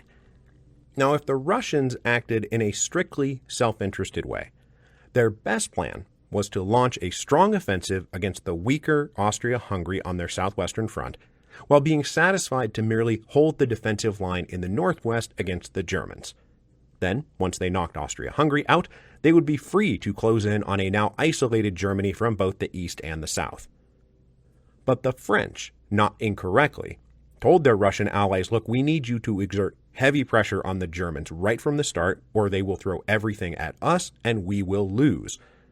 So the Russians agreed that it was in the best interest of the entire Allied effort for the Russians to advance both in the northwest and southwest simultaneously. And that is what they did at the beginning of the war. Now, sometimes you see the Russians portrayed as being backwards and inept at the beginning of World War I. But they had been working very hard to reform and overhaul their military in the wake of the Russo-Japanese War, and especially since the Bosnian crisis of 1908. And though the Russian timeline aimed for them to be really totally ready for a great power war in 1917, it's not like they were hopelessly third-rate blunderers who were in over their heads in 1914. Now, I'm following here Norman Stone's classic account of the Eastern Front, but he makes a very good case that Russia was ready for war. In the 7 or 8 years leading up to 1914, they had been outspending Germany on their military. They had been stockpiling weapons and ammunition. They had reorganized their active duty troops and their reserve armies. They built out their railroads and dramatically improved their mobilization speed and efficiency. And when they marched out to war, they could be confident that they would command numerically superior forces on every front. Now, the Russians may not have been at maximum readiness, but they were certainly more ready than most people then or now gave them credit for. Then when things did get going in August 1914, all this planning and preparation paid off. The Russians did not fumble, stumble, or faceplant out of the gate. Mobilization actually went faster and smoother than expected. They got all their men called up and moving to their assigned armies. They successfully gathered and transported the weapons and ammunition and cavalry horses and food and supplies and everything else that they were going to need to fight a war, and all of it according to plan. There was a checklist, and there were timetables, and they were hitting their marks. They certainly moved with much more competent swiftness than the Central Powers expected, and it was about to throw the Germans completely off balance and nearly knock Austria-Hungary out of the war. So I'm not going to do a play-by-play of the opening campaigns of World War I here. They are incredibly complicated. And if you want that, there's a very nice podcast out there. It's finished now, but you can still get it, called The Great War, that will walk you through all of this in detail. But for the Russians, the first phase of World War I was defined by victories against Austria-Hungary in the southwest and defeats to Germany in the northwest. Down south, they invaded a region of the Austro-Hungarian Empire called Galicia, which is kind of western Ukrainish, southern Polandish. Meanwhile, up in the northwest, 2 Russian armies invaded East Prussia and advanced parallel to each other, aiming to link up and advance on Berlin. In a strategic sense, the invasion of East Prussia was a success. It did in fact tie the Germans down in the east and give the French the breathing room they needed to fend off the German invasion. But after being initially pushed back, the Germans refound their footing in the east and launched a brutal counterattack against the Russians. They isolated, surrounded, and destroyed the Russian Second Army at the Tannenberg Forest, and then they drove the Russian First Army back a few weeks later in the First Battle of the Masurian Lakes. So by September, the Russian line looked a lot like a yin-yang symbol, pulled back in the north and bulging out in the south. But the story of the opening round of World War I, for all sides, was not so much this or that battlefield victory or defeat, but the appalling costs to victors and vanquished alike. The casualty numbers of World War I are stomach-churning, and this is when the true nature of the war reveals itself, where 19th century mentalities were meeting 20th century industrial technology. All the combatants had the technological ability to efficiently mobilize millions of men, and the technological ability, like artillery and machine guns, to efficiently mow those millions of men down. So, for the Russians, the Battle of the Tannenberg Forest, which lasted for just a couple of days, cost them 78,000 killed or wounded, and another 92,000 captured. Only 10,000 troops from the Russian Second Army managed to escape this. At the First Battle of the Masurian Lakes in September, it was 70,000 killed or wounded, with 30 or 40,000 taken prisoner. The successful Russian invasion of Galicia cost them 250,000 killed, wounded, and missing in action. These are almost unfathomably large numbers. And again, we are talking about just the opening weeks of the war, and just for one of the belligerents. When the French attacked the Germans at the Marne in this same September of 1914, it led to 500,000 battlefield casualties and losses on both sides over just a few days. These shocking casualty rates were typically the result of either infantry and cavalry charges heading into defensive lines protected by heavy machine guns, or people being blasted to smithereens thanks to the increased range and accuracy of modern artillery. It led everyone to rethink their tactics. Mostly, kind of, eventually. But at least for starters, the idea that they could continue to wage a campaign of speed and nobility gave way to the tactical superiority of fortified defenses. So trenches were dug to absorb the impact of artillery, lines were solidified and became calcified. As Christmas 1914 approached, it was very clear to all sides that they were literally entrenching themselves for a long war of attrition, and nobody was coming home anytime soon. The reality of this was especially hard on Russia. They were simply not equipped to fight a long war of attrition. They may have laid in huge stockpiles of weapons and ammunition, but now those stockpiles had been all used up, and they did not have a plan for how to make more. They didn't think they would ever need to make more. And that was true of practically everything. Shells and ammunition and rifles and boots and coats. They couldn't produce or deliver the food they needed. In late 1914, the Russian army in the southwest had advanced up into the Carpathian Mountains, and they were plenty ready to descend down onto the Hungarian plain. But they had to stop short for a variety of logistical reasons, not the least that they were up in the mountains in the middle of winter, and they did not have boots or coats or ammunition. This is when the heavy load, the heavy burden of abject leadership failures starts to sink Russia. Despite successfully executing their pre-war plans, they did not adapt once the war itself blew up all the assumptions that those pre-war plans were based on. Senior officers continued to be obsessively focused with cavalry operations, which required using the railroads to transport tons of horses and the necessary food to feed those horses, which used up critical railcar space that could have been used for more important things, like practically anything, because cavalry charges were now just suicide missions by another name. They also continued to obsess about defending a string of defensive fortresses on their western frontier. These fortresses continued to be manned by huge garrisons who were then not out on the front lines trying to win the war, and they were jam-packed with artillery, ammunition, and supplies that could have been used at the front, but the Russian senior officers wanted to use them to defend these fortresses. Now, just weeks into World War I, the reality of 20th century warfare had revealed these fortresses to be completely obsolete. They revealed cavalry to be completely obsolete. But the Russian senior commanders would not give up their fixation with cavalry and fortresses until long after the disastrous results of this fixation were plain to see. The other huge leadership problem was that there was no clear unified leadership. There were divisions, fault lines, and rivalries all over the senior command. The Ministry of War and the Supreme Army Headquarters were almost reflexively at odds with each other and had been for years. The Tsar appointed senior commanders based on little more than personal favor or personal loyalty.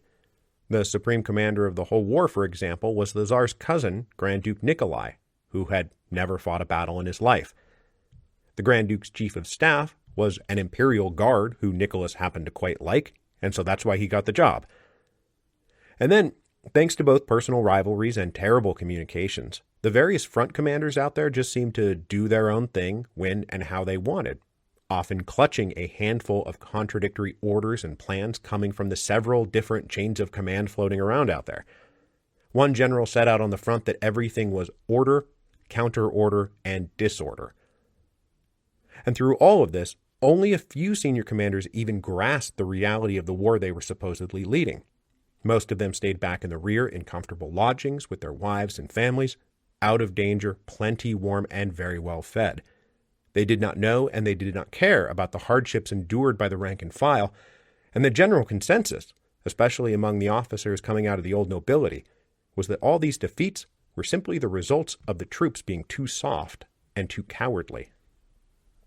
Now, as you can imagine, morale in the Russian army plummeted among the rank and file. The first levy of soldiers called up to fight in the initial battles were mostly peasants who could barely articulate why they were fighting a war in the first place. The pan-Slavic commitment to the Serbs turned out to be an obsession mostly centered among the intellectuals and journalists. The vast majority of Russians did not know who the Serbs were, let alone why they had to risk their lives on behalf of the Serbs. Then they would get sent off to get killed or maimed in these great industrial slaughterhouses that we fancifully call battlefields.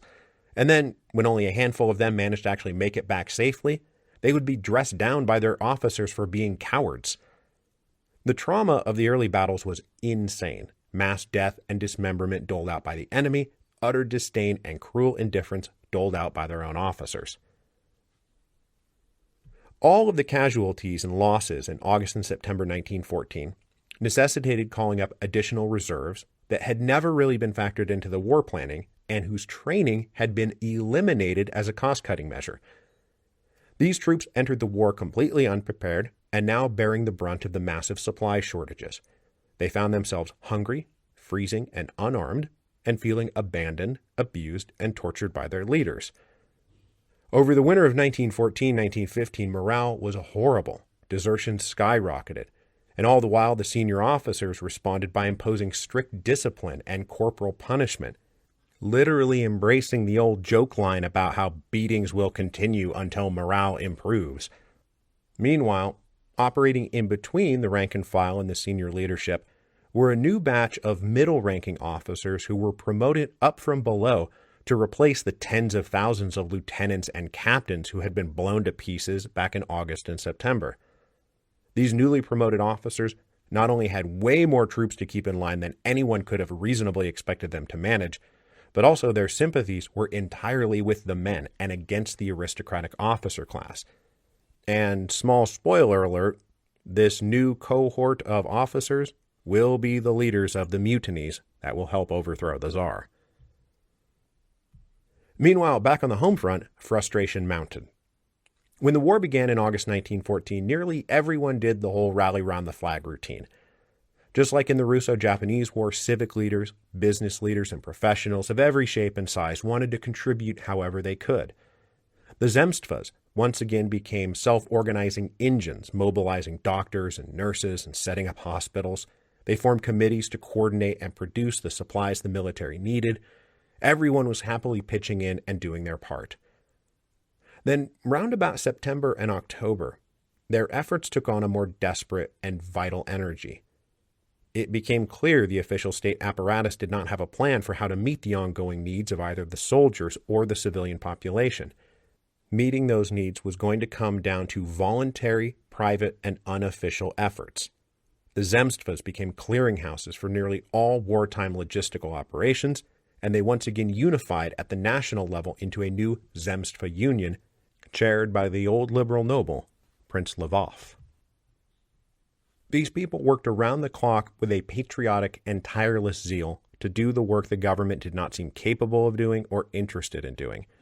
They would soon be begging the government to recognize them in some kind of official capacity, for the Tsar to toss out his incompetent government and rely on them instead. These people were not unpatriotic or disloyal. Far from it. They were in fact super patriotic and driven by a sense of national civic spirit. But instead of embracing them, Nicholas kept them at arm's length. The fear that was shared by Nicholas and Alexandra and their inner circle of advisors, including Rasputin, was that the Zemstva men were trying to use the war to revive constitutional government and bind the Tsar to their vision of a liberal Russia, where they ruled and the Tsar merely reigned. By focusing on the threat he felt these people posed to him and Nicholas's fears of making liberal concessions, the Tsar did not co-opt them into his government, which turned potentially valuable allies into some of his harshest and most powerful critics, especially as it became obvious that they were doing far more to win the war than he was. The hard and demoralizing winter of 1914-1915 then rolled seamlessly into the utterly disastrous spring of 1915. The German High Command concluded that their Western Front against the French and British was an unbreakable stalemate, and that a major offensive campaign in the East was probably their only clear path to victory. In May 1915, they began a massive offensive which caught the Russians off guard. The Russians were undersupplied, under-equipped, and totally unprepared for this. There was practically not any real fighting to speak of here, because the Russians were basically out of ammunition.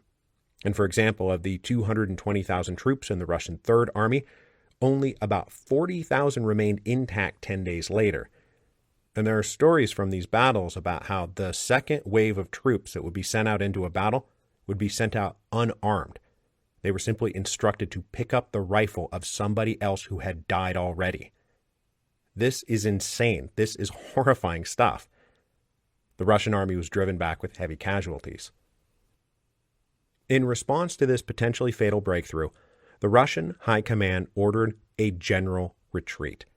They told all their forces to fall back, and they would collectively attempt to redraw a line and make a new stand. They hoped and prayed that maybe they would be able to recreate the great patriotic effort of 1812, where a scorched earth retreat and the steadfast resolve of the men and the officers had eventually defeated Napoleon.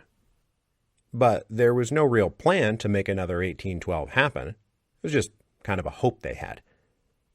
The general retreat, which history has now dubbed the Great Retreat, was all confusion and panic and disorder.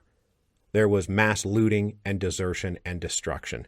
Buildings, depots, bridges, and crops were destroyed haphazardly and in seemingly random, uncoordinated, and pointless ways. Hundreds of thousands of civilian refugees were set in motion with no provisions made to help or handle them, which would turn into another task for the leaders of the Zemstva.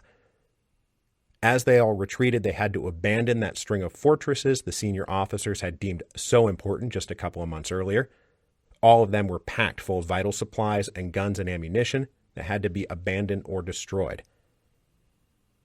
The human cost of the Great Retreat was enormous.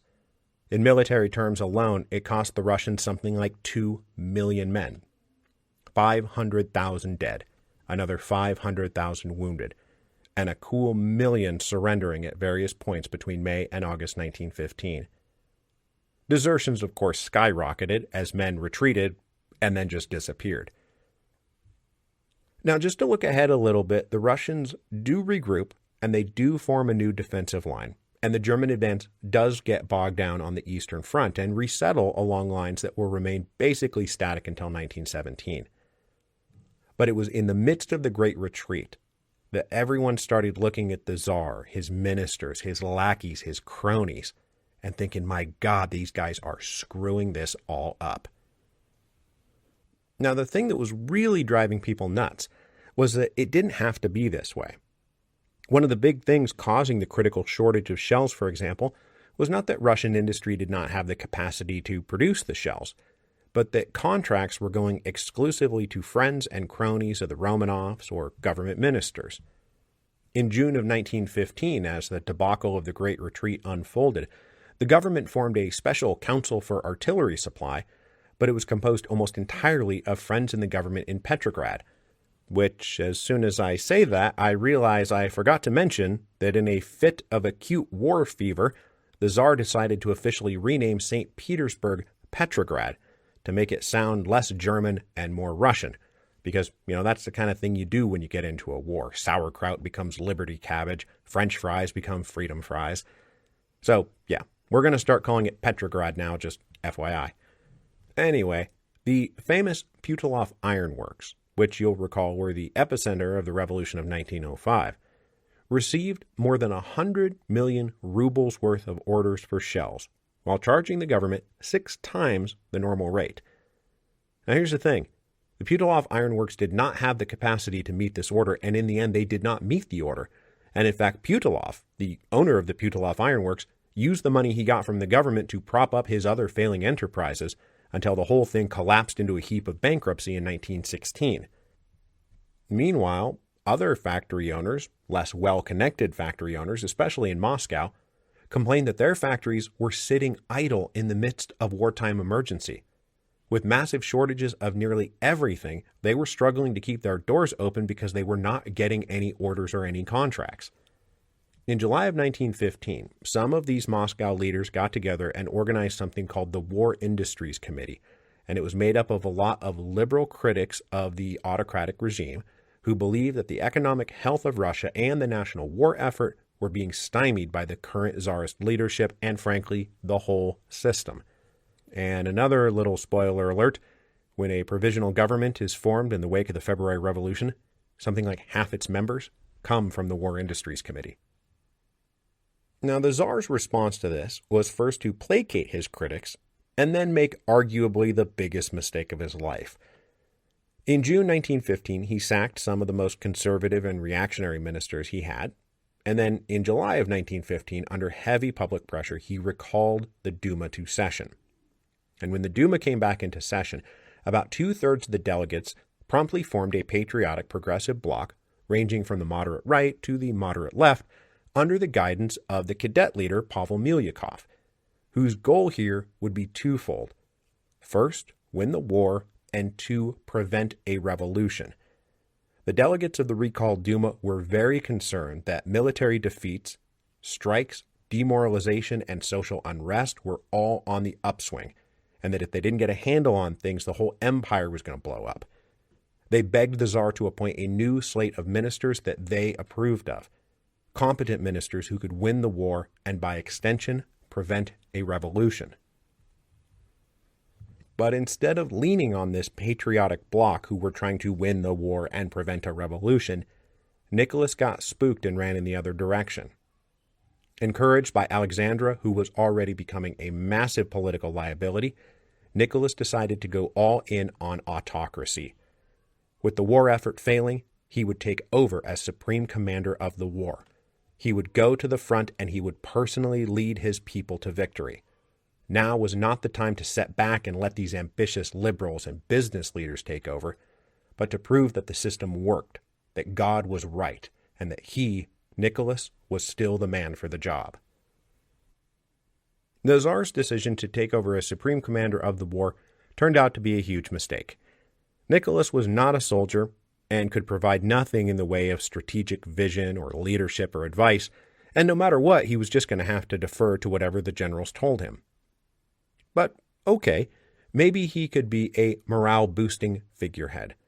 Everyone likes it when the boss is out there sharing hardships, meeting and encouraging people face-to-face, showing that he's with them. With morale plummeting, this would have been a not inconsequential contribution Nicholas could have made to the war effort. But the Tsar had spent his life in a bubble. He had only rarely met with, real people. The Tsar was visibly uneasy around the soldiers that he met. He was a weak and nervous public speaker, and he certainly never even pretended to share their hardships. But that was only half the problem with Nicholas becoming supreme commander. The other half, which we will talk a lot more about next week, was that when Nicholas went to the front, Alexandra was left alone in Petrograd, and she became the de facto political leader of Russia on the home front. Now in deeper than ever with Rasputin, Alexandra would turn out to be a terrible leader who made terrible decisions. Now out in the streets, whispers were that her Germanness made her sympathetic to Germany and possibly even treasonous. But I don't think that bit is fair. I don't think she was actively trying to help Germany win the war. It's just that when she started making personnel decisions, naming and removing government ministers, with Nicholas's blessing, of course, her sole criteria was how loyal they were to her family.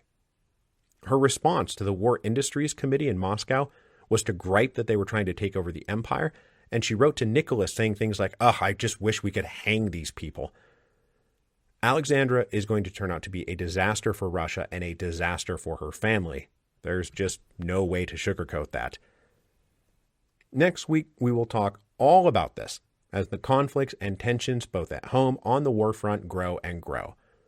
Now, Russia was not knocked out of the war by the Great Retreat. They did regroup, they did hold the line, and in 1916 would launch a massive and successful counterattack of their own. The truth that was now dawning across Russia was that Russian society, the Russian economy, the Russian military were capable of winning the war.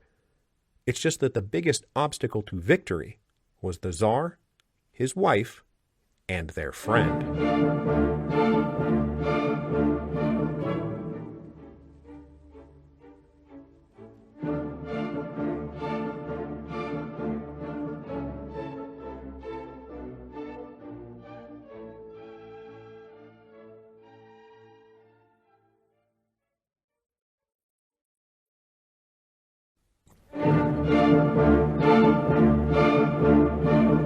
Hello, and welcome to Revolutions. Episode 10.57, Great War, Great Offensive. I hope you all noticed and enjoyed the preview chapter of Hero of Two Worlds I released last Thursday night. It is me reading Chapter 4 about Lafayette's first arrival in America after running away from home at the age of 19 to join the Continental Army in 1777. I hope you enjoyed it, and please think of it as an opportunity to pre-order the book. And attached to the show notes to this episode is a link to the webpage for the book, which has the map that we are keeping track of all the places that people have pre-ordered the book from. So please go enter the store that you bought the book from. And then hopefully, eventually, we'll have a pin in literally every single bookstore in the world. That would be the dream anyway. Stretch goals. And just to make it clear, that preview chapter is a rough cut of the audiobook version of the book, which I am currently in the midst of narrating. I've gotten a lot of people asking if there is going to be an audiobook and if I'm going to narrate the audiobook, and the answer is yes, there will be an audiobook, and yes, I am narrating it. I think we can all agree my publisher would be making a catastrophic blunder if their history podcast guy author didn't narrate his own book. I mean, can you imagine how much of a disaster it would be if just we got some random dude to read it? That would be pitchforks and torches time. I have also been asked if audiobooks count toward the bestseller list, and the answer is no and yes. Audiobook sales don't count towards the fancy hardcover list, but there is a whole separate list for audiobooks that we'd also love to top.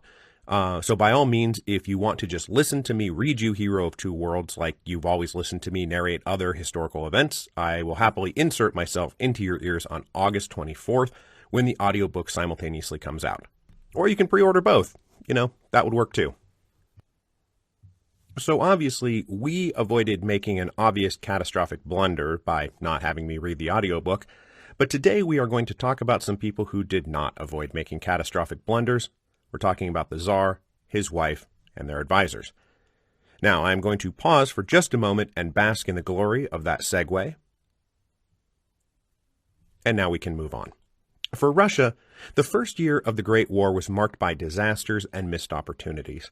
It all culminated with the Great Retreat in the spring and early summer of 1915, when they fell way back and had to restabilize the lines much deeper and much closer to home than they had been the year before.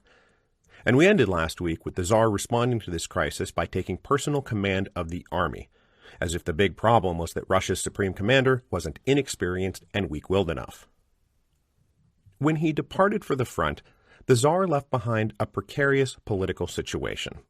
A precarious political situation made more precarious thanks to the conduct of his wife, who now assumed an active role in government. Nicholas practically gave Alexandra carte blanche to mind the shop while he was away. Nicholas trusted Alexandra implicitly, but he was probably the only person in the world who thought she possessed sound judgment. They exchanged letters frequently, and she ran everything by him, but mostly he would write back and say things like, "Oh, yes, I approve," or "Oh, yes, you do what you think is best." These letters from Alexandra invariably say things like, "So I was talking to Rasputin, and he recommends," because Rasputin was now more than ever her emotional rock. Rasputin became her most trusted advisor on all things personal and public. And this was not a great development for anyone outside the tiny little clique surrounding the Empress and her holy man. We've got the huge growing network of zemstvas organized under the National Zemstva Union, headed by Prince Lvov, the Progressive Bloc inside the Duma, organized and led by Pavel Milyakov, all the business leaders who were outside the close-knit network of well-connected cronies in Petrograd who were getting all the government contracts. All of these people were talking to each other and working with each other in a parallel and almost independent effort to win the war abroad and prevent social and economic collapse at home. They found themselves constantly stymied by the incompetent and hostility of the present government. Even in the midst of the Great Retreat, ministers obstructed and sabotaged the work of Prince Lvov and the Zemstva Union. Inside the halls of the imperial palaces, the Zemstva Union was not treated as a patriotic, competent pillar of the war effort, but as a dangerous exercise in liberal constitutionalism. When the Zemstva Union proposed organizing a labor brigade of about 80,000 people to dig trenches and graves in the rear of the lines, the Minister of the Interior stepped in and canceled the project because he feared this labor brigade might become the foot soldiers of liberal revolution. So instead of seeing it for what it was, unarmed ditch diggers digging ditches, the government saw it as a dire threat to czarist autocracy. As we ended last week, incidents like this and the disaster of the Great Retreat led to moderate, liberal, and progressive leaders believing political change at the top was necessary to the point of inevitability, that they needed to stop operating parallel to and independent of the government. They needed to become the government. The batch of clowns currently running the show were just screwing everything up. And as I've said elsewhere, there's nothing a liberal nationalist hates more than a poorly run war. It is offensive deep down in their very bones.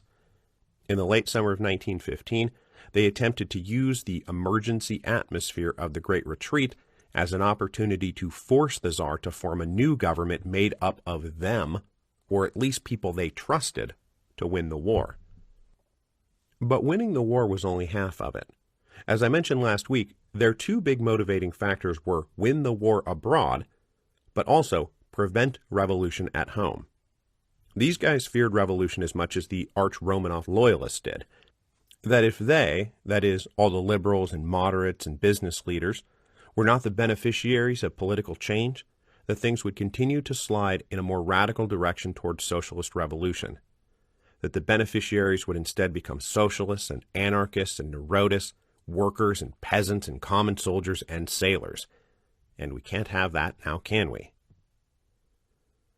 After the Tsar left for the front in August 1915, the leaders of the Duma's Progressive Bloc managed to secure the support and signatures of 8 prominent members of the Council of Ministers.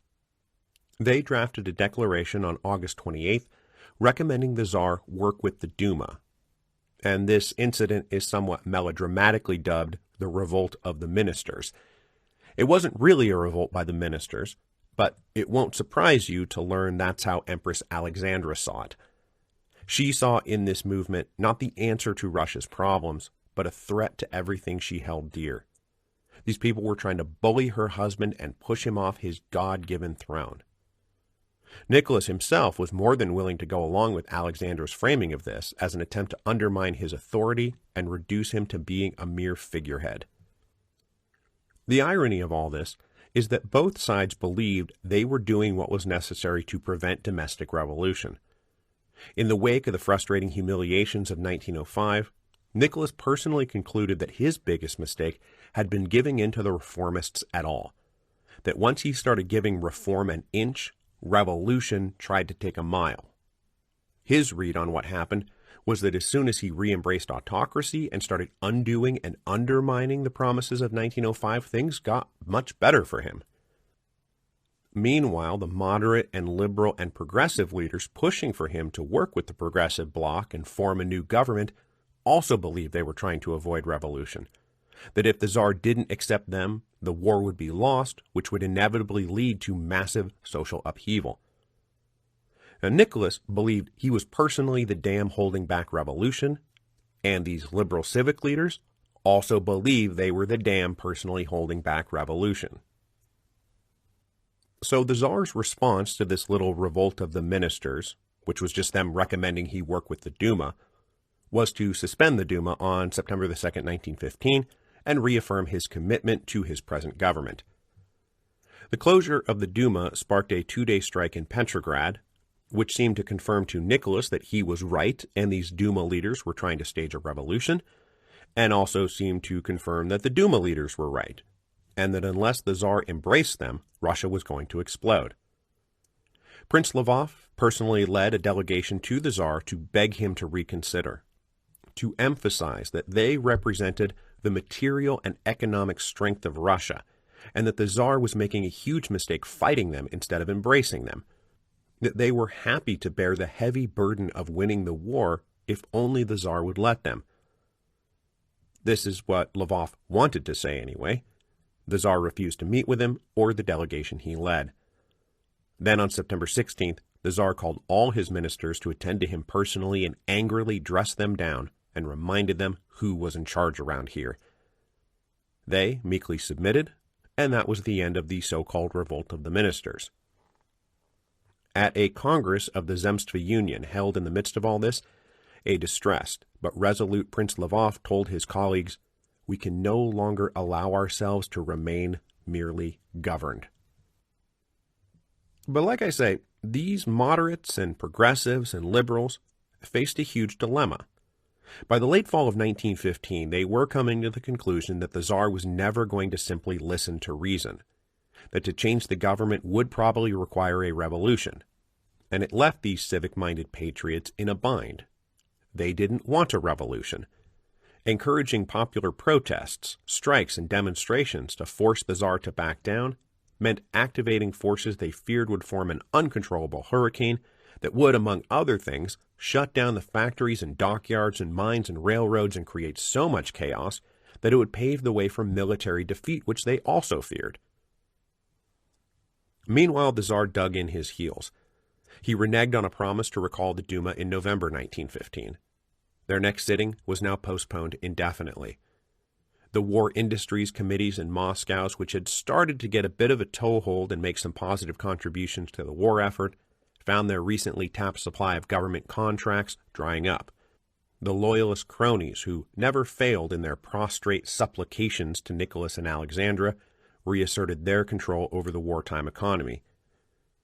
So heading into the winter of 1915, we were back to a tiny clique of devoutly loyal toadies running Russia, surrounded by a mass of civic, business, and national leaders feeling disrespected, ignored, and incredibly frustrated. At the center of the tiny, loyal bubble in Petrograd were Alexandra and Rasputin, who were now more firmly in charge than ever, and who believed they were waging a holy war, defending God against the minions of Satan. And by minions of Satan, they meant all these disrespectful and blasphemous challenges to the Tsar's authority. Alexandra's period of de facto rule at home between September 1915 and February 1917 was defined by filling offices with people hyper-loyal to her family and firing anyone who showed the slightest disloyalty to her family. Rasputin was right there helping the Empress choose who to hire and who to fire, which by sheer coincidence happened to involve a lot of hiring of Rasputin's friends and firing of his critics and enemies. Rasputin was now a major point of contention even inside the ranks of the conservative supporters of the Tsar. Proud members of the aristocracy were not interested in kowtowing to some psychopathic rapist from Siberia who now seemed to be calling the shots. As Alexandra now deemed working productively with the Zemstva Union or the War Industries Committee to be a clear mark of disloyalty, whatever ties existed between the official government and these still only quasi-legal civic organizations were severed one by one. A new minister of war was appointed in the midst of the Great Retreat, and he won plaudits for salvaging the situation and helping reform a solid front against the Germans. But he was dismissed by Alexandra for being too willing to work with outside public organizations. And again, let's just emphasize here that the cause of the dismissal was that he was willing to work with the civic organizations in Russia efficiently and capably supplying the army. That kind of practical and realistic leadership was now a fireable offense. The problem with these personnel decisions was not just Alexandra removing competent ministers and putting incompetent sycophants in charge, although she was, and that was a big problem. It was also how often she was changing her mind. She would elevate a minister, then suddenly replace them a few months or even a few weeks later. In A People's Tragedy, which is probably the best single-volume take on the Russian Revolution currently available in English, Orlando Figes points out that during this period between September 1915 and February 1917, there were 4 prime ministers, 3 ministers of war, 3 ministers of transportation, and 4 ministers of agriculture. This is crazy. This is chaos. More than anything else, it led to systematic bureaucratic dysfunction. This amount of turnover would cause major problems in the best of times. In a time of war and national crisis, to have key leadership positions filled by people who stayed on the job for like 3 months, then handed it off to somebody else who kept the job for 4 months before handing it off to someone else, that's a straight-up existential threat to the empire. Now, the point I'm hammering here, which is echoed in nearly every book I've read about Russia in World War I, is that even here, heading into the spring of 1916, it's not like Russia had to lose the war and descend into revolutionary chaos. If you crack a book about France in World War I, or Britain in World War I, or Austria-Hungary in World War I, or Germany in World War I, or the Turks in World War I, whoever, you get to the middle of the war around 1916, it's not like anybody is saying, wow, the war is going great for us, everything is smooth sailing. And it clearly wasn't smooth sailing for Russia either, but they were just in the same boat as everybody else, and things were far from irretrievably lost. There was nothing about what was happening in Russia that meant they had to lose the war. And this was demonstrated quite ably by General Alexei Brusilov in the spring of 1916. Alexei Brusilov was probably Russia's best general. Certainly, he was the most capable and most successful.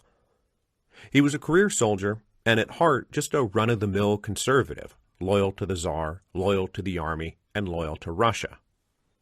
But he was also especially loyal to his men. He was one of the few generals in the service who engendered real positive love from his troops, because he worked tirelessly to keep them fed and supplied. Brusilov was only too happy and ready to work productively with Zemstva leaders and all these other organizations I've been talking about to make sure the supply trains kept running, which of course made him a bit suspect in the Romanovs' eyes, but his track record and results were undeniable. He served down in the Southwestern Front against Austria-Hungary and had been a critical cog in the successful invasion of Galicia in the first year of the war. He was the one who pushed up through the Carpathian Mountains and would have plunged down into the Hungarian plain but for want of food, arms, boots, and reinforcements. And after 2 years of successfully leading his army, in the early spring of 1916, he was promoted to become the overall front commander down in the southwest. So as I just said, even though Russia wasn't doing so hot in 1916, nobody was doing so hot in 1916. And when Brusilov took over as front commander, he pitched headquarters on the idea of staging a general offensive. He had studied the course of the war and concluded that the big mistake they kept making was concentrating all their forces on a single point in the enemy line when they wanted to go on the attack. It made sense. You want to break through a line, you throw everything you've got at that single point, right? But it kept not working. This was because Russia was just not capable of mobilizing quickly enough or quietly enough to launch an attack before the enemy had plenty of time to notice what was going to happen and move reinforcements into position to block the attempt to break through at that single point. In World War I, the balance of force was all on the defensive side anyway, so these attempts to concentrate and attack inevitably turned into bloody and futile debacles. Brusilov argued that what they should do instead is launch an attack on the widest line they possibly could. Don't put everyone somewhere, put everyone everywhere. Brusilov calculated the enemy would not be expecting this, nor know exactly how to respond.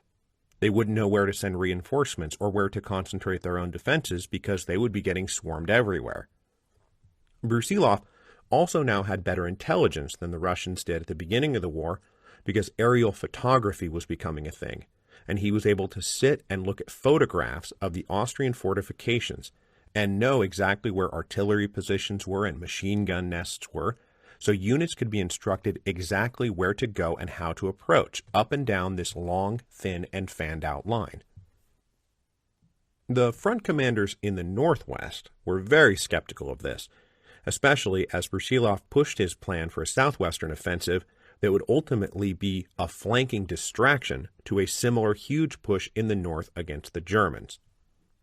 Now, Brusilov got permission to launch his attack, and he was allowed to go forward, and he went forward in the hope and expectation that the guys in the north would also be ordered to go out on the march.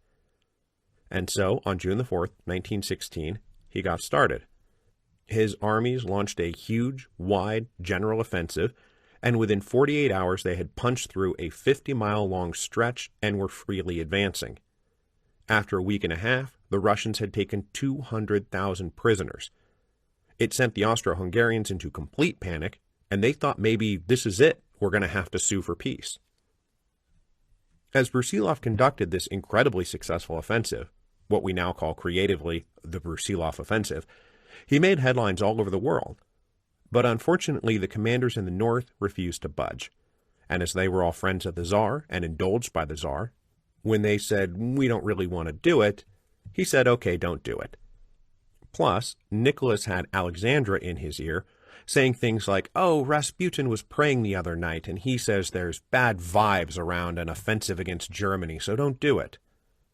And without any pressure in the north against the Germans were able to send reinforcements down south and save the Austro-Hungarian line and halt the Brusilov offensive, snatching stalemate from the jaws of initiative. But it was still a huge success story. After 8 weeks of fighting through July 1916, Brusilov's armies captured 425,000 prisoners and were deep back inside Galicia. They forced the Central Powers to move troops from the Western Front, which took a considerable amount of pressure off of France and Italy. It also induced the Romanians to join the war and open yet another front against the Central Powers. Brusilov was now something of a national hero and an international celebrity, and all the Allied countries were like, "Damn, man, good work." This is all proof that Russia was not inevitably doomed by circumstance to lose the war. And so we're going to go back to the Tsar and his advisors being the authors of their own downfall, because their response to Brusilov's victories was to actually limit the amount of public praise and press coverage of his victories in Russia, because it might make Brusilov more popular than the Tsar. This is what they were focused on. By the fall of 1916, even an entirely conventional conservative monarch like Brusilov could only shake his head with frustration and say, Russia could not win the war with its present system of government. Now, it occurs to me that this is essentially where we left things off last week, an array of political, economic, and military leaders concluding that the biggest obstacle to winning the war was the Romanovs. Now, last time they drew this conclusion after a great retreat. This time it is after a great offensive. So, whether they were up or down, advancing or retreating, all real hope of victory seemed smothered under a blanket of corrupt incompetence. The Tsar was off in a dreamland playing commander-general. Alexandra and Rasputin ruled Petrograd about as badly as you could imagine.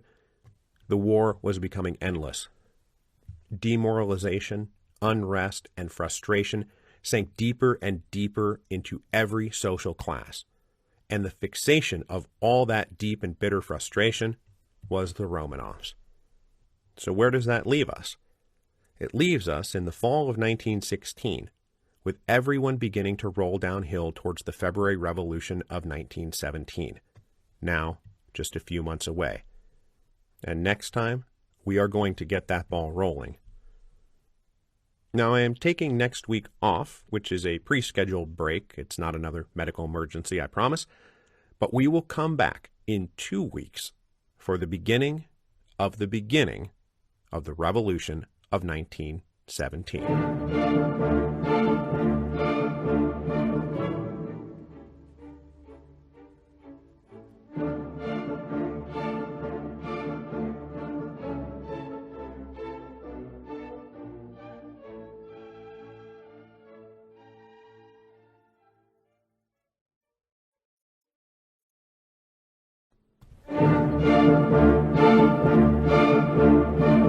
Hello, and welcome to Revolution. Episode 10.58, Inflation and Scarcity.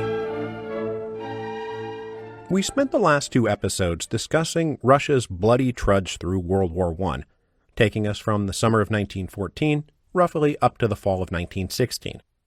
And as we discussed, there was nothing inevitable about Russia's failures. They were caused by, and exacerbated by, incredible mismanagement. But it's not as if Russia was on the verge of losing the war, at least not more or less than any of the other great powers. Heading into the end of 1916, it's not like any army or government on any side was like, yes, this is awesome, and the war is going great for us, we're so happy about our situation. And when you take a look at it, what we find is that out on the front lines, the war had kind of stabilized. And many of the worst logistical issues, the munitions and weapons shortages that plagued them through the first 2 years of the war, had been largely resolved. Now, morale was still terrible out there, don't get me wrong, and we'll get into that more as we go forward, but morale was terrible everywhere, across all of Europe. They were all suffering through a war that killed millions, pointlessly and endlessly.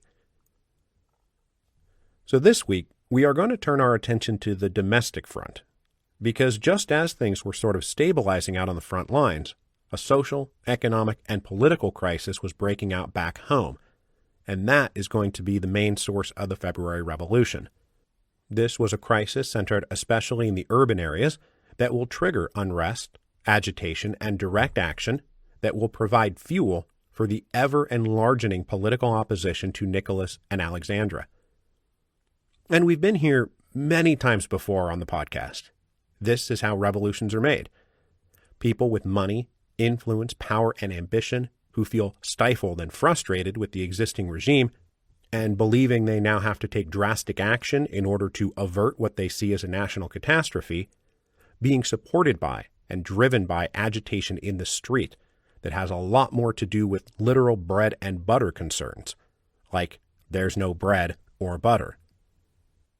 So let's talk about what's going on in these urban areas, because like I said, this is where the February Revolution is going to come from. For starters, we should say that we're not exactly dealing with an economic depression or hard times as such. The war, in fact, triggered an economic boom. Even with the inefficiencies and corruption and contradictions inside the urban industrial sectors that were supplying the military, ramped-up wartime production drew literally millions of peasants into working-class industrial jobs in the cities. Between 1914 and 1916, the population of the cities of Russia grew from 22 million to 28 million. So this is not about an economic depression or unemployment. Everyone had a job, and everyone was working, and everyone was getting paid. So the economy is just happily chugging along, right? In the wartime boom, everybody's employed, everyone's happy, things are robustly being produced, and everyone's wages are going up, and everything is great, right? Well, no.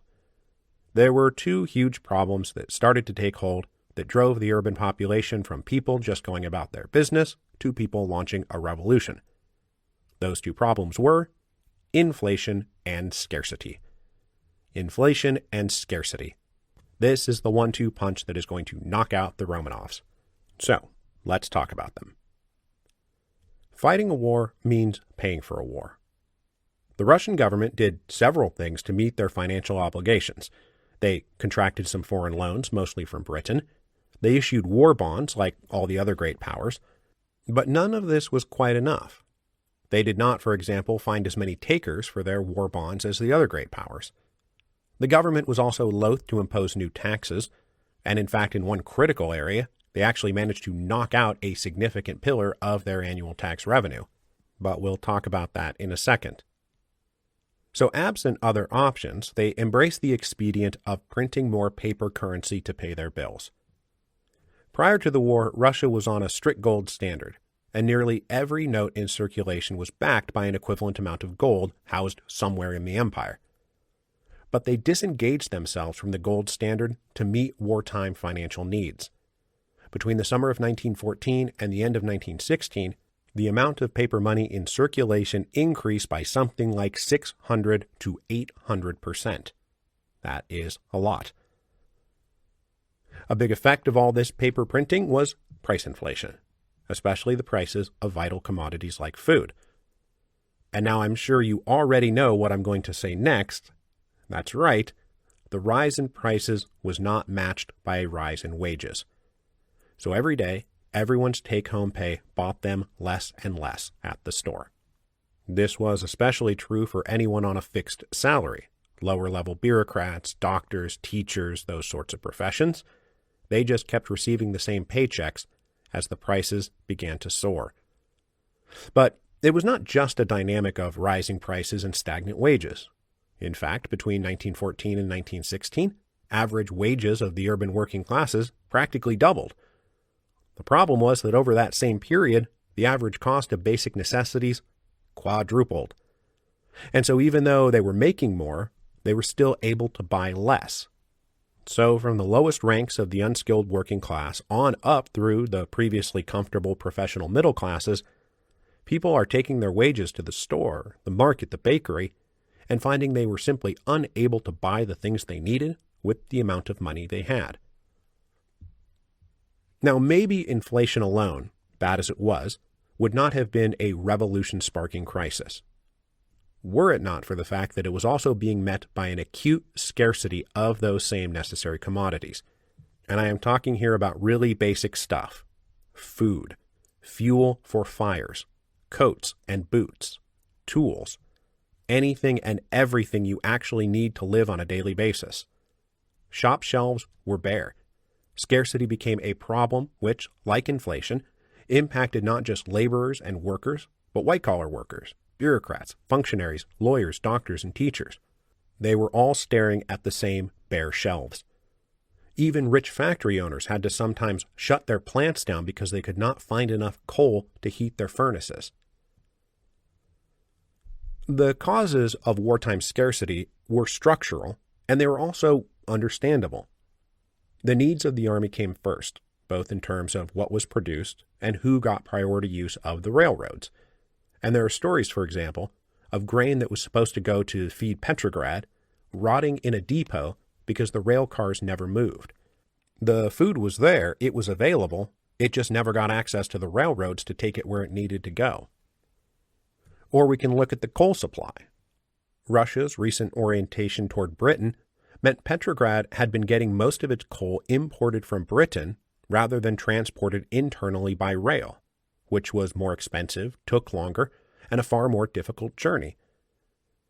Then when the war started, an enormous obstacle called Germany now stood between Petrograd and its British supply of coal.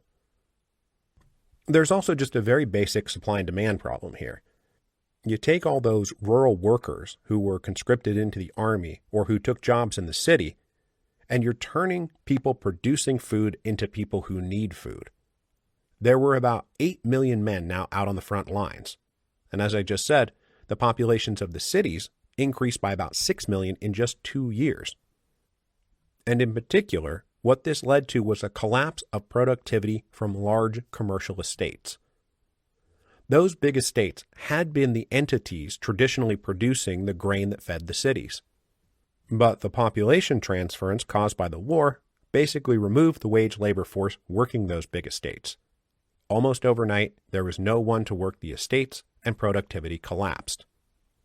And while I'm out here in the countryside, we do need to talk about the fact that what we're talking about here today is a great crisis in the urban centers, in the cities. From everything I have read, the rural areas and the peasantry were actually enjoying some of the best times of their lives during World War I. You know, the ones who weren't drafted into military service. What's going on is that with so many bodies having been removed from the rural areas and shipped out to the front line or into the cities, there was much less pressure on the villages they left behind. As inflation began to set in and the peasantry realized that growing things just to sell for paper money that would soon be worthless, they stopped selling things for worthless paper. They voluntarily withdrew from market crops and focused on subsistence farming. They just kept everything for themselves. So as the cities were starving, the peasantry was actually eating more and better than ever.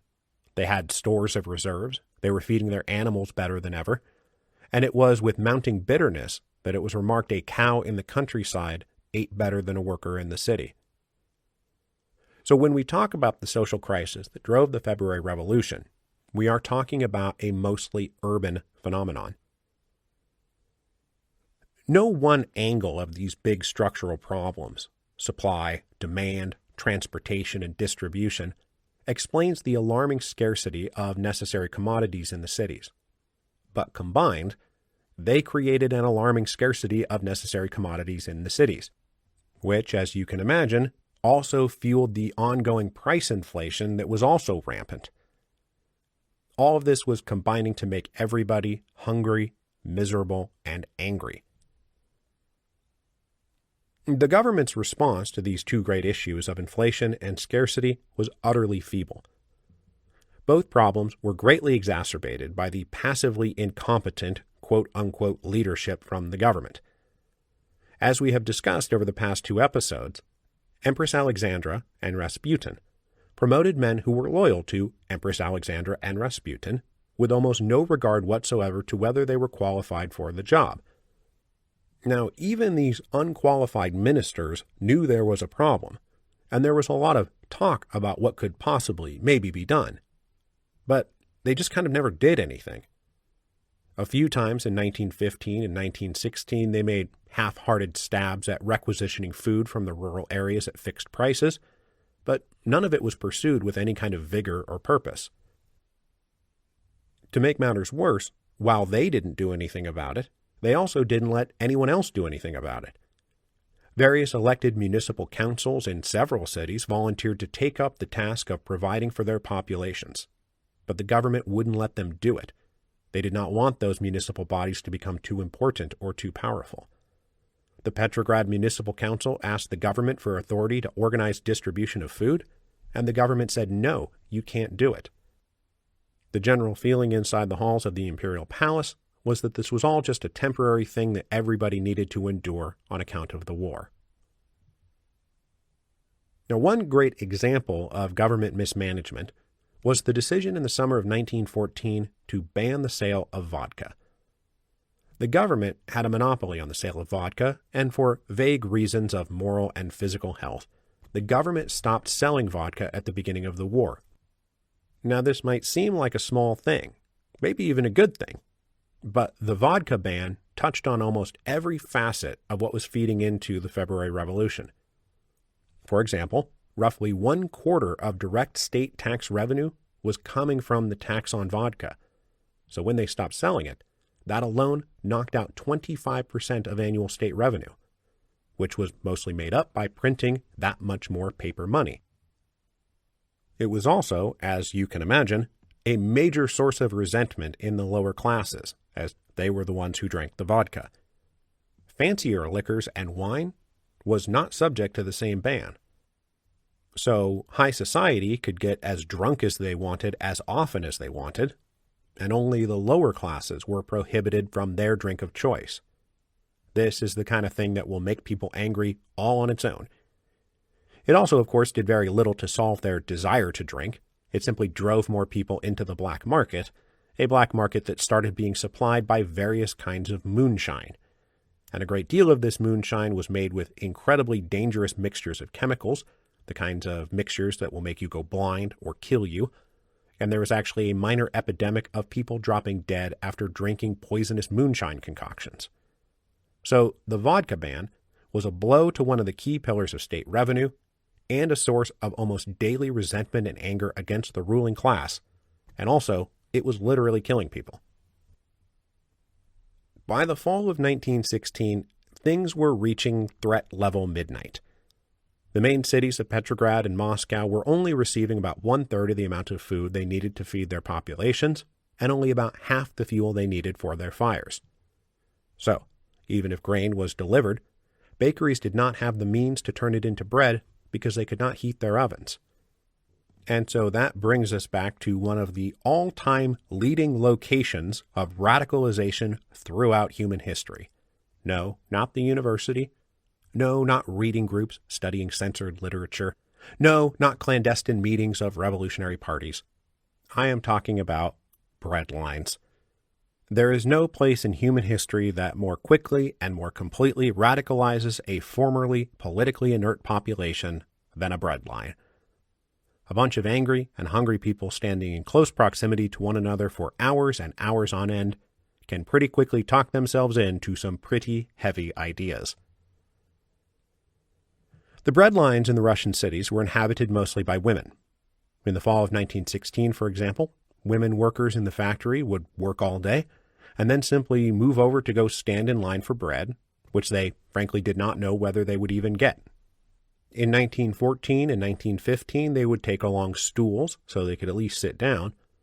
By 1916, the stools were replaced by cots and beds because it was hardly even worth it to go home anymore. So these women were just bouncing back and forth between factory shifts and shifts in the bread line trying to get food. It is estimated that the working women of Petrograd spent 40 hours a week in various food lines simply trying to acquire the basic necessities for their family. And then, of course, there's the problem of every time you go into these stores, the wages you're taking in are buying them less and less. So the reports now coming out of the police departments and the Okhrana and various other observers is that we have a situation of anger and unrest and increasing tension that looks a lot like 1905. And there are two great long quotes from Richard Pipes's History of the Russian Revolution, called creatively The Russian Revolution, which I'm just going to quote to you now. The first one is a police report to the Ministry of the Interior in October 1916. It is essential to concede as an unqualified and incontrovertible fact that at present the internal structure of Russia's political life confronts the very strong threat of the relentless approach of great turbulence brought about and explainable exclusively by economic factors: hunger, the unequal distribution of food and articles of prime necessity, and the monstrous rise in prices. For the broadest strata of the population of the vast empire, the problem of food is one of the dreadful, inspiring impulse that drives the masses toward gradual affiliation with the growing movement of discontent and hostility. There exists, in this case, concrete and precise data that makes it possible to assert categorically that until now this entire movement has had a purely economic basis, virtually free of any affiliation with the strictly political programs. But this movement needs only to take a concrete form and find expression in some specific act: a pogrom, a large-scale strike, a major clash between the lower strata of the population and the police, etc., to assume at once, absolutely, a purely political aspect. The second quote is also from the fall of 1916, and it's from the chief of the Petrograd Corps of Gendarmes. He said, "The exceptional seriousness of the period which the country is living through, and the countless catastrophic disasters with which the possible imminent rebellious actions of the lower classes of the empire, angered by the difficulties of daily existence, can threaten the entire vital structure of the state, urgently demand, in the opinion of loyal elements, the extreme necessity of speedy and comprehensive measures to remove the existing disorder and to relieve the excessively laden atmosphere of social disaffection. As recent experience has shown, under existing conditions, halfway decisions and some palliative, accidental measures are entirely inappropriate." So, let's go back to what we were talking about at the end of episode 10.54, and the Tsar hoping that when he declared war in the summer of 1914, that all the labor unrest that had been building since the Lena Goldfield massacre would disappear as everyone joined this great patriotic war effort. It's at least part of the reason why he declared war.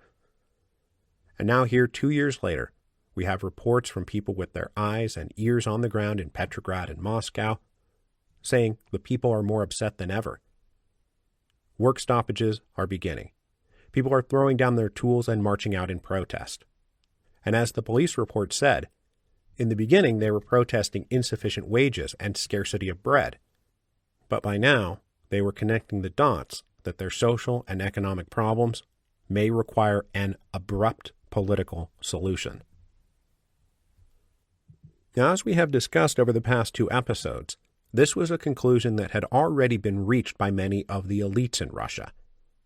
In fact, it's sort of where we ended the last 2 episodes, with a group of Russian leaders deciding the real problem here was very specifically Nicholas and Alexandra. Now, originally, most of these leaders coming to this conclusion were progressives and liberals, but by now even conservatives, arch-royalists, and members of the upper nobility were joining the so-called progressive bloc, demanding a complete overhaul of the government.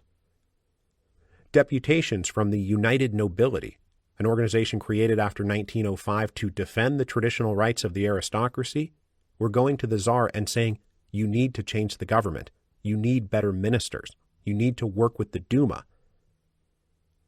And the thing is, at this point, I can't really shorthand all this criticism as being directed at the Romanov family, because by now, critics included members of the Romanov family. Nicholas's siblings and cousins were going to him and saying the same thing, and also hinting as gently as possible that the Tsar needed to stop listening to his wife, that Rasputin was a huge problem. Now, none of these people wanted to overthrow the monarchy, far from it, but they were becoming convinced that it might soon become necessary to save the monarchy from the monarchs. By the fall of 1916, there were very few members of elite society who were not hypercritical of Nicholas and Alexandra. You'd be hard-pressed to find anybody who thought the emperor and empress were doing a bang-up job. And that's liberals and conservatives alike. Forward-looking industrialists and backward-looking aristocrats. All of high society was unifying against them. This is a political situation that has come down to a very tiny clique surrounding Nicholas and Alexandra, who were hyper-loyal sycophants and who held all the power and wielded it terribly, surrounded by a mass of angry and frustrated people who believed that for the good of Russia, something might have to be done, something that might require an abrupt political solution. One of the things that unified opposition to the imperial couple across the ideological spectrum was the widespread belief that Russia's difficulties during the war were the result of treason in high places. One of the things that made Alexandra so odious was not that she was merely incompetent or in over her head or listening too much to her peasant holy man, but that she was German. Alexandra came from the Germanic part of the extended royal dynasty ruling Northern Europe. And right from the start, she was accused of being sympathetic to the Germans, maybe even hoping they won the war. The sycophantic ministers she promoted were accused of taking bribes from the German government, secretly arranging to conduct a separate peace that would sell out Russia but make them rich. When Alexandra elevated a guy named Boris Sturmer to the rank of de facto prime minister earlier in 1916, his German name increased suspicions that there was a pro-German, anti-Russian clique at the very heart of power. These accusations of a pro-German, treasonous faction inside the imperial palace helped trigger patriotic and nationalistic fear and outrage. The problems that beset Russia were not caused by stupidity, but treason. And as we'll see, the February Revolution was in large part a patriotic and nationalistic movement against suspected foreign usurpers. The opposition leaders came to believe they had to act decisively and outside of all constitutional measures to remove the influence of foreigners and traitors. Now, as I've said, most of this is not true. Alexandra was not a pro-German secret agent trying to destroy the Russian war effort from the inside. But that's hardly the point.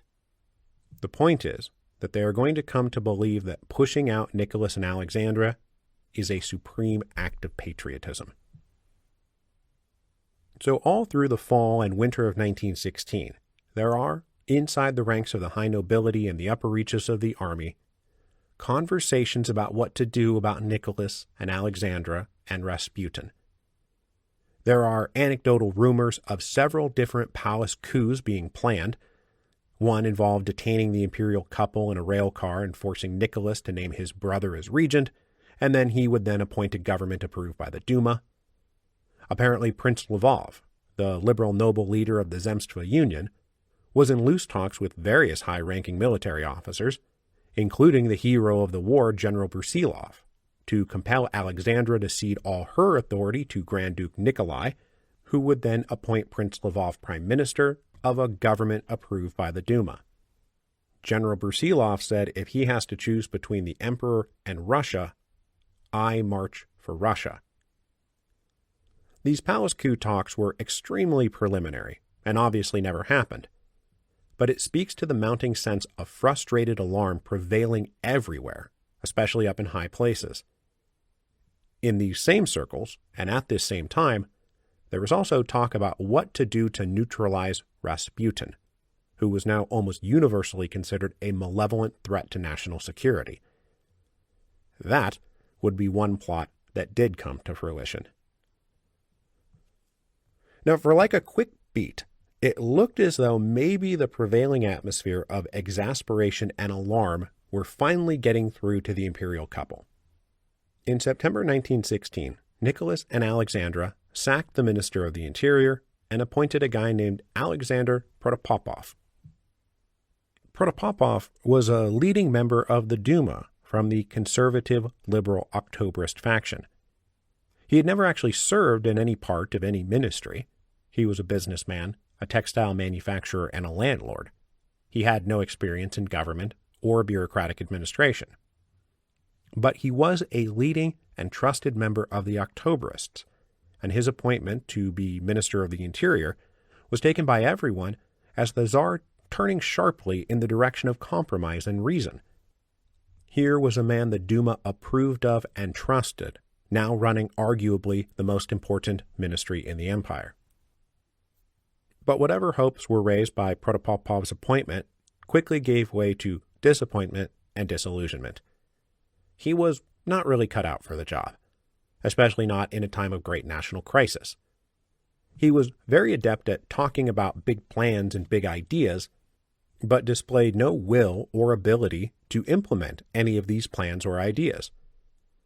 He fancied himself the next Stolypin, but had not 1/1000th of Stolypin's energy. Now, part of the problem, though, was that Protopopov's ideas were often rooted in laissez-faire economics. He believed it was the government's job to get out of the market's way. And so even as the urban grain supply was put under the Ministry of the Interior's jurisdiction because the lack of food was becoming a security threat, Protopopov did the opposite of actively intervening to get supply trains filled and rolling to the cities. It also turns out that Protopopov was enormously vain and susceptible to flattery. When Alexandra offered him all the trappings of imperial favor, he went weak in the knees. He had never enjoyed perks of office like this, and he became enamored with the lifestyle. Well aware he owed his position and new lifestyle to the favor of Alexandra, he wasn't going to do anything to upset her. Whatever hope there was that Protopopov would be a voice of firm reason inside the imperial palace vanished almost overnight.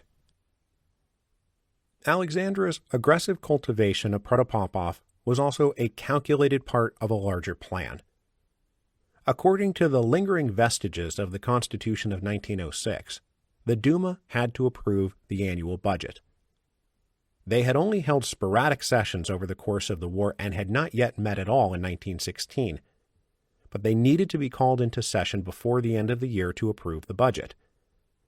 So, when recommending the appointment of Protopopov to her husband, Alexandra wrote that his elevation would dampen the hostility of the Duma and help them navigate the budget to speedy approval, and basically once that was done and everyone had gone home, Protopopov would have served his usefulness and could be discarded if he made any real trouble. Meanwhile, the progressive bloc of the Duma delegates themselves prepared for this coming session, which was set to begin on November 1st. All through October 1916, leaders and parties convened to discuss strategy and tactics. It would be the first chance they would have to voice all their concerns and put pressure on Nicholas, Alexandra, and the government. But they didn't know how hard they should push. At conferences of the Cadet Party, for example, Pavel Milyukov attempted to steer his colleagues towards being willing to accept compromises from the Tsar, to get a more competent and trustworthy government appointed, but not to get too overheated and risk triggering full-blown social revolution out in the streets. But the left wing of the cadets now loudly demanded the time for all that was past. The time for compromise was past. They needed to aggressively confront the Tsar and force him to back down. They had tried petitions and delegations and appeals back in the fall of 1915, and the so-called Revolt of the Ministers, which we discussed in episode 10.56, resulted in the Tsar blowing them off and dissolving the Duma. They could not make the same mistake twice. In the end, this argument carried the day. Even Milyukov concluded it was a risk, but probably a necessary risk. They were all in Petrograd and well aware of the major crisis brewing in the streets and in the breadlines. Milyukov and the other cadets received their own reports that the Duma was now being talked about as a useless institution that did nothing for the people, that the new session beginning November 1st would be something of a moment of truth. Either the Duma would prove it was willing to aggressively stand up for the people, or they would find themselves swept aside when the deluge finally came. So they resolved to adopt the most confrontational posture possible and refuse to accept any compromises from the government. It was incredibly risky, but the conclusion was that anything less would be even riskier. And next week, the Duma will face this moment of truth, and we will finally introduce a guy who will be among the loudest and most confrontational of all the Duma delegates, Alexander Kerensky. Now, before we go, I just want to thank everyone who has pre-ordered Hero of Two Worlds so far, and to those of you who have submitted the name and location of the bookstore you ordered Hero of Two Worlds from. There are now more than 2,000 entries on that map, and there's a link to where you can go to do this included in the show notes to this week's episode. Thank you very, very much, and please, if you haven't pre-ordered the book, go ahead and take this opportunity to do so now. I'm also right now in the middle of recording the audiobook, and in fact, when I'm done recording this week's episode, I'm just going to turn my attention to finishing it off. I'm in the back third of the book. I'm at chapter 19, and I just got to say, if you do a thing where you read the first third of a book or the first 2/3 of a book and then put it down, look, I'm guilty of doing that too, but don't do that with Hero of Two Worlds. I think the back third of the book is actually my favorite part. It's certainly the stuff you won't find in any other biography of Lafayette, which usually cut out after he winds up in an Austrian prison. So please pre-order Hero of Two Worlds, and next week we will come back and have everybody start screaming, quite literally screaming, at the Tsar.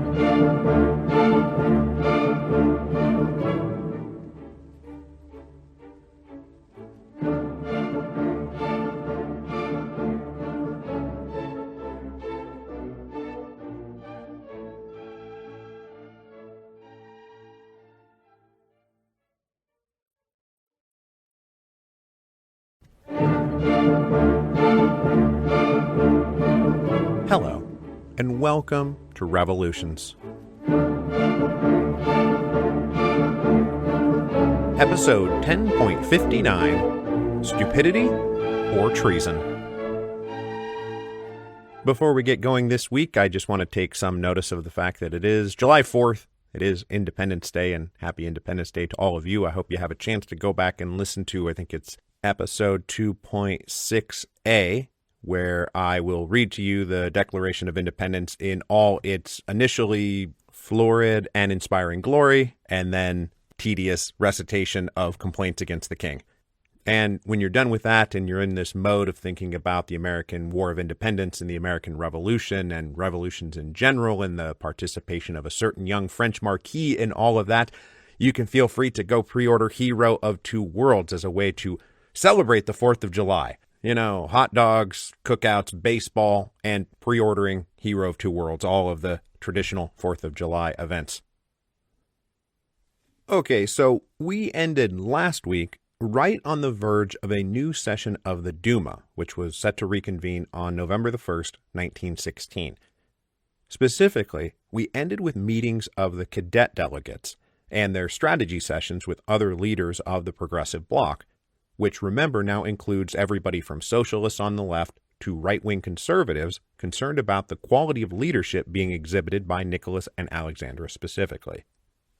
Out of these meetings, Pavel Milyukov agreed to take the cadets into battle in the very first session of the Duma, because remember, his two great concerns are first, winning the war, which means changing the government, but two, heading off a revolution, which is now right on the tip of everyone's tongue.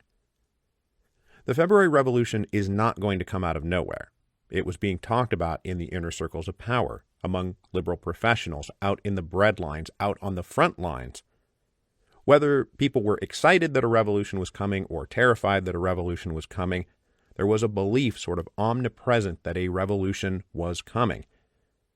Milyukov and the Progressive Bloc in the Duma decided to adopt a confrontational and antagonistic policy towards the government in order to prevent the crisis from sliding in the direction of radical left-wing leaders. That if the cadets elected to abdicate that leadership role by being conciliatory towards the government and willing to compromise, that they themselves would be swept aside along with the Tsar. Now, very specifically, one of the people Milyukov was worried about in October 1916 was a hyper-energetic lawyer who entered the Duma in 1914 as a member of the Trudovik Party and who quickly became their most popular, most eloquent, and most ambitious leader, Alexander Kerensky. Now, Kerensky has been involved in events going all the way back to the Revolution of 1905, and there's about 3 specific places where I came close to introducing him but just didn't pull the trigger. But now the time is truly at hand to introduce Alexander Kerensky, so let's introduce Alexander Kerensky. Alexander Kerensky was born in Simbirsk in 1881. His father was a teacher at a local school who went on to become a regional superintendent. His mother was the granddaughter of a former serf who became a successful merchant, so the Kerenskys were sort of in that milieu of the respectable middle classes or even upper middle classes. Now, if you go back to the episode where I first introduced Lenin way back when, you will find me referencing another respectable middle-class family in Simbirsk in the 1880s, the Ulyanovs. It was a small world in Simbirsk, and the Ulyanovs and Kerenskys were friendly with each other, and Kerensky's father was a teacher of young Vladimir Ilyich. But young Kerensky was only 6 years old in 1887 when the eldest son of the Ulyanovs was arrested for trying to assassinate the Tsar, and they got blacklisted from society. The Kerenskys themselves moved out of town 2 years later. Kerensky went on to school, and then at age 18, he entered St. Petersburg University, where he wound up studying law. He graduated in 1904 and took his newly minted legal degree right into the thick of the Revolution of 1905. Now, Kerensky was a radical right from the start, and he was operating around the Narodist wing of radicalism, putting him directly adjacent to the SRs.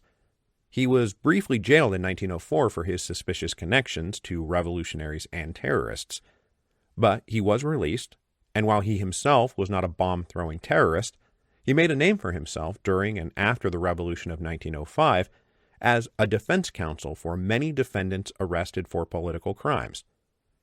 His energetic defense of all of these defendants earned him a lot of trust and goodwill and support from the revolutionary groups, even as Kerensky himself stayed on the legal side of the lines. Kerensky emerged into the wider public consciousness after the Lena Goldfields massacre in 1912, and when I said a few episodes back that the massacres became a scandal that led to public outrage and sympathy strikes, well, Kerensky was one of the most prominent voices documenting and publicizing what happened in the press. Kerensky is one of the major reasons the Lena Goldfields massacre became a public outrage rather than something that was just covered up.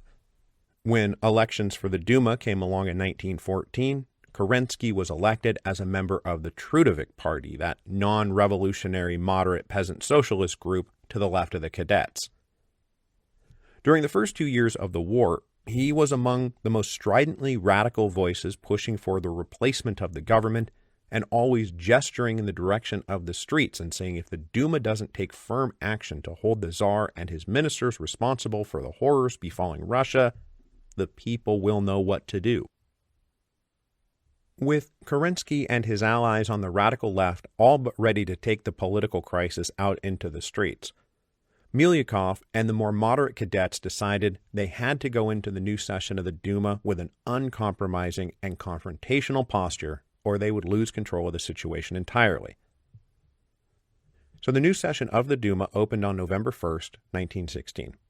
It involved some extremely perfunctory speeches, but also some incredibly inflammatory speeches. Kerensky gave a barn burner attacking the ruling class for dragging essentially all of Europe into a giant bloody mess of a war and demanding the incompetent, malevolent, and possibly treasonous leaders of Russia be replaced immediately. He said, "There is no salvation for our country until, with a unanimous and concerted effort, we force the removal of those who ruin, humiliate, and insult us." Speaking of the pack of sycophantic ministers leading Russia to ruin, he said, "You must annihilate the authority of those who do not acknowledge their duty. They must go.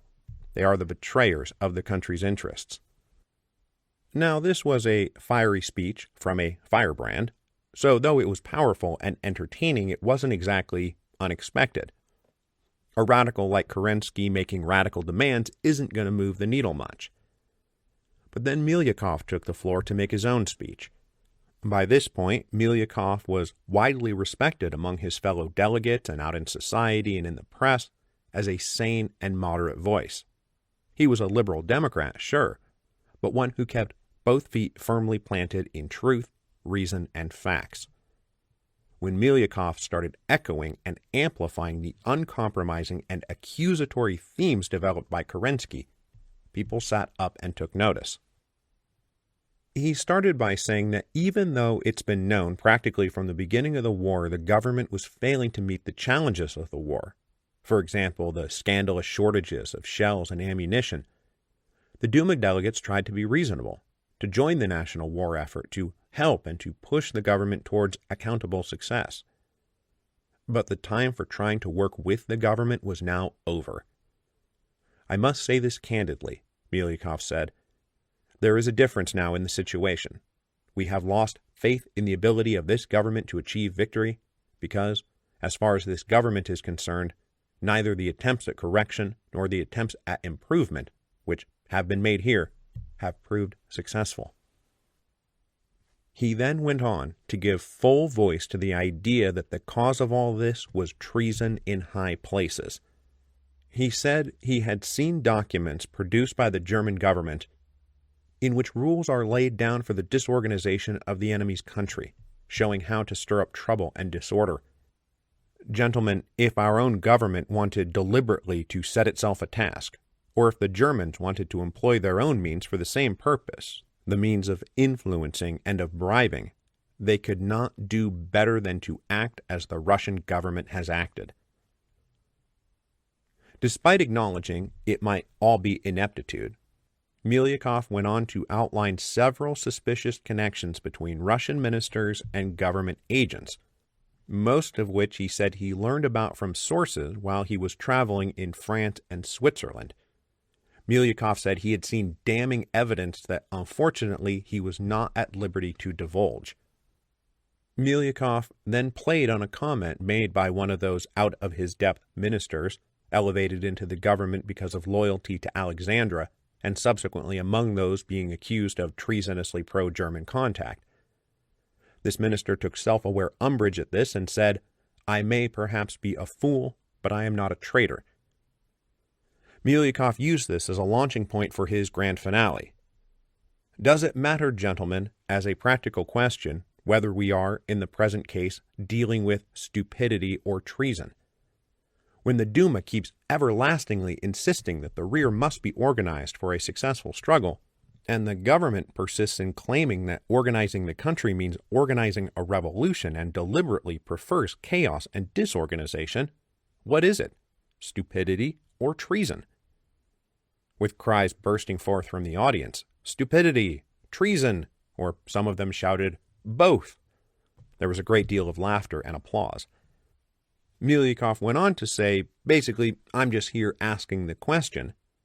But he said, given all the suspiciously treasonous conduct that he just outlined in the speech, we cannot therefore find much fault with the people if they arrive at conclusions such as I have read here. So the stupidity or treason line was carefully calibrated to pose as a question, something that left the audience able to draw their own heavily implied conclusion, especially as Milyukov spent most of the speech claiming he had just seen secret evidence that it was very much treason. But hey, maybe it was just stupidity. It was, after all, impossible to tell the difference. As soon as the incendiary opening session of the Duma was over, the government tried to censor Milyukov's speech and prevent its distribution. But it was printed and copied and either passed around hand to hand or printed by sympathetic members of the Progressive Bloc who used their resources and immunities to spread the speech as widely as possible. Milyukov later said his speech acquired a reputation as being the signal of revolution, but that was not his intention. And this is pretty much true. Milyukov is trying to prevent a revolution by forcing out the government and replacing them with people like Milyukov, but still, he's just kind of flicking matches in the direction of a pile of oily rags. And before we move on here, we do need to establish that most of Milyukov's accusations, maybe even all of them, were just completely made up. He targeted specifically Prime Minister Sturmer, the guy who has a German name, which is very suspicious, but all of Milyukov's hints that he had seen secret evidence of treason, he was just making that up. He was fibbing. But Milyukov believed that the ends of forcing the government out and putting responsible ministers in their place far outweighed any ethical qualms about the means he utilized. I mean, all he was doing was falsely accusing a couple ministers of high treason. And even if they weren't guilty of treason, they were certainly guilty of stupidity. And again, it's impossible to tell the difference. Now, out at Army headquarters, all of this was being reported to Tsar Nicholas. The Duma is in an uproar. The whole nation seems to be turning against you and your ministry, and everyone is being accused of treason. Now, by now, Nicholas is not in the best place mentally. He is not sleeping very well. He is depressed. He is restless and anxious pretty much all the time. He was being given medications by his doctors with hash as the active ingredient, and he didn't want a hostile confrontation with the Duma that might lead to a revolution. So, on November 8th, he dismissed Prime Minister Sturmer. In his place, Nicholas appointed Alexander Trepov, who did have the confidence of the Duma and the Progressive Bloc. Now, unlike Minister of the Interior Protopopov, who we introduced last week, who had been appointed because he too enjoyed the support of the Duma and the Progressive Bloc, but who immediately turned into a toady and a lickspittle, Trepov actually wanted to work with the Duma. He believed he could lead something of a government of national unity to see Russia through this crisis, with war on one side and revolution on the other. Now, speaking of Protopopov, Nicholas was also now under enormous pressure to get rid of the Minister of the Interior he had just appointed back in September. The Duma now had absolutely zero confidence in Protopopov. They considered himself a traitor and an enemy, if not to Russia, then at least the Progressive Bloc. On November 11th, the Tsar gave in again and agreed to fire Protopopov. But by now, Alexandra had Protopopov wrapped around her finger. She did not want to see him replaced with somebody far more hostile to her interests. Protopopov had also entered into some kind of working alliance with Rasputin. He willingly paid Rasputin a monthly stipend in exchange for Rasputin's ongoing support with the Empress. So when Alexandra and Rasputin heard Nicholas was going to fire Protopopov, the Empress got on a train and personally implored her husband not to do it. Nicholas, clearly giving up the ghost on having anything like a will of his own, said, "Okay," and reversed course again. Protopopov would remain Minister of the Interior, much to the outrage of the Duma. Now, keeping Protopopov in place is one of those little things that really helps turn the February Revolution from possibility to inevitability. Protopopov elected to cement his standing with the imperial couple by feeding them contrived news and various reports that made the situation out there in Russia sound far more positive and hopeful than it really was. He constantly read them letters that he said were coming in spontaneously from people out in the countryside, but which he himself had commissioned, saying, "We love you, we support you," which is what Nicholas and Alexandra wanted to hear. And so at this incredibly critical moment for them, for their regime, and for Russian history generally, the imperial couple sunk deeper into the erroneous belief that all the hostility to them was contained within a narrowly circumscribed clique of malevolent agitators in St. Petersburg rather than the population as a whole. When the Duma reconvened from a short recess on November 19th, the mood in the room was as hostile as ever. They had successfully taken out Sturmer, but believed they needed to keep going. They were incensed Protopopov was still on the job, and the role of Rasputin in all of this was now openly discussed, with his presence by the emperor's side no longer considered a matter of private scandal, but national security. So at this November 19th session, an ultra-nationalist right-wing delegate named Vladimir Pershkevich rose to give a speech. Pershkevich was no left-wing radical. He was, in fact, a hardcore monarchist, a raging anti-Semite, and one of the original organizers of the Black Hundreds back in 1905. After outlining how terrible the government was, he especially excoriated Protopopov, but he also kind of absolved them from blame. He said, "The real trouble comes from those occult powers and those influences which shove this or that individual into position, helping into high positions those who are incapable of holding them." Everyone knew who he was referring to, and shortly thereafter, he was contacted by people who shared his opinion, and who believed something drastic now needed to be done to save the Russian Empire. They had to kill Rasputin. By the end of 1916, unless you were in the inner circle of hyper-loyalists around the Empress, you hated Rasputin and believed he was exercising a malign influence and needed to go. It was well known he was the reason Protopopov kept his job, and in fact one of the first things Alexander Trepov did after becoming prime minister was offer Rasputin 200,000 rubles in cash, as well as an ongoing monthly allowance, in exchange for going back to Siberia and never coming back. Rasputin cleverly said he would consider this deal, then immediately went to the Empress to tell her all about it. Alexandra took this as further proof of Rasputin's divine incorruptibility, as well as confirming her belief that people like Trepov were corrupt, immoral, and possibly agents of the devil.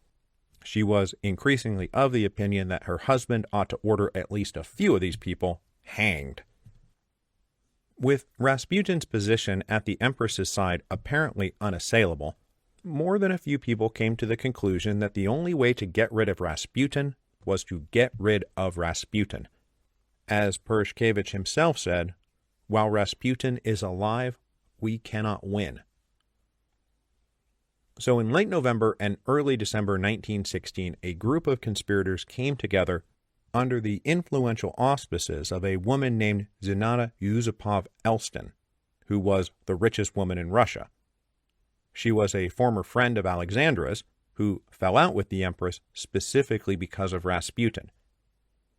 The principal organizer of this conspiracy was her son, Prince Felix Yusupov, who happened to be the husband of the Tsar's young 21-year-old niece, Irina. He recruited accomplices including Grand Duke Dmitry Pavlovich, one of the Tsar's favorite nephews, possibly, though not conclusively, a Duma delegate named Vasily Maklikov, a doctor named Stanislaus Lazaver, a young army lieutenant named Sergei Sukhotin, and now the aforementioned Vladimir Pershkevich. In December 1916, rumors swirled of plots to kill Rasputin. But the ace in the hole that this conspiracy had was that Rasputin believed that Prince Felix was his friend and supporter. Now, it's not clear to me whether Felix went into his relationship with Rasputin intentionally trying to befriend him so he could later betray him, or if he genuinely started as a friend and had a change of heart. Lots of Rasputin's worst enemies started as his friends. The point, though, is that Rasputin believed Prince Felix was his friend. There were not many people who could have lured Rasputin out of his house in December 1916, but Prince Felix Yusupov was one of them. So on the night of December 16th, 1916, Yusupov leaned on Rasputin to come to his residential palace, which had just undergone some grand renovations, to finally meet his young 21-year-old wife, Irina, who was supposedly desperate to meet Rasputin. When Rasputin entered the palace, the salon had been carefully staged to make it look like a big party was just winding down. There were a few other people there, and nothing raised Rasputin's suspicions too much. Yusupov told Rasputin to make himself comfortable, enjoy some food and some wine.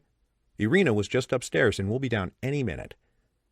The truth, of course, was that Irina wasn't even home, nor was she even in St. Petersburg. She was 1,000 miles away on a holiday in the Crimea. The only people upstairs were a small gang of assassins. Well, I guess I shouldn't actually call them a small gang of assassins. They weren't there to rush down and kill Rasputin or anything like that. They were just there to help dispose of the body. The plan was to poison Rasputin and wait until he dropped dead.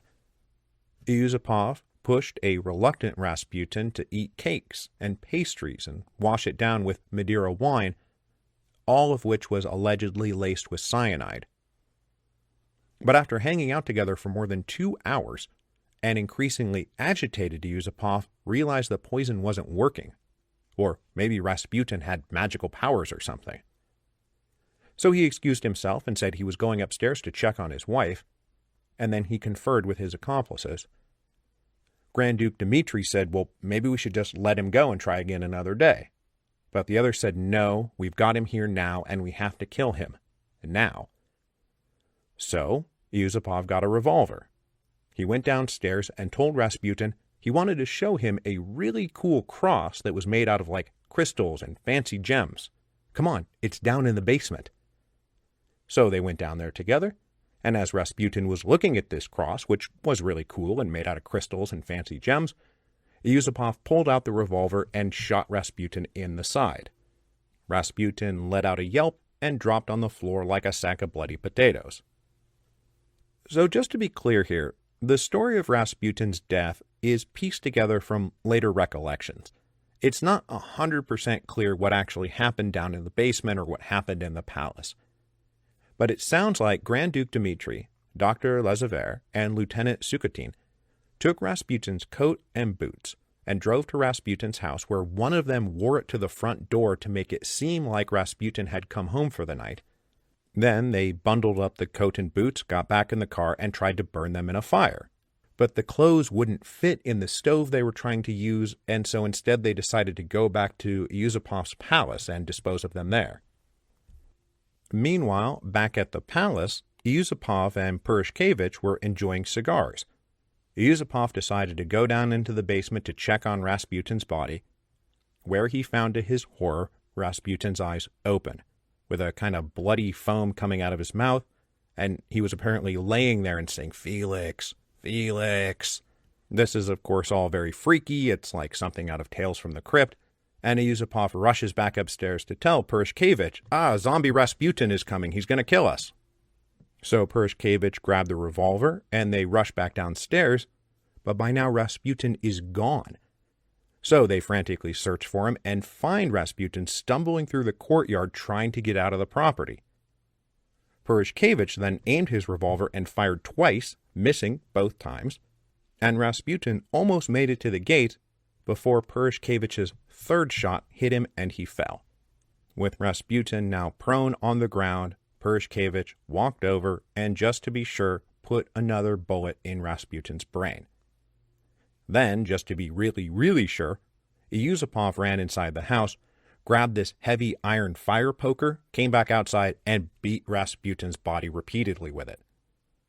But the final answer to the question of who killed Rasputin was Vladimir Purishkevich with the revolver in the courtyard. With the help of household staff who were sworn to obey orders and sworn to secrecy, they wrapped the body with chains and weights and then drove it to a bridge over a nearby canal to dispose of the body. Now, their whole big idea was to make it seem like Rasputin just got up and disappeared one day. But they failed miserably to accomplish this basic goal. While they were dumping the body, they got blood all over the railing of the bridge, and then when they tossed the overcoat and boots in after him, one of the boots wound up just landing on the underside of the bridge, where it would be discovered 2 days later by the police. Besides, back at Yusupov's palace, police officers came around to investigate the gun shops, which they had heard because their headquarters were just down the road. And though the story was initially, sorry officers, it's just a party that got out of hand, Purishkevich up and blurted out to them, "We've just killed Rasputin." Now, openly admitting to the cops that the mysterious gunshots they just heard were just us killing a guy seems like a crazy thing to do, and it was. But remember, Purishkevich was a well-known and very popular right-wing leader. He had worked closely with the police and the Black Hundreds over the years, cracking the skulls of Jews and socialists and liberals who were trying to destroy the empire. And in revealing to these police officers that they just offed Rasputin, he told them it was just about taking out another one of the Tsar's many enemies, and that they shouldn't breathe a word of this to anyone. So, obviously, that didn't happen, and the next day, nobody was like, "Hey, where did Rasputin go? He just up and disappeared." Everyone was saying, "Oh wow, Rasputin got murdered last night." And it was pretty well known who did it. Protopopov delivered the news to the Empress and was able to more or less report exactly what happened, where it was done, when, and by whom. 2 days later, the police fished the battered, bloodied, and frozen corpse of Rasputin out of a canal. And just for the record, so far as I can tell, the autopsy report concluded that there was no poison in Rasputin's body when he died. That the reason the cyanide-laced cakes and wine didn't do their job wasn't because Rasputin had superhuman and supernatural strength, but because whoever was supposed to have planted the poison didn't actually do it. News of Rasputin's murder induced Nicholas to return home to be with his wife, who was almost alone in St. Petersburg in refusing to believe her friend was actually dead. She held out hope he had simply gone into hiding. But the truth was ultimately unavoidable. The result of Rasputin's murder, however, was not to liberate the imperial couple from control of their demonic puppet master so they would see reason and change their policies. Instead, it drove them deeper into a resentful isolation where they believed more than ever they were surrounded by enemies out to get them. They believed more than ever they were fighting to the death in a battle against the forces of evil, hell-bent on destroying them and the empire, and they couldn't give in. They believed more than ever that the same people asking for better ministers so innocently had poison and revolvers behind their backs. Nicholas and Alexandra now also had to confront the fact that these enemies included members of their own extended family. When it came out that the Tsar's nephew, Grand Duke Dmitri, was involved, the Tsar was furious and exiled his nephew to the front lines to face the Ottomans. He became even more furious when something like 20 members of his extended family came to beg Nicholas to reconsider and be lenient with the boy. The Tsar is sitting there punishing somebody who has just murdered his wife's best friend, and the whole family was siding with the murderer. It was insane. This rage was further fueled as Protopopov started showing Nicholas and Alexandra letters intercepted by the police, where prominent public figures were sending congratulatory letters to Purishkevich and Yusupov for the good work they just rendered the empire. Everywhere the imperial couple looked in high society, they saw people celebrating the murder of their friend and congratulating the people who did it. So this was the state of things as Nicholas and Alexandra headed into the holidays and towards the new year. They broke off contact even with their own family, didn't bother with the traditional rounds of parties and gift-giving during the holiday season. Protopopov continued feeding the couple letters he was encouraging be written from people outside the capital, saying, "We love you, everybody loves you, actually it's just a few troublemakers in the capital who don't like you." Those evil, disloyal, murderous enemies, they're a tiny minority. Everybody else is with you. This was the picture that was painted for them. This is the picture they wanted to believe. But it was far from the truth, a truth they would not realize until the very end. As it turns out, the winter of 1916-1917 would be one of the worst in recent memory, and all of those cold, hungry people out in the streets were not writing letters of support to Nicholas and Alexandra.